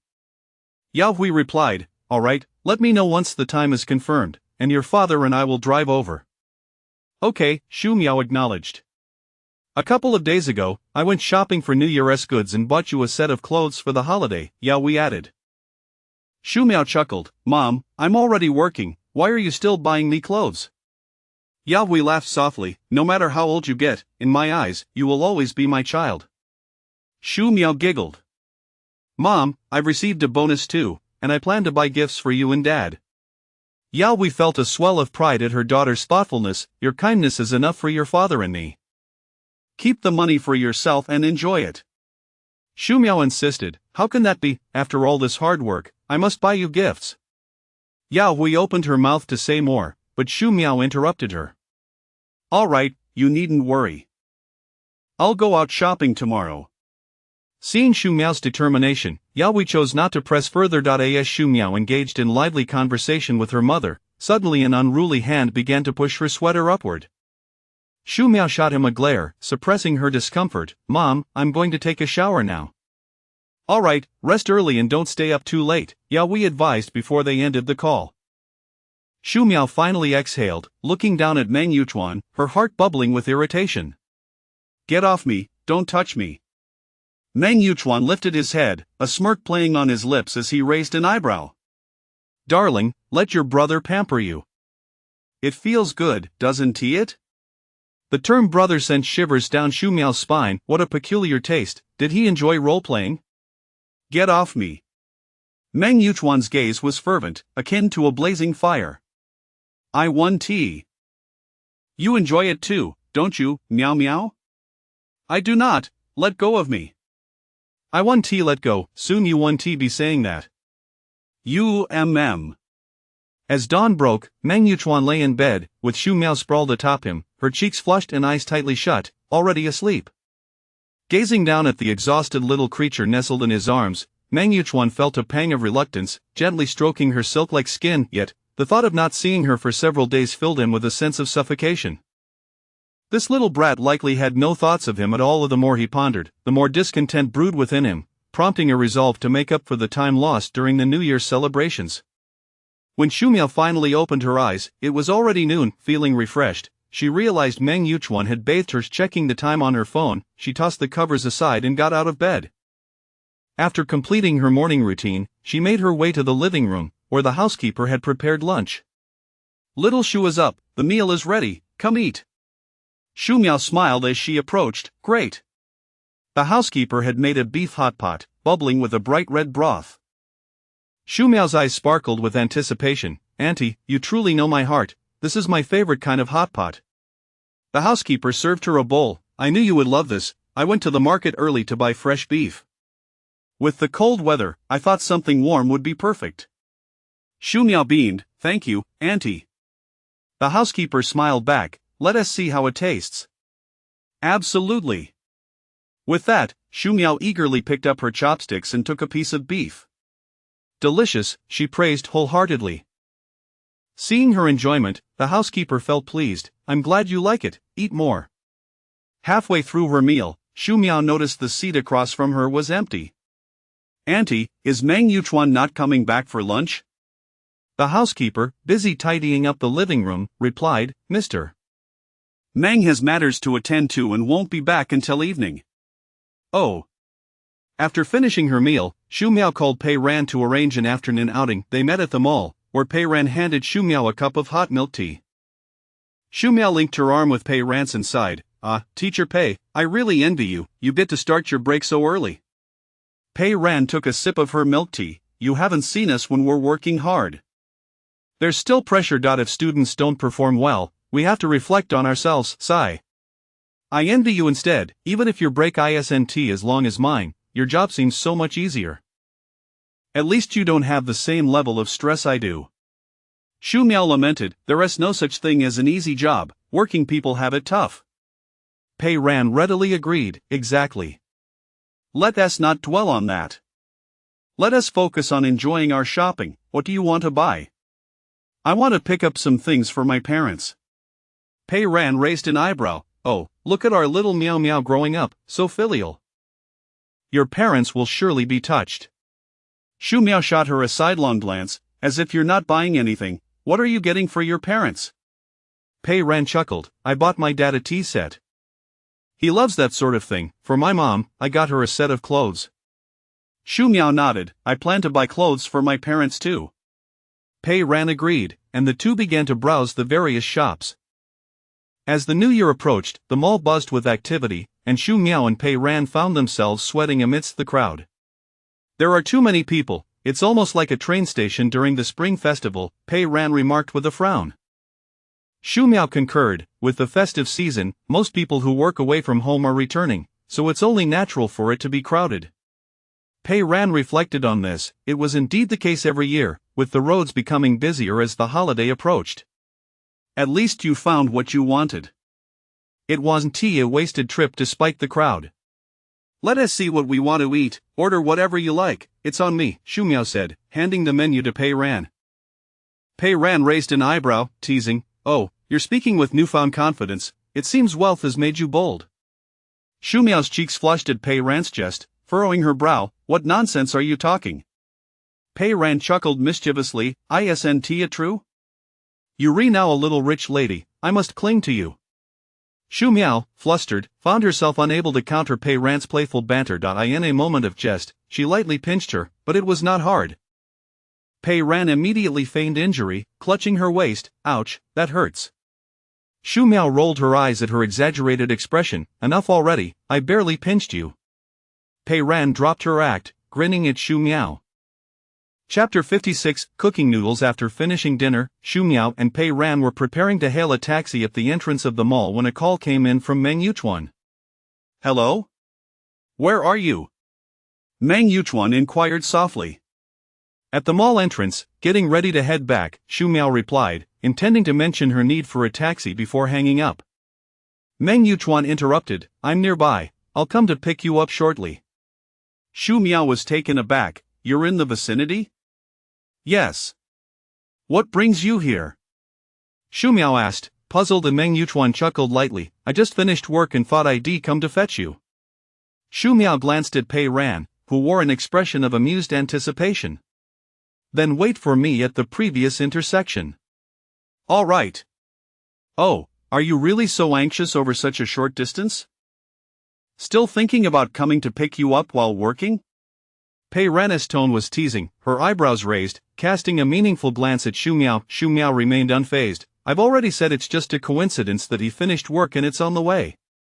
Pei Ran shook her head. Oh, dear Comrade Shu, how should I express my admiration for you? Why is your little head so stubbornly unyielding?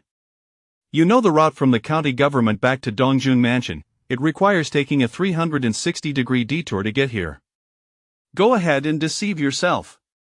As Xu Miao approached the small entrance with her shopping bags, Meng Yuchuan's car was already parked there. She surveyed the surroundings. There weren't many people around, and none seemed to notice her. Hastening her steps, she climbed into the car. Seeing her with 2 shopping bags, Meng Yuchuan asked, "Did you buy these for your parents?" "Yes." Without further conversation, Meng Yuchuan started the car and drove away. "Have you eaten yet?" Xu Miao turned her head to ask him. Meng Yuchuan hesitated briefly, his hand on the steering wheel, pausing before he smiled at Xu Miao. "Not yet." After a moment's thought, she suggested, "Why don't you grab something to eat first?" Meng Yuchuan's smile deepened. "At this hour, how about you cook for me when we get home?" Xu Miao was momentarily stunned. "You want me to cook for you?" "Yes." Xu Miao's dark eyes twinkled mischievously as she replied, "Aren't you afraid I might poison you?" Just then, a red light at the intersection caused Meng Yuchuan to halt the vehicle, leaning closer to Xu Miao. "As long as it's made by your hands, even if it were poisoned, I would still relish it." With that, he kissed her swiftly, returning to his seat as he pressed the accelerator. Xu Miao was left dazed for quite a while before she realized they had already arrived at the parking lot. Once inside the house, Meng Yuchuan headed to the bathroom to shower.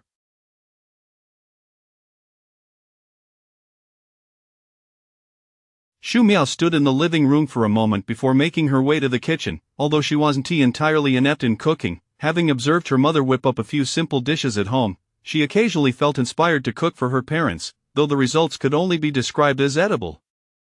Xu Miao opened the refrigerator and retrieved 2 eggs, some greens, and noodles. After washing the vegetables, she set them aside, turned on the stove, and donned an apron, rolling up her sleeves as she busied herself in the kitchen.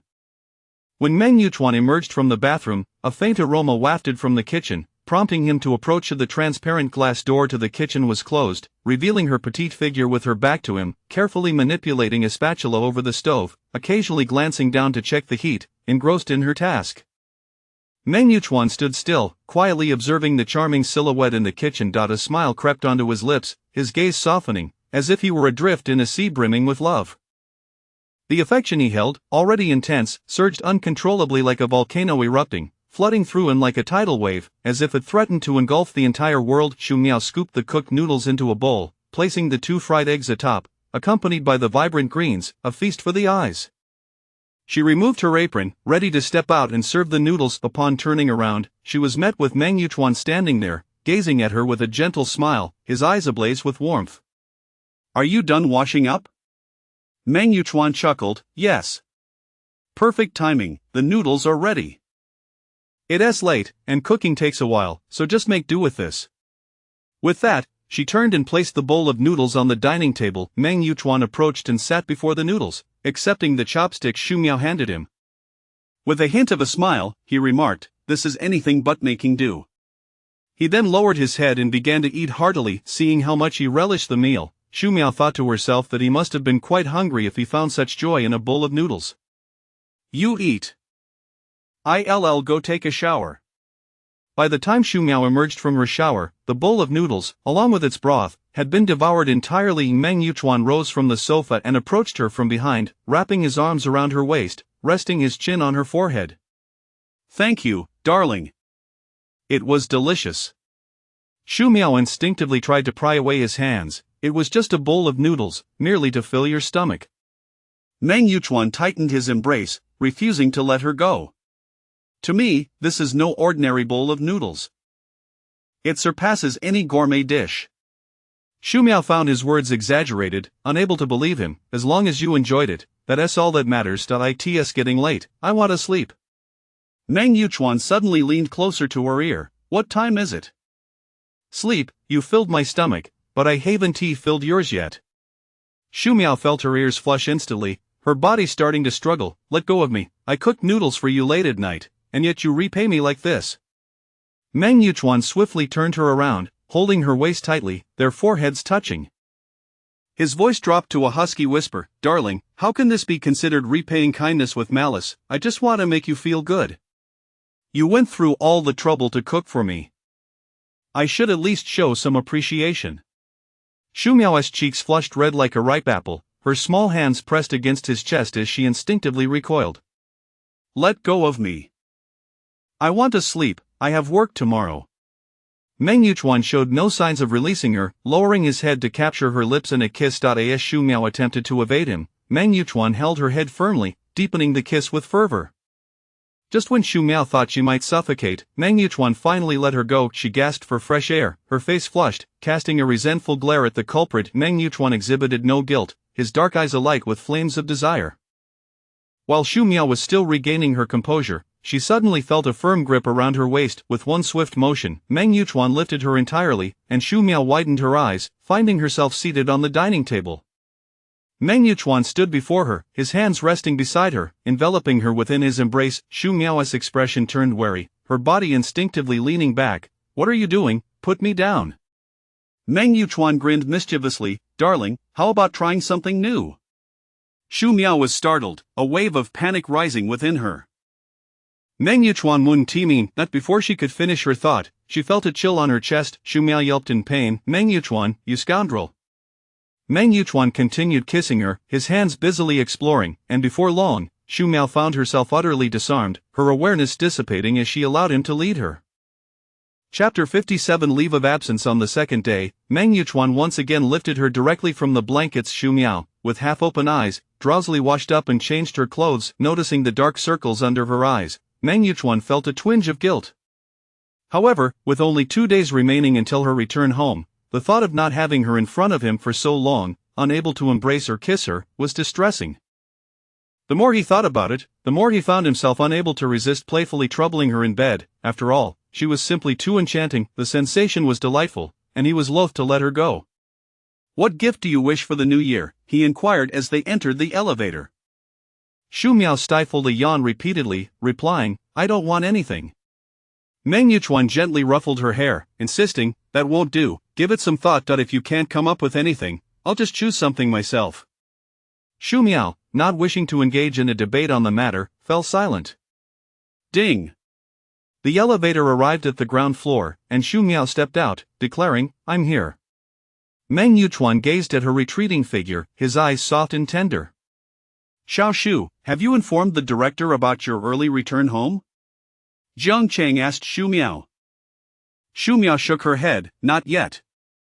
You should find a moment today to speak with him, Jiang Cheng reminded her. Xu Miao nodded. Yes, that's my plan, I'll do it this afternoon. In the afternoon, Xu Miao ascended to Lu Kongming's office and knocked before entering. Lu Kongming smiled warmly upon her arrival, the creases on his face deepening. Xiao Shu, what brings you here? Xu Miao stood hesitantly before his desk, her expression somewhat uncertain. Director, my home is quite far, and I was wondering, could I possibly return home 2 days early for the new year? It was her first time making such a request, and she felt a mix of nervousness and embarrassment. What if Lu Kongming refused? The thought of it was disconcerting, as she would feel humiliated. To her surprise, Lu Kongming readily acquiesced. No problem at all, there's nothing pressing at the office right now. You needn't come on the day after tomorrow, just head home directly, and do take care on your journey. Xu Miao felt relieved by Lu Kongming's amiable response. She raised her gaze to him and smiled. Thank you, Director. Lu Kongming maintained his genial demeanor, radiating warmth. It's a minor matter. Xu Miao chuckled softly. Well, if there's nothing else, I'll take my leave? Lu Kongming nodded. Yes, you may go.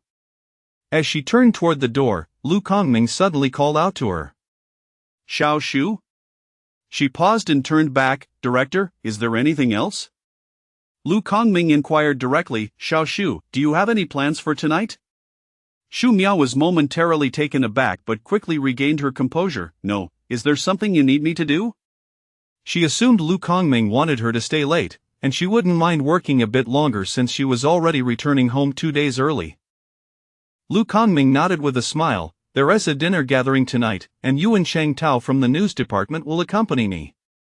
Xu Miao was startled. She was reluctant to attend, but given that it was the director's invitation, it would feel inappropriate to decline after just having made a request. Is there a problem? Lu Kongming asked, noticing her long silence. Xu Miao quickly shook her head. No problem, none at all. That's good, you may return to your work. Wait for my notification after closing time, Lu Kongming said cheerfully. Back at her office, Xu Miao remained puzzled. It was understandable for Lu Kongming to take Cheng Tao along, given that Cheng Tao was known for his drinking prowess, and Lu Kongming would likely need someone to help manage the alcohol. But what role would she play? Xiao Shu, what's wrong? You just came back from the director's office. Jiang Qing entered, noticing her preoccupied expression. Xu Miao glanced at Jiang Qing. Sister Jiang, the director asked me to join him and Cheng Tao for a dinner gathering tonight. Jiang Qing expressed surprise. Did he just mention that? Yes, Xu Miao confirmed with a nod. After pondering for a moment, Jiang Qing asked, did he specify what kind of gathering it is? No, and I didn't dare to ask, Xu Miao replied, somewhat helpless. Without the director's indication, she wouldn't risk prying further. Cheng Tao can drink, so he surely won't make you drink, Jiang Qing assured her.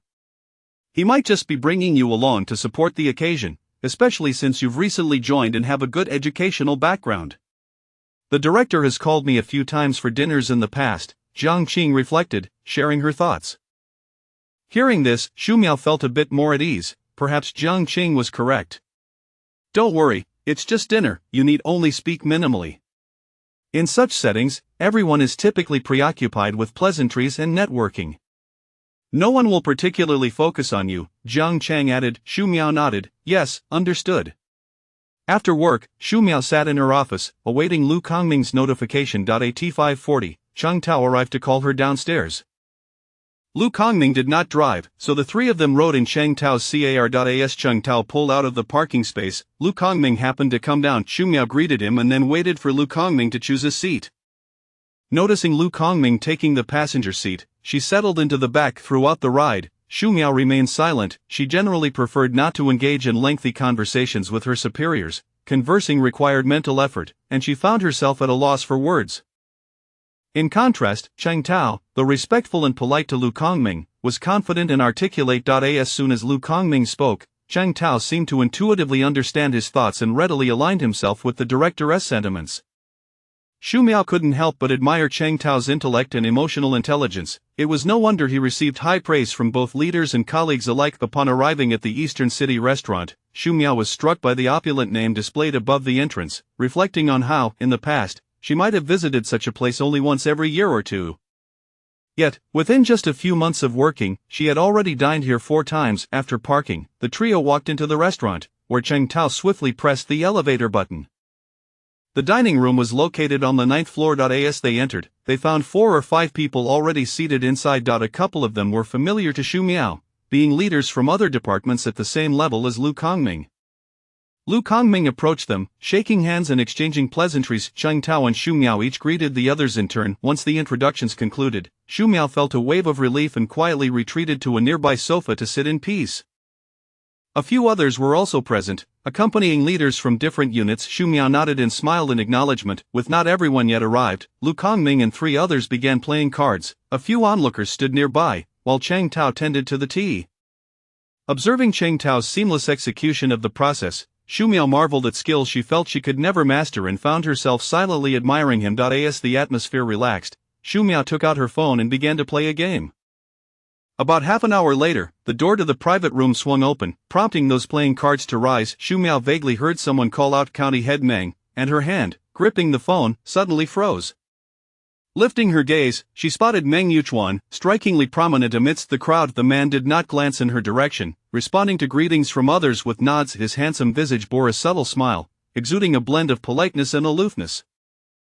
At that moment, Xu Miao observed Meng Yuchuan's demeanor, serious and composed, so different from the shameless, playful side he revealed to her. He truly excelled at concealing his true self, Xu Miao thought inwardly. Chapter 58, An Unexpected Encounter at the Banquet. Xiao Shu, come here. Lu Kongming suddenly beckoned her. Meng Yuchuan's gaze also shifted towards her, the corners of his lips curling up, his smile now imbued with a touch more warmth than before. Xu Miao endeavored to maintain her composure, tucking her phone away and rising to approach them. At this moment, she had come to grasp, to a certain extent, why Lu Kongming had summoned her this evening. Previously, Meng Yuchuan had borrowed her assistance from Lu a few times, and today, he had deliberately brought her along to showcase her in front of him, ensuring that others would remember his contributions and perhaps owe him a favor. She could see through this intention herself. How much more perceptive must Meng Yuchuan be? As Xu Miao approached, her expression remained unruffled, and she slightly nodded. "Hello, County Chief Meng." Her words were laden with respect and courtesy, conveying the semblance of a typical relationship between a leader and a subordinate. Meng Yuchuan's eyes flickered, akin to ripples dancing upon a tranquil lake, his dark orbs deep and starry. With a gentle uplift of his lips, he responded warmly, "Hello, Comrade Xiaoshu, I see you have come today as well." Xu Miao lifted her gaze and noticed his meaningful stare upon her, the smile on his lips growing more pronounced. She furrowed her brow slightly. Yes. Earlier in the day, Xu Miao had messaged Meng Yuchuan, informing him that she would be attending a banquet with the leadership that evening. He had readily agreed, leaving her puzzled as to when he had become so accommodating. It seemed he had also intended to come, deliberately withholding that information and waiting for this moment to observe her reaction. How cunning of him! Seeing their interaction, Lu Kongming immediately initiated some pleasantries. Soon after, a group of people settled around the large round table. Xu Miao glanced at the gathering. Realizing she was the only female present, beads of perspiration began to form on her forehead. Internally, she grumbled why summon her to a banquet filled entirely with men. It made her feel exceedingly awkward. Xu Miao was seated beside Meng Yuchuan, ostensibly as a form of preferential treatment due to her being the sole female attendee. She would much rather forego such treatment. As she noticed numerous bottles of liquor adorning the center of the table, a tremor of anxiety coursed through her. Surely, she would not be expected to drink as well? However, in a display of kindness, Meng Yuchuan instructed a waiter to bring her a bottle of juice. Amidst the jovial atmosphere, someone jestingly remarked, "This lady is fortunate, she doesn't have to drink." County Chief Meng is truly considerate. Meng Yuchuan merely smiled, casually affirming, "The female comrades need not drink." With the county chief's decree, the others naturally fell silent, for they dared not undermine Meng Yuchuan's authority. As the banquet commenced, an initial air of tension gradually dissipated with a few rounds of drinks, the influence of alcohol loosening inhibitions and enlivening the atmosphere. Xu Miao observed that the men were astute. Though they appeared to relax, they maintained a facade of utmost respect towards Meng Yuchuan, showering him with flattery while avoiding any potentially sensitive topics. In such gatherings, they would never truly allow themselves to become inebriated. It was merely an excuse to express sentiments that the leader favored. Meng Yuchuan was well aware of this. Such banquets were commonplace for him. Throughout the evening, numerous individuals approached him to offer toasts, yet Meng Yuchuan consumed little each time. Xu Miao kept her head down, focusing on her food, nearly wishing to disappear beneath the table to minimize her presence. "Xiaoshu, toast a glass to County Chief Meng," Lu Kongming suddenly called out. Xu Miao jolted upright, seeing Lu Kongming's jovial face directed at her, signaling her to raise a toast. Out of the corner of her eye, she caught a glimpse of Meng Yuchuan, who was observing her with a knowing smile, as if awaiting her response. The entire table had toasted, and she was the only one left out. Xu Miao bit her lip, steeling herself to stand. Lifting her glass, she turned to Meng Yuchuan. "County Chief Meng, I toast to you." Meng Yuchuan raised his glass to clink against hers, his cup deliberately lower than hers, swiftly downing the contents. "You are too polite, Comrade Xiaoshu." The others at the table, possessing keen observational skills, noted this subtle exchange. A silent communication passed among them, laden with unspoken implications. Xu Miao stood by the washbasin, drying her hands with a paper towel. Gazing at her reflection in the mirror, she felt the warmth of the room, a faint blush gracing her cheeks. Besides the heat, she could only blame that rogue, Meng Yuchuan. After toasting him, she had been compelled to rise and toast each unit leader in turn. Finally completing her rounds, a wave of relief washed over her. She had fulfilled her obligation. Just as she began to relax, Meng Yuchuan began to make mischief. Xu Miao felt a large hand gradually moving along her thigh. Stiffening, she glanced down. Meng Yuchuan's hand, shielded by the tablecloth, was shamelessly roaming her leg. Her peripheral vision caught the instigator calmly eating, seemingly unfazed. Internally seething, she dared not show her agitation. As the hand roamed with increasing pressure, transitioning from gentle caresses to firm squeezes, Xu Miao trembled. Observing that the others were engrossed in their merriment, she quietly excused herself to the restroom. "What a scoundrel!" Xu Miao muttered under her breath at the mirror, discarding the used paper towel into the bin, smoothing her hair before preparing to return to the private room. Just as she stepped out of the restroom, a hand abruptly yanked her arm, pulling her into a darkened private room. Instinctively, she screamed, her mouth covered, her body pressed firmly against the wall. Shu Miao struggled fiercely, twisting her body. Don't move, it's me. A familiar voice, Meng Yuchuan. Suddenly, the sound of a light switch being flipped illuminated the room. Shu Miao's eyes widened as she recognized the man pinning her down was indeed Meng Yuchuan. Recalling the fright he had just given her and the teasing he had subjected her to, her anger flared. What do you want? Let me go. Meng Yuchuan smirked, leaning closer. What do you think I want? Shu Miao's face flushed deeper, a mix of embarrassment and indignation. Let me go. There are still so many people out there. Meng Yuchuan dismissed her concerns nonchalantly. What do they matter? Her frustration mounted. She retorted, you are the county chief, of course, you don't need to care about them, but my superior is still out there. What is there to fear? It is merely a matter of words, Meng Yuchuan replied arrogantly. Shu Miao's exasperation peaked. You must not say that. Observing her distress, Meng Yuchuan ceased his teasing. Don't worry, they are all too busy drinking and networking to pay you any mind. Shu Miao remained cautious, but we are both not present. You can return shortly, Meng Yuchuan interjected, silencing her protests. Shu Miao fell silent. Meng Yuchuan noticed her cheeks flushing, his gaze lingering on her glistening eyes, a wave of heat surging through him. His voice turned husky as he leaned closer to her neck. Miao Miao. A rush of warmth at her neck made Shu Miao instinctively recoil. Let me go. They should be finishing up soon. Meng Yuchuan said nothing further, burying his face into her smooth, soft neck. Shu Miao felt a surge of heat, and Meng Yuchuan's large hand began to push her sweater upwards. She was compelled to tilt her head back. Chapter 59. Aggrieved. My little one, how dare you dine with another man behind my back? Meng Yuchuan chided softly, his voice a low, husky whisper as he kissed her. Shu Miao gazed at the man before her, who was turning the tables, fully aware that she had previously informed him, and he had consented. Moreover, he had chosen to come himself, deliberately withholding that information from her, and now he was playing the role of the wronged party. I did not go behind your back. I told you in advance, and you agreed. It is you who kept me in the dark, leaving me on the verge of losing my composure just now, Shu Miao retorted, feeling a sense of dissatisfaction brewing within her. Meng Yuchuan felt no remorse, rather, he was consumed by anger. Suddenly lifting his head, he fixed his gaze upon Shu Miao, his eyes ablaze with desire.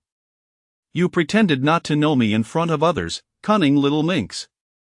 Your performance was so convincing that even I was nearly deceived. You are nothing but a consummate little liar. Shu Miao huffed, lifting her chin defiantly. You are no different. Meng Yuchuan chuckled coldly. If I hadn't played along, wouldn't you have pursued me relentlessly? Shu Miao pouted, realizing that Meng Yuchuan's statement held a grain of truth, causing her to lose some of her earlier bravado.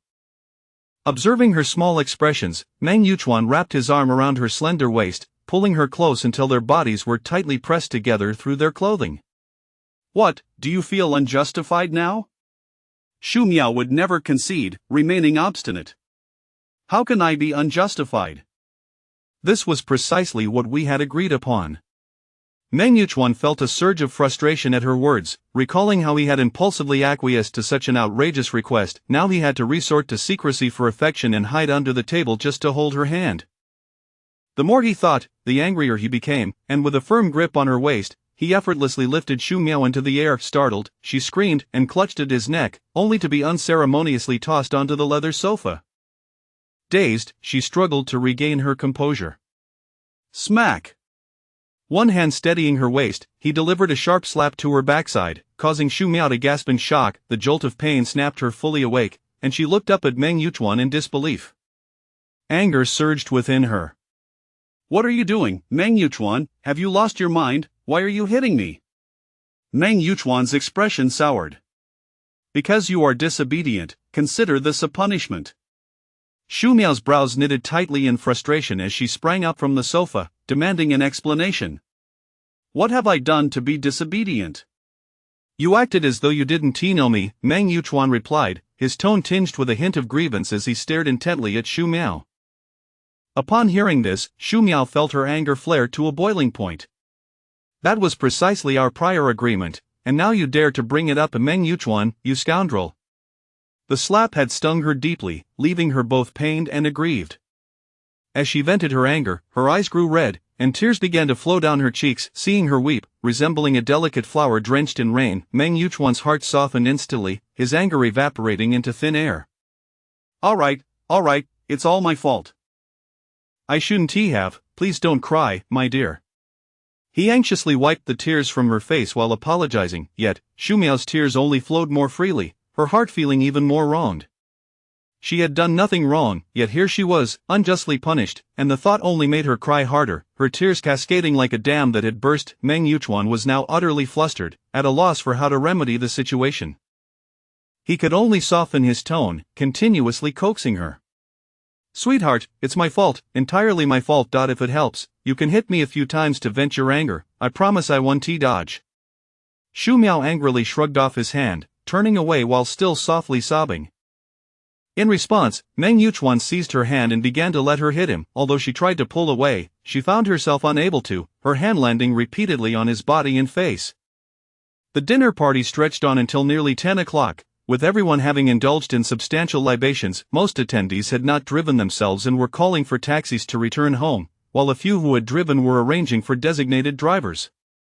Cheng Tao was responsible for taking Lu Kongming home, and both had consumed alcohol. Having already summoned a designated driver, Cheng Tao informed Shumiao, "Little Shu, I will first drop the director off and then take you home." Noticing that Cheng Tao had also been drinking, Shumiao replied, "Brother Cheng, my home is nearby. I can just take a taxi." Cheng Tao pondered for a moment, aware that he had drunk quite a bit but still felt lucid. "Are you sure you can manage alone?" Shumiao nodded eagerly. "Absolutely, my home is very close, and I haven't had a drop of alcohol." "It's no problem." Cheng Tao hesitated for a moment, then said, "If you do take a taxi, please send me the license plate number before getting in, and let me know when you arrive home." Shumiao smiled and nodded. "Of course." After giving her a few more safety reminders, Cheng Tao turned and got into his car, leaving. Before long, the leaders departed in their respective vehicles. Shumiao walked to the roadside to hail a taxi. After a brief wait, a striking black Hongqi sedan slowly came to a halt before her. The window rolled down, and the secretary smiled, calling out to her, "Miss Shu, please get in." The back window also opened, revealing Meng Yuchuan seated inside. Shumiao glanced around, noticing a taxi approaching from behind, and shot Meng Yuchuan an annoyed glare. Turning to the secretary, she declined, "No need, Secretary Xiang, I've hailed a taxi, thank you." With that, she walked away without looking back. The secretary turned to Meng Yuchuan, "County Chief, what should we do?" "Follow behind," Meng Yuchuan replied indifferently. "Understood." The secretary started the vehicle and slowly trailed after Shumiao's taxi. Shumiao headed directly to Dongjun Mansion. Meng Yuchuan's lips curled upwards, a smile creeping onto his face. Even in her anger, the little girl knew to return home. If Shumiao had known Meng Yuchuan's current thoughts, she would have deemed him narcissistic. If she returned to her own place, Meng Yuchuan would undoubtedly come to pester her, resulting in more wasted time. Therefore, she opted to take a taxi straight to Dongjun Mansion. Upon arriving home, Shumiao headed straight to the bathroom with her sleepwear to take a shower. When she emerged, Meng Yuchuan was already waiting at the door, freshly washed and wearing a pleasing smile. Ignoring him, she brushed past. Meng Yuchuan wrapped his arms around her from behind. "Darling, please don't be upset." Shumiao attempted to pry his hands away. "Let go of me." Meng Yuchuan only tightened his grip, not letting go. "Meng Yuchuan, I allowed you to hit me. In fact, I even let you hit me several more times. Surely that balances things out?" Having cried continuously in the private room, Meng Yuchuan was now thoroughly flustered. He could only persist in soothing her, taking her hand and making her hit him repeatedly. Eventually, Shumiao felt her hand grow sore, yet Meng Yuchuan remained silent, allowing her to continue. Frustrated by his obstinacy, Shumiao exclaimed, "You're so strong, but I'm weak. My skin is delicate, while yours is tough. How can this possibly be fair?" "Then I'll let you hit me a few more times until you feel it's even, shall we?" Meng Yuchuan rested his chin on her shoulder, holding her tightly, refusing to let go. Shumiao felt a bit constricted. "Let go of me, it hurts." Meng Yuchuan immediately released her, panic flooding his expression. "Where does it hurt?" Shumiao shot him an exasperated glare. "Humph." She then walked towards the bed. Meng Yuchuan followed closely behind, and no matter how much Xu Miao pushed, she couldn't break free. Get away. I won't leave unless you're not angry. Meng Yuchuan. Ah, your husband is here. Xu Miao was truly defeated by Meng Yuchuan's shamelessness. Chapter 60 of The Watch You Should Let Go of Me First. Meng Yuchuan was kissing Xu Miao's ears, neck, and cheeks in a haphazard manner. Then please don't be angry. Darling, I truly did not mean to. I care for you so deeply that it makes me anxious. Please don't be upset, alright? Xu Miao looked up at Meng Yuchuan, who gazed back with unabashed affection and remorse for a moment. Xu Miao was taken aback, and almost involuntarily nodded in response. Meng Yuchuan was overjoyed, cradling her small face and showering her with kisses. By the time Xu Miao regained her composure, it was too late to retract her response, and she began to evade his kisses. Stop it, it's late, I need to sleep. Meng Yuchuan rolled over and pinned Xu Miao down, his breathing becoming increasingly heavy. Miao Miao, you're going home the day after tomorrow. I won't see you for such a long time, you ought to pity me. Before Xu Miao could respond, he lowered his head, and in the next moment, his sleepwear was tossed onto the floor. Meng Yuchuan fervently expressed his affection. Miao Miao, I love you. I truly adore you. The following morning, the two prepared to leave. Xu Miao looked at Meng Yuchuan and said, I'm going home tomorrow. I need to pack my things today. Meng Yuchuan readily agreed, no problem, I'll pick you up once you're done. Xu Miao frowned, my parents are coming to pick me up tomorrow, I have to return to my place. I'll take you over tomorrow morning. Xu Miao grew angry, you. Yet Meng Yuchuan smiled cheerfully, be good. I have something to attend to tonight. Xu Miao fell silent in frustration, knowing exactly what that something was. Upon arriving at the office, Jiang Qing immediately inquired about Xu Miao's situation from the previous night, to which Xu Miao offered a vague response. Jiang Qing's family lived locally, and she would work until the very last day. Throughout the day, Xu Miao was filled with excitement. After work in the afternoon, she returned home and casually tidied up a few items. In truth, she had very little to pack, as household necessities were already provided in duplicate, and there were also clothes at home. Before long, she finished packing. Xu Miao lay on the sofa, idly playing with her phone. Around 7 o'clock, Meng Yuchuan called her to come downstairs. After picking her up, he did not head straight home but took her out for dinner. They returned home close to 9 o'clock.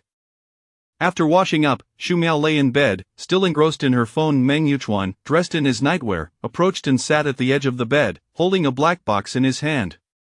Miao Miao. Xu Miao did not look at him, still focused on her phone. What is it? Get up for a moment. I have something for you.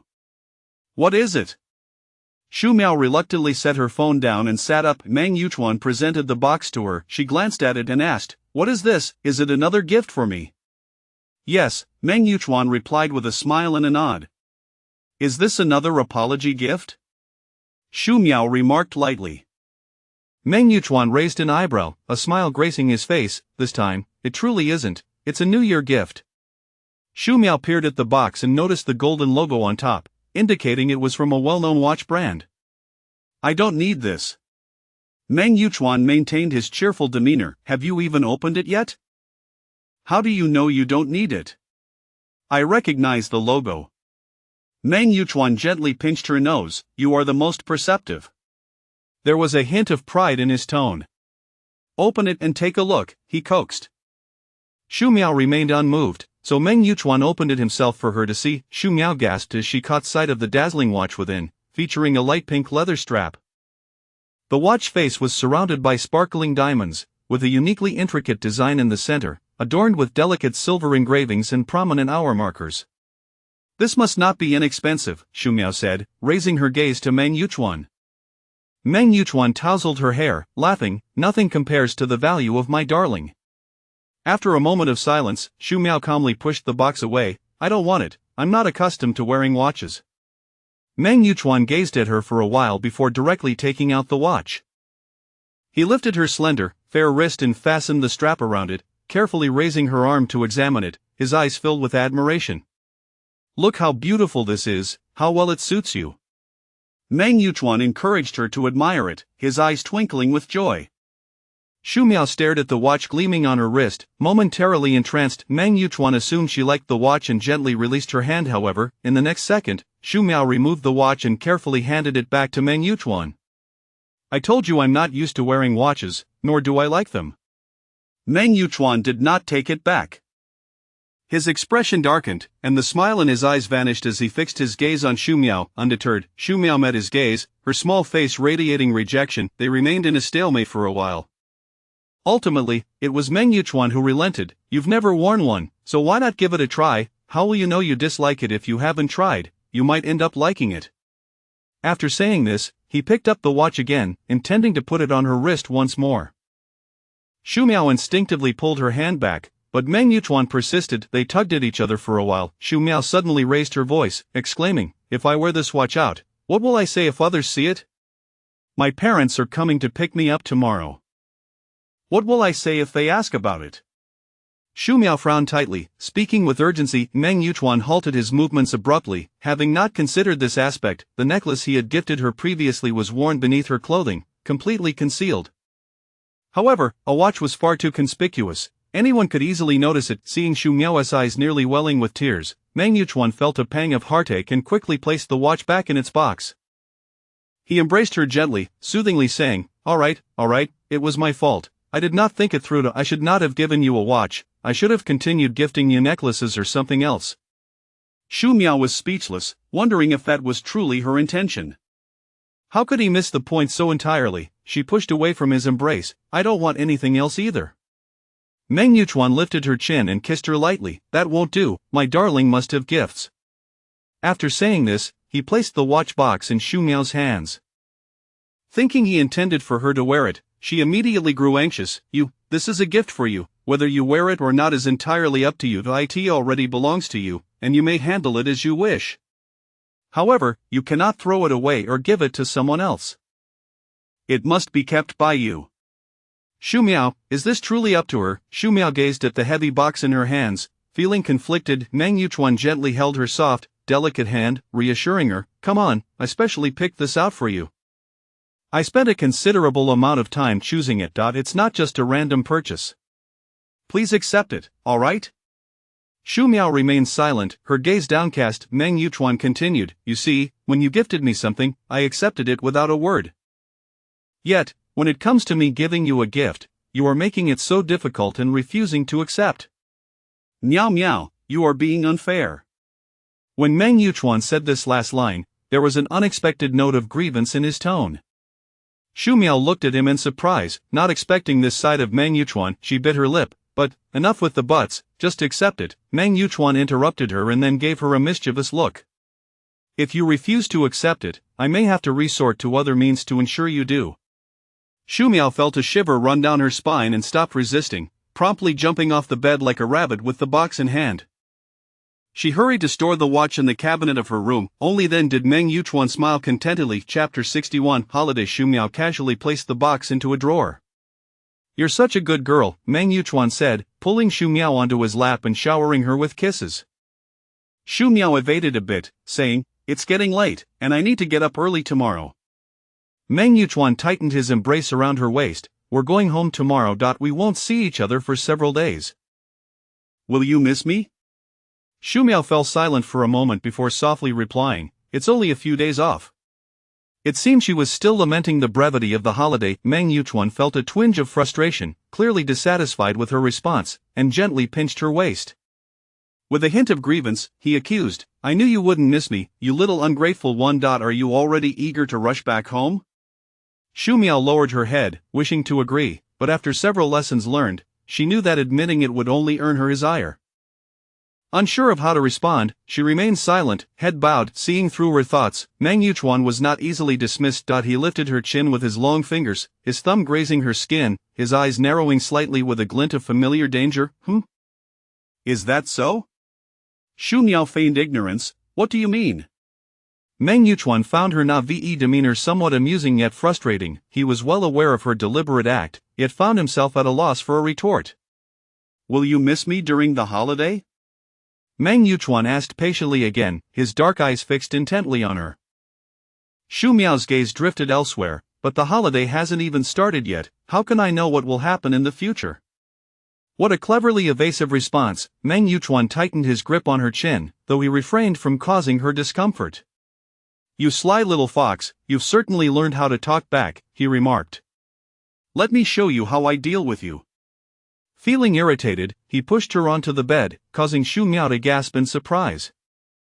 Meng Yuchuan caressed her cheek, his eyes filled with infatuation. Save some energy, the night is long, and we have plenty of time. Xu Miao pushed against his chest, her voice urgent. I already put away my watch. Why are you still? Meng Yuchuan chuckled, his tone playful. I never said that putting away the watch meant I wouldn't touch you.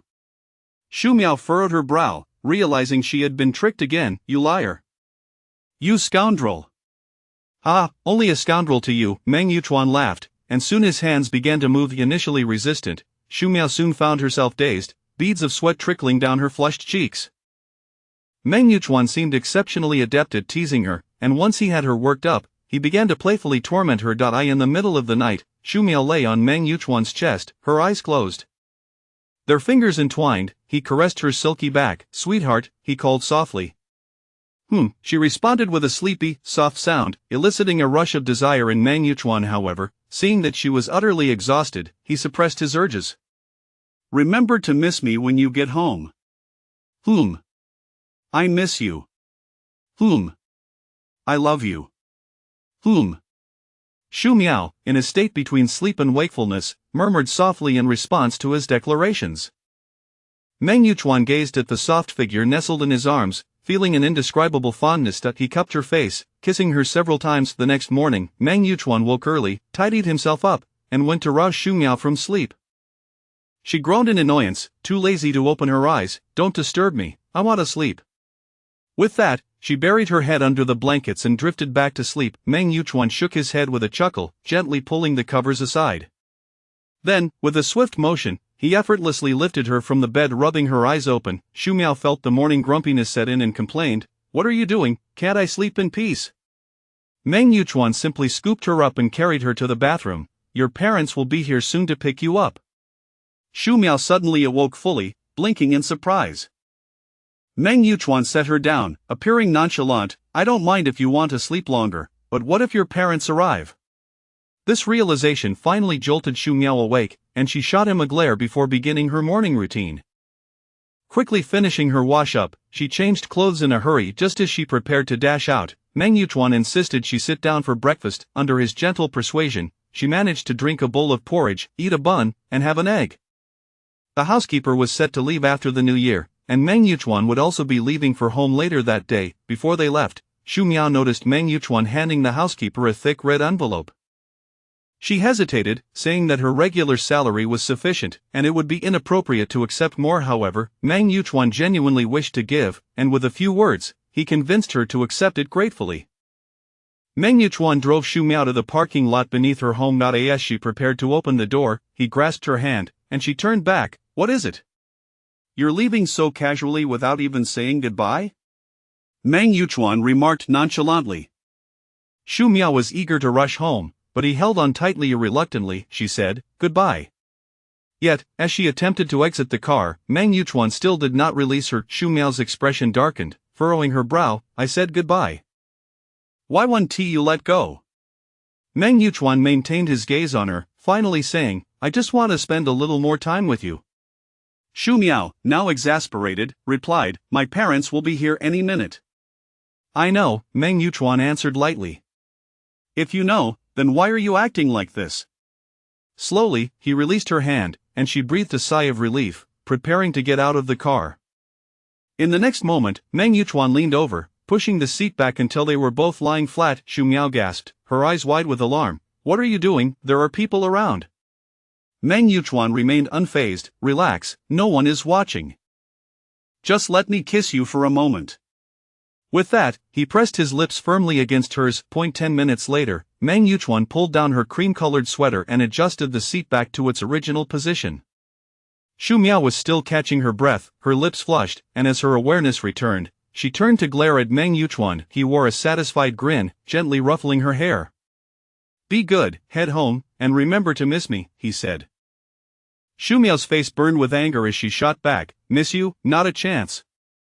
With that, she grabbed her bag, flung open the car door, and slammed it shut. Meng Yuchuan watched her huff away, unperturbed by her anger, a deeper smile creeping onto his lips. As Shu Miao entered the elevator, she muttered angrily, "That scoundrel." Just 10 minutes after Shu Miao arrived home, her parents showed up, and she was relieved to have avoided running into them downstairs. With only a few days off and everything she needed at home, she packed a single backpack along with gifts for her parents. Chapter 62. Seeking assistance. Shu Miao had the two of them try on the clothes she had purchased, and they fit perfectly.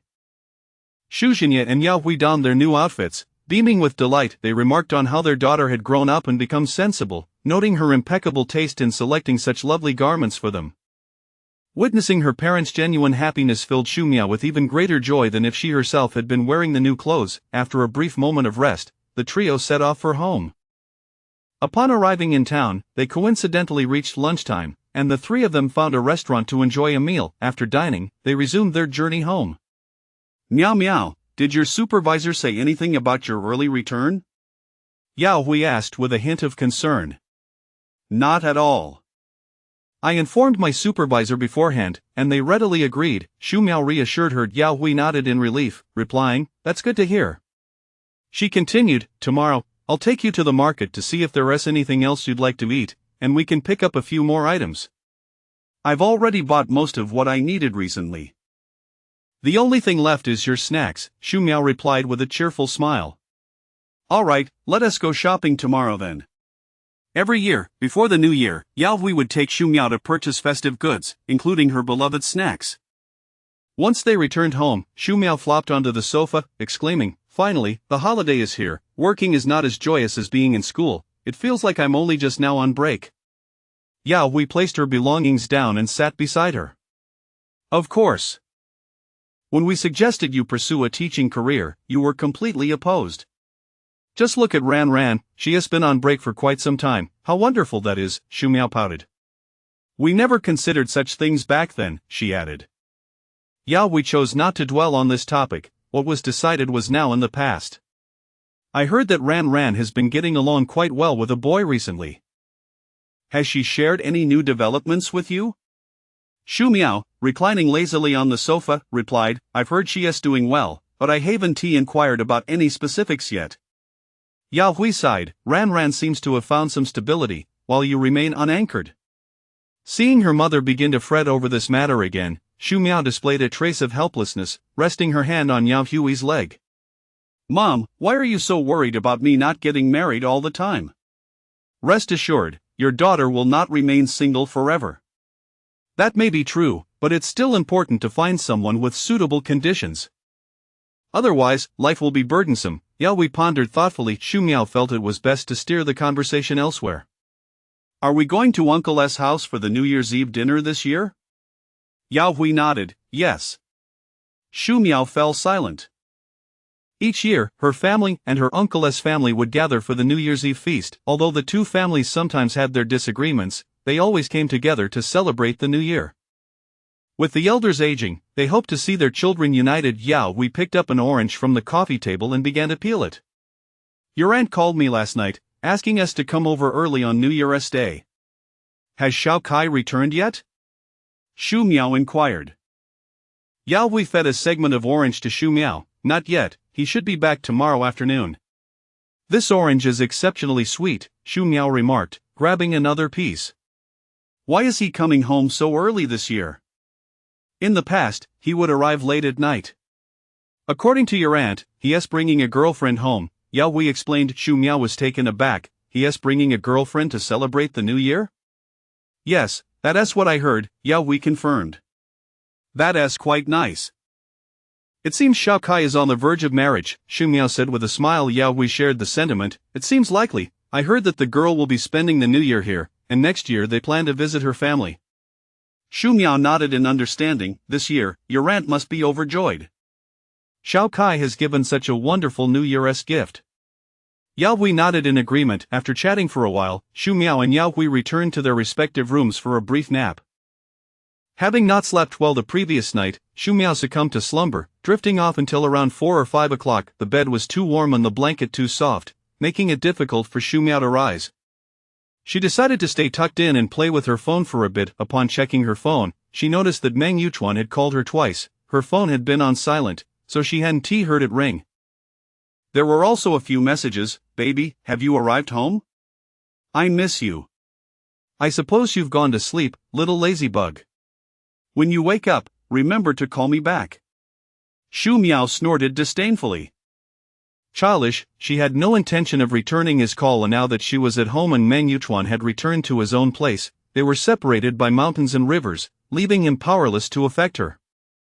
Just as she was feeling secretly pleased, her phone rang again. Naturally, it was Meng Yuchuan. Her moment of joy was fleeting. After a prolonged ring, she finally answered. Meng Yuchuan's sultry, magnetic voice came through. Baby, are you awake? The sound sent chills down Shu Miao's spine, and she retorted, I've already answered the phone. Does it sound like I'm awake? You're just asking the obvious. Meng Yuchuan chuckled, unfazed by her tone. I'm about to board the plane. I'll arrive in 2 hours. Oh, Shu Miao replied coldly, his prediction of her response being entirely accurate. It was already a pleasant surprise that he could reach her before boarding, yet, he felt a twinge of discomfort. His little girl didn't seem to miss him as he did her. They remained on the line, enveloped in silence, listening to each other as breathing through the receiver. After a moment, Shu Miao heard a lovely female voice on the line. Sir, we are about to take off. Meng Yuchuan nodded slightly at the flight attendant clad in uniform. In the next moment, his gaze softened immensely. Baby, I miss you. I'm boarding now. I'll contact you once I arrive. Shu Miao responded with a gentle mm. After hanging up, Meng Yuchuan stood, declined the flight attendant's assistance, and wheeled his black suitcase out of the VIP lounge with his long strides. Shu Miao leaned against her bed, phone in hand. Their county lacked an airport, meaning Meng Yuchuan likely flew directly to the provincial capital. The flight from the provincial city to the capital would take approximately 2 hours. As she pondered this, a notification chimed on her phone. Upon opening it, she saw a message from Meng Yuchuan. Baby, later the secretary will deliver something to you, remember to come downstairs to collect it. Shu Miao replied, what is it, but received no response. Meng Yuchuan must have already boarded and likely turned off his phone. Shu Miao felt a surge of anxiety. What could the secretary be bringing her, and when would it arrive? She was primarily worried about her parents seeing it. If she went downstairs to retrieve the item, her mother would undoubtedly inquire about it. Without knowing what it was, she dared not act impulsively. After contemplating for a while, Shu Miao decided to call Pei Ran. Meanwhile, Yao Hui and Shu Zhinya sat on the sofa watching television, with a bowl of sunflower seeds on the coffee table. When Shu Miao opened the door and emerged, Shu Zhinya asked, Miao Miao, are you awake? As she answered while walking over, she said, yes. Then she turned to Yao Hui, Mom, Ran Ran is coming over for dinner tonight. Yao Hui was delighted. Great. What time is she coming? Let her arrive early so she can spend more time with us. She'll be here in a little while, Shu Miao replied. Feeling a bit guilty, Yao Hui tossed the sunflower seed shells into the trash can and then headed into the kitchen. Mom, are you planning to cook? Shu Miao asked, noticing her mother putting on an apron. Yao Hui opened the refrigerator and took out some ingredients. Yes, it's been a while since Ran Ran visited. I need to prepare something delicious for her. She enjoys sweet and sour ribs, so I'll make some tonight. Shu Miao feigned jealousy. Mom, you're so good to Ran Ran. When you go to her house, her mother makes you all kinds of delicious food, and now you're getting jealous? Chapter 63. A gift revisited. Shu Miao stuck out her tongue, scratching her head in embarrassment. Hee, I was just joking with you. Yao Hui, fully aware of Shu Miao's playful nature, chuckled softly and said nothing more as she closed the kitchen door and began preparing dinner. Shu Miao sat on the sofa with her father, engrossed in the television, though her thoughts were far from the screen. Miao Miao, are you waiting for someone's message? Shu Zhinya noticed her distracted demeanor, as she kept checking her phone every few minutes. Shu Miao glanced at her father, hesitating for a moment as her mind raced. I'm waiting for Ran Ran's message. I'm worried that if she arrives, I might miss her text. Ran Ran has visited so many times. She can find her way here, Shu Zhinya replied. Shu Miao chose not to respond further, merely nodding in agreement. She silenced her phone, anxious that a sudden call from her secretary might be overheard by her father. Half an hour later, her phone vibrated, not with a call, but with a text. Upon opening it, she saw it was from her secretary. Miss Shu, this is Secretary Xiang. I am at the entrance of your community. Do you have time to come down now? Shu Miao surmised that Secretary Xiang must have been instructed to text rather than call by Meng Yuchuan. She quickly messaged Pei Ran, Teacher Pei, where are you? Pei Ran replied within seconds, 5 minutes. Perfect timing, Shu Miao thought, standing up to glance at her father. Dad, Ran is almost downstairs. I'll go down to meet her. Shu Zhenye nodded. Go ahead. As Shu Miao reached the entrance of the community, Pei Ran arrived, a bag slung over her shoulder. Neither of them spotted Secretary Xiang's vehicle. Upon calling, Shu Miao learned that Secretary Xiang had asked her to walk a little further back. The two friends linked arms and walked over, finding a black Volkswagen parked beneath a large tree. Secretary Xiang stood by the car, and upon seeing them approach, he promptly opened the back seat and retrieved a gift box. He then stepped forward respectfully and inquired, Miss Shu, may I ask who this is?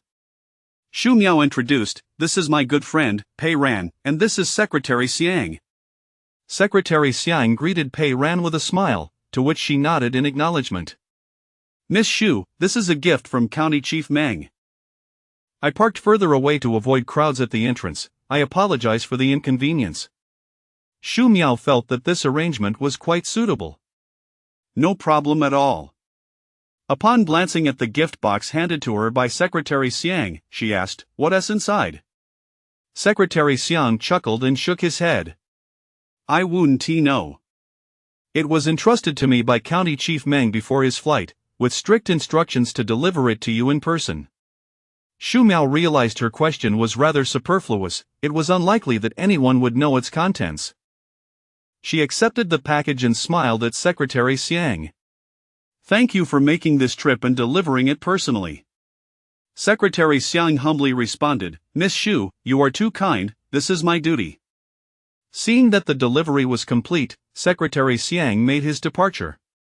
Miss Shu, Miss Pei, the package has been delivered. I will take my leave now. Shu Miao nodded. All right, drive safely. Secretary Xiang felt a pang of alarm. Such words should never reach County Chief Meng's ears, lest there be consequences.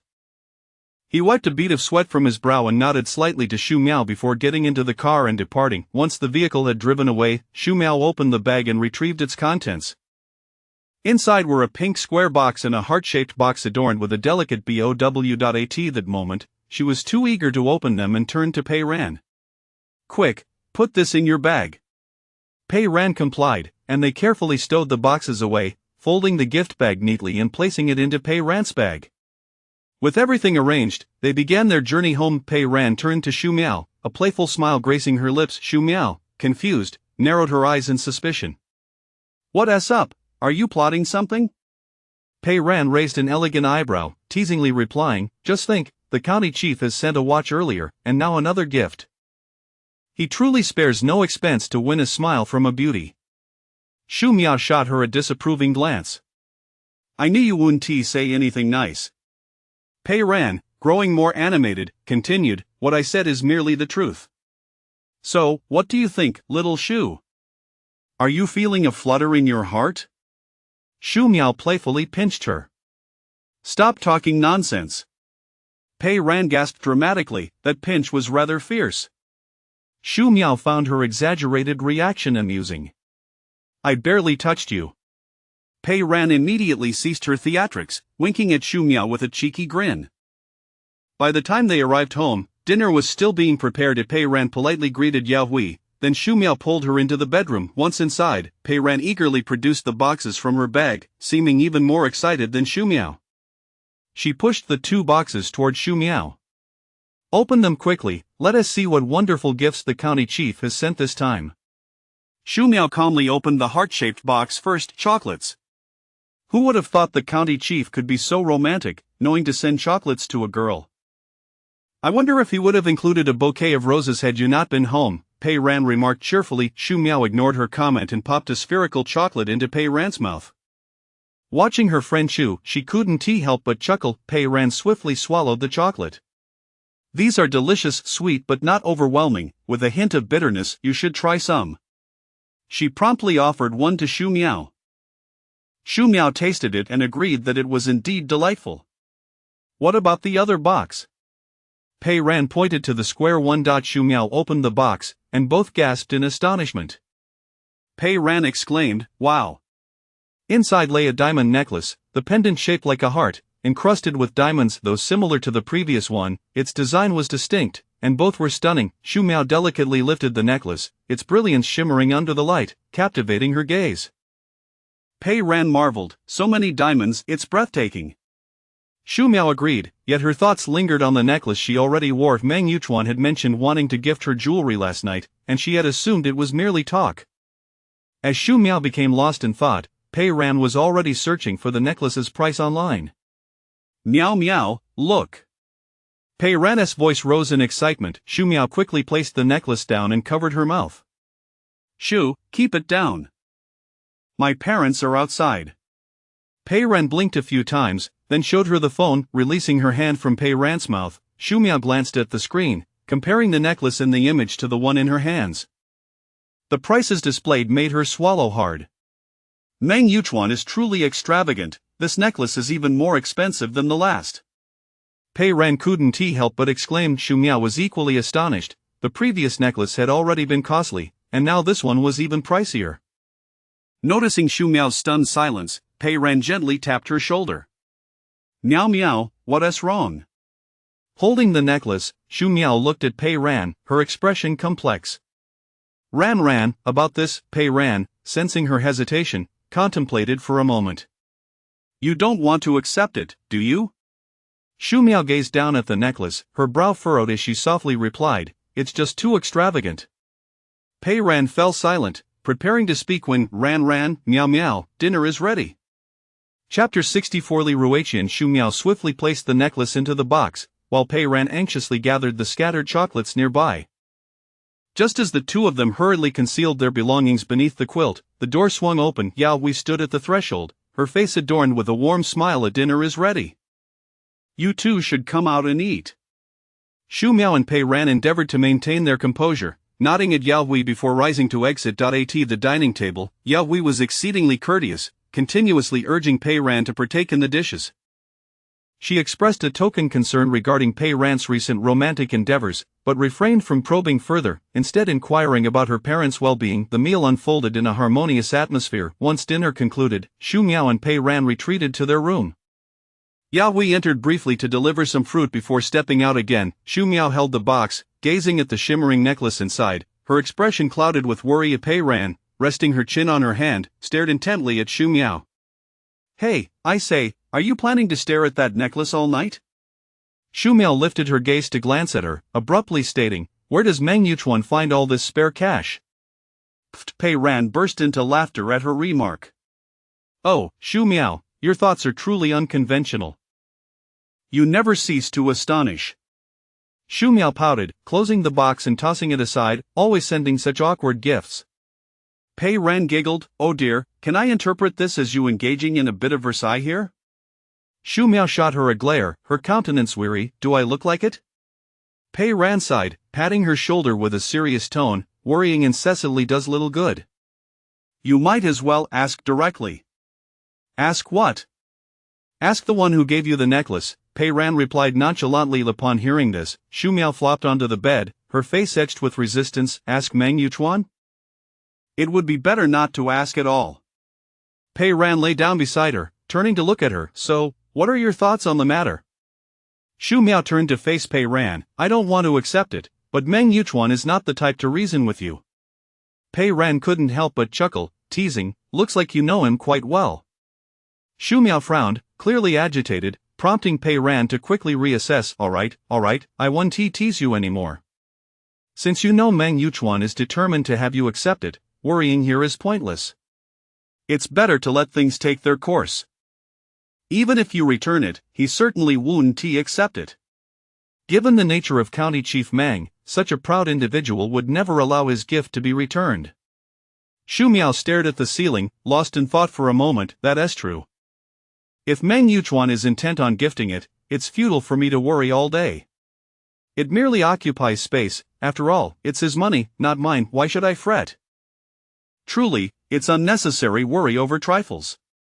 Pei Ran, pleased to see her friend coming to terms with it, patted her. Well done, you are teachable. Shu Miao ceased dwelling on the matter, turning to Pei Ran with a knowing smile. This time, it was Pei Ran who felt uneasy. What's up? Shu Miao deliberately teased her. I've heard you've been making rapid progress lately. Do enlighten me, how far along are you? Pei Ran coughed lightly. This change of fortune is rather swift. It seems you've taken the role of gossipmonger. Shu Miao turned onto her stomach, sporting a curious expression. Quick, tell me, has he confessed to you yet? Pei Ran's cheeks flushed with a rare hue. Shu Miao became even more animated. Oh my, Pei La sure is blushing. It seems this math teacher is indeed something special. Pei Ran playfully swatted her. Enough, what's there to blush about? It's just a matter of romance. He hasn't formally confessed yet, she added. Shu Miao laughed at her. Are you feeling anxious? Pei Ran chided. What nonsense are you spouting? Ha ha ha, if you're not anxious, then why the nervousness? Shu Miao remained unconvinced at Pei Ran, embarrassed by the laughter, could only reach out to tickle Shu Miao. The two girls soon engaged in playful banter on the bed, their laughter echoing into the living room. Yao Hui glanced at the door, chuckling helplessly. At this age, they still act like children, her tone laced with affection. Shu Zhinya joined in the laughter. No matter how old they get, they're still our daughters. They've been bickering since childhood. Around 8 o'clock, the two emerged from the room.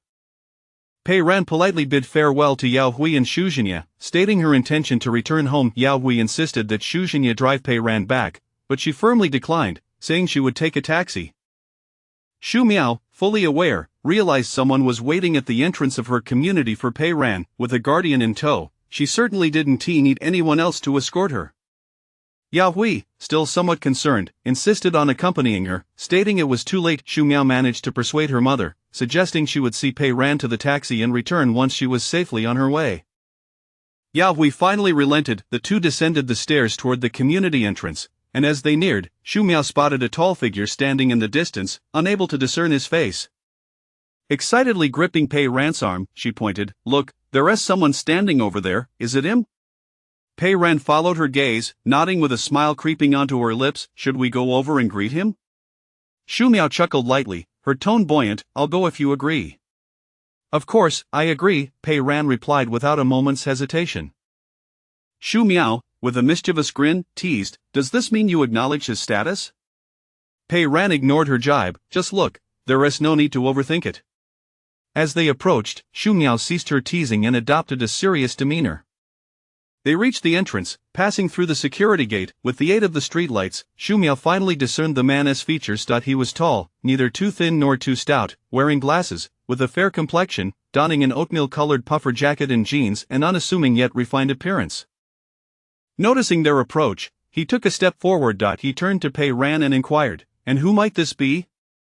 Pei Ran smiled, introducing, this is my best friend, Shu Miao, whom I mentioned to you. The man promptly greeted Shu Miao with a warm smile. Hello, I'm Li Ruiqian. Shu Miao responded with a bright smile. Hello, Teacher Li. It's a pleasure to finally meet you. Li Ruiqian chuckled softly, his demeanor gentle. Likewise.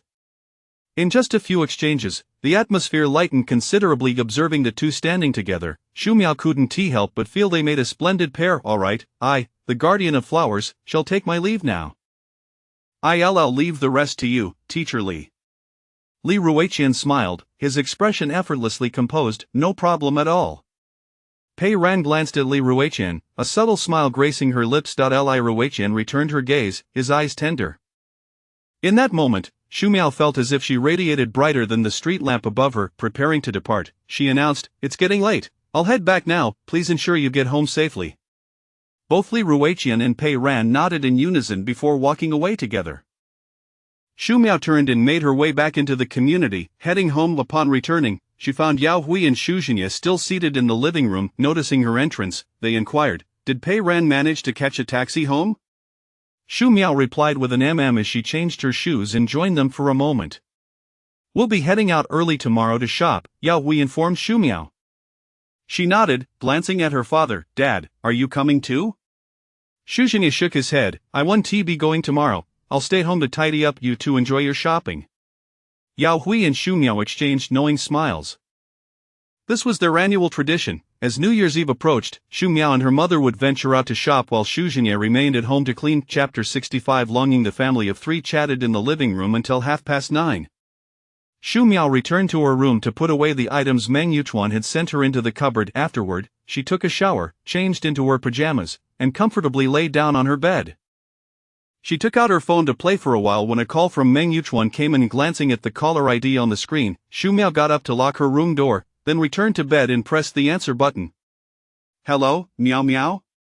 Meng Yuchuan's melodious voice reached her ears. Xu Miao responded with a soft choosing not to speak further. And Meng Yuchuan continued, "What are you doing?" Xu Miao propped herself up against the bed with a pillow, replying, "Nothing much." After a moment's thought, she added, "Have you arrived home?" Meng Yuchuan chuckled lightly, "I reached home right when I sent you the message." Xu Miao recalled that he had texted her around 7, informing her of his arrival, though she had not replied. "Did you like the gift?" Meng Yuchuan changed the subject. Xu Miao hesitated. "It's too extravagant, it doesn't suit me." His tone softened. "My dear, you are worthy of all beautiful things."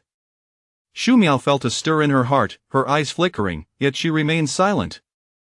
"Was the chocolate good?" Meng Yuchuan inquired. Xu Miao answered truthfully, "It was quite delicious." Meng Yuchuan laughed, a hint of joy in his voice. "That's good, it wasn't a waste." "Do you miss me?" he asked gently. Xu Miao, clutching her blanket, feigned defiance, "Not at all." As if he had anticipated this response, the man did not take offense but playfully scolded her. "You little ingrate, I knew you were heartless, yet I still miss you so much." Though his words were reproachful, they carried an undercurrent of affection and tenderness. Xu Miao remained quiet, holding her phone to her ear, lost in her thoughts. "What do you plan to do tomorrow?" Meng Yuchuan asked casually. Xu Miao replied, "I'll go shopping with my mom." "What about you?" Meng Yuchuan's spirits lifted at her last two words. "I'll be visiting my grandparents. I arrived late today, so I won't disturb their rest." Xu Miao blurted out, "Aren't you staying with them?" Meng Yuchuan chuckled, "No, I live on my own." Xu Miao felt a pang of foolishness for asking such a silly question. Surely, Meng Yuchuan's family must own more than just one house, even in the bustling capital city. "Are you going shopping tomorrow?" Meng Yuchuan asked. "Yes." "Buy what you want, just swipe your card," he said generously. "No need. I have my own money." Xu Miao quickly declined without a second thought. Meng Yuchuan replied with a smile, "There's no need to save money for me, I earn it just to spend on you." Xu Miao was at a loss for words. She simply did not wish to spend his money, yet he interpreted her refusal as an effort to save. He truly had a knack for distorting reality, excessively self-involved. Noticing Xu Miao's prolonged silence, Meng Yuchuan spoke again. "I miss you, Miao Miao." His voice was alluring and magnetic, stirring her heart. Xu Miao's brow furrowed slightly, her heartbeat quickening, yet she remained silent. Meng Yuchuan added, "My dear, I miss you. Do you miss me?" Xu Miao bit her lip and deflected, "I need to sleep. I have to wake up early tomorrow." Meng Yuchuan's expression revealed a hint of disappointment, and he let out a nearly inaudible sigh, but he would not press her too hard. "All right, then sleep early. Good night." "Good night." After hanging up, Xu Miao placed her phone aside, lying on her bed, staring blankly at the ceiling, far from feeling sleepy. The following morning, Yao Hui knocked on the door, calling for Xu Miao to get up. Xu Miao sat up from her blankets, her eyes still hazy with sleep. She had been lost in thought the previous night and only dozed off around 3 or 4, now feeling heavy-headed. After washing up and hastily eating breakfast, Xu Miao and Yao Hui tidied up before heading out. On the 29th day of the 12th lunar month, the streets were particularly lively, bustling with people and vehicles. Xu Miao and Yao Hui navigated through the throngs of people. Everywhere was a vibrant red, adorned with couplets, lanterns, and window decorations, creating a festive atmosphere. Xu Miao had loved the new year since childhood. Even now, working, she felt the same excitement as before, especially as the holiday approached. The supermarket was crowded, and after pushing a shopping cart filled to the brim, they stood in line for over 40 minutes to check out. After paying, each took a large bag, and they hailed a cab to return home. Upon arriving and placing their things down, Xu Miao collapsed onto the sofa, utterly exhausted and not wanting to move. "I'm so tired." Xu Zhenye, having nearly finished tidying up, looked at the mother-daughter duo who had returned laden with goods. Have you eaten yet? Yao Hui set down the items and, while massaging her shoulders, leaned against the sofa, saying, I ate a little something out. Seeing how tired they were, Xu Zhenye brought 2 cups of water over. Yao Hui took a sip from her cup. Xu Zhenye sat beside her. Elder brother just called, asking us to join them for dinner tonight. Yao Hui placed her cup down. Why tonight? Xu Zhenye explained, Xiao Kai brought his girlfriend home at noon and wants us to join them for dinner tonight to celebrate. Yao Hui remained silent, her expression neutral. Xu Zhenye observed his wife, understanding her sentiments. If you don't wish to go, then we won T. I can handle the rest. Yao Hui turned to look at her husband, then glanced at their daughter nearby. Never mind, Xiao Kai's matters are significant. It is unrelated to the kids, we can just go for dinner. If we don't go, your parents won't escape either. Though Yao Hui was reluctant, she did not want to put her husband in a difficult position. Moreover, Xu Yang had always been courteous to them and treated Xu Miao well. At that moment, Xu Miao faced the back of the sofa, listening to her parents' conversation. No matter how much they quarreled, adults often maintained appearances for the sake of propriety. Even if there were fierce disagreements behind closed doors, they would still present a facade of harmony in public. When her uncle called her father, it was merely to save face in front of Xiao Kai's girlfriend. This had been the case since childhood. Regardless of how badly the two families argued, whenever there was a significant event, they would still show up, all for the sake of maintaining a facade of familial harmony. When Xu Miao was preparing for university entrance exams, both families had been embroiled in some unpleasantness, yet, when it came time for her graduation banquet, her uncle's family still attended, helping to host guests, and her brother even took leave to come back, bringing her gifts. It was a complicated relationship that was difficult to articulate. Xu Zhenye's side, his parents had always been unfair, and his wife had endured much over the years. He gently held her hand, softly saying, Xiao Hui, I'm sorry for these years. My parents have been biased, causing you much injustice. Yao Hui shook her head lightly. It's alright, your love for me and our daughter is enough. I can take care of our girl. Xu Zhenye tightened his grip on her hand, offering silent comfort. Since we're going, let us set off early. We can't just arrive when the food is served. That would be embarrassing, Yao Hui said, looking at Xu Zhenye. He nodded. Alright, you both rest a bit more, we'll head out shortly. Listening to her parents, Xu Miao unknowingly fell asleep on the sofa. It was later Yao Hui who woke her, having draped a blanket over her. Miao Miao, get up and tidy yourself, we're going to your uncle's house. Your brother Xiao Kai has brought his girlfriend home. Yao Hui said while folding the blanket. Xu Miao sat up, rubbing her half-open eyes. Do we have to go? Her words were still muffled from sleep. Yao Hui nodded. Yes, your brother Xiao Kai has always been good to you. Today is a significant day for him, we must go. Chapter 66. Fang Yaowei. Xu Miao rose from the sofa and made her way to the bathroom, squeezing toothpaste while engaging in casual conversation. Auntie must be grinning from ear to ear, she remarked. Yao Hui chuckled. Of course, when a son brings home his girlfriend, parents are naturally delighted. After hanging up the towel, Xu Miao emerged and casually inquired, Is Xiao Kai's girlfriend from a particularly affluent family? I heard Auntie mention it last time. Yao Hui nodded. I've heard that she comes from a good background and is also an only child. Your aunt is quite pleased. Xu Miao looked at her mother and suddenly asked, Mom, do you particularly hope that I find someone local? Yao Hui was momentarily taken aback, as her daughter had never been one to initiate discussions about relationships. What had prompted this? Was she beginning to come around? Or perhaps, at this thought, Yao Hui felt a surge of joy and quickly became interested. It's not that I insist, now that you are settled in your job here, it would indeed be preferable to find someone local. Xu Miao rolled her eyes and tentatively asked, What if I'm just saying, what if I were to find someone from out of town? Yao Hui paused for a moment. If someone suitable comes along, and they work here, then it's acceptable even if their family isn't from this area. The most crucial aspect is that their circumstances should align. There shouldn't be too great a disparity whether they are significantly better off or much worse off. That would not be suitable. Xu Miao remained silent after hearing this, noticing her daughter's pensive expression. Yao Hui's eyes sparkled with anticipation. What is it? Have you encountered a suitable young man? Is he not from the local area? Shu Miao immediately refuted, no, I was just asking casually, Mom, please don't overthink it, do not read too much into it. Yao Hui scrutinized her for a moment but chose to say nothing further. Shu Miao felt a whirlwind of emotions within her. After tidying up, the family set off in the car. When Xu Yank opened the door to greet them, he was beaming with joy, promptly inviting them inside.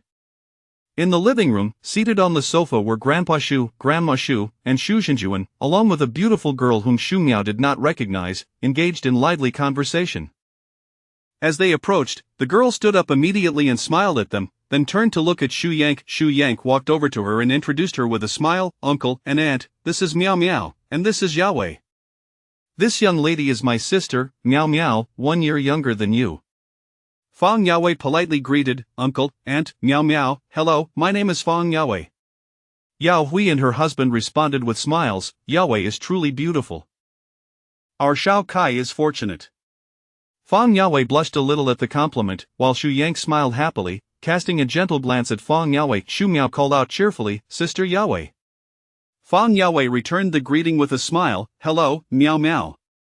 After exchanging pleasantries, Yao Hui went into the kitchen to assist Healy, while Xu Zhenjuan and Xu Zhenya helped tidy up the tableware. Grandma Shu was in high spirits today, her smile unwavering as she expressed her satisfaction with the future granddaughter-in-law. She warmly beckoned Fang Yao to sit beside her, affectionately holding her hand and showering her with inquiries. Fang Yao displayed remarkable patience, answering each question with thoughtful precision. Such a well-mannered, attractive girl with a respectable background was bound to win anyone's admiration. Shu Miao remained quietly seated nearby, engrossed in her phone, listening to their conversation. Before long, Healy approached with an enthusiastic invitation for everyone to dinner, her voice ringing with excitement. The group gathered around the large round table, with Fang Yao naturally sitting next to Grandma Shu. Throughout the meal, Healy spoke incessantly, her smile stretching from ear to ear, praising Fang Yao's excellence, her beauty, and her origins from a big city, while also expressing gratitude for having such a wonderful daughter-in-law. By the end of her praise, Fang Yao's face had turned a bright shade of red, and she subtly tugged at Xu Yang's sleeve, sending him a glance that he quickly gestured for his mother to cease her comments, which she finally did. Healy, still brimming with pride, cast a glance at the quietly eating Xu Miao, her smile growing even wider. After dinner, Yao Hui helped with the dishes, while Xu Zhenya and Xu Zhenjuan cleaned the table and mopped the floor.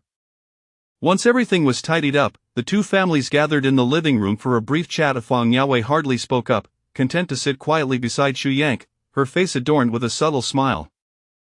Whenever someone directed a question her way, she responded with polite grace, but the most delighted among them were undoubtedly Grandma Shu and Healy. As the clock struck 8, Xu Zhenya stood up, bidding farewell to Grandpa and Grandma Shu while also greeting Fang Yao, indicating that he would be leaving first.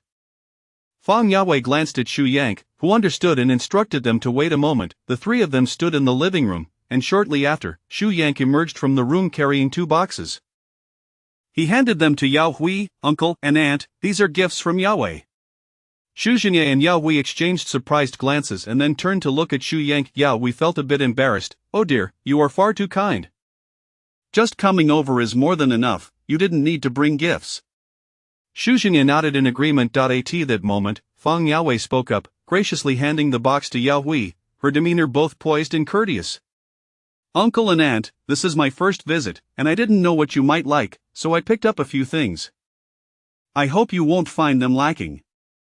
Yao Hui, unable to decline any further, accepted it. Yao, thank you, both my husband and I appreciate it very much. Fang Yao smiled happily, as long as you like them. Observing the upscale gift boxes in Yao Hui's hands, Healy stood by, her pride swelling, her demeanor becoming even more haughty. On the way back, Yao Hui glanced at the gift boxes. Fang Yao had given them a box of bird's nest and a box of donkey hide gelatin, both high-quality health supplements, the price of which was undoubtedly significant. Yao Hui turned her head to look at Xu Zhenya, who was driving. Shao Kai's girlfriend is truly considerate, she is polite and courteous, and she even brought us gifts. Xu Zhenya glanced over, then focused back on the road. Indeed, this girl possesses a commendable demeanor and is generous in spirit. Shao Kai has good taste. Yao Hui pondered over the 2 gift boxes, somewhat troubled. How do we reciprocate such lavish gifts? We can't let them think we're taking advantage. After a moment's thought, Xu Zhenya replied, this is the heartfelt intention of a younger generation. We were already planning to give her a red envelope, so we can add a little more. Regardless of other matters, this young lady's first visit to us has been marked by exceptional courtesy." Yao Hui nodded in agreement. Xu Miao listened to her parents' conversation from the back seat, choosing not to interject. After today's encounter, she had a rather favorable impression of this future sister-in-law, graceful in speech, gentle in nature, and seemingly a reasonable person. Her brother's taste was indeed commendable, and it was no wonder her aunt had been singing praises. Upon returning home, Yao Hui instructed Xu Miao to wash up first. After her shower, Xu Miao lay in bed chatting with Pei Ran, just finishing up her gossip when Yao Hui entered with Xu Miao's clothes, neatly folded, placing them in the wardrobe. "Miao Miao, make sure to rise a little earlier tomorrow." Xu Miao glanced at her mother and replied affirmatively. Yao Hui finished putting away the clothes and reminded her not to stay up too late before stepping out. As Xu Miao looked at the door, she realized that for the first time, her mother had not asked her to bring gifts for her grandparents. While pondering this, her phone rang, startling her. She picked it up to find, unsurprisingly, it was a call from Meng Yichuan. After a few rings, Xu Miao answered. "Miao Miao," Meng Yichuan called softly. "Did you go out today?" What did you buy?" Meng Yichuan inquired. "Snacks," Xu Miao replied succinctly. Chapter 67. In New Year's Eve, a laugh emanated from the other end of the phone. "You truly are a little foodie, always thinking about food." Xu Miao felt somewhat displeased and retorted without hesitation, "I'm not eating your food, so why do you care?" Meng Yichuan noted how the girl was prickly as a hedgehog. Even a harmless joke seemed to irritate her, yet he couldn't muster any anger, instead opting to patiently soothe her. "It's not that I care, whatever you want to eat, I'll find a way to get it for you, and it will be plentiful." Xu Miao, however, was not swayed by his words. "I don't need you to worry about what I want to eat." Meng Yichuan chuckled. "My dear Miao Miao is truly thrifty, always focused on helping me save money." Xu Miao rolled her eyes dramatically, her brows knitting together as she suddenly blurted, "Meng Yichuan, has anyone ever told you that you are quite self-indulgent?" Meng Yichuan laughed. "Actually, no one has. You are the first." Xu Miao huffed coldly. "It seems you lack someone to speak the truth to you. Don't only listen to flattery." Meng Yichuan replied smoothly, "Thus, heaven has sent you to my side." Xu Miao's frown deepened, and she moved the phone away from her ear, glancing at the screen with disdain before placing it back. Noticing her silence, Meng Yichuan refrained from teasing her further. "Aside from shopping, what else did you do today?" Xu Miao replied nonchalantly, "Nothing much. What else could I do at home? Tomorrow is the new year. Do you have any wishes?" Meng Yichuan inquired. Xu Miao rolled her dark eyes, preparing to respond to reasonable. Meng Yichuan interjected abruptly. The spark of enthusiasm that had ignited within Xu Miao was extinguished in an instant, leaving her at a loss for words, enveloped in silence. Meng Yichuan recognized that she was upset and gently coaxed. "Darling." Xu Miao, slightly irritated, snapped back, "Who is your darling? Don't call me that." "You, of course, who else could be my darling?" Meng Yichuan teased. Xu Miao, recalling Meng Yichuan's domineering nature, felt increasingly vexed. "Is this how you treat your darling?" Unbeknownst to her, her words conveyed a hint of affection to Meng Yichuan. As expected, he found her response amusing. "Then what does my darling desire? Just say it, and I shall fulfill your wish." Xu Miao scoffed, "I don't want anything." Meng Yichuan chuckled lightly, "Darling, I miss you." Xu Miao remained silent. Meng Yichuan did not expect a response, continuing to chat away on the other end of the line, while Xu Miao offered brief replies of aha and oh. Meng Yichuan was not perturbed. Merely hearing her voice lifted his spirits inexplicably. After conversing for a while, Xu Miao's interest waned, and she yawned several times. Not wanting to keep her any longer, Meng Yichuan suggested she get some rest and ended the call. The next day was New Year's Eve. Xu Miao woke up relatively early, hearing a commotion coming from the living room. She opened the door to find Xu Zhinya and Yao Hui busy putting up couplets. Eager to help, she approached, but Yao Hui declined, saying, "There's not much left to do, go wash up and change into your new clothes." Xu Miao smiled and winked at her mother, "All right." After washing up, Xu Miao donned the new clothes her mother had bought for her, symbolizing a fresh start for the new year.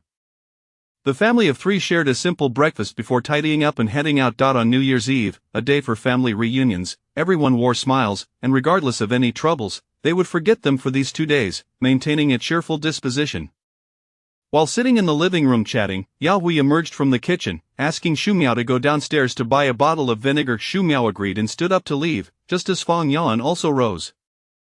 With a smile, she said to Xu Miao, "I'll go with you, it's a good opportunity to take a stroll." Xu Miao nodded and smiled in agreement. At that moment, Xu Yankai was accompanying Xu Zhinya and his brothers to put up couplets at the elder's residence. Fang Yuan linked her arm with Xu Miao as they walked toward the small shop, their movements affectionate. "Miao Miao, are you going to take the exam at home right after graduation this year?" Xu Miao smiled and nodded. "Yes, Yuan, did you graduate last year?" "Yes, my parents were quite busy before, and I had no one to look after me when I was young, so I started school early." "You are a year younger than me, so you must have started school early too." Xu Miao nodded. "Yes, my parents both had to work, so they sent me to school earlier." "Yuan, do you work at a bank?" Xu Miao took the initiative to find a topic. "Yes, I do," Fang Yuan replied. "What module do you handle?" Xu Miao continued the conversation. Fang Yuan smiled and said, "I work in the finance department." Xu Miao nodded in understanding. The two engaged in a lively exchange, quickly purchasing the vinegar and returning home. Xu Miao and Fang Yuan became more familiar and exchanged contact information. The New Year's Eve dinner was lavish and lively. The entire family gathered around a round table, raising their glasses in celebration, relishing this joyful occasion together. After dinner, the group settled in the living room to watch the Spring Festival Gala. Xu Laotai happily presented a large red envelope to Fang Yuan, showering her with blessings, wishing her a swift entrance into the family. Fang Yuan attempted to decline, feeling embarrassed to accept money from the elder. Yet, the old lady insisted on pressing the envelope into her hands, leaving Fang Yuan momentarily at a loss for how to respond. She glanced at Xu Yankai. Xu Yankai smiled and reassured her, "Accept it. It's the grandparents' goodwill." Only then did Fang Yuan thank her and accept the red envelope. Healy also presented a red envelope, even more generous than the old lady's. Holding Fang Yuan's hand affectionately, she appeared just like a doting mother-in-law. "Yuan, this is a small token from your uncle and aunt. Please accept it. My little Kaya's fortune to find you is truly a blessing from a previous life." Fang Yuan glanced at Xu Yankai, and upon seeing him nod, she smiled and expressed her gratitude before accepting it. Xu Zhinya and Yao Hui exchanged glances, and Yao Hui produced another red envelope, handing it to Fang Yuan. Fang Yuan found herself receiving 3 red envelopes in one go, feeling quite embarrassed. Yao Hui did not grant her a chance to refuse, directly placing it in her hands and showering her with compliments. Healy grew increasingly fond of Fang Yuan, suddenly turning her attention to Xu Miao. "Miao Miao, since you've started working this year, Auntie will not be giving you a red envelope." Suddenly called out, Xu Miao was momentarily taken aback before smiling. "Auntie, I've grown up now. There's no need for red envelopes." Xu Laotai glanced at Xu Miao with a neutral expression, having not considered giving her anything. In past years, out of a sense of obligation, they would typically give a small red envelope. As for Xu Yankai, the disparity was vast. Healy's eyes glinted with calculation. "Miao Miao, logically speaking, since you've started working this year, how can you not give your grandparents a red envelope during the new year?" Xu Miao's expression grew somewhat awkward. She indeed had not bought anything or prepared a red envelope. "Didn't Miao Miao already buy New Year gifts? She has already given something to the grandparents," Xu Zhinya remarked neutrally. Healy appeared skeptical. "Bought something?" "Yes, you can ask my parents if they received it," Xu Zhinya replied with a calm yet firm tone. Healy's expression shifted, seemingly still in disbelief, preparing to press the matter further. "All right, eldest daughter-in-law, Miao Miao indeed bought something for us," Xu Laogong interjected directly, cutting off Healy. Healy, still unconvinced, persisted. "Dad, enough, today is New Year's, let us all be happy." Fang Yuan listened from the side, maintaining her composure, as this matter did not concern her, so she chose not to intervene. Chapter 68. Attempting to love me. Healy gazed at Fang Yahui, and suddenly an idea struck her, her face lighting up with a smug expression. "Sister-in-law, what do you think of this outfit I'm wearing?" Yao Hui was puzzled by the abruptness of her question, yet she nodded in agreement. "It looks quite nice." Healy beamed with pride and eagerly continued, "This was bought for me by Yao Hui. She truly is a dutiful child." After casting a smile at Fang Yahui, the latter returned a brief smile, remaining silent. Sister-in-law, did Miao Miao buy you anything for the new year? Though seemingly casual, her inquiry was laced with competitive undertones.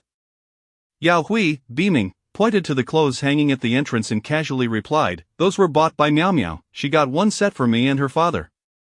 Healy glanced toward the doorway, her expression shifting subtly, and she fell silent. Around 10 o'clock, Xu Zhenya drove his family of 3 back home. Upon entering, Xu Miao rushed to turn on the television, which was showcasing an entertaining skit. Yao Hui and the others joined her, forming a cozy circle with delectable fruits and pastries adorning the coffee table. Suddenly, Yao Hui stood up and retreated to the bedroom, emerging moments later with a red envelope in hand, which she handed to Xu Miao. "Miao Miao, this is your New Year's red envelope from your mom and dad." Xu Miao looked at the envelope in surprise, playfully smiling. "Mom, I'm working now, and I still get a red envelope?" Yao Hui chuckled indulgently. "No matter how grown up you are, you will always be a child in your parents' eyes." Xu Miao mischievously winked at her mother and tilted her head with a smile. "Then I want to be polite. Thank you, Mom and Dad." Yao Hui patted her. "Why be polite with your parents?" Xu Miao accepted the envelope and tucked it into her pocket, then resumed watching the Spring Festival Gala. As she was engrossed in the show, her phone rang. Xu Miao picked it up, her heart racing, and hesitated to answer. Noticing her reluctance, Yao Hui inquired, "Why aren't you answering?" "Who's calling?" Ran. Xu Miao uttered nervously, her mind racing. "Then answer it quickly," Yao Hui urged. Noticing the call persisted or realizing her delay, Xu Miao flipped her phone screen down and rose from the sofa, saying, "I'll take this in my room." The two young ladies had always shared secrets, so Yao Hui didn't suspect anything and took out her phone to chat with a friend, exchanging New Year's wishes.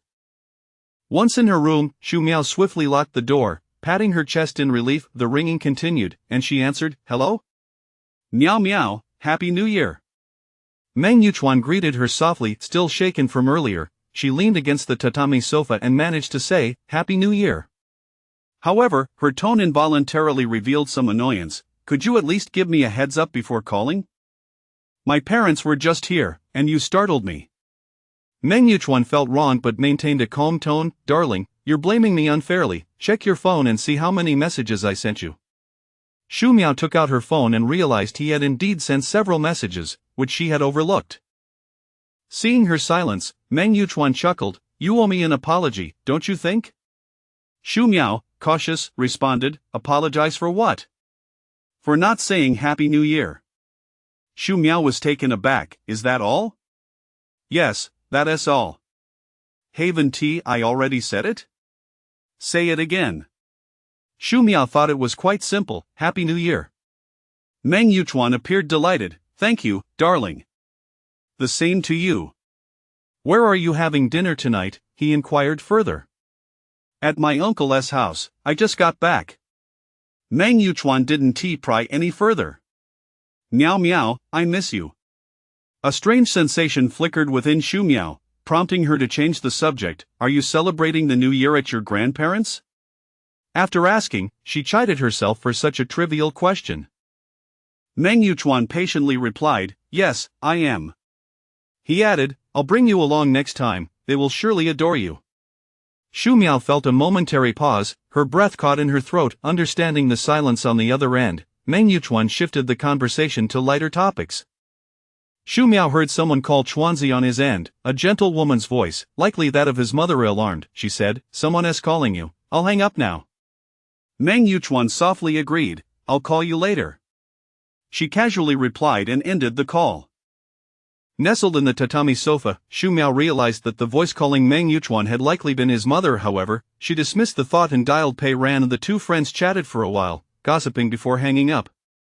Xu Miao glanced at her phone, scrolling through her chat list to send New Year's blessings to her boss and some colleagues. On this day, everyone exchanged wishes, understanding the significance, and the conversations were brief. Finally, Xu Miao opened the chat with Ruan Shuriwei and messaged, "Sister Yu, Happy New Year." Ruan Shuriwei took about 10 minutes to reply, "Happy New Year, Miao Miao, I was busy and didn't check my phone."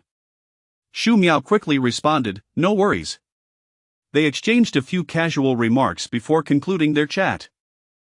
As the clock approached midnight, signaling the arrival of a new year, Xu Miao reflected on the moment filled with hope and beauty, symbolizing new beginnings, opportunities, and aspirations. Every New Year's Eve, her family awaited the stroke of midnight together.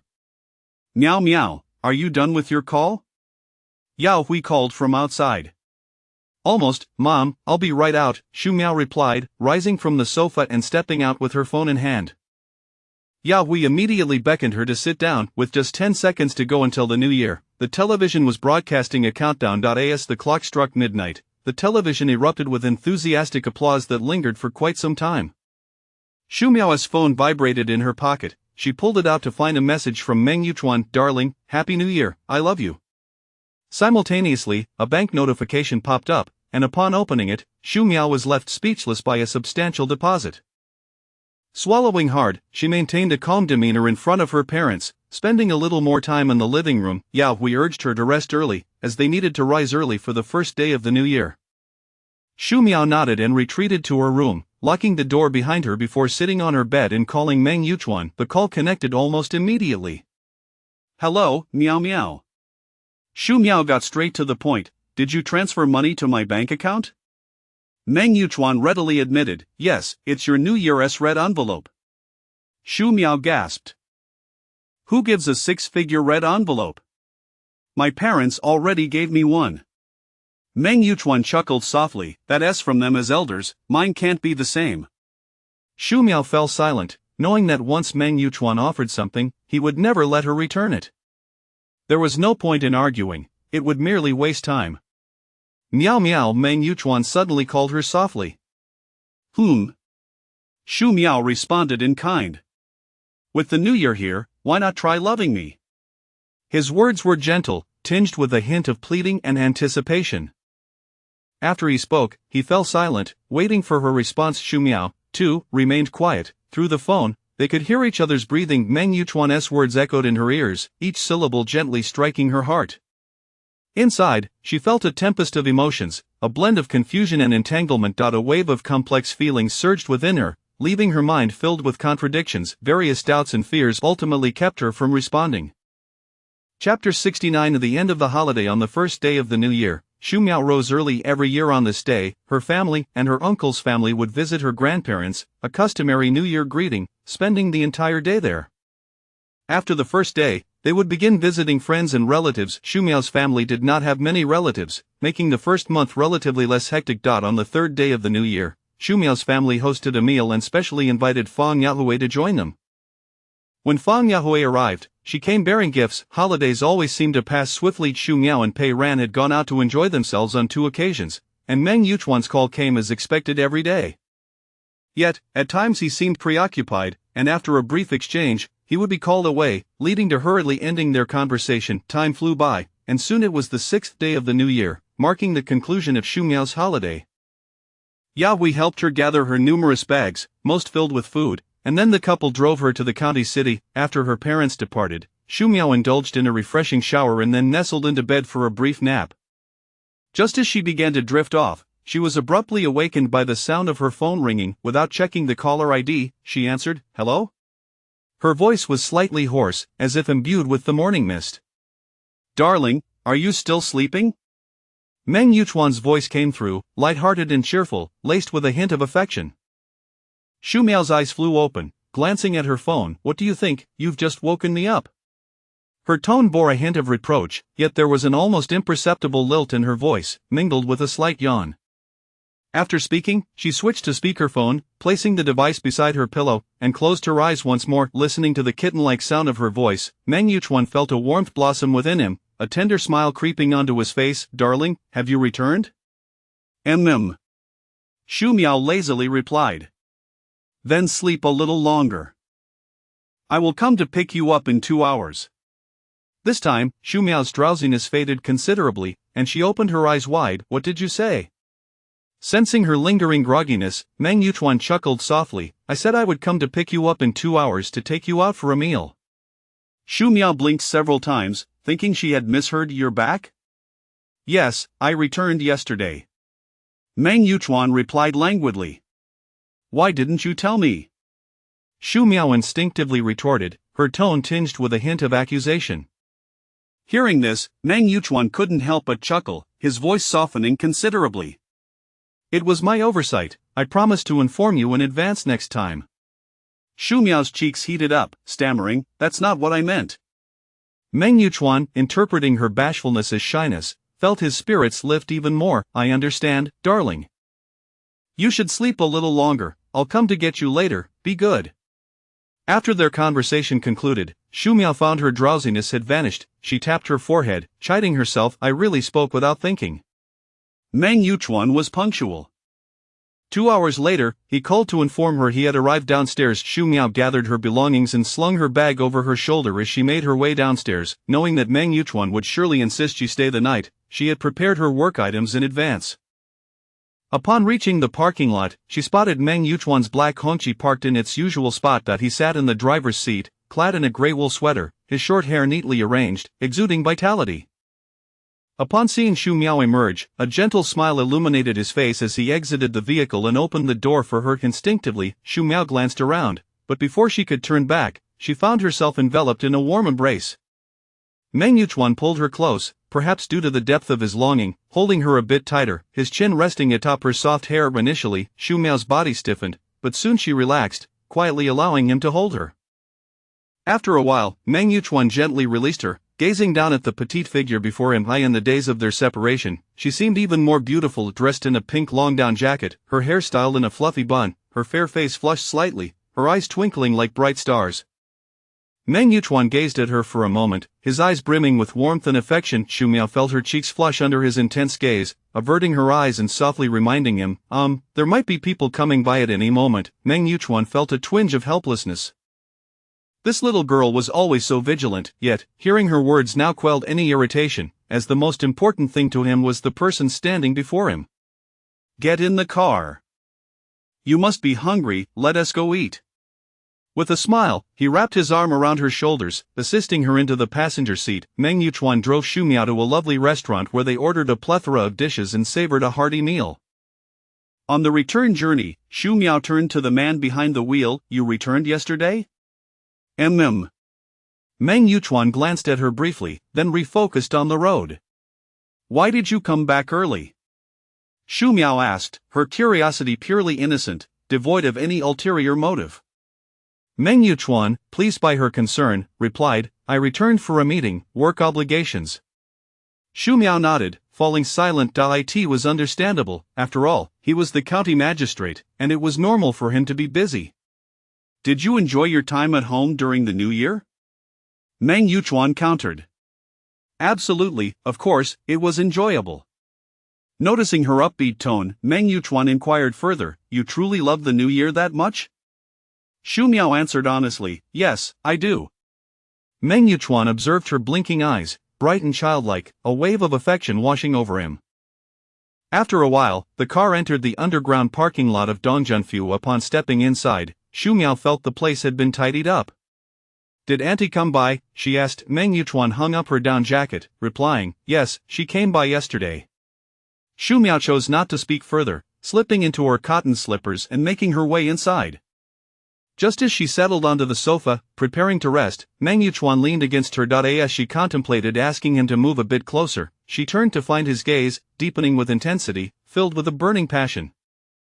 Shu Miao recognized the meaning behind that look. Throughout their journey, Meng Yuchuan had been composed, but now, enclosed in their home with just the two of them, she involuntarily shivered, retreating slightly, wishing to escape.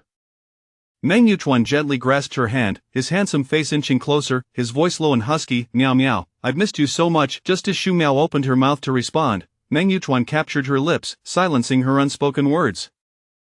He had endured for too long, and now his desires surged forth like a volcano ready to erupt. After a long moment, Meng Yuchuan released Shu Miao, watching as she gasped for breath, her cheeks flushed, lips slightly swollen, eyes glistening with unshed tears, utterly endearing. The intensity of desire in Meng Yuchuan's gaze deepened, his breath heavy. As he reached out to touch her sweater, a small hand quickly halted him. Shu Miao's voice was still breathless, "Can we go to the bedroom? I want to take a shower." Meng Yuchuan smirked, his eyes narrowing playfully. "All right, I'll help you." With a mischievous glance, he lifted Shu Miao effortlessly, striding into the bedroom's bathroom. Later that night, Shu Miao lay exhausted against Meng Yuchuan's chest, her eyes closed. Meng Yuchuan caressed her smooth back rhythmically, their fingers entwined, his expression one of serene satisfaction and relaxation. Holding the little one in his embrace, he felt immense fulfillment, leaning down to plant a gentle kiss on her forehead, his gaze tender.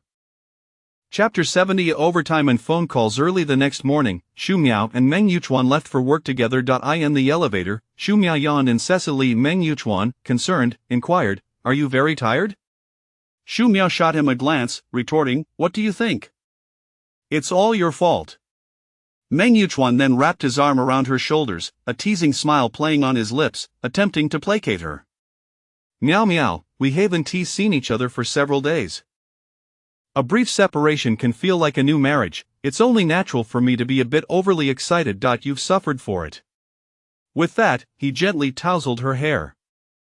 Seeing his unabashed demeanor, Xu Miao's mood soured instantly, and she brushed away his hand from her shoulder. Glaring at him, she exclaimed, "Humph, it's clearly your negligence and utter lack of restraint, yet you act as if you've been wronged. You truly have a talent for distorting the truth." Meng Yuchuan, unfazed by her push, retained his playful grin, carefully coaxing her, all right, it's my fault. I promise I'll finish early tonight." Xu Miao's face flushed at his words, and she stomped her foot in frustration, exclaiming, "You!" Ding! The elevator reached the ground floor, and Meng Yuchuan pointed towards the exit, cheerfully reminding her, "Darling, the elevator has arrived." In a hurry to get to work, Xu Miao refrained from further argument, shooting him a fierce look before striding out of the elevator. Meng Yuchuan watched her diminutive figure leave, a smile lingering on his face. Upon arriving at the office, Xu Miao found Jiang Cheng already there, who greeted her with a smile. "Happy New Year, Sister Jiang." Jiang Qing returned the smile. "Happy New Year, Xiao Shu." Xu Miao set down her bag and picked up a cloth to tidy up the office. It was the first day back to work, and with little to do, the day passed rather leisurely until it was time to leave. As soon as Xu Miao entered her home, the aroma of delicious food wafted through the air. She quickly removed her coat and hurried to the kitchen. Opening the glass door, she cheerfully greeted, "Auntie, Happy New Year." The aunt turned to her with a warm smile, "Happy New Year, Xiao Shu. You look even more beautiful after your time at home." Xu Miao felt a bit shy at the compliment, replying, "Not at all, I've been eating so much at home that I've gained a bit of weight." The aunt continued to stir the dishes, dismissing her concerns. "Where's the weight? You're young, I can barely see you, I must prepare something nutritious to replenish you." "Auntie, it's not that exaggerated." Xu Miao chuckled at the aunt's words. After chatting with her for a while, Xu Miao settled onto the sofa to play with her phone. Around 7, Meng Yuchuan returned home, and the aunt set the dishes on the table before excusing herself. "What do you want for Valentine's Day?" Meng Yuchuan suddenly asked. Xu Miao nearly choked on her food. "Huh?" Meng Yuchuan patted her back. "Eat slowly. No one is competing with you for food. With Valentine's Day coming up in a couple of days, what do you want, or how do you wish to celebrate?" Xu Miao glanced at Meng Yuchuan, noticing his serious expression, which indicated he was not joking. Stirring her food with her chopsticks, she replied, "I don't really want anything, you don't need to get me anything." However, Meng Yuchuan disagreed, "That one we must have a sense of ceremony. What other girls have, you must have too. I won't allow you to envy others." Xu Miao looked at him. When he said this, his demeanor was exceedingly earnest, as if he were addressing a matter of great significance. "I don't even know what I want. Mainly, I don't lack for anything," Xu Miao finally replied. Meng Yuchuan smiled softly, "Then think about it. If you truly can't come up with anything, I'll just get you something myself." Xu Miao remained silent, focusing on her meal, but deep within, her thoughts were far from tranquil. That evening, Meng Yuchuan naturally didn't let Xu Miao off easily. After showering, he pulled her into bed. Yet, considering her work the next day, Xu Miao, with a soft, pleading voice that melted his heart, managed to persuade him not to stay up too late.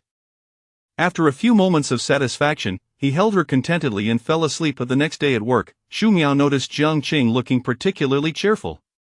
"Sister Jiang, do you have some good news? You seem so happy." Jiang Cheng nodded with a smile. "Well, tomorrow is Valentine's Day. My husband secretly arranged for someone to buy me a bag from abroad, one that I've wanted for a long time.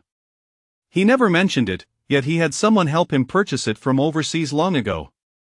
This morning when I woke up, I found it in the cupboard.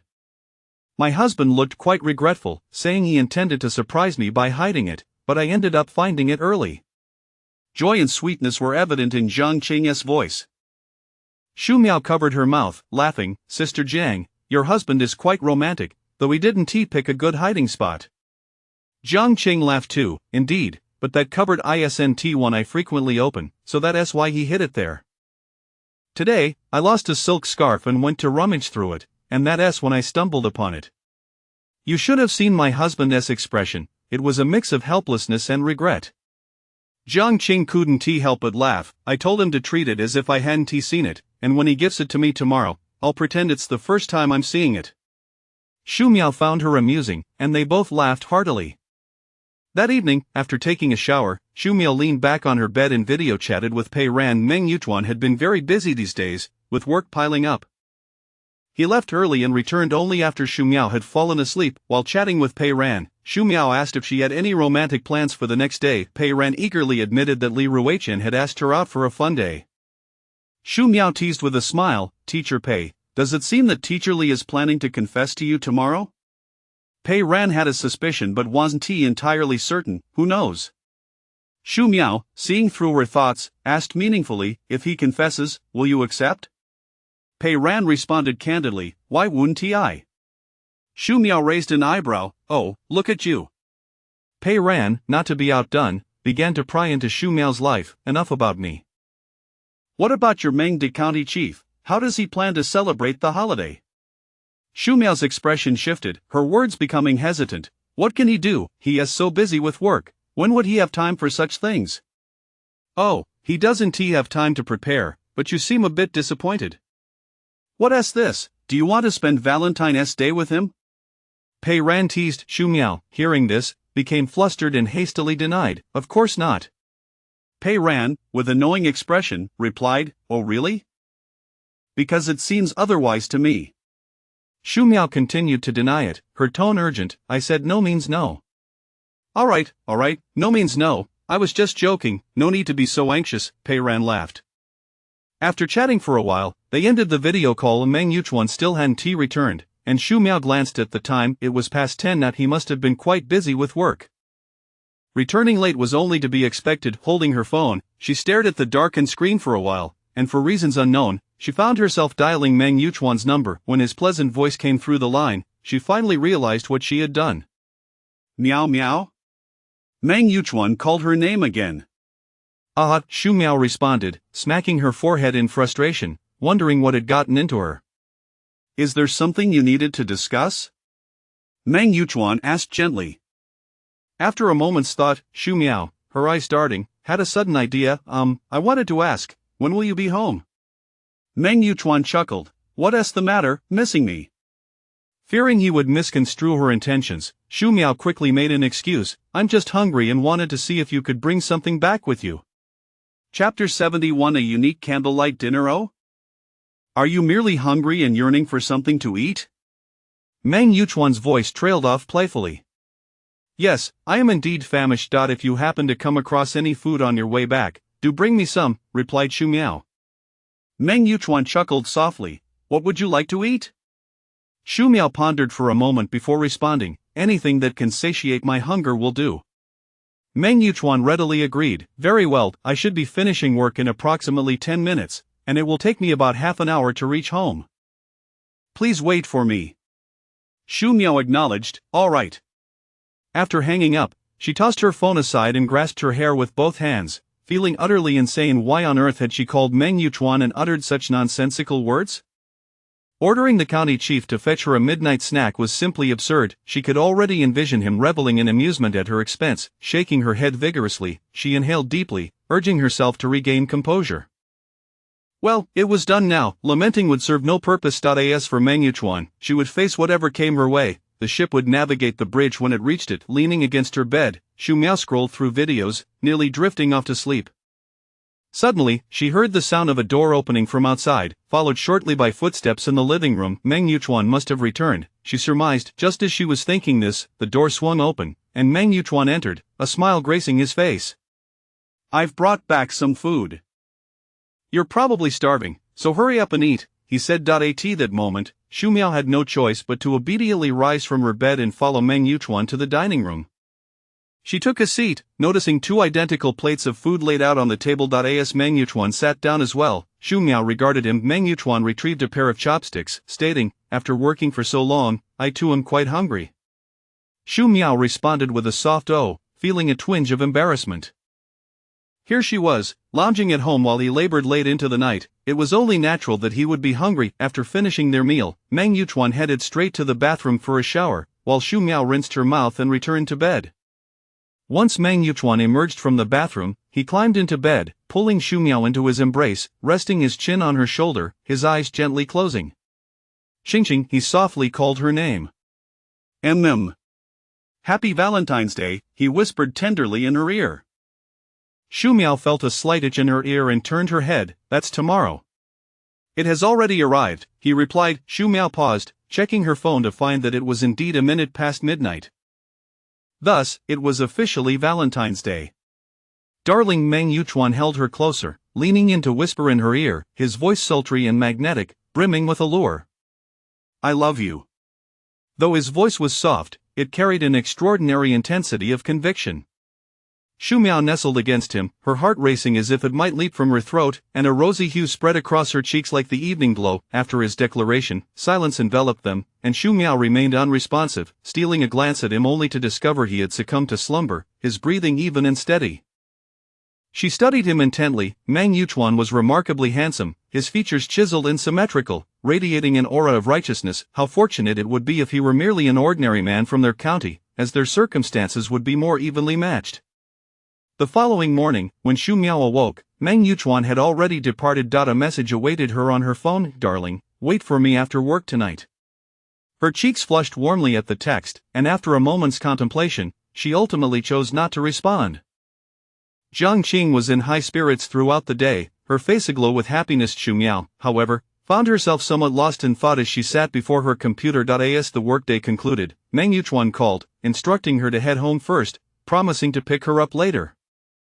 Xu Miao waited at home until 7. When Meng Yuchuan finally returned, the housekeeper had no need to prepare dinner that evening. Having returned early upon arriving, Meng Yuchuan wasted no time, urging Xu Miao to dress quickly before whisking her away. "Where are we going?" Xu Miao inquired as she settled into the car.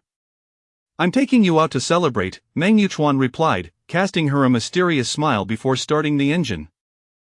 Xu Miao refrained from asking further questions, recognizing his intention to keep the destination a secret. She would soon find out. As they drove, Xu Miao began to feel that the route was somewhat familiar. Although it was night, the streetlights illuminated the surroundings clearly. She turned her gaze towards the man behind the wheel. "Aren't we going to?" Meng Yuchuan nodded with a smile. "Yes, I've brought you here before." Now certain, Xu Miao realized they were headed to the countryside restaurant Meng Yuchuan had taken her to for their first meal together. As the car came to a stop, the same gentleman from their previous visit approached, still exuding a respectful demeanor. They were escorted to the same private room as before. Xu Miao had visited during the day previously, where the bamboo groves and flowing water were clearly visible. The nighttime ambience was more serene, with the sounds of the creek flowing more distinctly. She opened the window to gaze outside, her eyes widening in surprise as her expression turned to one of astonishment. The outside world was not the pitch-black void she had anticipated. Various colored fairy lights adorned the walls and bamboo stalks, creating a uniquely enchanting atmosphere. As Xu Miao was captivated by the view, she suddenly felt warmth behind her. Meng Yuchuan had approached, wrapping his arms around her from behind. "Have these fairy lights always been here?" Xu Miao turned to glance at Meng Yuchuan. "Yes, they have always been present," he replied. Understanding dawned on her as she nodded. "Do you find them beautiful?" Meng Yuchuan inquired, his hands encircling her waist as he leaned in closer, his face nearly brushing against hers. Xu Miao replied honestly, "Yes, they are beautiful." Meng Yuchuan's lips curled into a smile. "As long as you like them." "It's quite windy outside, let's head inside." They sat facing each other. Xu Miao mused that typically, Valentine's Day was celebrated with a candlelight dinner. Why had Meng Yuchuan chosen to bring her here instead? His mindset was certainly unconventional. After waiting for about half an hour, a server entered the room, pushing a cart laden with 2 plates of steak, red wine, elegant goblets, lit white candles, and roses. Xu Miao gasped in surprise. This place also offered steak and candlelight dinner services. The server neatly arranged the dishes, adjusted the lighting, and courteously departed. Xu Miao gazed at the table before her. Aside from the restaurant itself, everything else was set for a romantic candlelit dinner. She glanced across at the man seated opposite her. In the dimly lit room, the warm yellow candlelight flickered gently. Meng Yuchuan raised his wine glass towards her. Qingqing, Happy Valentine's Day. A peculiar feeling stirred within Xu Miao as she slowly lifted her own glass, the two glasses clinking together in the air. Meng Yuchuan took a sip. While she hesitated, setting down his glass, Meng Yuchuan gently encouraged, "Just a small sip to toast, the alcohol content is very low, and the flavor is quite pleasant." After a moment of contemplation, Xu Miao took a tentative sip. "Are you hungry?" "Let us eat," Meng Yuchuan said with a smile. The two began to eat their meal in a comfortable silence. As they neared the end of their dinner, Meng Yuchuan suddenly stood and walked over to Xu Miao, taking her hand in his. "Come with me," he said, leading her to the window once more, pulling it open to reveal the vibrant display of fairy lights outside. Meng Yuchuan wrapped his arms around Xu Miao from behind, urging her to take in the view. After observing for a moment, she noticed the colors of the lights began to change. Xu Miao gasped, "Do they really change?" Meng Yuchuan gently pecked her cheek. "Yes, just keep watching." After a little while, the fairy lights suddenly dimmed entirely. Xu Miao, puzzled, asked, "Why have they all gone dark? Did the power go out?" "Just wait and see." Meng Yuchuan tightened his embrace around her. Chapter 72 Valentine's Day. Xu Miao gazed out into the inky darkness beyond the window. After a while, the colorful lights suddenly flickered back to life, though not all at once.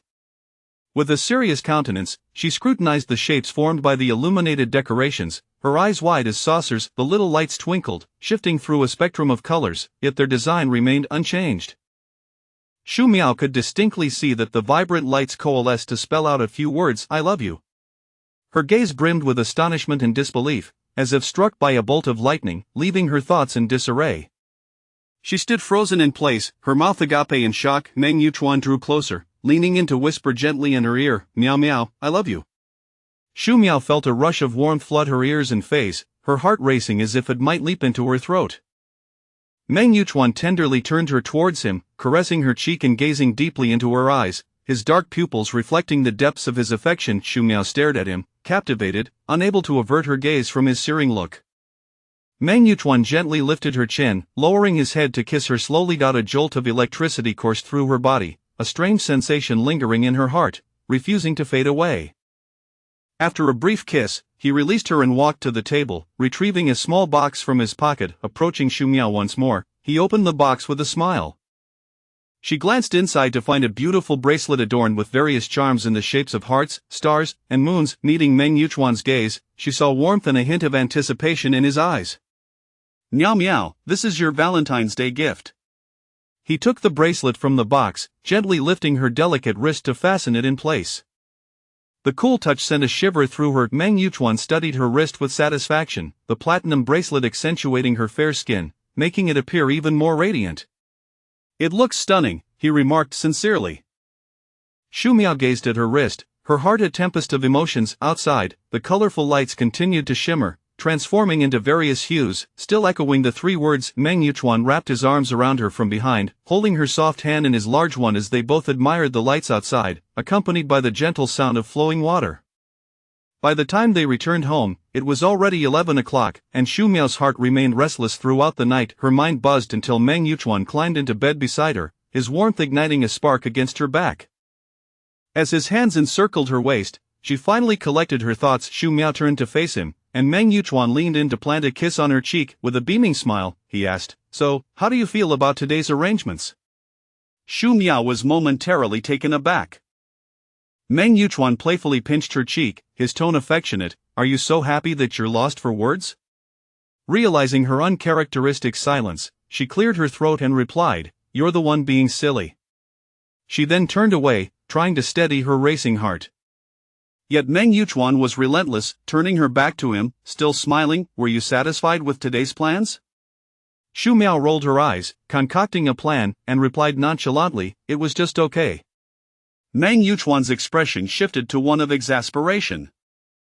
He had put so much thought into the day, hoping to hear her say she was pleased. He had seen her joy earlier, and now she was being deliberately contrary, refusing to express her satisfaction. Noticing the changing colors of his face, Xu Miao remained undaunted, lifting her chin defiantly, exuding an air of "what can you do about it?"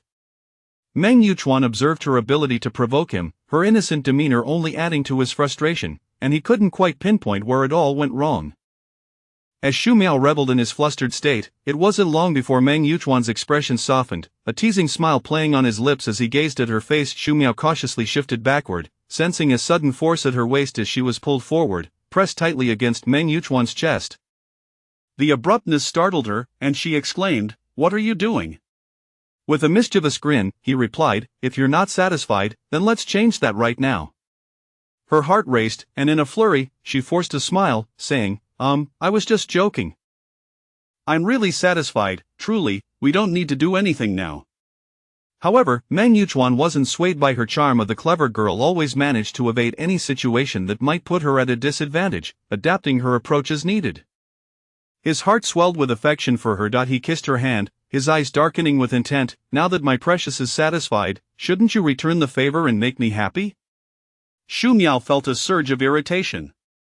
He was clearly teasing her, and no matter how she responded, he would not let her off the hook. That night, Meng Yuchuan found her puffed cheeks even more adorable, and without hesitation, he tossed aside the covers and rolled over. "Meng Yuchuan, you jerk!" Her remaining words were swallowed by the night. The following morning, Xu Miao entered the office with heavy dark circles under her eyes, yawning incessantly. Jiang Qing, looking vibrant and refreshed, inquired, "Xia Shu, was there something going on last night? Did you go on a date?" Xu Miao, feeling listless, slumped over her desk and replied, "Not at all, just stayed up late binge-watching shows." Jiang Qing looked skeptical, her voice laced with intrigue. "Really? Was it not a date?" Xu Miao, lacking energy, firmly insisted, "Really?" Accepting her answer, Jiang Qing refrained from further questioning, knowing that Xu Miao was single and rarely had anyone come to pick her up from work. To keep herself alert, Xu Miao brewed 2 cups of coffee. As she scrolled through her phone, she noticed Pei Ran had posted on her social media, making an official announcement. Xu Miao sent her a message, "Congratulations, how wonderful, Teacher Pei, a love story that blossoms into reality." 2 minutes later, Pei Ran replied with a shy emoji accompanied by a heart. Xu Miao smiled at her phone, delighted for Pei Ran's newfound happiness. She felt that Pei Ran and Li Ruiqian were a perfect match, both personally and from their family backgrounds. Their mutual affection truly made them well suited for each other. As Xu Miao glanced at the bracelet on her wrist, a frown crept onto her face as she thought of her own relationship with Meng Yuchuan. How wonderful it would be if he were just an ordinary person, rather than the esteemed county magistrate. If only he came from a humble background, with a stable job that matched her family's circumstances, where they could meet through introductions, gradually develop feelings, and eventually, with family blessings, enter into marriage. Marriage, Xu Miao suddenly jolted back to reality, her heart racing as she questioned her own thoughts. Meng Yuchuan would not remain here indefinitely. She had known this from the very beginning. She slapped her face lightly, chastising herself for not resting properly and allowing her imagination to run wild. Shaking her head, she cast aside her unrealistic daydreams, pulling down her sleeves to conceal her emotions. Turning on her computer, she focused on her work, redirecting her attention. In the days that followed, Meng Yuchuan remained busy, often returning home late, leaving Xu Miao to dine alone. Occasionally, he would come home around 9 or 10 o'clock, and if she was still awake, he would eagerly pull her close for some tender moments. On occasions when she had already fallen asleep, she remained blissfully unaware of his arrival, never stirred from her slumber. Chapter 73. The Township. In early March, Meng Yuchuan was set to return to Beijing for a meeting, granting Xu Miao a rare respite of about 10 days. However, in the days leading up to his departure, he had managed to wear her out considerably. On the day of his departure, coincidentally a weekend, Meng Yuchuan insisted on having Xu Miao take him to the airport. Whether it was due to his persistent pleas or her own desire to see him off, she ultimately found herself accompanying him to the boarding gate, after which his secretary drove her back. During this period, Meng Yuchuan was exceedingly busy, scarcely finding time to contact her during the day, only sending a brief good morning message at the crack of dawn. It was not until late at night that he would message her again, inquiring if she had gone to bed. Should she reply, he would call her for a brief chat. If she did not respond, he would simply send a good night. Regardless of his hectic schedule, he made it a point to check in with Xu Miao every morning and evening. Pei Ran and Li Ruiqian had officially confirmed their romantic relationship, basking in the sweet affection of young love, inseparable and deeply enmeshed in their infatuation. Every weekend, they would venture out to nearby locales, indulging in leisurely escapes that made their days vibrant and fulfilling. Xu Miao, occasionally catching glimpses of their joyful moments on social media, felt a twinge of envy. This was precisely the kind of experience that a normal couple should share. The days flew by swiftly, and before long, Meng Yuchuan's return coincided with another weekend. Upon arriving home, Xu Miao was napping. After taking a shower, Meng Yuchuan headed straight for the bed, waking her from her slumber. Blinking in a daze, Xu Miao struggled to acclimatize before being enveloped by Meng Yuchuan's affectionate embrace.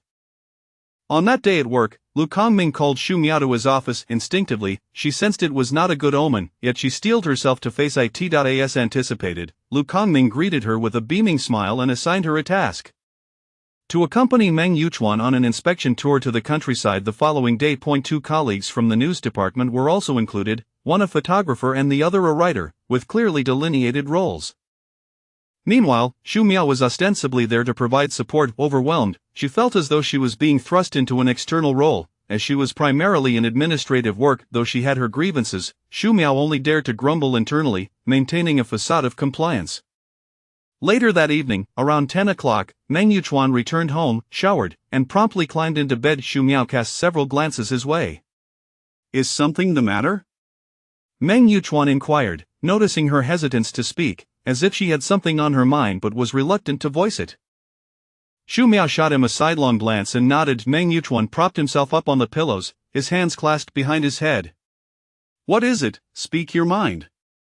After a moment's hesitation, Xu Miao ventured, are you going to the countryside for an inspection tomorrow? Meng Yuchuan chuckled softly, realizing the source of her concern. Did Lu Kongming inform you?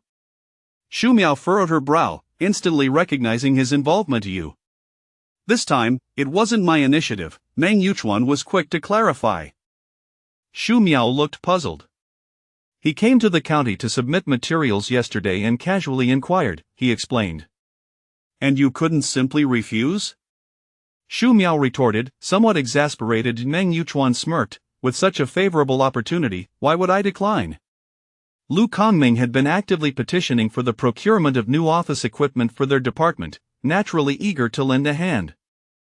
With a huff, Xu Miao dismissed him, turning over to cover herself with the blanket and drift off to sleep. Unwilling to let the matter rest, Meng Yuchuan tossed aside the covers and snuggled closer.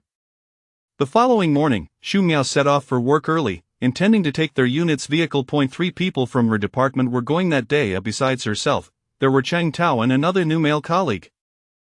The township they were visiting was relatively remote, with poor road conditions. Initially, they traveled along a smooth highway, but as they entered the village, the road became a bumpy dirt path, further exacerbated by recent rains, leaving it muddy and treacherous.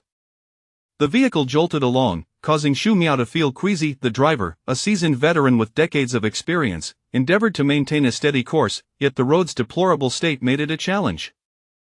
After what felt like an eternity of jostling, they finally arrived at their destination, one of the most distant villages in their county, bordering another. This was Xu Miao's first visit to this locale, and the air was refreshingly crisp.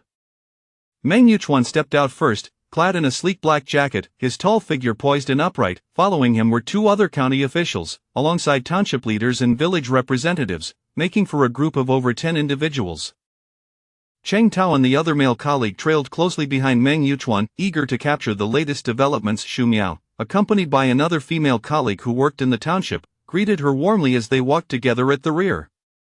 As they strolled through the fields, it was the season for planting crops, and numerous villagers were engaged in agricultural work, the earthy scent of damp soil permeating the air.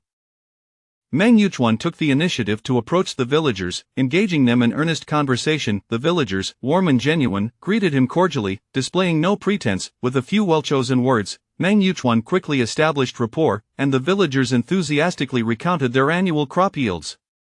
Meng Yuchuan listened attentively, inspecting seedlings with care, even attempting to replicate their techniques. For a while, after surveying the fields, they proceeded to an expansive tea garden. Entering the tea plantation, rows of neatly aligned tea bushes came into view, vibrant and lush.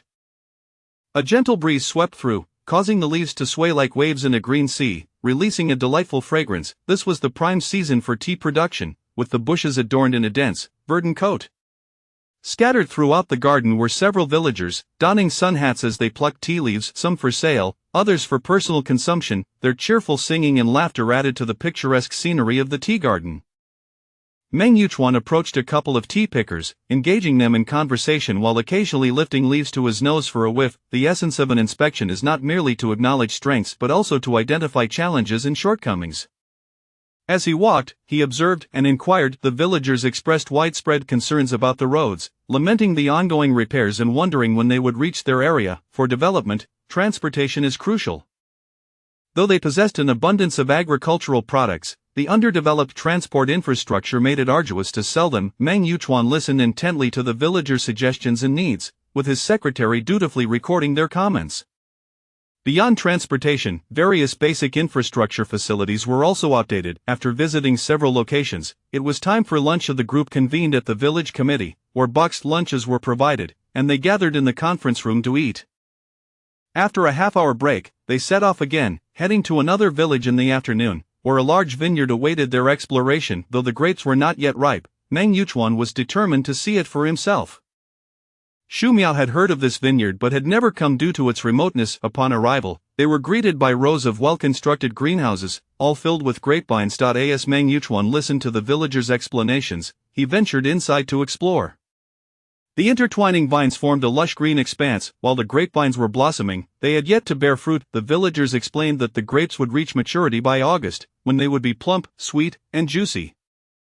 Meng Yuchuan attentively absorbed their enthusiastic and detailed descriptions, inquiring about the challenges of marketing the grapes. The villagers' faces clouded with concern as they once again cited transportation issues. Chapter 74. A power outage. After visiting the vineyard, several vehicles hastily set off again, as the day's itinerary was rather packed.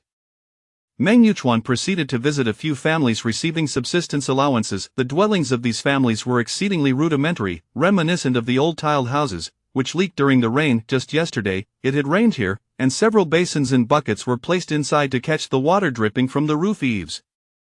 Observing the clothing of the elderly and children, one could see the patches and holes. The children's faces were smeared with dark, muddy soil. At another residence, Meng Yuchuan squatted down to watch a child playing with a small toy car made of bamboo and wood. Although it was not crafted particularly well, the child played with utmost joy and care, as it was his most treasured possession. The child glanced at Meng Yuchuan, then at the group behind him, his gaze tinged with shyness, yet he bravely spoke up. "Uncle, hello. Are you here to see me and my grandmother?" His tender, melodious voice and innocent eyes radiated a brilliant smile. His happiness was encapsulated in that simple toy car. Meng Yuchuan responded with a warm smile, exuding kindness, and gently took the child's somewhat dirty little hand into his palm. "Is this your toy?" "Yes," he nodded vigorously before turning and running back inside, calling out, "Grandma, Grandma, many uncles and aunts have come to see us." Meng Yuchuan slowly rose, surveying the surrounding environment, his brows furrowed, his expression grave. Xu Miao cast a glance at him, sensing an unusual feeling within her. After visiting a few more households, they arrived at the village committee just as the clock struck 5.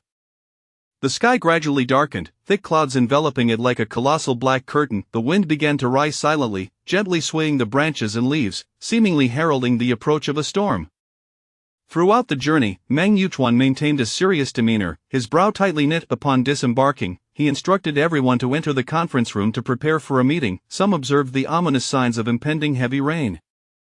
If they waited until it poured, the darkness would make the roads treacherous for the return journey. He contemplated issuing a reminder, but upon seeing the stormy expression on Meng Yuchuan's face, he swallowed his words. The atmosphere in the meeting was tense, with Meng Yuchuan seated at the head, his countenance grim. The discussions primarily revolved around local development issues, with the township secretary and village leaders reporting relevant concerns. Their township was situated quite far from the county seat, necessitating a lengthy journey through numerous mountain roads. Thoroughly repairing these roads would entail substantial costs and considerable challenges. The improvement of foundational infrastructure, regardless of the task, financial support was imperative. Now, Meng Yuchuan firmly declared that his subordinates could not afford to be lax. They would consolidate all resources to implement a plan, striving to devise an optimal solution as swiftly as possible. By the time the meeting concluded, it was already 7:30, and outside, torrential rain poured down, turning the roads into a muddy quagmire, with several potholes transformed into small ponds. The village secretary arranged for boxed meals, and after they finished eating, the downpour showed no signs of abating, intensifying instead. Meng Yuchuan gazed at the muddy path ahead, where rainwater mixed with soil flowed like a river, his expression deep and contemplative. By 9 o'clock, the heavy rain continued unabated. The township secretary sought Meng Yuchuan's opinion. Given the severe rain, poor visibility, and treacherous roads, it was advisable for them to spend the night at a guesthouse in the village. Meng Yuchuan pondered for a moment before nodding. There was only one small guesthouse in the village, with mediocre conditions, and the group proceeded to check in. Xu Miao, carrying her bag, took the room key and opened the door. The room was modest, containing a bed, a small table, and a tiny television that may not even function. Having not brought any extra clothes, Xu Miao took a shower, then lay down in her daytime attire to rest. Listening to the howling wind and torrential rain outside, which battered against the windows, producing strange sounds, she felt a twinge of unease. The rustling of leaves in the wind mingled with odd noises. A sense of fear crept into her heart, prompting her to rise and check that the window was locked, followed by the door. Just as she finished her checks and prepared to return to bed, a sudden bang plunged the room into darkness. The power had gone out. Xu Miao immediately grasped the situation. The room was enveloped in pitch blackness, rendering her unable to see her hand in front of her face, and fear washed over her. Her phone lay on the bed, its screen dark as well, suppressing her fright. She slowly felt her way along the wall towards the bed. The silence was so profound that she could distinctly hear the frantic beating of her own heart, her body trembling slightly, her pulse racing as if it would leap from her chest.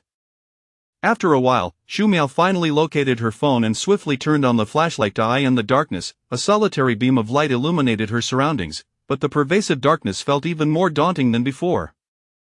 A barrage of chaotic images surged into her mind, fragments from the horror films she had once watched. Typically, she would forget such films shortly after viewing, seldom recalling them, yet now, those terrifying, bloody scenes surged forth like a relentless tide, overwhelming her defenses.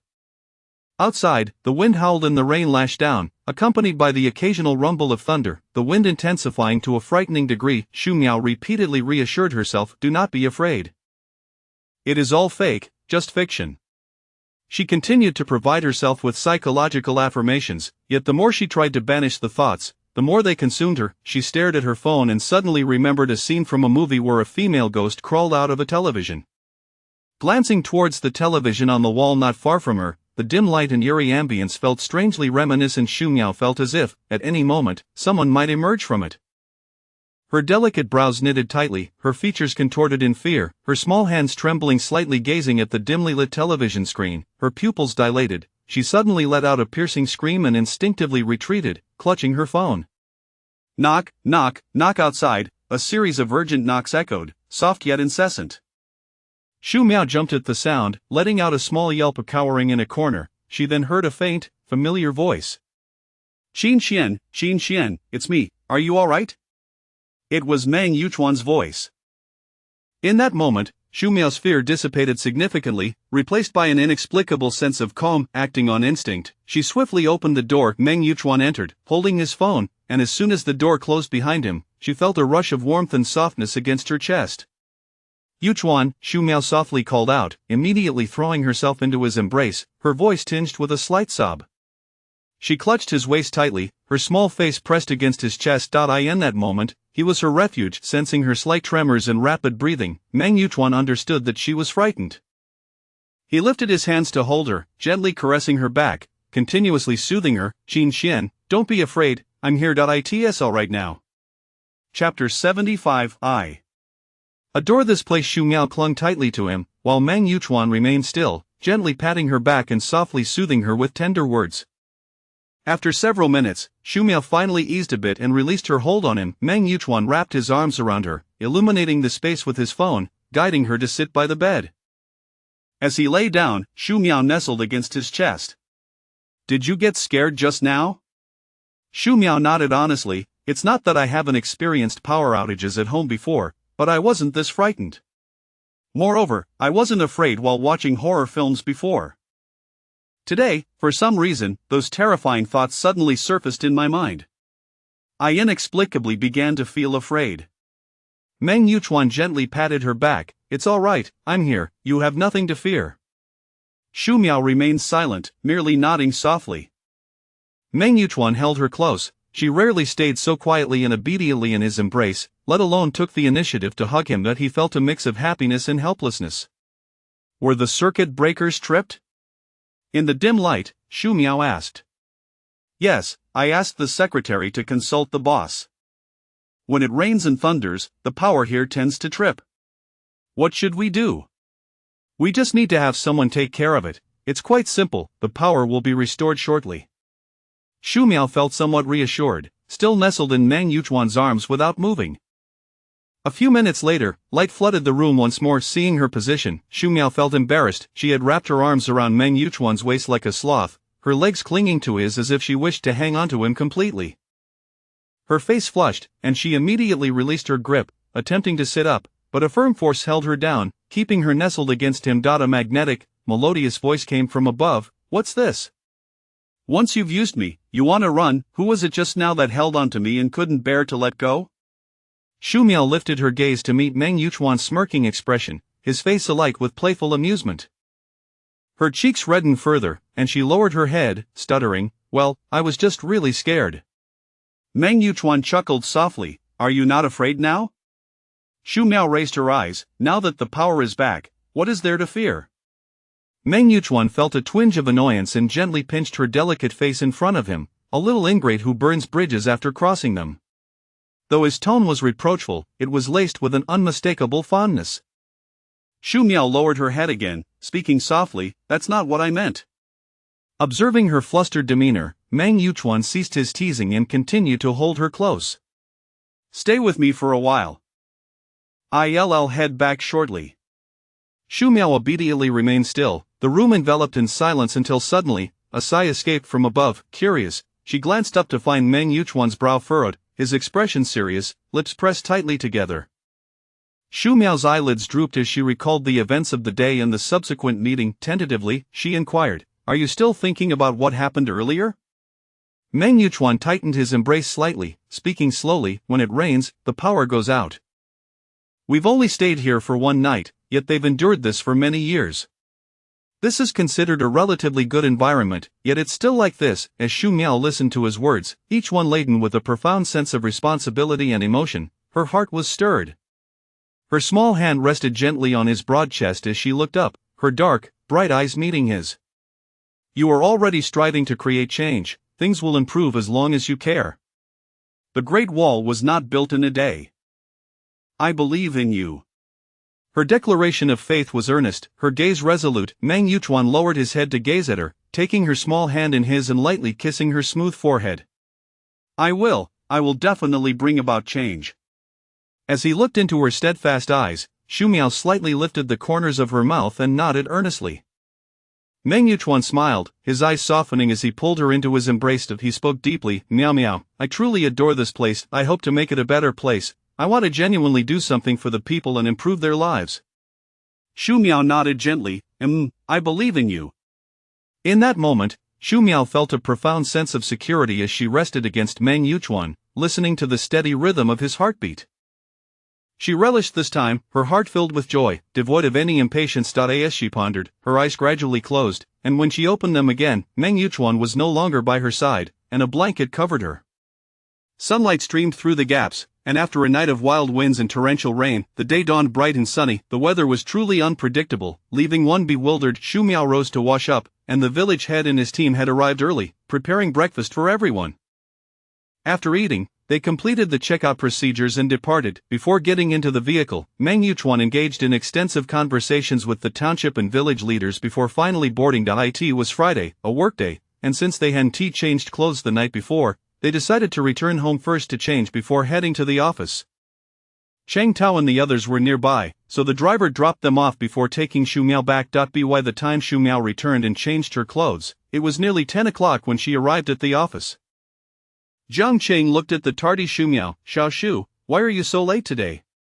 Seating herself and opening her computer, Shu Miao briefly explained to Jiang Qing that she hadn't made it back the previous night due to the heavy rain. After Meng Yuchuan returned to work, he immediately instructed his secretary to notify the leaders of the Transportation Bureau and several other departments for a meeting. The secretary wasted no time and promptly executed his orders. As the afternoon approached, Lu Kongming called Xu Miao into his office, inviting her to join him for dinner that evening. Assuming it was another outing with Meng Yuchuan and his group, she deliberately did not mention it to him, instead stating that she would be going out with Pei Ran. Meng Yuchuan's response was perfectly normal. He encouraged her to enjoy herself and told her to call him if it got too late. As Xu Miao gazed at the text on the screen, she felt that Meng Yuchuan was quite adept at maintaining his composure, effortlessly feigning nonchalance. She was convinced that he was once again deliberately keeping something from her, planning to catch her off guard. Recalling the last time, Xu Miao felt a surge of annoyance. She was determined to turn the tables and play a trick on him this time.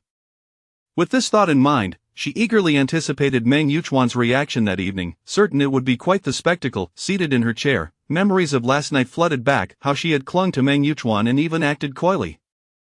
The more she thought about it, the more embarrassed she felt. Although she wasn't particularly timid, she couldn't understand why she had been so frightened by a mere power outage. Perhaps it was the wind, rain, and thunder, combined with being in an unfamiliar place, that made her recollection of horror films surface at the worst possible moment. It was inevitable that she would be frightened. The thought of how she had clung to Meng Yuchuan must have filled him with a sense of triumph. At that moment, he had been solely focused on comforting her, but later on, he might just tease her about being scared. The feeling of having a weakness in his hands left her uneasy. Xu Miao contemplated finding an opportunity to catch Meng Yuchuan in an embarrassing moment of his own. That way, she would possess a trump card of her own and would no longer fear him. Chapter 76, My Permission After Work. Xu Miao stood at the entrance on the first floor, awaiting Cheng Tao's arrival with the car. Moments later, Lu Kongming also emerged, while Xu Miao remained alone in the back seat. The dining venue for today was located in the northern part of the city, and the hotel boasted a commendable standard. Upon entering, Xu Miao noticed the absence of Meng Yuchuan and thought to herself that he would surely arrive later, so she decided to wait. She had been eagerly anticipating Meng Yuchuan's reaction upon seeing her. However, even as the guests settled in and the dishes began to be served, Meng Yuchuan was still nowhere to be seen. Had she misjudged? Was he not attending today's gathering after all? A flicker of disappointment crossed her mind, but she quickly composed herself. The attendees of the dinner comprised various leaders and officials from her organization, some of whom she recognized while others were unfamiliar. Seated beside Cheng Tao, she remained silent, listening to the lively banter around the table. Suddenly, a glass was filled with a generous amount of liquor before her, causing her brow to furrow in alarm. Upon glancing up, she saw that the pourer was a leader from the Urban Construction Bureau. Xu Miao immediately rose to her feet. Director Wu, the man, having finished pouring, grinned at her with an unsettling leer. Comrade Xia Shu, as a lady, you can drink a bit less. I won't fill your glass to the brim. The sight of his grin, where the flesh on his face seemed to squish together, filled her with an inexplicable sense of revulsion. Nevertheless, she forced a smile and replied as respectfully as possible, Director Wu, I have never consumed alcohol, I cannot drink. Unfazed, the man continued to beam. Everything has to start somewhere. With so many people gathered today, it's only right to partake a little. He added, I poured the drink myself. Refusing would be a slight against me. Xu Miao furrowed her brow, preparing to speak, but the man had already retreated to his seat. Old Wu, this young lady just graduated, she is a girl who doesn't drink. Let her have some juice instead, Lu Kongming interjected, attempting to alleviate the situation. Xu Miao halted her impending words, casting a grateful glance at Lu Kongming, yet, the pourer remained obstinate, his demeanor unyielding. Every young person should experience their first time. There will be plenty more opportunities. You can't always be timid, old Lu, your protectiveness is unwarranted. Lu Kongming's smile faltered slightly as he replied politely, drinking is best enjoyed among equals. Let our young Cheng accompany you later for a proper drink. The man named Wu persisted, gesturing toward a female subordinate beside him. This is our Xiao Xing, she is also a lady and drinks just fine when dining out. She knows how to be accommodating. His words implied that Xu Miao was lacking in manners and understanding. The others at the table were acutely aware of the implications. Although Xiao Xing was a woman, her tolerance for alcohol was renowned, often surpassing that of some men. Comparing her to Xu Miao was indeed rather harsh, yet, these individuals were merely spectators, relishing the unfolding drama without a hint of willingness to support Xu Miao. Voices chimed in unison, Old Lu, why not let Xiao Shu drink a little? Just a token gesture. Yes, since she is here, it would be inappropriate not to drink at all. A sip would surely lift everyone's spirits. Exactly, just a little, otherwise, it would seem she is the only one abstaining. which doesn't foster camaraderie. Right, just a sip. It's also a sign of respect for Director Wu. After all, he organized this gathering. As the chorus of encouragement swirled around her, Xu Miao's brow knitted tighter, her lips clenched, and her face flushed. Lu Kongming, observing the collective insistence, felt compelled to turn to Xu Miao. Xiao Shu, perhaps just a little, and if it's truly unbearable, you need not continue. Xu Miao gazed at Lu Kongming, caught in an inescapable predicament, and reluctantly nodded. That's the spirit. What's the point of not drinking? At that moment, the man named Wu raised his glass and stood, delivering an array of obligatory toasts typical of a banquet setting. Xu Miao clutched her nearly full glass, having never tasted liquor before. The clear liquid within appeared indistinguishable from water, making her feel slightly dizzy. Just as Wu finished his remarks and the crowd prepared to drink, the door to the private room was suddenly thrust open. Everyone turned to the entrance, their expressions marked by astonishment. Meng Yuchuan stood there with a serious demeanor, flanked by his secretary. One individual reacted swiftly, setting down his glass and approaching with a sycophantic grin. County Chief Meng, are you also dining here? As the others quickly followed suit, placing their glasses down, Wu stepped forward, bowing slightly with a fawning smile. County Chief Meng, I was unaware of your presence. I apologize for my oversight. You are welcome to join us if you don't mind, he offered, though Xu Miao observed the stark contrast between Wu's obsequiousness now and his earlier insistence that she drink, filling her with distaste. Yet, she was also curious about Meng Yuchuan's unexpected arrival. Had he come late or merely passed by? If he were late, it was unlikely they would have begun dining without him. Thus, it must have been a chance encounter. How did he know she was here? The question swirled in her mind as she gazed at the doorway. Meng Yuchuan scrutinized the two sycophants before him, his gaze icy and his expression grim. I came to pick up my girlfriend and coincidentally stumbled upon this scene. I hope I haven't interrupted. At his words, a murmur of surprise rippled through the crowd. Did Meng Yuchuan's girlfriend happen to be in this county? Wu immediately shook his head. No disturbance at all.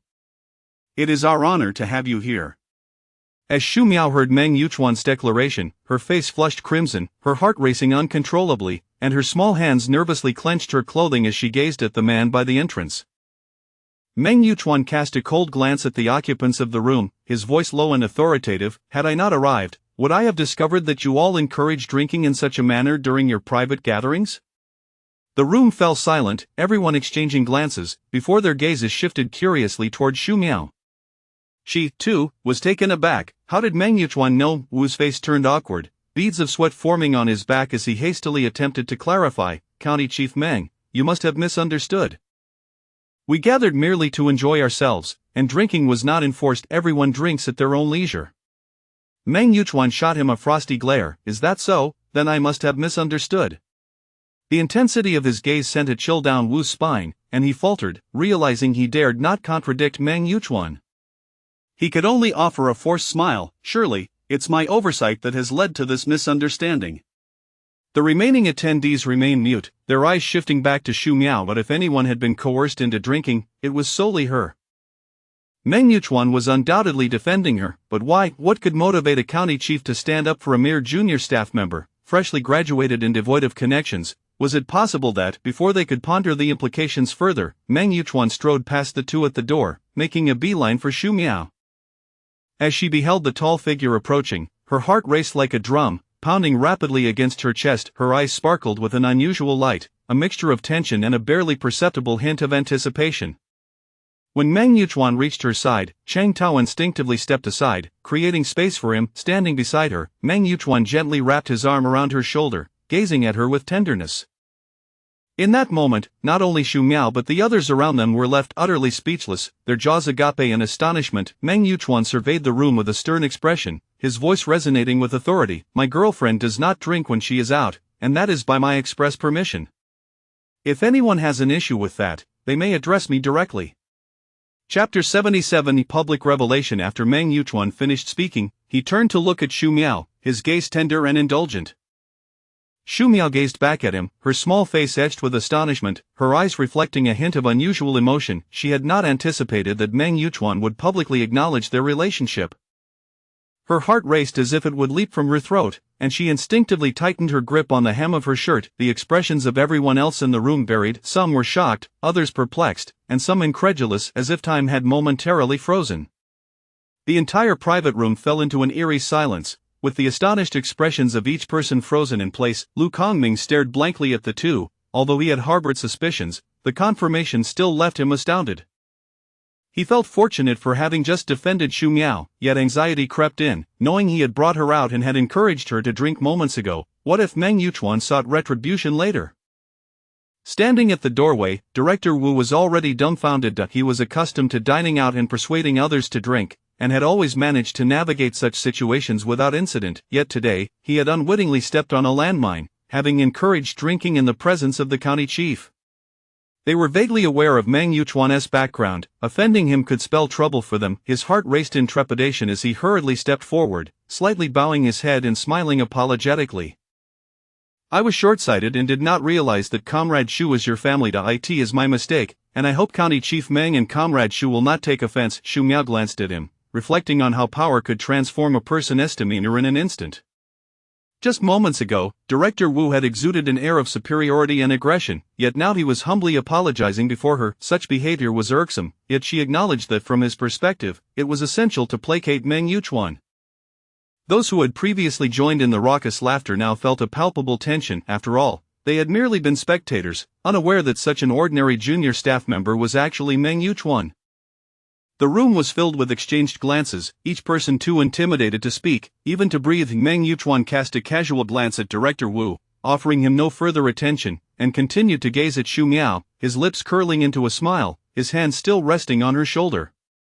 Xu Miao, with Meng Yuchuan by her side, felt an inexplicable sense of security and newfound confidence. Meng Yuchuan surveyed the room full of silent onlookers, his smile retaining an unsettling quality that sent shivers down their spines. There are matters at home. I must take my family back early. Is that convenient, Director Wu? Meng Yuchuan fixed his gaze on the visibly anxious Director Wu, deliberately elongating his tone, his voice soft yet chilling.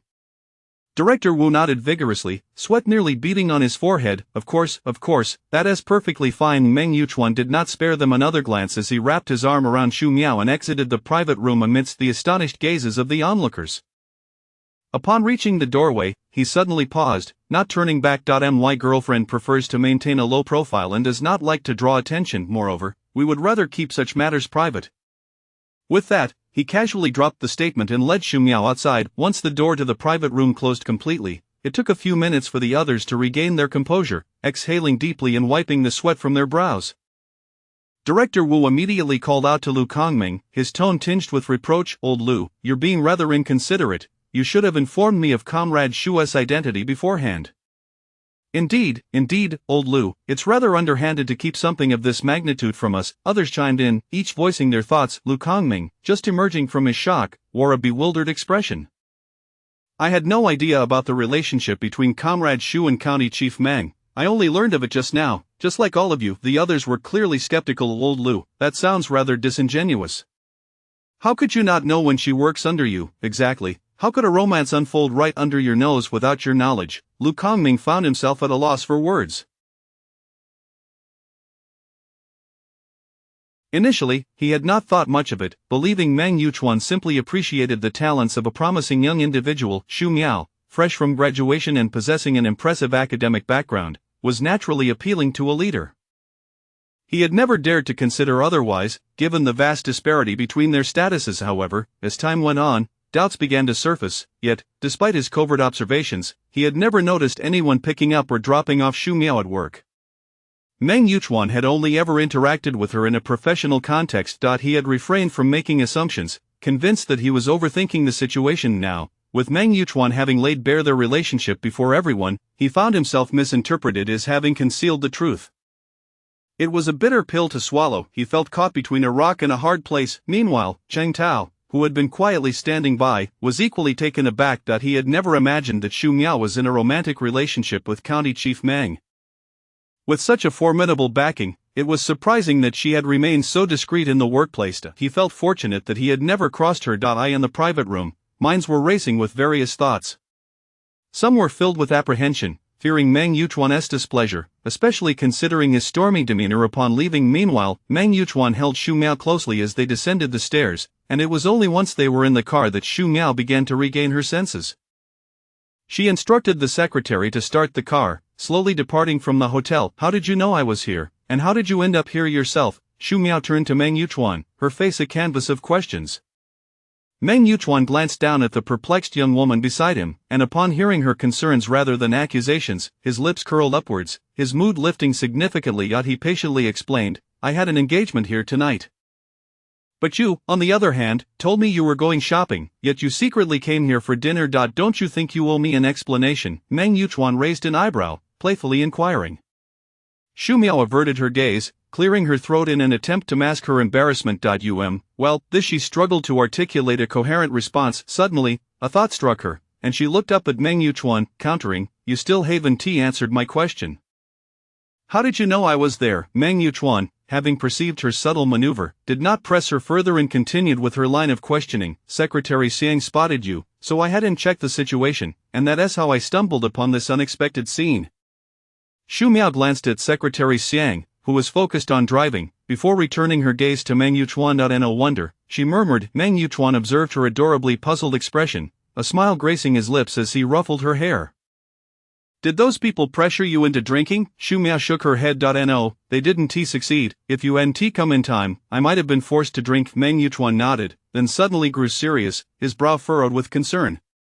"Did Lu Kongming often take you out for drinks before?" Xu Miao shook her head. "No, I haven't been with the organization long. Today was only my second time dining out with the director."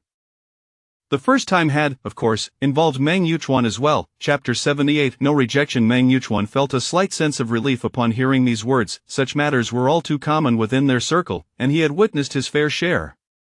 Xu Miao, being young and innocent, was no match for those seasoned veterans who had navigated these waters for years. Fortunately, he was present today, otherwise, his little girl would have been bullied by that group.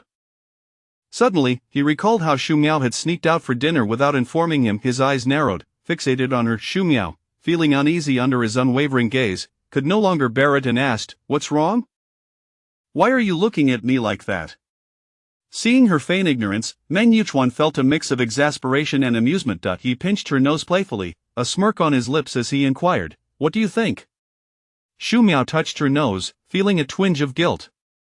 She was acutely aware of what Meng Yuchuan was alluding to. Her conscience was clear on the matter. It was indeed her intention to conceal this from him, knowing it was unjustifiable, and her bravado had diminished. Stealing a glance at Meng Yuchuan, she found him staring intently, awaiting her response. Reluctantly, she confessed, "I thought you would come too." So, her sentence trailed off as she lowered her gaze, her fingers intertwining nervously in her lap.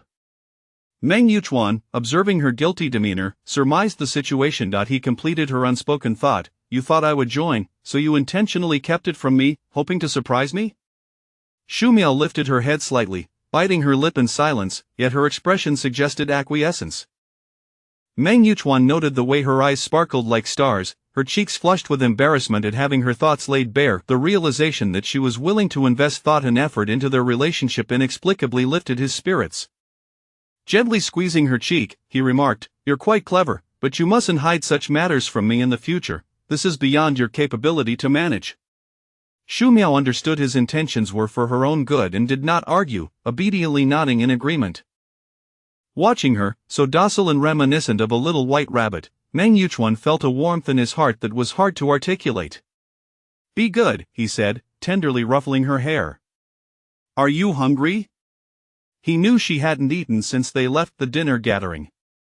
Xu Miao, realizing her hunger, nodded without hesitation. Meng Yuchuan took her out for a meal before they returned home. Once inside, he instructed her to freshen up while he retreated to his study to handle some work. After bathing, Xu Miao reclined on her bed, refraining from using her phone, lost in thought about the day's events. From the moment Meng Yuchuan had whisked her away from the dinner to now, her mind had been in a tumultuous haze, leaving little room for contemplation. She recalled how Meng Yuchuan had publicly acknowledged their relationship, in front of various leaders from their respective organizations, introducing her with utmost transparency. Now, those individuals were all aware, including Lu Kongming and Chang Tao. The memory of his words sent her heart racing uncontrollably. He had revealed their bond but still cautioned them against making unfounded remarks. With him having spoken out, she hoped they would refrain from gossip. Was he doing this for her sake? Fearing she was still reluctant to make their relationship public, the thought of Meng Yuchuan considering her feelings in such a setting stirred a whirlwind of emotions within Xu Miao: confusion, hesitation, and anxiety. When Meng Yuchuan appeared at the door of the private room, she felt a mix of anticipation, nervousness, and comfort. She found it increasingly difficult to understand her own heart. She was acutely aware of the disparities between them, a reality she could not ignore. Meng Yuchuan could not remain by her side indefinitely. This was an undeniable truth. If she allowed herself to desire too much, losing him could become a more profound agony. The more she pondered, the more her heart wrestled with itself. She scratched her head and decided to message Pei Ran. "Teacher Pei, tomorrow is the weekend, do you have any plans?" After a brief pause, Pei Ran replied, "If you're inviting me, you'd better have the time." Xu Miao responded, "Shall we have lunch together tomorrow?" Pei Ran agreed, "No problem." Thus, they made arrangements. As the clock approached 11, Meng Yuchuan entered the room, freshly showered. Noticing her still engrossed in her phone, he asked, "Not asleep yet?" as he approached the bed and pulled back the covers before climbing in. Xu Miao nodded, her phone still in hand. "I can't sleep, after all, I don't work tomorrow." Meng Yuchuan chuckled softly, leaning back against the headboard with a pillow. "True enough, what are you up to?" Xu Miao showed him her phone screen. "Just browsing some videos." Meng Yuchuan glanced at it briefly, not paying it much mind, and placed his hands behind his head. "Tomorrow night, I'll take you out for dinner." Xu Miao paused, surprised, and asked, "Eating out?" "Yes," Meng Yuchuan replied lazily, his demeanor relaxed. Xu Miao pondered before inquiring, "Just the two of us?" Meng Yuchuan clarified, "No, there will be a few friends as well." "Friends?" Xu Miao's interest piqued, and she turned to him with curiosity. "Is it the ones who came last time?" "Yes, and a few others." Xu Miao's face lit up with joy, her anticipation evident. "Will Sister Xiaoyu be there?" Meng Yuchuan paused momentarily. "No." "Oh," Xu Miao replied, her disappointment palpable. Noticing her lowered head and gloomy demeanor, Meng Yuchuan felt a twinge of jealousy. He poured his heart out to her, yet she seemed more eager to see a passing acquaintance like Ruan Shuriwa than to miss him. It left a bitter taste in his mouth. "Do you miss her that much?" Xu Miao replied, "She is a big star, who wouldn't he want to meet her?" Meng Yuchuan affectionately ruffled her hair, his tone both indulgent and resigned. "I didn't realize you were a fan." Xu Miao pouted and shot him a glance. "You wouldn't understand the feelings of those of us who find it nearly impossible to meet a celebrity, considering you can see them anytime." Meng Yuchuan chuckled at her complaints. "Who else do you want to meet?" "I can help you fulfill that dream." Xu Miao was taken aback. "Really?" Meng Yuchuan nodded, his seriousness evident. After a moment of contemplation, Xu Miao shook her head. "Maybe not, idols are best kept in the heart." Meng Yuchuan caressed her cheek. "Then tell me whenever you do wish to meet someone." Xu Miao nodded, not taking it too seriously. As Meng Yuchuan gazed at her in her pajamas, her hair cascading down, and her cheeks flushed, his eyes darkened with intent. When Xu Miao noticed his familiar gaze and the movement of his hand, she instantly understood his intentions. Avoiding his gaze, she cleared her throat and changed the subject. It's getting late, we should sleep." Meng Yuchuan chuckled lightly. "Didn't you just say you weren't in a hurry to sleep? Why the sudden urgency?" Xu Miao defended herself, "I wasn't tired before, but now I am." "Oh, is that so?" "Yes. But I'm not tired, I want to engage in some activities to help me sleep." Meng Yuchuan's words carried an unmistakable implication. Feigning ignorance, Xu Miao pointed to the floor. "Then you can do sit-ups, I'll count for you. Do 800, and you're sure to fall asleep." Listening to her unflappable banter, Meng Yuchuan felt an exasperated pressure building within him. Had he not possessed a strong mindset, he would have been driven to frustration by now. "Xu Miao, you know I'm not referring to that," he said, his voice low and husky, his gaze revealing unmasked desire. He flipped her beneath him, locking eyes with the visibly anxious girl beneath him.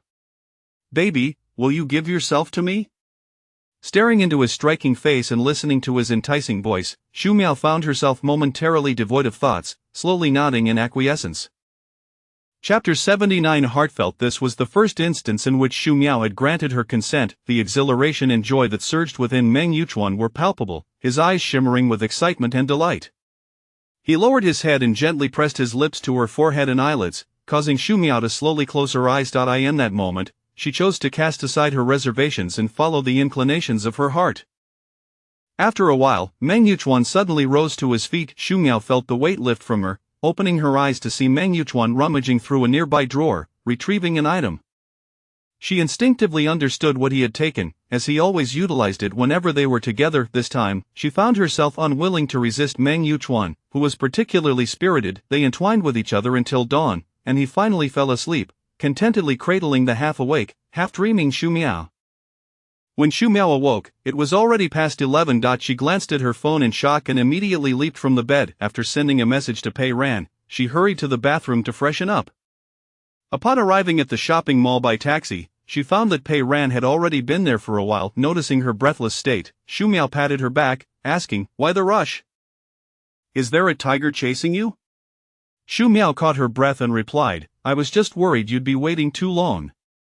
Pei Ran handed her a cup of milk tea, a mischievous smile playing on her lips.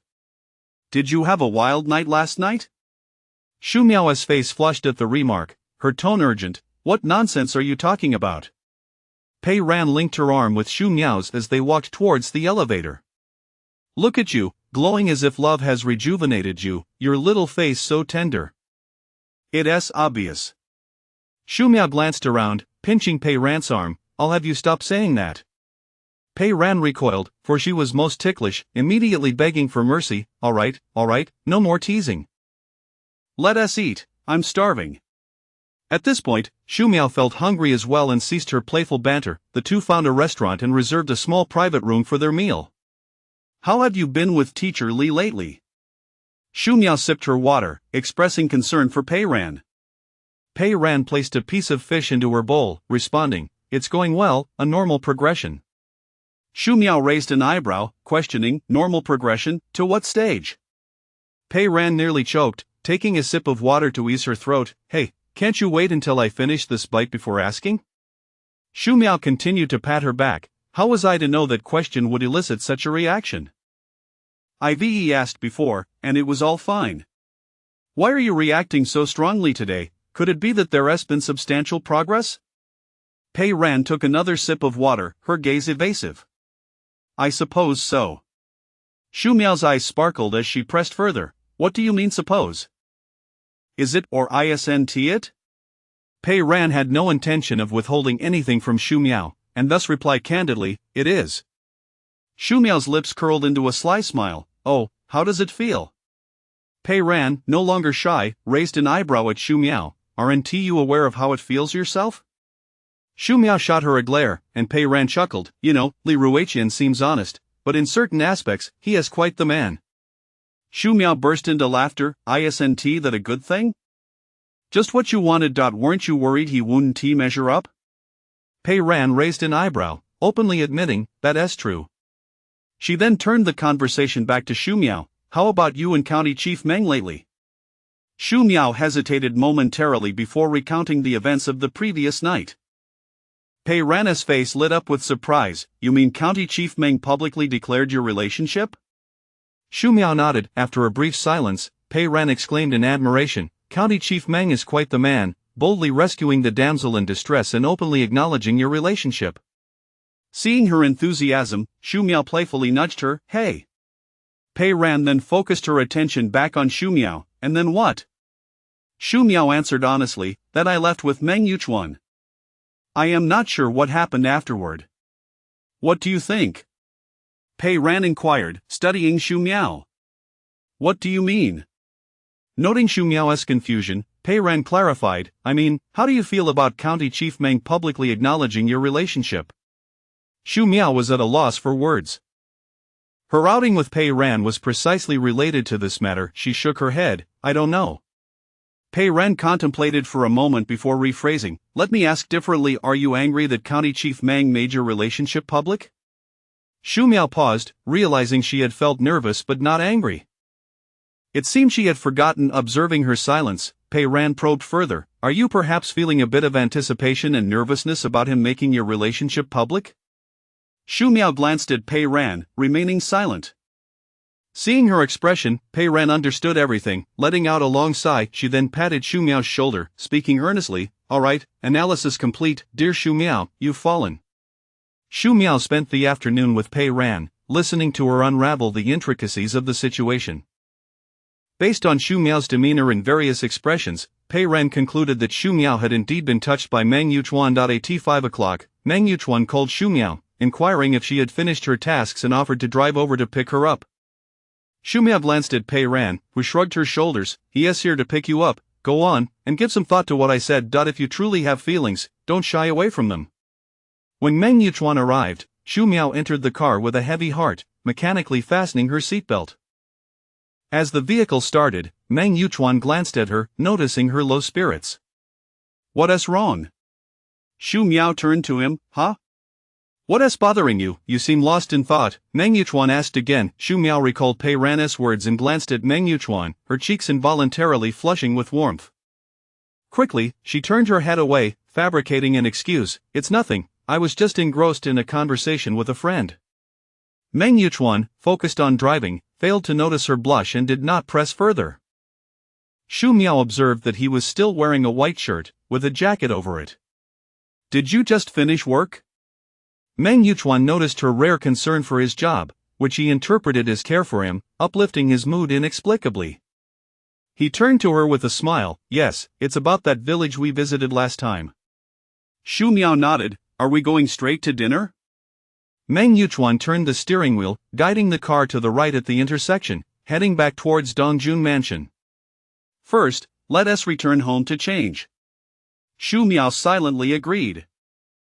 Indeed, this outfit was not suitable for a gathering. Upon returning home, Meng Yuchuan took a shower and changed into casual attire, appearing less formal than at work. Nevertheless, paired with his handsome features, he remained strikingly attractive, causing Shu Miao to steal glances at him from the sofa.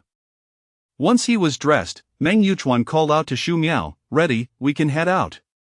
Shu Miao picked up her phone, stood, and walked over. I'm ready. Meng Yuchuan nodded. Then let us go. With that, he took Shu Miao's hand and led her outside. Chapter 80 Idea. How many people came today? As she settled into the car, Shu Miao inquired of Meng Yuchuan. 3, he replied. Are they all friends you've known since childhood? She asked further, and Meng Yuchuan answered, yes, we grew up together. Shu Miao nodded in understanding. Meng Yuchuan glanced at her. Don't be nervous, they are good buddies, quite easygoing. We'll be seeing each other often from now on. Shu Miao's heart skipped a beat. Seeing each other often, what did that imply? Did that mean they would frequently visit this place? But Meng Yuchuan surely wouldn't be here for too long, would he? As her mind raced with wild thoughts, the car arrived. The location remained the same, the East City restaurant. Meng Yuchuan parked and led Shu Miao directly to the 10th floor. Upon opening the private room door, they were greeted by 3 individuals, 2 men and 1 woman. Shu Miao recognized one of them, Guan Lingfeng. The other 2, 1 man and 1 woman, were unfamiliar to her. Meng Yuchuan took Shu Miao's hand and walked straight in, seating themselves on the sofa. Yo, Chuanzi, you finally made it. This must be your little sister, Miao Miao? A stranger's voice playfully teased Meng Yuchuan. Seemingly familiar with her, Meng Yuchuan casually leaned back against the sofa and cast a glance at the man. Patiently, he introduced, Duan Senheo, just call him Haozi. Duan Senheo greeted Shu Miao with a cheerful smile. Hi there, Miao Miao, I've heard so much about you, and now I finally get to meet you in person. Feeling a bit shy, Shu Miao responded with a smile, hello. The woman sitting beside Guan Lingfeng also greeted Meng Yuchuan with a smile, sweetly addressing him, Chuanzi Ji. Shu Miao glanced at her. The woman wore a beautifully fitted purple sleeveless floral dress, complemented by a light jacket. Her long, straight chestnut hair and fair skin exuded an elegant charm that drew the eye involuntarily. Meng Yuchuan smiled and nodded. How have you been, Yen Yen? Tan Jiayan replied with a smile. Everything's great, Chuanzi Ji, you have a girlfriend now, and she's truly beautiful, congratulations. Shu Miao felt her cheeks flush at the compliment, lowering her gaze. Meng Yuchuan smiled contentedly, a hint of pride on his face. He turned to Xu Miao. This is Yan Yan, a few years younger than us. Tan Jiayan proactively introduced herself. Hello, I'm Tan Jiayan. You can call me Yan Yan. Her every word and gesture radiated grace and warmth. Xu Miao smiled and nodded. Hello, I'm Xu Miao, just call me Miao Miao. Guan Lingfeng, having met Xu Miao previously, exchanged casual nods with her.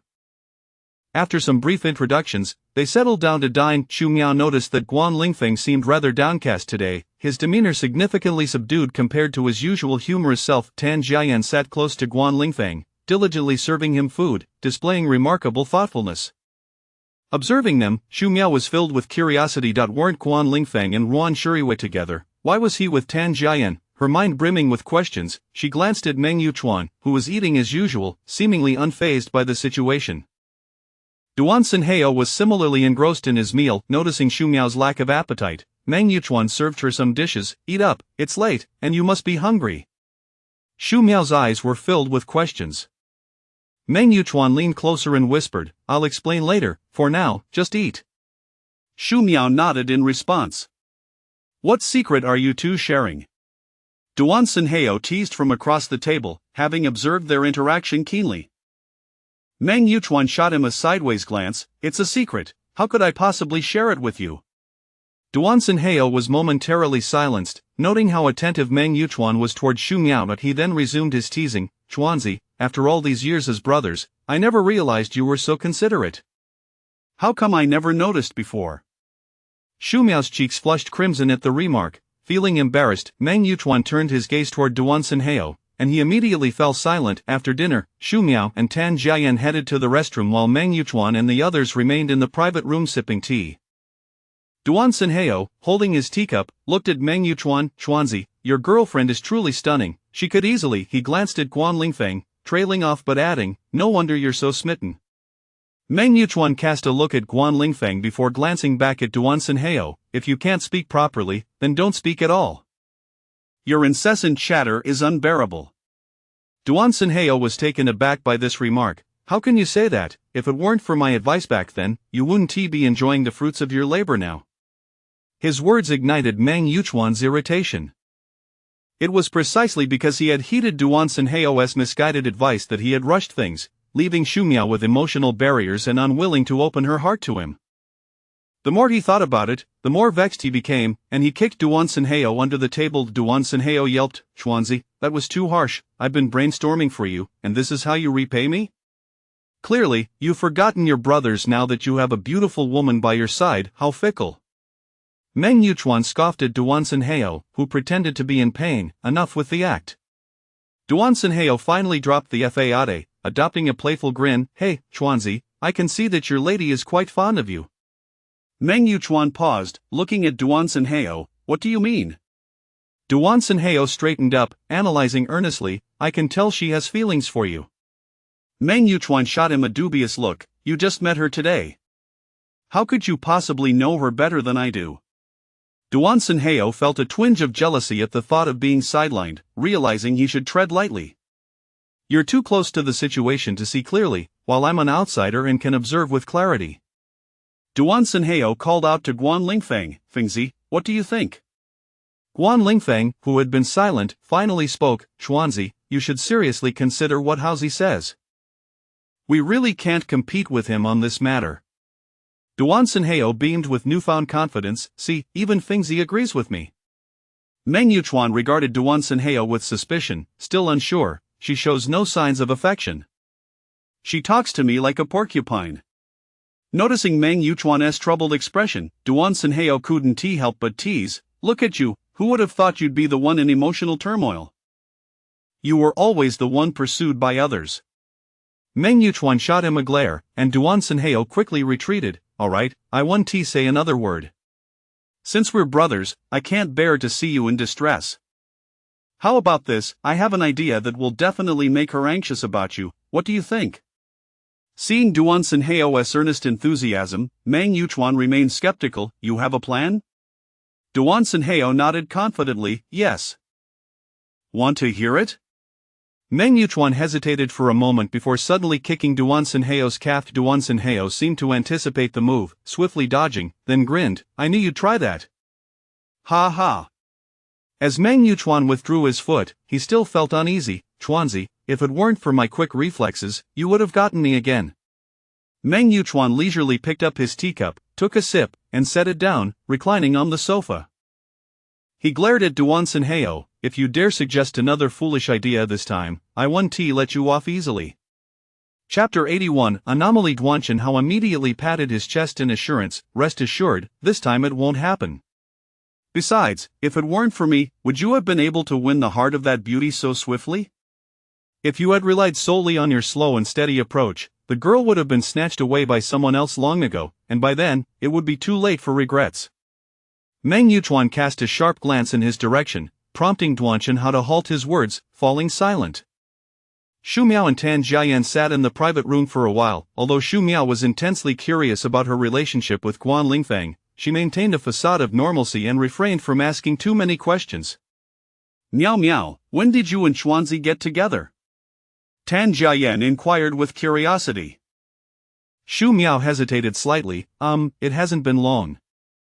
Tan Jiayan did not press further on that topic and shifted the conversation. Are you a local? Xu Miao replied, yes. Tan Jiayan nodded in understanding. You look a few years younger than me. Did you just graduate? Xu Miao nodded, yes, and you? Tan Jiayan smiled. I studied at a university in our country for a few years before going abroad for further studies. Xu Miao reflected inwardly. Indeed, those with wealth tend to opt for studying abroad. Seeing that Xu Miao had fallen silent, Tan Jiayan added, among us, only Chuanzi has not studied abroad, he has always been in domestic schools. Xu Miao said nothing, merely smiling in response. On the way home, Xu Miao kept glancing at Meng Yuchuan, her face a canvas of questions, yet, the man who had promised to return and share his thoughts at the dinner table now seemed disinclined to speak. They remained enveloped in silence until they arrived home, where Meng Yuchuan still did not utter a word. Once inside, Meng Yuchuan made his way towards the study, but Xu Miao called out to him. The man turned, a look of confusion on his face. What is it? Xu Miao hesitated, taking a few steps forward before finally questioning. Did you not say you would tell me when you returned? Meng Yuchuan, understanding the subject she referred to, smiled slightly and approached her, taking her hand as they moved to the sofa. They sat down, and Meng Yuchuan gently squeezed her small hand. What do you wish to know? Xu Miao asked directly. What about Guan Lingfeng and Tan Jiayan, their situation? They are bound by a marriage pact, Meng Yuchuan replied nonchalantly. Xu Miao's expression shifted to one of surprise. They have a marriage pact? Yes. What about Sister Yu? What is their connection? Meng Yuchuan wrapped an arm around her, his fingers entwining a strand of her hair. Lovers, once upon a time. In those few words, Xu Miao gleaned a hint of the intricate dynamics at play, evidently a love triangle. Tan Jiayan harbored deep feelings for Guan Lingfeng, as evidenced by her demeanor. However, Guan Lingfeng remained rather indifferent towards her, while he seemed to care deeply for Ruan Shiriwa. Were they truly just former lovers? Noticing the frown on Xu Miao's face, which bore the weight of contemplation, Meng Yuchuan lightly flicked her forehead. All right, don't overthink it, their affairs are quite complicated, he reassured her. It's getting late. I need to attend to some work. You should go shower and rest early. Xu Miao pressed her lips together, remaining silent. Meng Yuchuan had a point. It was inappropriate for her, an outsider, to be overly curious about others' affairs. After her shower, Xu Miao lay in bed, idly browsing her phone. She opened the chat interface with Ruan Shiriwa but ultimately refrained from sending anything. After a while, Meng Yuchuan entered the room, dressed in his pajamas, and lay down beside her. What are you up to? Nothing much, just browsing, Xu Miao replied. Meng Yuchuan murmured, I have work tomorrow, I'll head to bed now. You should sleep early too. Good night. He placed a gentle kiss on Xu Miao's forehead before turning off the light on his side, settling down under the covers, preparing for sleep. This gesture left Xu Miao somewhat bewildered. It was Saturday, and she didn't have work the next day. Logically, Meng Yuchuan should have taken the opportunity to tease her. What was going on today? Had the sun risen in the west? Turning to glance at him, she noticed that Meng Yuchuan had already closed his eyes, genuinely appearing ready to sleep. Xu Miao felt a sense of curiosity. suspecting that Meng Yuchuan was intentionally feigning indifference, hoping to catch her off guard. After all, he had engaged in such antics before. With that thought, Xu Miao set her phone down, turned off the light, and tucked herself under the covers. The room was enveloped in darkness, and Xu Miao kept her eyes wide open, remaining vigilant for any sudden advances from Meng Yuchuan. However, after a considerable time, she heard the sound of steady, rhythmic breathing beside her. Xu Miao switched on her light, turning to find that Meng Yuchuan had indeed fallen asleep. It seemed he truly had no intention of making a move tonight. Perhaps he was simply exhausted. A flicker of relief washed over her, though she found it peculiar. This was uncharacteristic of Meng Yuchuan, far too unusual. Despite her lingering doubts, Xu Miao ultimately chose not to dwell on it, convincing herself that Meng Yuchuan must have been fatigued, hence his restraint. As she pondered this, her eyelids grew heavier, and before long, she too drifted off to sleep. The following day, when Xu Miao awoke, Meng Yuchuan had already left. After getting up and freshening up, she opened her room door to find the housekeeper tidying up. "Little Xu, you're up. You must be hungry. I'll start cooking right away." Xu Miao smiled. "No need to rush, Auntie, please carry on with your work."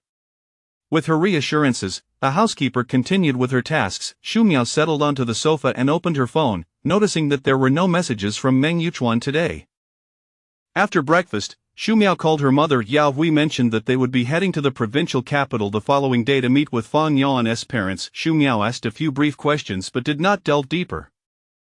It seemed that Xu Yankai and Fang Yuan were close to getting married. According to Yao Hui, Fang Yuan's parents were relatively pleased with Xu Yankai, though his family background didn't quite match the Fang family. His job at a reputable corporation, headquartered in the capital, provided stability and good benefits, and his educational qualifications were satisfactory. After hanging up the phone, Xu Miao felt a bit drowsy and decided to take a nap. It was past 5 when Meng Yuchuan returned home, the sound of the door waking Xu Miao from her slumber. She sat up, her eyes still heavy with sleep, and greeted him with a nasally voice, "You're back." Meng Yuchuan approached and sat at the edge of the bed, gently tousling her hair. "Did I wake you?"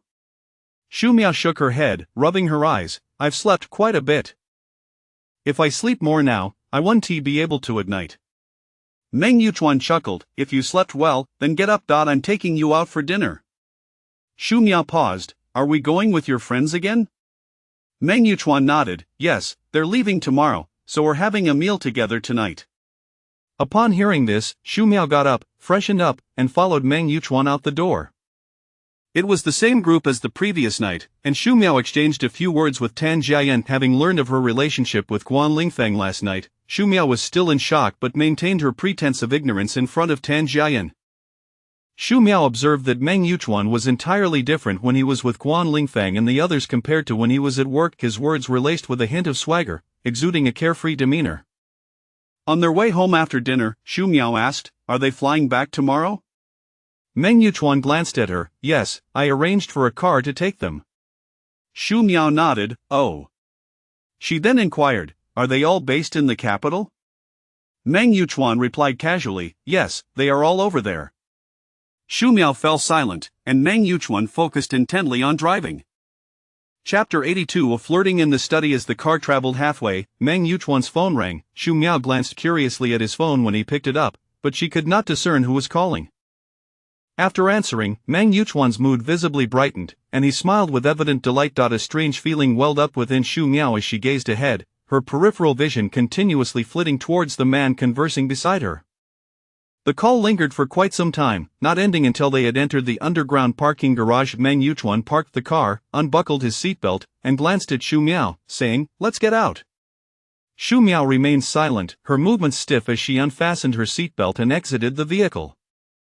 Habitually, Meng Yuchuan took her hand as they walked towards the elevator. Once inside, Xu Miao recalled the phone call and, without thinking, blurted out, "Was that your friend on the phone?" Meng Yuchuan paused for a moment, then chuckled in response, "Yes, it was a friend." Xu Miao refrained from further inquiries, lowering her gaze to her feet. What sort of friend could engage in such a lengthy conversation, especially one filled with casual chatter? The gentle tone of the dialogue stirred a premonition within her that it was certainly not Guan Lingfeng and his companions. Upon entering their home, Meng Yuchuan headed directly to the study. Xu Miao glanced in that direction, observing him as he began to tackle his work. She felt overly sensitive. After all, he had claimed it was a friend, so why dwell on it further? It was merely a phone call, why attach such importance to it? Resolutely shaking off her idle thoughts, she retreated to her room, donned her pajamas, and took a shower. With the impending start of the workweek looming on Monday, Xu Miao felt a wave of unease wash over her. After lying in bed for a while and playing on her phone with a distracted mind, she finally threw back the covers and stepped out of her room, approaching the study door. Meng Yuchuan sat intently before his computer, his gaze fixed on the screen. Xu Miao lingered at the doorway, observing the man absorbed in his work. Perhaps sensing her gaze, Meng Yuchuan shifted his attention from the screen to the entrance. There she stood in her pink pajamas, nervously clutching the hem of her clothing, her teeth gently biting her lip, and her delicate eyebrows slightly furrowed, a visage that suggested she had something to convey. Meng Yuchuan paused his typing, smiling as he beckoned her over, and Xu Miao approached him, but he shifted his chair back slightly, lifting her into his lap, and to his surprise, she offered no resistance, settling in quietly. "What's the matter? Do you need to talk to me?" he asked, planting a gentle kiss on her cheek. Xu Miao nodded, meeting his gaze. "I do have something to discuss." Meng Yuchuan wrapped one arm around her waist, interlocking his fingers with hers, his tone relaxed. "Are you worried about work tomorrow?" Having her concerns so effortlessly discerned startled Xu Miao. "You knew?" she asked, astonished. Meng Yuchuan chuckled, playfully tapping her nose. "Your thoughts are written all over your face, how could I not know?" Feeling a flush of embarrassment at his words, Xu Miao averted her gaze. Meng Yuchuan loosened his grip, pulling her closer. "Do not fret, I've made all the arrangements. No one will speak out of turn." Xu Miao's head snapped up, confusion etched on her features. Meng Yuchuan smiled reassuringly. "As long as you don't wish for it, no one will say anything outside." His promise resonated deeply within her, stirring something profound. After a brief silence, she ventured, "Then, tomorrow at work." Meng Yuchuan caressed her cheek gently. "Just act normally, be yourself, just like before. There is no need to feel any different." With that, she nodded, feeling a sense of relief wash over her. Observing the little one in his arms finally relaxing, Meng Yuchuan felt a mix of exasperation and relief. The study fell into a comfortable silence before Xu Miao raised her head, asking, "Haven't you finished your work yet?" Meng Yuchuan confirmed with a nod. "I have a bit left, but I'll be done soon. If you're tired, you can go to sleep without waiting for me." Xu Miao's cheeks flushed. She had merely inquired about his progress, not indicated she intended to wait. Noticing the rosy hue on her cheeks, akin to blooming peach blossoms in spring, Meng Yuchuan's gaze deepened. Leaning closer to her ear, he murmured enticingly, "What's wrong, can't sleep without me by your side?" Xu Miao's face turned crimson, her lowered eyes shimmering with shyness as she hurriedly denied, "No, that's not true." Seeing her flustered and bashful, Meng Yuchuan swiftly lifted her by the waist. With a startled cry, she found herself seated on the desk, facing him. Meng Yuchuan took his place in the chair, positioning himself on either side of her, his long legs enveloping her, effectively enclosing her within his embrace. Xu Miao looked down at him, her voice trembling. "What are you planning to do?" Meng Yuchuan remained silent, leaning in closer, feeling the warmth of his breath drawing near. Xu Miao furrowed her brows, her hands pressing against the desk as she tightly shut her eyes, her heart racing wildly. Moments passed, yet the anticipated kiss did not materialize, leaving Xu Miao perplexed as she slowly opened her eyes. Meng Yuchuan was mere inches away, wearing a playful smile, his gaze filled with a teasing warmth. Her face flushed a deeper shade of crimson, radiating warmth to the tips of her ears. She had just been contemplating rather scandalous scenarios, laid bare before him, utterly exposed to his knowing gaze. A wave of embarrassment washed over her, wishing fervently for a fissure in the ground to swallow her whole. Meng Yuchuan found her reaction utterly charming, his lips curling into a smirk as he leaned in to capture her rosy lips in a kiss. Xu Miao lowered her head, too shy to meet his gaze, gently setting her down. Meng Yuchuan affectionately ruffled her hair. "All right, off to bed you go." Xu Miao stood in place, momentarily dazed before she registered his words, quickly turning and fleeing the study. Behind her, Meng Yuchuan called out with concern, "Slow down, be careful not to trip." His words were laced with laughter. As he regarded the desk before him, Meng Yuchuan's mind replayed the earlier scene, reflecting on Xu Miao's myriad reactions. Picking up his phone from the desk, he dialed a number. Xu Miao dashed into her room, promptly shutting the door behind her. Leaning against it, her heart raced uncontrollably as she let out a heavy sigh. She recalled how eagerly she had awaited Meng Yuchuan's return, but most importantly, hadn't he truly done anything to her? Wasn't he that tantamount to offering herself up only to be rejected? The more she contemplated, the more flustered she felt, smacking her forehead in frustration. Surely, she must have been under some spell, otherwise, how could she have acted so? Meng Yuchuan must be reveling in his triumph at this very moment. After a brief respite in bed, Meng Yuchuan entered, dressed in his pajamas, and shutting the door behind him, Xu Miao observed him approaching, attempting to maintain her composure. Have you taken a shower? Meng Yuchuan climbed into bed, lifting the covers. Yes, I was afraid you'd be asleep, so I didn't come in to wash. Xu Miao thought little of it, merely responding with an acknowledgement as she resumed her phone activity. Meng Yuchuan leaned back against the bed. You have work tomorrow, aren't you going to sleep? Xu Miao pondered the implications of his words, recalling their earlier exchange in the study, and promptly set her phone aside. I'm about to sleep. You should turn in early as well. Good night. With that, she turned off the light, cocooning herself under the covers, facing away from him. Though ostensibly preparing for slumber, her eyes remained wide open, her heart racing uncontrollably. In past instances, Meng Yuchuan would never allow her to drift off so easily. He would always find a way to keep her awake. Yet, after a considerable wait, as the lights dimmed and the sound of steady breathing filled the room, Xu Miao finally turned the light back on. She confirmed that Meng Yuchuan had indeed succumbed to sleep. Casting a glance at the man beside her, she extinguished the light once more and settled back under the covers to eye in the pitch-black room. She lay awake, unable to find the solace of sleep. Chapter 83 The Concern of Leadership. On Monday morning, Meng Yuchuan stood at the door, impeccably dressed, waiting for Xu Miao. Once she had finished preparing, Xu Miao walked to the entrance, changed her shoes, and stepped out with him. As they entered the elevator, Xu Miao noticed Meng Yuchuan typing on his phone. Standing beside him, she found herself much shorter and unable to glimpse the contents of his screen. All she could discern was that he seemed to be responding to someone's message, a faint smile playing at the corners of his lips. Increasingly curious, Xu Miao discreetly stood on her tiptoes, her eyes darting toward his phone, yet she still could not discern what he was writing. Suddenly, Meng Yuchuan tucked his phone away into his pocket and glanced at Xu Miao. She quickly averted her gaze, attempting to feign composure. What's the matter? Meng Yuchuan inquired. Xu Miao, pretending to be nonchalant, replied, Nothing at all. Meng Yuchuan chuckled lightly and did not press further. With a chime, the elevator arrived at the ground floor. Meng Yuchuan affectionately ruffled her hair and cheerfully reminded her, We've arrived.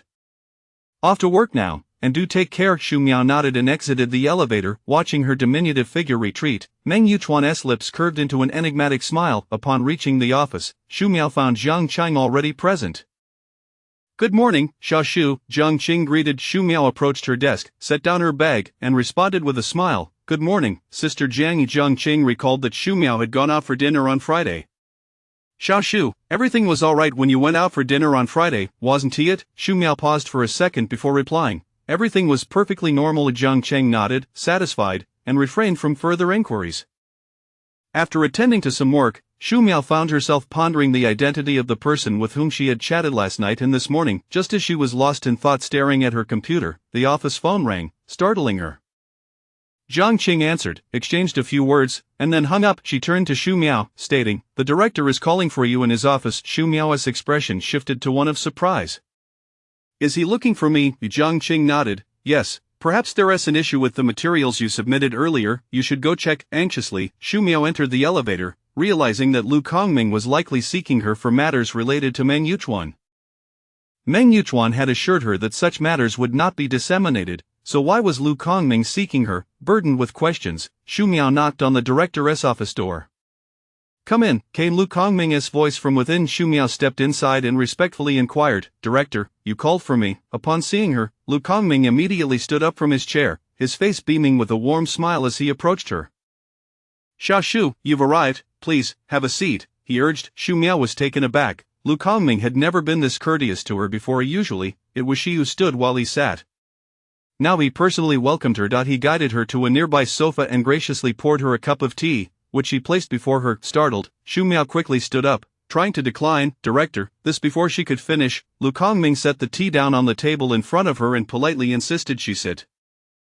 No need to be formal. Please, take a seat, let us have a casual chat. With her brow slightly furrowed, Xu Miao sat down, her small hands nervously resting on her lap. She thought to herself, considering that he had brewed her tea, how could she not feel apprehensive?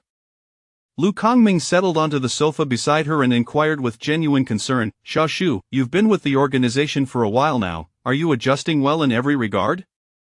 Xu Miao blinked, raising her gaze to meet Lu Kongming's smiling face, which radiated kindness as he awaited her response. She managed a somewhat awkward smile. "Director, I'm quite accustomed to everything, thank you." Lu Kongming nodded with a smile. "That's good to hear. IT has been quite busy lately, and I haven't had the chance to check in on the younger employees who have recently joined us." Xu Miao smiled in response, remaining silent as she anticipated his next words. Lu Kongming continued, "How do you find your experience in the administrative department? Are you adapting well to the work? Do you have any desire to explore other departments for some experience? If there is anything you need, feel free to come to me directly. It's only natural for young people to have aspirations." Listening to Lu Kongming's thoughtful words, Xu Miao perceived him as a considerate leader who genuinely cared for his subordinates, yet, she was acutely aware that Lu Kongming's concern was not truly for her but rather for Meng Yuchuan's girlfriend.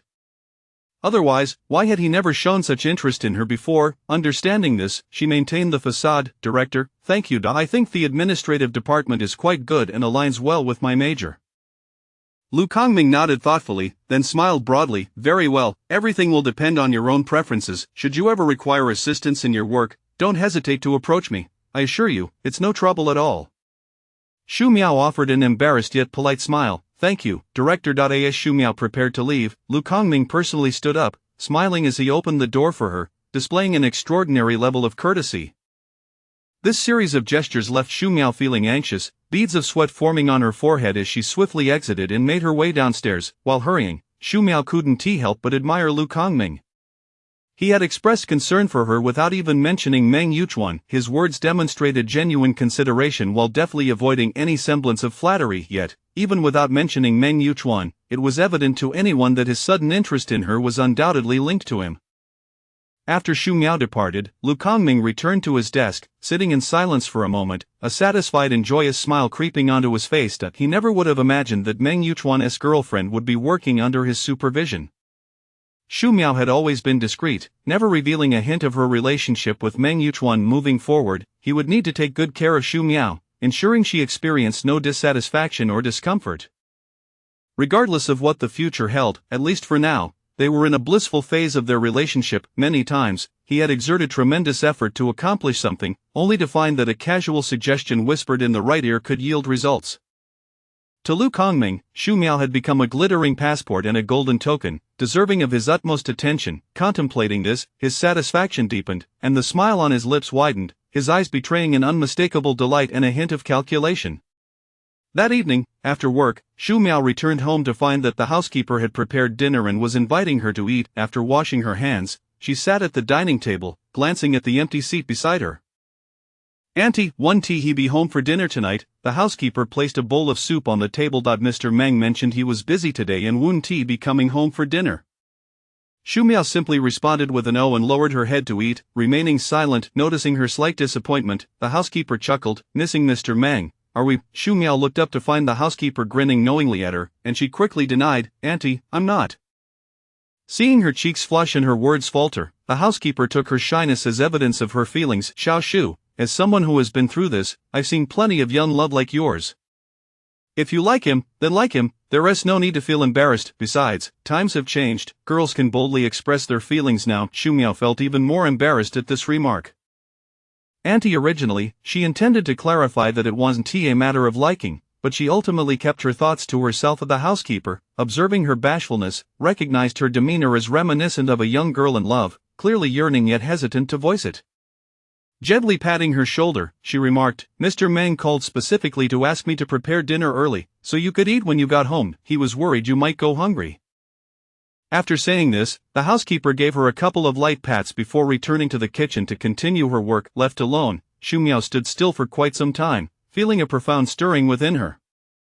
Her grip on the chopsticks tightened slightly. Chapter 84. The mysterious phone call. When Meng Yuchuan arrived home that evening, it was nearly 10 o'clock. Xu Miao had already finished her bath and was reclining on the bed, engrossed in her phone, with a pillow supporting her back. Upon entering the room, Meng Yuchuan noticed she was still awake and inquired, "You haven't gone to bed yet?" Xu Miao put down her phone and looked at him, replying, After a moment's thought, she asked, "Have you had dinner?" Meng Yuchuan picked up his pajamas and smiled at her, saying, "I've eaten."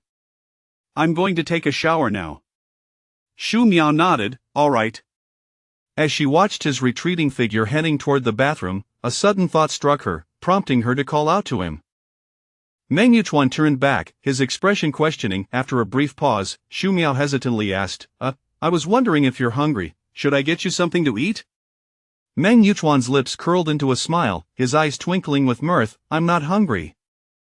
"You've already showered, so there's no need for you to get up and fuss around, just rest well."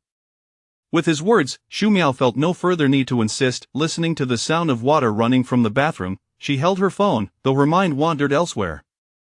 Before long, the bathroom door swung open, and Shu Miao immediately redirected her gaze to her phone. Assuming Meng Yuchuan would head straight to bed.to her surprise, he remarked, "I still have some work to finish, so I'll be in the study. If you're tired, feel free to sleep." Shu Miao's head jerked up, and Meng Yuchuan flashed her a smile before stepping out alone in the empty room. Shu Miao felt a pang of unease. After fiddling with her phone for a while, her mind was far from focused, lost in a myriad of thoughts. Glancing at the firmly closed door, she set her phone aside and, almost involuntarily, got out of bed and stepped out of the room. Reaching the study door, she discovered it was shut tight. Confusion washed over her. Meng Yuchuan had often worked in the study, and he typically left the door open. Why had he closed it this time? Was he dealing with something particularly confidential? Just as she contemplated returning to her room, she suddenly heard faint voices from within, accompanied by Meng Yuchuan's intermittent laughter. A jolt of realization struck her. Was Meng Yuchuan on the phone with someone, hence the closed door? Hadn't he mentioned needing to work? Why was he making phone calls? Could it be a business matter, something secretive, prompting him to shut the door? As she pondered these thoughts, the voices and laughter grew a bit louder, compelling Shu Miao to lean closer to the door for better clarity. The conversation seemed distinctly unrelated to work, and Meng Yuchuan appeared to be in high spirits. A frown creased Shu Miao's brow, her expression shifting. Was Meng Yuchuan merely claiming to work while secretly conversing with someone else? If he was going to make a call, why the need to avoid her and create an air of mystery?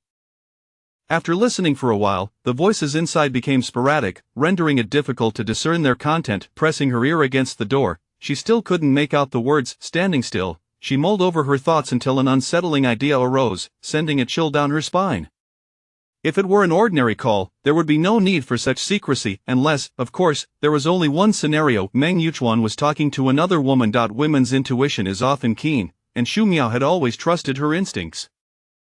A sense of foreboding gripped her. She felt Meng Yuchuan was concealing something from her, something pertaining to another woman. After contemplating the situation, Shu Miao arrived at a preliminary conclusion: Meng Yuchuan had another woman. With this realization, her brow furrowed deeper, and her lips pressed tightly together, as if she were striving to suppress a tumult of emotions within. She raised her hand to knock but hesitated, suspended in thought. A flicker of understanding softened her demeanor. These were merely her initial speculations. What if she was mistaken? The urgent matter at hand was to ascertain whether Meng Yuchuan truly had another woman.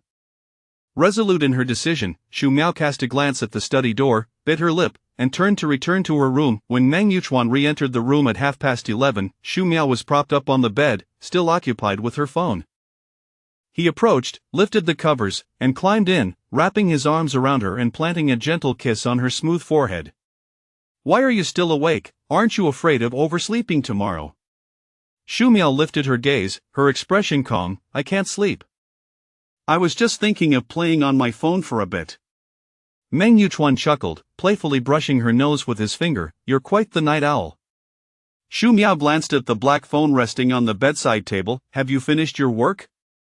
Meng Yuchuan maintained his usual demeanor. "I've wrapped up most of today's tasks." Shu Miao's eyes flickered momentarily. "Has work been particularly busy lately?" "I noticed you've been frequenting the study." Leaning back against the pillow, Meng Yuchuan smiled gently at her, appearing relaxed. "When is my work not busy?" Shu Miao's expression remained neutral, yet internally, she scoffed at the irony. He seemed to have ample time for phone calls with others amidst his busy schedule. In her eyes, he clearly wasn't busy enough. Meng Yuchuan observed the thoughtful expression on her face. "What's on your mind? Why the sudden interest in my work today?" Shu Miao shook her head. "It's nothing, just noticed you seemed quite busy lately, so I thought I'd ask." A smile crept across Meng Yuchuan's lips. Ah, my little girl is finally showing concern for someone. It's getting late. You should sleep early, or you won't be able to get up tomorrow. With that, he set the pillow in place, switched off the night lamp, and lay down, preparing for sleep. Noticing Xu Miao sitting still, Meng Yuchuan half opened his eyes, appearing weary. What's wrong? Xu Miao quickly shook her head. It's nothing, I'm going to sleep now. With that, she swiftly turned off the light, lay down, and closed her eyes. In the darkness, Xu Miao's eyes were wide open, her dark pupils gleaming like two lustrous pearls. Sleep eluded her, and her expression was vacant and bewildered, as if she were adrift in an endless abyss of darkness. The following morning, Xu Miao left for work with Meng Yuchuan as usual. While in the elevator, she observed him typing on his phone for a moment before pocketing it. Xu Miao stared ahead, yet her peripheral vision remained keenly aware of his actions. Upon reaching the ground floor, she greeted him as customary before parting ways. Once in the office, Xu Miao found herself distracted, her mind preoccupied with recent events. Meng Yuchuan's behavior had indeed been quite unusual. An idea struck her, and she bit her lip, pulling out her phone to open a search engine. Taking a deep breath, she typed in a query: what could cause a boyfriend to suddenly lose interest in his girlfriend? The search results yielded numerous responses, predominantly revolving around a few recurring themes. Either the novelty had worn off, leading to disinterest, or there was someone else involved, someone who had satisfied their needs externally, thus rendering them indifferent upon returning home. Xu Miao stared at her phone screen, biting her lip tightly, her brows knitted in concern. The implications of Meng Yuchuan's recent behavior aligned disturbingly well with these findings. A wave of inexplicable anxiety washed over her, accompanied by an undercurrent of discomfort. Finally, enduring the workday, Xu Miao grabbed her bag and hurriedly exited the office, catching a cab to meet Pei Ran. Hey, what's going on with you?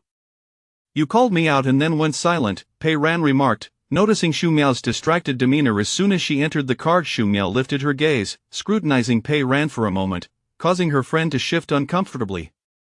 What's wrong? Did something happen? Xu Miao bit her lip, feeling a bit embarrassed. There is something, but I'm not quite sure how to articulate it. Pei Ran gave her a sidelong glance, feigning disdain. What are you pretending for in front of me? Just spit it out, I'm practically dying of curiosity. Given their usual candid rapport, Xu Miao set aside her hesitation and voiced her concerns directly. Why do you think a man suddenly loses interest in his girlfriend?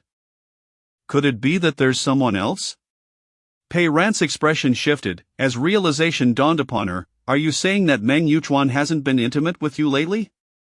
Xu Miao's brow furrowed slightly, her embarrassment evident as she nodded. Chapter 85. Stealthily, Xu Miao remarked on Meng Yuchuan's recent peculiar behavior. Each time he returned home, he would seclude himself in the study, collapsing into bed as soon as he entered his room, and had significantly reduced their conversations, often appearing fatigued. After listening attentively, Pei Ran pondered for a moment before posing a question. Having been with him for so long, are you aware of any women close to him? Confronted with the question, Xu Miao reflected on the past days and realized she had seldom interfered in Meng Yuchuan's private life, thus she could only shake her head. Pei Ran contemplated for a while longer and inquired, when did his odd behavior begin?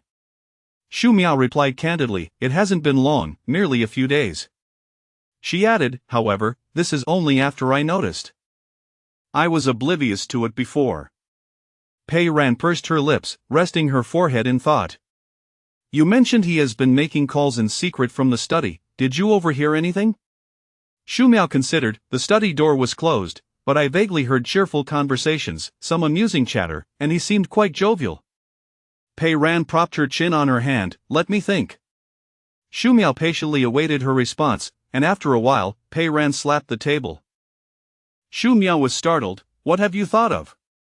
Pei Ran looked at her. Have you ever checked his phone? Xu Miao froze momentarily, then shook her head. Pei Ran sighed, her eyes darting. In that case, given your curiosity, why not simply take his phone and investigate who he has been communicating with? Xu Miao instinctively objected. Isn't that inappropriate? Pei Ran shot her a look. If you don't look, how will you know what he is up to? Rather than allowing your imagination to run wild, it's better to take proactive measures. That way, you won't feel so helpless. Besides, you are his girlfriend. It is only natural to check his phone. Xu Miao fell silent, and noticing her hesitation, Pei Ran directly asked, do you wish to uncover the truth?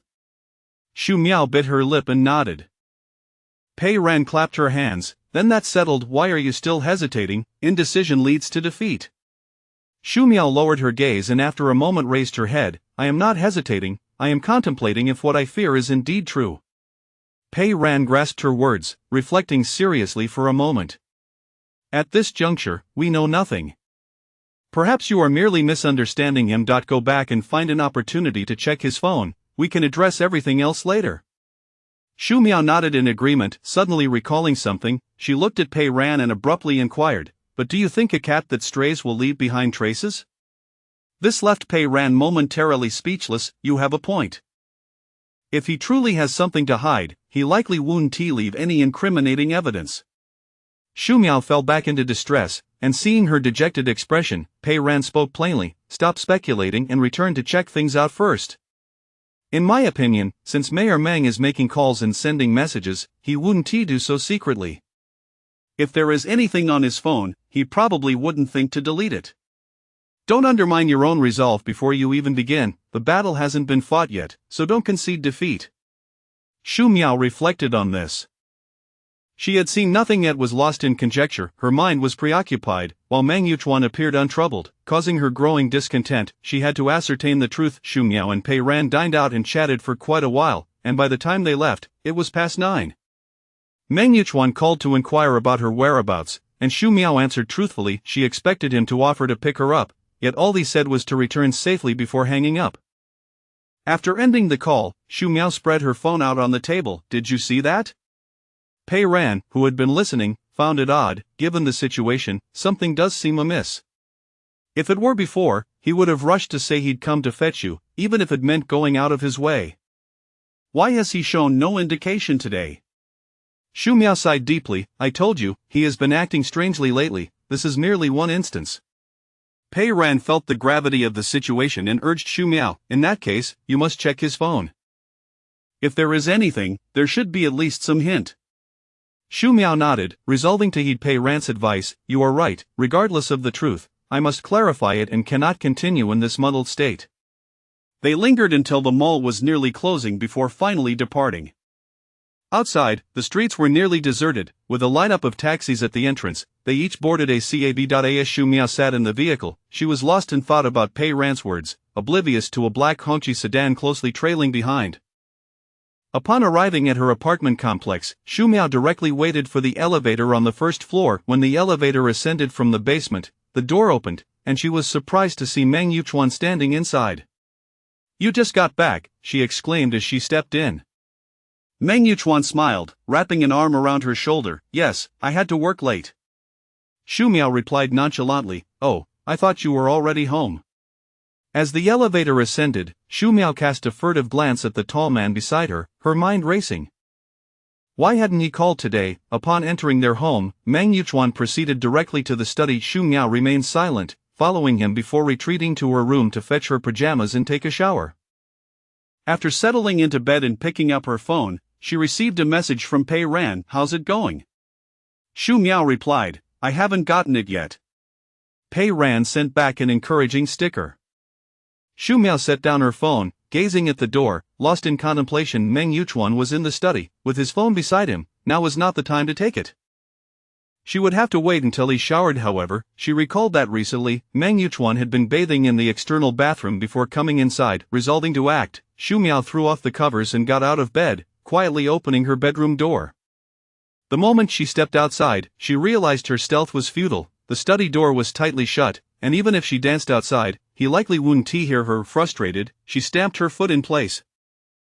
Yet, she could not afford to be angry. She had a task to accomplish. Composing herself, she rummaged through the closet in another room and found 2 sets of Meng Yuchuan's pajamas and underwear.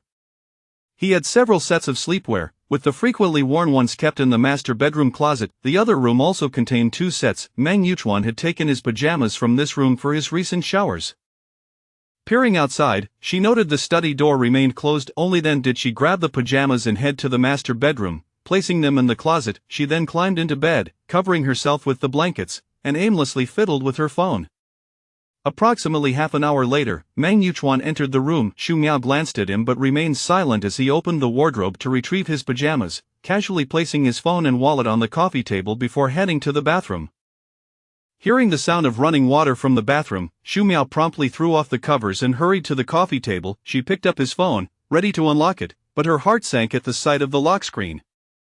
It required a password to access. Naturally, Meng Yuchuan had set a password. Even her own phone was secured. Listening to the splashing water from the bathroom, Xu Miao's hands trembled as she clutched the phone. This was her first time engaging in such clandestine behavior. To claim she was not anxious would be a lie, and her heart raced uncontrollably. Chapter 86 at Discovery. Xu Miao gazed at the password interface on the screen, a 6-digit code.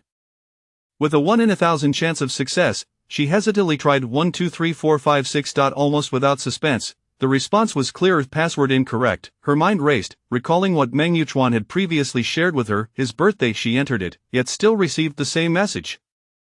Password incorrect. A wave of discouragement washed over her as she sank onto the sofa, staring blankly at her phone. Suddenly, an idea struck her. After a moment of hesitation, she entered a series of numbers, and to her astonishment, the device unlocked successfully.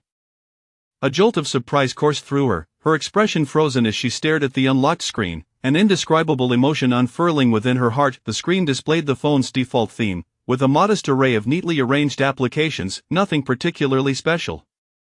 However, the person gracing the wallpaper was someone she knew all too well. It was none other than herself. In the photo, she sat on the living room sofa, engrossed in her phone, seemingly amused by something, her smile radiating pure joy.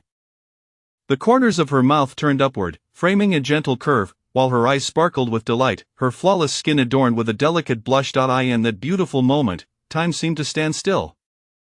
Meng Yuchuan had set her photo as his wallpaper. When had he done this? Xu Miao had no way of knowing, nor could she recall when the picture had been taken or the circumstances surrounding it. She had never seen Meng Yuchuan's phone, had no idea of his wallpaper, nor that his password was, in fact, her birthday. As these thoughts raced through her mind, her heart began to pound, akin to ripples spreading across a lake, a continuous surge of intense emotion swirling within her. Fixating on the phone's home screen, Xu Miao pondered, sensing something amiss. If Meng Yuchuan had done all this, why had he recently begun to behave so unusually? Could it be that he had grown indifferent? It was at this moment that she remembered her original intent for taking the phone. Just as she was about to open the call history and messaging app, the sound of running water from the bathroom ceased, replaced by the whir of a hairdryer. Startled, Xu Miao cast a glance at the bathroom door, hastily locking her phone and placing it on the coffee table. She then dashed to the bed, sitting upright and patting her chest to calm her racing heart. Thankfully, Meng Yuchuan had not yet emerged. Moments later, the bathroom door swung open, and Meng Yuchuan stepped out in his pajamas, his hair still slightly tousled from the dryer. He glanced at Xu Miao, who feigned nonchalance while playing with her phone on the bed. Still awake? He inquired. Xu Miao responded with a faint silently thinking that once she fell asleep, he would have the freedom to contact anyone he wished. Meng Yuchuan smiled but remained silent, picking up his phone and lying down at the edge of the bed, placing his device on the nightstand. Noticing Xu Miao still engrossed in her phone, he gently reminded her, "You should sleep early, otherwise, you won't be able to get up in the morning."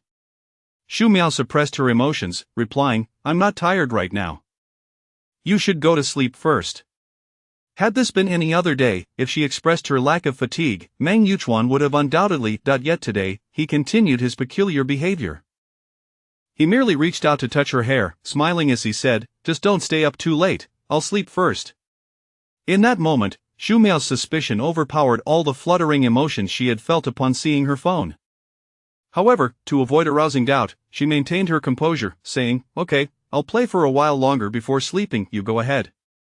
Just like the previous few days, Meng Yuchuan turned off the lights and slipped into slumber.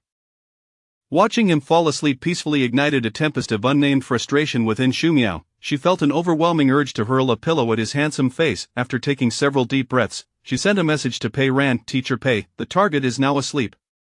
Pei Ran replied instantaneously, "Then act quickly. You managed to unlock the password, impressive, Xu Miao." Following that, she added, "Don't respond, just get to work and hurry." Xu Miao didn't have time to explain the password situation to Pei Ran, merely stating that she had unlocked it. Setting her phone aside, Xu Miao glanced at Meng Yuchuan, his breathing steady and rhythmic, seemingly in deep sleep. Yet, as a precaution, she turned off her bedside lamp and nestled under the covers. After half an hour, confirming that he was indeed asleep, Xu Miao slowly lifted the covers and rose from the bed, moving with utmost caution to avoid waking Meng Yuchuan. She didn't even turn on the lights. Stealthily, she crept across the room, picked up her phone from the dresser, and silently exited the room. The moment the door clicked shut, Meng Yuchuan opened his eyes, a sly smile gracing his lips. Xu Miao entered another room, secured the door, and tremblingly entered the password to unlock her phone. Without lingering on the wallpaper, she immediately accessed the call history. Scrolling downward, the list was filled with names, some of which she recognized, leaders from various organizations, as well as exchanges with his secretary, Lu Kongming, with whom he had spoken on 2 occasions. Besides these work-related calls, there were also conversations with family and friends, none lasting very long. She stumbled upon a contact labeled baby, and upon opening it, she discovered it was her own number. Pausing on that screen, she stared for several moments before continuing her scroll. Most of the entries were mundane, save for one contact with a rather peculiar label that caught her attention. Her intuition warned her that this person was not ordinary. Meng Yuchuan had saved them as H. Their communication had recently become quite frequent, almost daily, and the conversations were notably lengthy. Xu Miao's gaze flickered as she recalled the time spent with Guan Lingfeng and the others. Scrolling further, she confirmed that on that day, both in the car and during their time in the study, he had been in contact with this individual known as H. Why had Meng Yuchuan chosen to label this person with a mere letter instead of a proper name? Was it to signify their uniqueness, or perhaps to avoid detection? What significance did the letter H hold? Was it a name? So many questions swirled in her mind. Xu Miao exited the call page and opened the messaging app. Meng Yuchuan had saved her as baby, pinning their conversation at the top. Upon seeing this, she felt a strange sensation flicker within her, but she quickly suppressed it, for in the same interface, as she glanced downward, she spotted the contact labeled H. Xu Miao stared for an extended period, mentally preparing herself. Her pale fingers inched closer, and at the moment of contact, a wave of anxiety washed over her, intermingled with a sense of confusion and trepidation. In that instant, an almost imperceptible voice echoed from deep within her, hoping against hope that she had misunderstood, that she had misjudged the situation. When she finally opened the chat to reveal its contents, it felt as though her heart plummeted into an abyss, her body trembling uncontrollably, her eyes reddening as tears brimmed, threatening to spill over. Xu Miao fought to contain her despair, scrolling through the messages with trembling fingers. Those subtly suggestive yet unmistakably intimate words pierced her heart like a barrage of daggers, leaving her utterly blindsided, her heart aching. Reading those messages felt both familiar and strangely foreign. When Meng Yuchuan had harbored feelings for her, he too had sought her out with such frequency. The difference was that she had been wary and distant toward him, while this H was brimming with warmth and enthusiasm. Perhaps Meng Yuchuan had grown weary of her indifference, or perhaps he had simply lost interest. Thus, when faced with a girl who was so openly affectionate, he found no reason to refuse her advances. After all, he had never experienced such admiration or flattery from her. Men, as a rule, are drawn to praise. To women who are gentle and understanding, Meng Yuchuan was no exception. Chapter 87 is Secrets within the mobile phone. The living room remained shrouded in darkness, silent and still, devoid of light. From behind the firmly closed door of the guest bedroom, muffled sobs echoed, piercing through the quietude with startling clarity. A tall silhouette loomed before the door, cloaked in shadow. Meng Yuchuan listened intently to the weeping emanating from within, his heart aching profoundly for Xu Miao. Her tears signified her deep concern for him, which only intensified his sorrow. A fleeting moment of joy flickered within him, quickly overshadowed by a wave of guilt and compassion. Although the knowledge of her feelings brought him happiness, he could not shake the self-reproach for causing her such distress. Furrowing his brows, Meng Yuchuan placed his hand upon the doorknob, poised to enter, yet the words of Duan Senhao echoed in his mind. Xuanzi, if you discover anything, do not act impulsively. Remain patient, or all your efforts will be in vain. You must wait for her to come to you, to confront you and demand answers. When she stands before you, tearful and vulnerable, expressing her feelings of jealousy and care, that is when you should sweep her into your arms for a fervent kiss. Then follow it with a passionate, heartfelt confession that leaves her in tears of joy, sinking into your embrace, soft and tender. What follows will be a naturally romantic and unforgettable evening. Initially, Meng Yuchuan found Duan Senhao's suggestion rather implausible. Xu Miao had never shown much fondness for him. He had painstakingly nurtured their relationship, ensuring harmony had finally begun to blossom. The young woman had gradually become less distant. If an unexpected woman were to emerge now, it would render all his previous efforts futile, returning them to square one. It could even worsen her attitude towards him, rendering her colder and more aloof. At that point, not only would she not develop feelings for him, she might even refuse to acknowledge him altogether. Thus, when Duan Senheo first proposed this method, Meng Yuchuan rejected it without a second thought. However, Duan Senheo persistently urged him, assuring him with fervor that this approach was infallible, with a guaranteed success rate of 1000%. Eager to ascertain Xu Miao's true feelings and spurred on by Duan Senheo's encouragement, he hesitantly agreed to give it a try, resolving to halt immediately if it proved ineffective. Yet, based on Xu Miao's demeanor over the past few days, it appeared that the plan was indeed yielding results. Previously, the young woman rarely showed interest in him, often avoiding his touch at bedtime under various pretexts. Now, however, she had begun to inquire about his affairs and whereabouts. Even that day in the study, she had taken the initiative. Heaven knows how difficult it had been for him to restrain himself from acting on his desires. For the past few nights, he had endured the temptation to touch her, taking cold showers before bed to extinguish the fire within him. Now, she even discreetly checked his phone, increasingly asserting the rights expected of a girlfriend. With this thought, his hand slowly slipped away from the doorknob. Meng Yuchuan remained at the threshold, the sounds of crying still resonating from within. Frowning deeply, he fought against the overwhelming impulse to burst in and embrace her tightly. The following morning, Meng Yuchuan rose early. As was his custom, Xu Miao had returned to her room past 2 o'clock the previous night. He had been awake, vaguely aware of her sniffles in the dark, leaving him with an indescribable feeling. When Xu Miao emerged, she seemed entirely unfazed, going about her morning routine, changing clothes, and conversing with him as though nothing was amiss, her demeanor so calm that Meng Yuchuan began to question whether he had merely imagined the previous night's sobs. Had it not been for the slight puffiness around her eyes, he might have genuinely suspected he had been sleepwalking. "What happened to your eyes? They seem a bit swollen." He could no longer contain his concern and asked in the elevator. As he raised his hand to touch her, she instinctively stepped back, leaving his hand hovering awkwardly in the air. "Nothing, I played with my phone too late last night and didn't sleep well," Xu Miao replied indifferently, her tone calm and her expression untroubled. Had it not been for Meng Yuchuan's meticulous nature, he might have been deceived by her facade of tranquility. Seeing her like this, he reluctantly withdrew his hand. "I'm going out for dinner with friends tonight," Xu Miao announced suddenly. Meng Yuchuan understood that she was likely seeking counsel on a strategy. "All right, be safe. If you need me to pick you up, just call," he offered. Xu Miao coolly declined. "No need for that, you focus on your work." "Aren't you busy lately?" Meng Yuchuan opened his mouth to say more, but the elevator arrived at the ground floor. "I've arrived, I'm leaving now," she stated, shouldering her bag and stepping out of the elevator. Before he could react, all that remained was her brisk, confident silhouette. He stared at the closed elevator doors, a pensive expression on his face, sensing that something was amiss. Logically, Xu Miao should have stormed into the room to confront him about what she had discovered, demanding an explanation. Instead, she remained eerily composed, as if nothing had transpired. She had spent over 2 hours alone in the guest room the previous night, and though he had listened intently from outside, the sobs had ceased, leaving him uncertain of her activities in there. If she had been truly enraged, wouldn't she have come to argue with him? Why was she so composed? It felt as though she was detached from the situation entirely. This was not the outcome they had anticipated. Upon reaching the office, Xu Miao immersed herself in work, exchanging casual remarks with Pei Ran. When Pei Ran inquired if she had made any discoveries, she merely replied that she would discuss it in person that evening. Throughout the day, Xu Miao diligently focused on her tasks, leaving no room for idleness. Meng Yuchuan sent her several messages, expressing everyday concern. After reading his texts, a complex emotion flickered in her eyes, tinged with a hint of resentment. Suppressing her discontent, she replied normally. Later, when Meng Yuchuan seemed preoccupied and failed to respond promptly, she lost interest in his messages. After work, Xu Miao took a taxi directly to Pei Ran's house.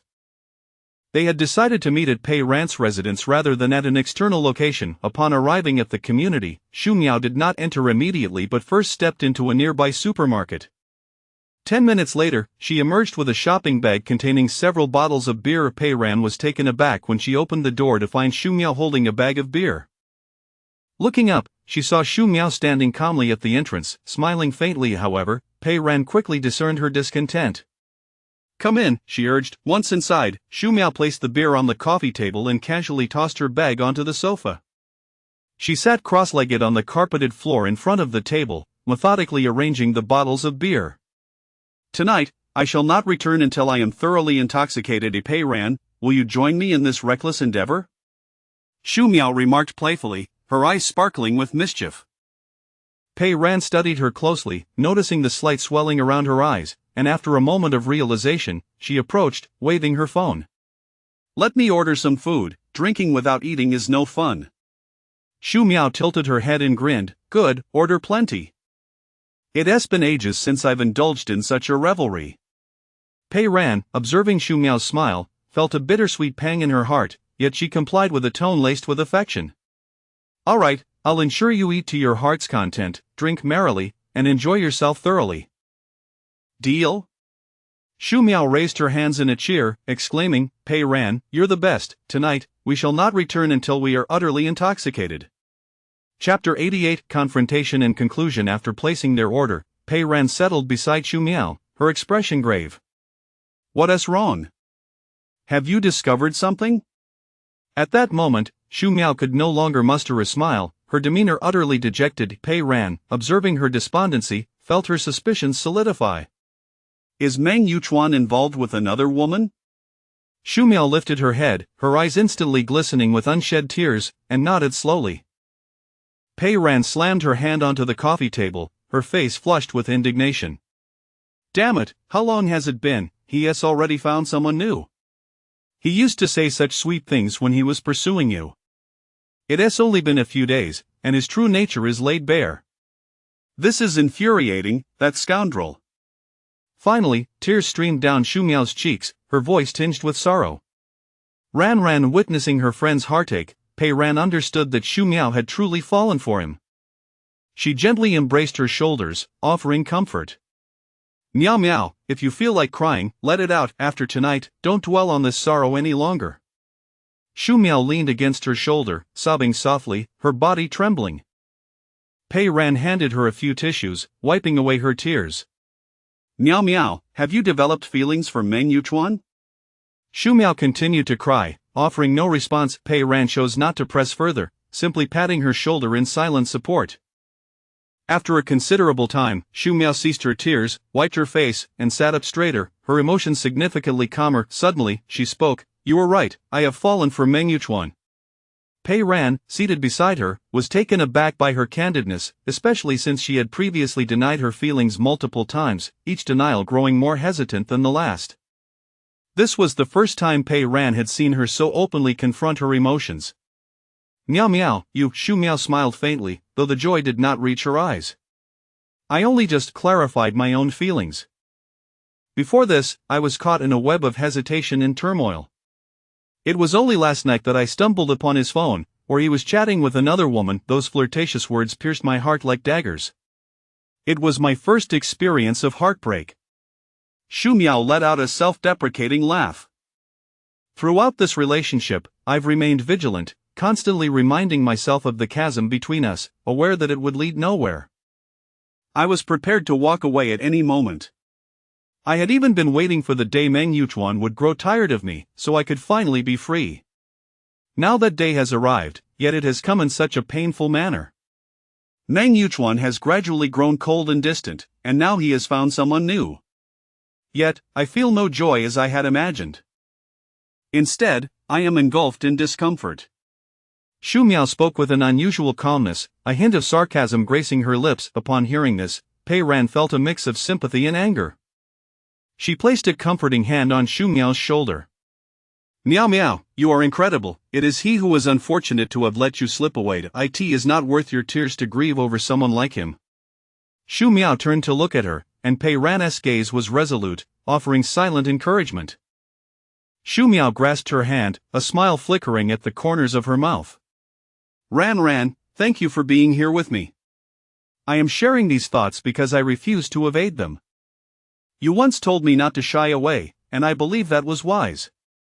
Had it not been for this incident, I might have continued to avoid facing my own feelings. However, it is unfortunate that this has occurred. Ultimately, this relationship, Pei Ran's expression turned somber. Xu Miao patted her hand, a serene smile gracing her lips. But it's all right, don't worry about me. for I have made my decision. Pei Ran paused, a hint of confusion flickering across her features. Made your decision? Xu Miao nodded affirmatively. Yes, I intend to break up with Meng Yuchuan. Though I have feelings for him, love should be beautiful and devoted. Since he cannot offer that, I need not linger in sorrow for him. Pei Ran, though surprised, found her response reasonable. A man who betrays once is unworthy for a lifetime. Why would one continue to endure such a scoundrel? Xu Miao was someone who could both grasp and let go. Having dared to admit her feelings, she could also gracefully release them. Although Xu Miao typically possessed a gentle disposition, she could be quite resolute when determined. Once she made up her mind, she would see it through without hesitation. Pei Ran fully supported her decision. Miao Miao, I stand by you. Such a scoundrel is a poison to keep around. It's fortunate you discovered this early. You can free yourself without delay. Pei Ran's expression reflected relief. Rest assured, you are beautiful, talented, and youthful. You need not fear finding another man. Tomorrow, I shall help you with that. When Xu Miao saw Pei Ran's earnest intent to introduce her to someone, she couldn't help but chuckle, playfully teasing, Teacher Pei, are you so worried I won't find a husband? Pei Ran, relieved to see her friend smile, joined in the jest. Of course not. With your looks, even if you don't seek it out, admirers will come knocking. After a moment of feigned contemplation, she added, my role will be to sift through and ensure the quality. Xu Miao burst into laughter. You truly think of yourself as Sun Wukong, possessing the eyes of fire. Seeing Xu Miao's laughter brought Pei Ran joy. Hey, where is that takeout you ordered? I am starving. Xu Miao rubbed her stomach, which was growling audibly. Pei Ran felt a pang of hunger too, reaching for her phone. Let me check. It's on its way, just 100 meters away. Pei Ran showed her the screen. Xu Miao grabbed a bottle of beer. Tonight, we drink until we're inebriated. After all, tomorrow is Saturday, and we have no work. Pei Ran rolled up her sleeves, adopting a valiant demeanor as if ready to accompany her friend into battle.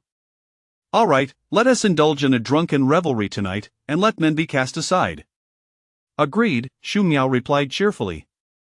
Pei Ran ordered an array of food, laying it all out on the coffee table, along with the beer, marking the beginning of their sisterly celebration. The two enjoyed their feast, toasting and sharing drinks, laughter ringing through the air, reveling in their joy.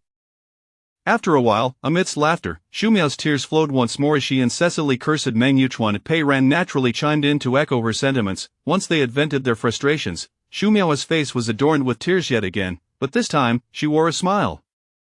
Having drunk to the point of slight inebriation, she leaned against the coffee table, raising her glass for a toast with Pei Ran. Pei Ran, not entirely sober herself, clinked glasses with her. Miao Miao, cheers. After tonight, tomorrow marks a new beginning. Having cried today, let us not shed any more tears for such a man. Xu Miao, her eyes half closed, spoke in a fragmented manner. Yes, a new beginning. Meng Yuchuan, that scoundrel, can go far away. As the two of them succumbed to their drunkenness, they embraced, laughing and crying, liberating their innermost emotions. Meanwhile, at Dongjun Mansion, Meng Yuchuan sat on the living room sofa, his lips pressed tightly together, brows furrowed, his expression grave. He dialed the number once more, only to be met with the same cold robotic voice after a long pause. Hello, the number you are calling is not available. Hanging up, Meng Yuchuan's countenance darkened further, his grip on the phone tightening. Glancing at his watch, he noted that it was already past 11, yet Xu Miao's calls remained unanswered. Chapter 89. A night away from home. Meng Yuchuan's countenance was as dark as the sky before a tempest, heavy with ominous clouds. His lips were pressed tightly together, the corners slightly turned downward, forming a stern arc. Since Xu Miao finished work, he had been unable to reach her, an unprecedented occurrence. His heart was aflame with urgency and frustration, yet it was concern that prevailed. It was late now. With whom was she spending her time, and what was she doing? She must have seen the contents on his phone. Surely, she should have confronted him in anger. Why, then, was she not only pretending to be indifferent but now also playing the part of a ghost? Meng Yuchuan cast another glance at his watch, the worry etched more deeply across his face, his unease escalating. Unable to bear it any longer, he opened his phone and located his secretary's number in the contacts, dialing it without hesitation. As soon as the call connected, Meng Yuchuan stated, "Call the police." Shu Miao and Pei Ran were not known for their drinking prowess. After a few bottles of beer, both had succumbed to a hazy slumbery. Empty bottles and discarded food wrappers littered the floor and coffee table. The two young women lay sprawled on the couch, their bodies askew. Shu Miao's phone lay tucked away in a corner of the sofa, incessantly ringing. At midnight, a black Hongqi sedan came to a halt outside Pei Ran's residence. Meng Yuchuan sat inside the car, his expression dark and his brows knitted tightly. His gaze swept past the window, searching for a particular floor. Indeed, she had evaded him and taken refuge here. For reasons he could not quite articulate, an unsettling feeling gnawed at him. After last night, he was now entirely certain of Shu Miao's feelings for him. She liked him, this was beyond doubt. This realization filled him with an exhilarating joy. His beloved had finally fallen for him. Yet, if she cared for him, why was she neither jealous nor angry? How could she remain so composed while conversing with another man? This was utterly abnormal. If the roles were reversed, and he discovered Shu Miao entangled with another man, he would undoubtedly create a scene. How could Shu Miao maintain such calmness, a tranquility that unnerved him? The more he pondered, the more restless he became. Meng Yuchuan retrieved his phone and dialed a number. After a few rings, a drowsy voice answered. "Hello, who is disturbing my sleep at this hour?" Meng Yuchuan replied coolly, "Don't sleep. I need to speak with you." Upon recognizing Meng Yuchuan's voice, Duan Xinhao roused himself. "Chuanzi, why are you calling me in the dead of night instead of cuddling with your wife?" Mention of this irked Meng Yuchuan, prompting a cold scoff. "That's precisely you're doing." Duan Xinhao, now fully alert, was baffled. "What do you mean by that? Did your wife see something on your phone and come to confront you?" Meng Yuchuan glanced out the window. "If she were confronting me, that would be preferable. Instead, she has left home and is not returning." Duan Xinhao's tone shifted to one of excitement. "How thrilling! She has actually run away from home." Sensing a hint of schadenfreude in Duan Xinhao's voice, Meng Yuchuan furrowed his brow and coldly questioned, "Aren't you a bit too gleeful? It is not your wife who was missing." Duan Xinhao quickly ceased his laughter, adopting a serious demeanor, and began his self-proclaimed analysis. "Chuanzi, I don't see this as a bad thing." Meng Yuchuan felt a surge of anger at this suggestion. Duan Xinhao, sensing the tension, quickly added, "Wait, hear me out." Reluctantly, Meng Yuchuan subdued his fury, his brow still furrowed as he listened. Duan Xinhao continued, "Your wife's departure must be related to you, right?" Meng Yuchuan felt an inexplicable discomfort. Could it truly be his fault? It seemed so, yet there was an indefinable awkwardness about it. Noticing Meng Yuchuan's silence, Duan Xinhao assumed his acquiescence and pressed on. "And the more upset she is, the more she cares." Meng Yuchuan's gaze flickered. "Could it be so? What should I do now? Let her wander away from home and stay out all night?" he asked flatly. Duan Xinhao paused before replying. "Don't worry, I believe your wife will return tomorrow." Meng Yuchuan's expression shifted, skepticism creeping in. "Tomorrow?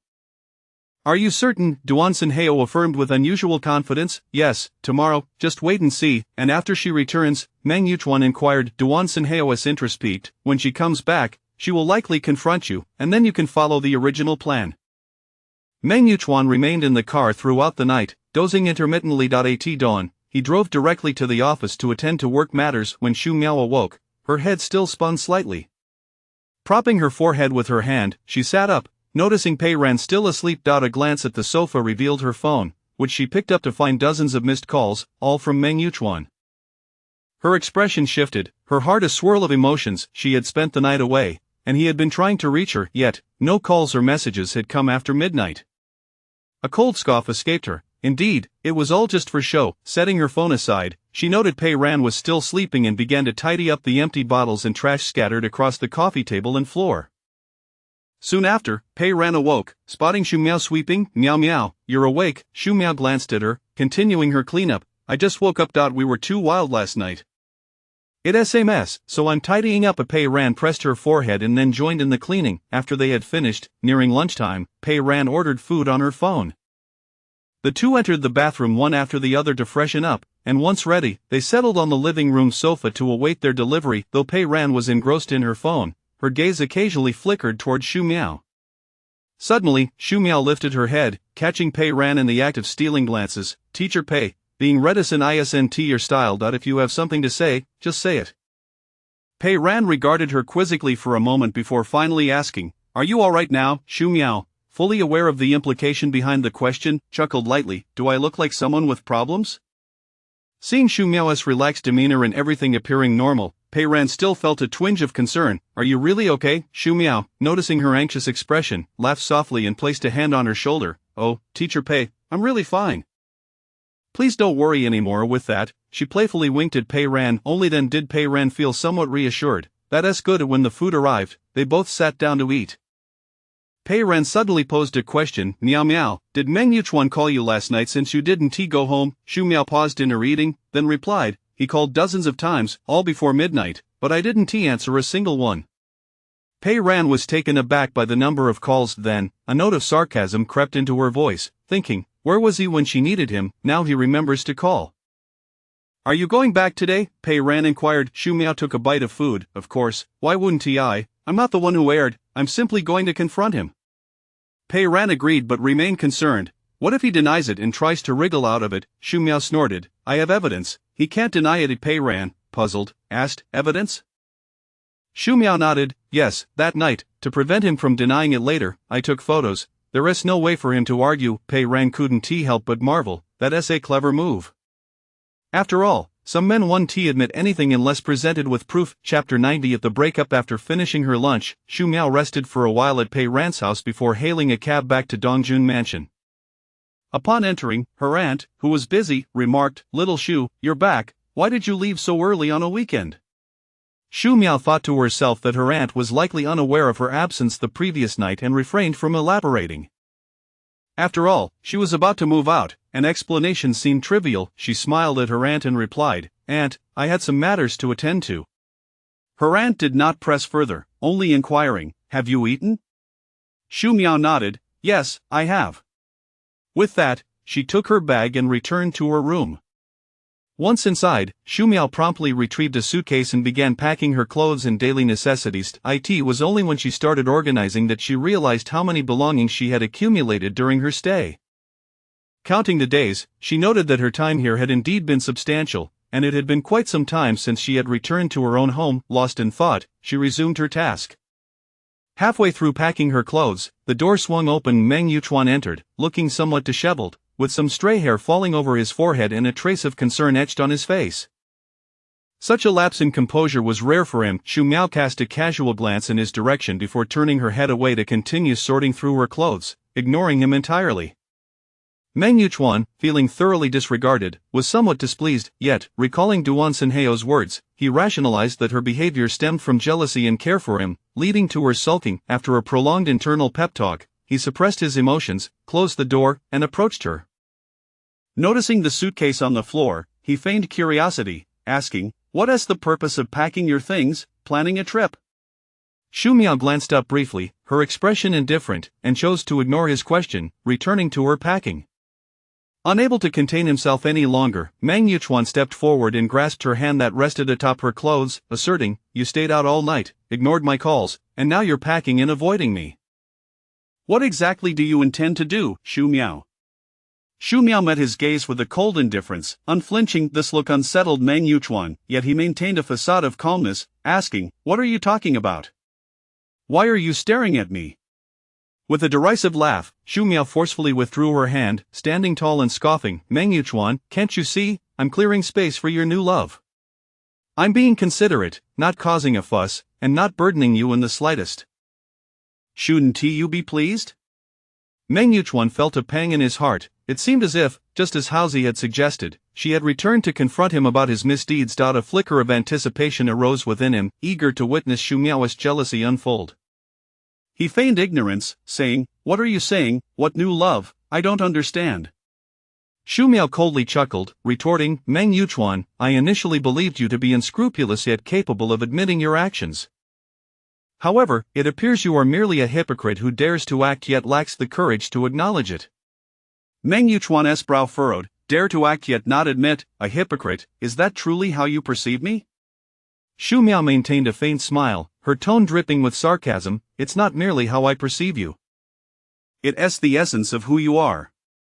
Meng Yuchuan's expression darkened. Although he was embroiled in an argument with her, it felt discordant from what he had anticipated. He had expected her to whine or plead, not to deliver such calm, biting remarks. Recalling Duan Senheo's advice, his demeanor softened slightly, and he smirked, adopting a somewhat cheeky expression. What have I done that I cannot admit? Speak plainly. As he stepped closer, Xu Miao realized Meng Yuchuan possessed an extraordinary level of composure. Despite the gravity of the situation, he remained unfazed. She, however, sought to avoid further entanglement. Don't you have a new love? Let us break up. I will move out today and guarantee I won't disturb you. Initially, Meng Yuchuan felt a thrill at her first statement, thinking she had finally succumbed to jealousy and was prepared to draw her into his embrace for a heartfelt confession. However, upon hearing the second part, his expression darkened, and he coldly responded, "What nonsense are you spouting?" Unfazed, Xu Miao lifted her chin defiantly. "I said, let us break up. I'm doing this for your sake." Meng Yuchuan lost his temper at the mention of breaking up. "Who are you doing this for? State it clearly." Xu Miao boldly clarified, "For you and that is that clear enough?" Upon hearing her words, Meng Yuchuan's demeanor shifted, his expression softened into a smile, his eyebrows raised playfully. "Oh, have you been checking my phone? Tell me, what did you see?" Xu Miao noted his nonchalant attitude, as though he were utterly indifferent to her feelings. A pang of sorrow surged within her, which she quickly suppressed. "I saw everything, what I should and shouldn't have seen. Meng Yuchuan, I refuse to share a man with another woman. If you desire a life where the home flag remains unyielding while the outside is festooned with colorful banners, I regret to inform you that you have chosen the wrong person. Thus, let us part ways. Let us separate amicably, as a final act of dignity for one another." Upon hearing the words break up and amicably, Meng Yuchuan's previously relaxed brow furrowed once more. "Xu Miao, you haven't even asked me, how can you be so certain that I have someone else?" Xu Miao was rendered speechless by his audacity. "Are those ambiguous messages in your phone not from you? And the numerous calls lasting 1 or 2 hours, are those fabrications?" Meng Yuchuan attempted to argue. "What messages are you referring to?" Xu Miao's anger flared at his denial. Without hesitation, she produced her phone, opened the images, and thrust it before him. Meng Yuchuan stared at the images on her phone, momentarily stunned. He finally understood the reason she had remained inside for over 2 hours that night. She had been gathering evidence. As Xu Miao retrieved her phone, she interpreted his silence as an admission of guilt. The bitterness in her heart intensified. "What more can you say now? Were those words not spoken by you?" Meng Yuchuan rubbed his nose, directly admitting, "Yes, I said that." His acknowledgement pierced Xu Miao's heart like a needle, causing her eyes to redden instantly. She tilted her head back, forcing the tears away, striving to maintain her last shred of composure. "Meng Yuchuan, you finally admit it, let us break up, no more entanglements." With that, she turned her gaze away from him, lowering her head to continue packing. Seeing her so resolutely indifferent, not at all the emotional scene he had envisioned, Meng Yuchuan felt as if his carefully prepared heartfelt confession had become utterly futile. The situation unfolded in a manner he had not anticipated. Xu Miao was unyielding, and the expected emotional display was conspicuously absent. In that moment, Meng Yuchuan sensed that the situation had spiraled beyond his control, and panic gripped him. He disregarded his original plan, stepping forward once more to grasp her hand, urgently attempting to clarify the circumstances. "Listen to me, Before he could finish, Xu Miao erupted like a cornered animal, her previous calmness replaced by raw agitation.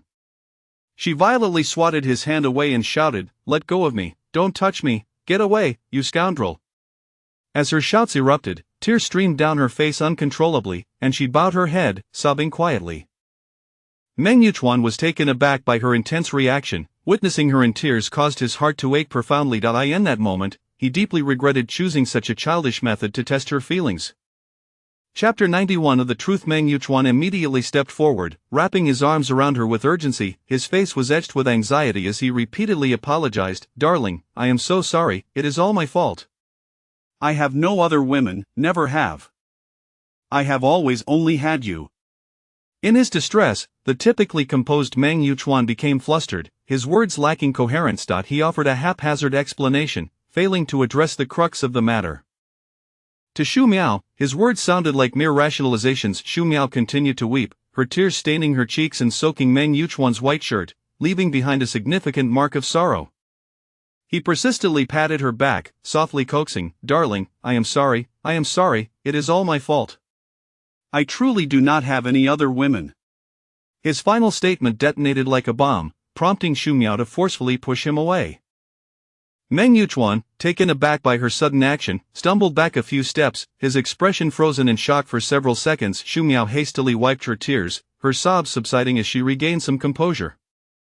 Fixing her gaze on Meng Yuchuan, she posed a haunting question, "Are those photos I took from your phone?" Meng Yuchuan took a few steps forward, attempting to embrace her once more.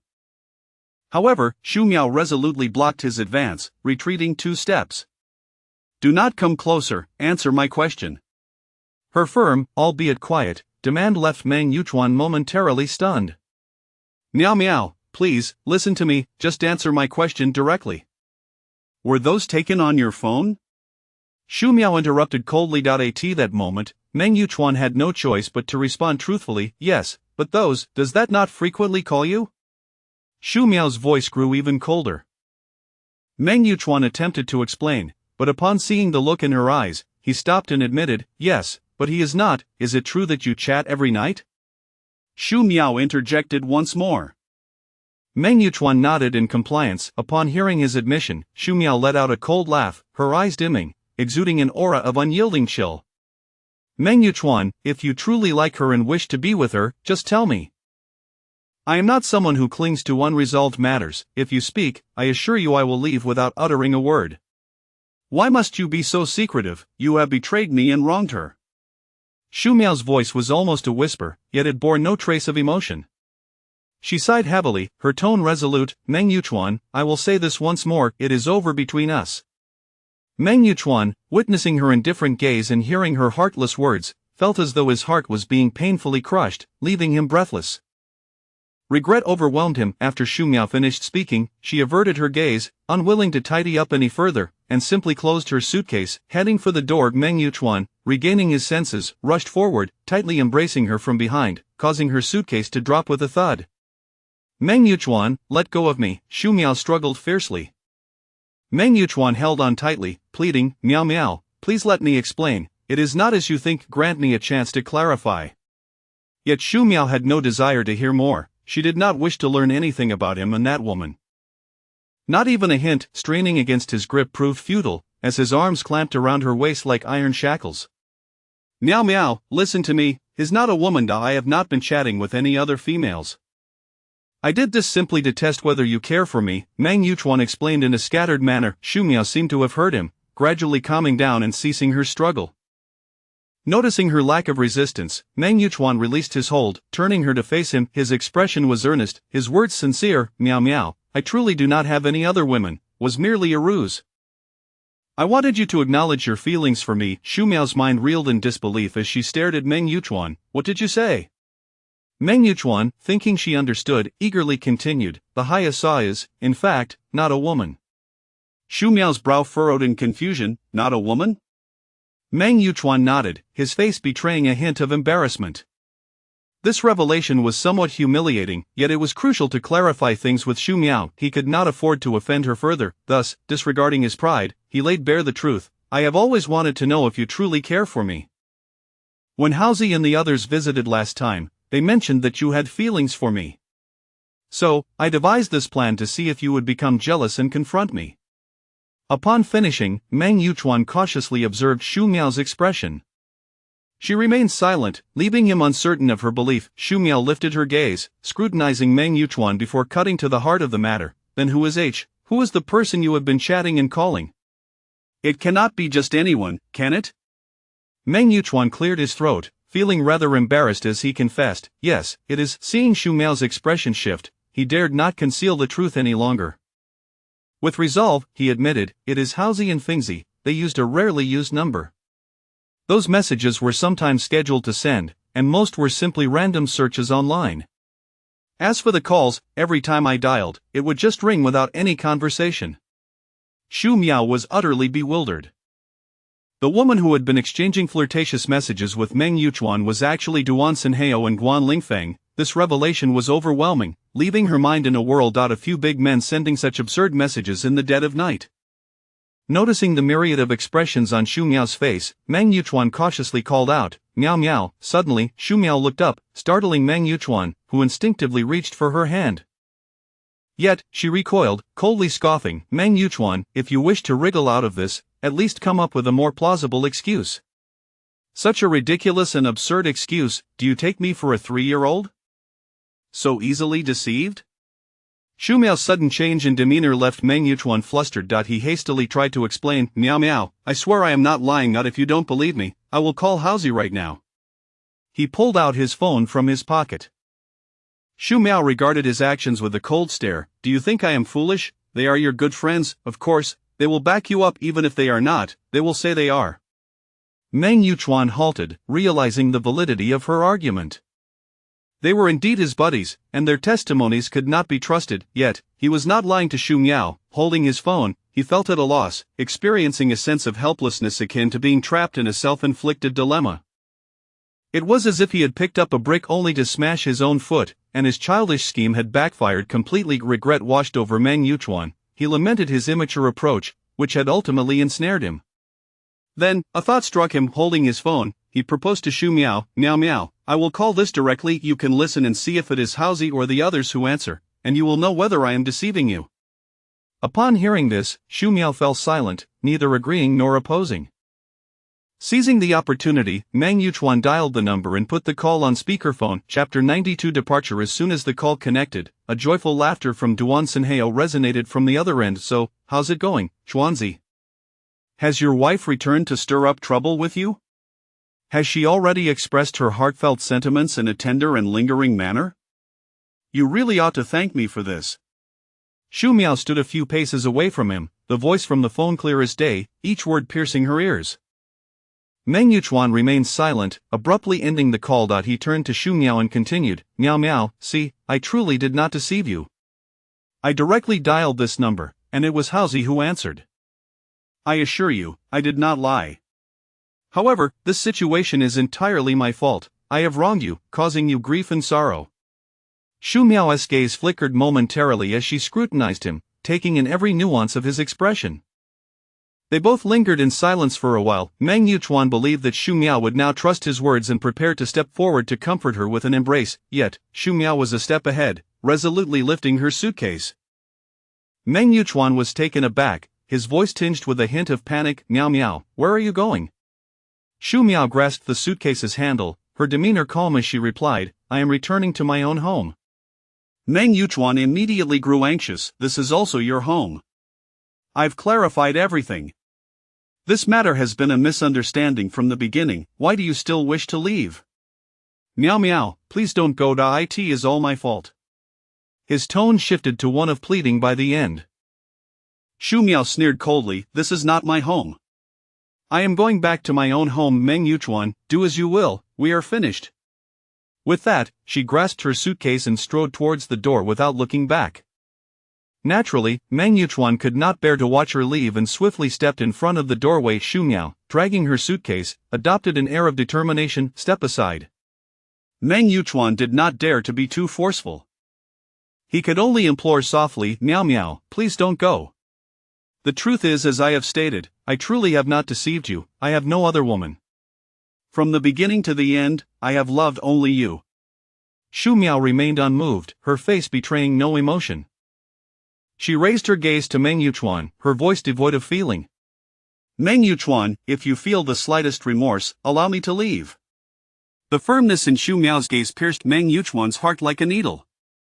He stood frozen in place, unable to utter a word, feeling as deflated as a balloon. Ultimately, Xu Miao departed from Dongjun Mansion, suitcase in hand. Meng Yuchuan stood in the living room, helplessly watching her leave, his heart aching as if carved by a knife.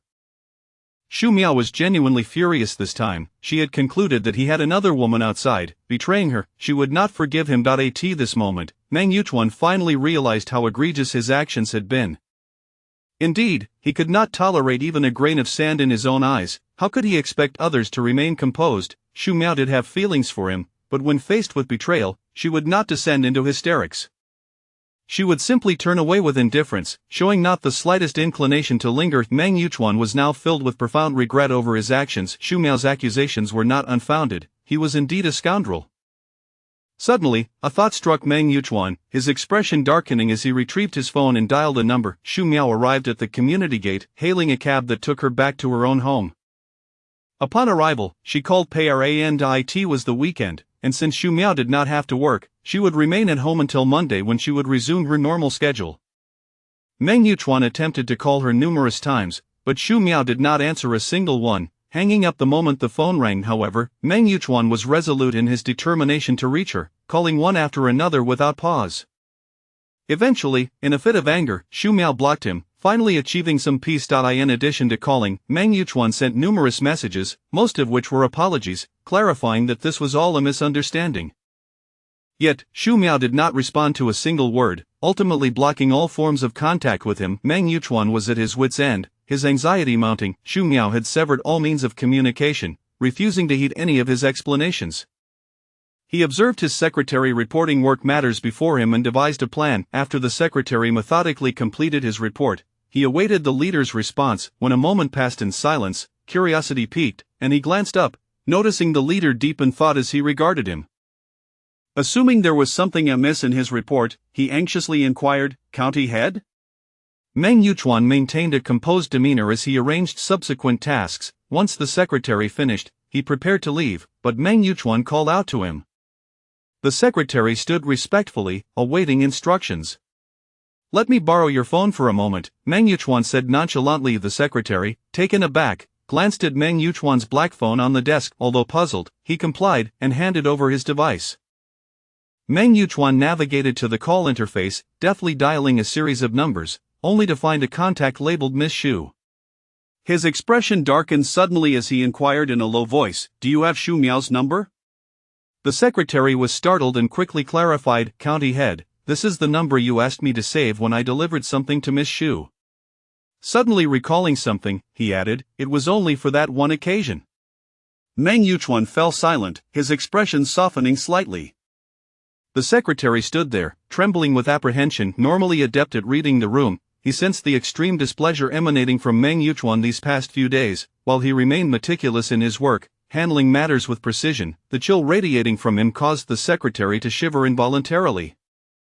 He had been pondering what could have caused the county head's discontent until just now, when he seemed to grasp the situation. It appeared there was turmoil in the county head's private life, likely stemming from a quarrel with Miss Xu.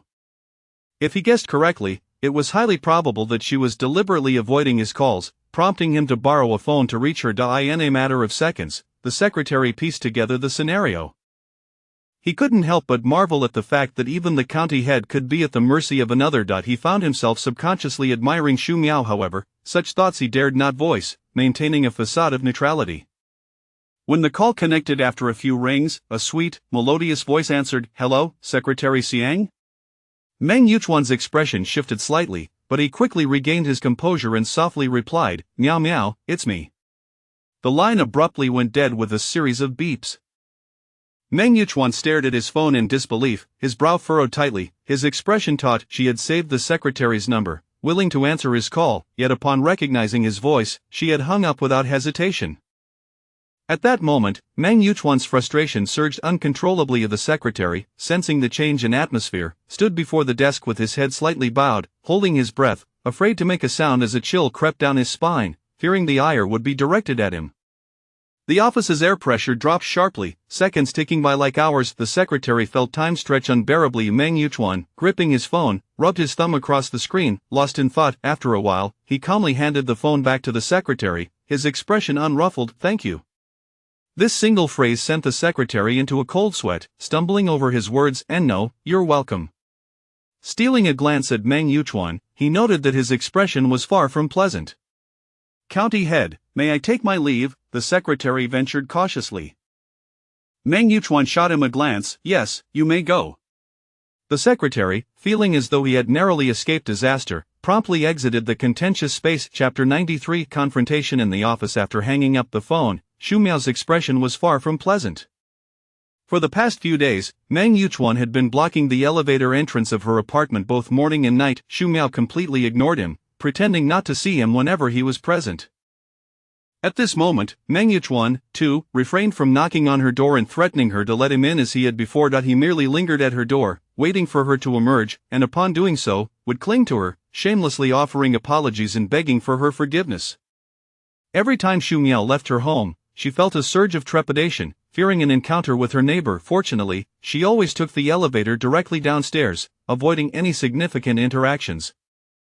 Meng Yuchuan reported to her daily, his words remaining largely unchanged. Xu Miao chose to disregard him entirely, her resolve unyielding as if she had sworn to ignore him completely. Yet, Meng Yuchuan remained undeterred, persisting in his efforts.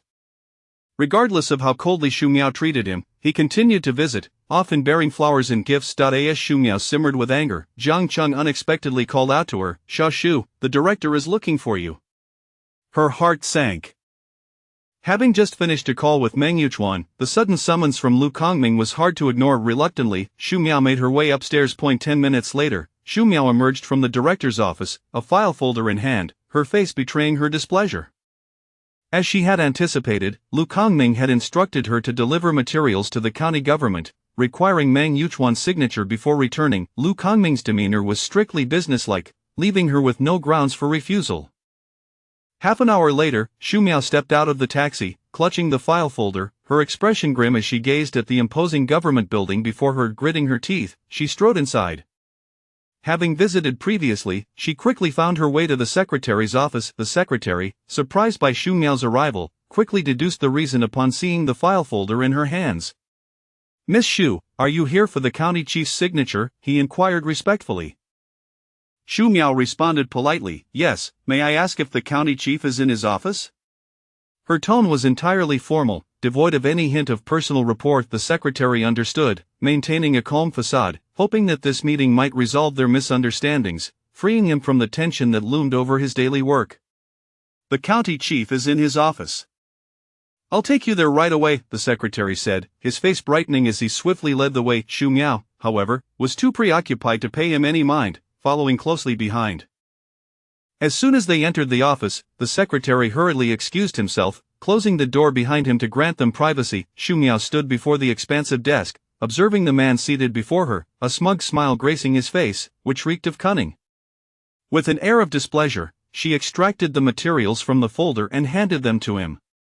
"County Chief Meng, may I trouble you to sign here?" Her words were courteous and respectful, yet Meng Yuchuan found them irksome. Glancing at the reluctant expression on her face, he smirked knowingly. "Oh, let me see what materials these are. Please wait a moment, little comrade." He reached out to take the documents, placing them on the desk to scrutinize them earnestly. Xu Miao, infuriated by his smug demeanor, could only simmer in silence, her frustration boiling beneath the surface. Suddenly, Meng Yuchuan looked up, a smile on his lips, and kindly advised, "Standing is tiring. Why not sit and wait? I still have more to read." Xu Miao forced a smile devoid of warmth and retorted, "How could I dare to complain of fatigue while waiting for the esteemed county chief? I would appreciate it if you could expedite your reading so I can return and fulfill my duties." Caught off guard by her retort, Meng Yuchuan fell silent, lowering his gaze to the materials. Xu Miao stood there, unmoving, awaiting his completion of the document so she could leave promptly. Meng Yuchuan read relatively quickly, signing his vigorous name on the last page within 10 minutes. He then organized the documents and handed them back to her. Xu Miao, expressionless, accepted the file, only to find it unexpectedly heavy. Meng Yuchuan's hand remained clasped around the document. Raising her gaze, she met his penetrating black eyes. "County Chief Meng, what do you mean by this?" Xu Miao asked, her eyes narrowing with suspicion. Meng Yuchuan gazed back at her, his expression tender yet laced with charm, his voice a soothing murmur, "Are you still upset?" Xu Miao furrowed her brow, shooting him a cold glare, refusing to utter a word. They remained locked in this silent standoff, each gripping a corner of the file. Ultimately, it was Meng Yuchuan who relented first, releasing his hold. Xu Miao swiftly tucked the file into its folder and turned to leave. However, Meng Yuchuan, having finally seen her in person, was unwilling to let her go so easily. He rose from his chair, blocking her path as she neared the door. Grasping her arm gently, he implored, "Good Miao Miao, my dear, I truly realize my mistakes. Please don't be angry with me, all right?" Xu Miao turned her head, casting him a sidelong glance, a scoff escaping her lips. "County Chief Meng, are you jesting? How could someone of your stature apologize to me? I am hardly worthy." Her words were barbed, and she stood there like a porcupine, ready to prick anyone who dared approach. Meng Yuchuan's brow furrowed, his expression shifting through shades of pale and flush as he grappled with his pride. His large hand still clung to her arm.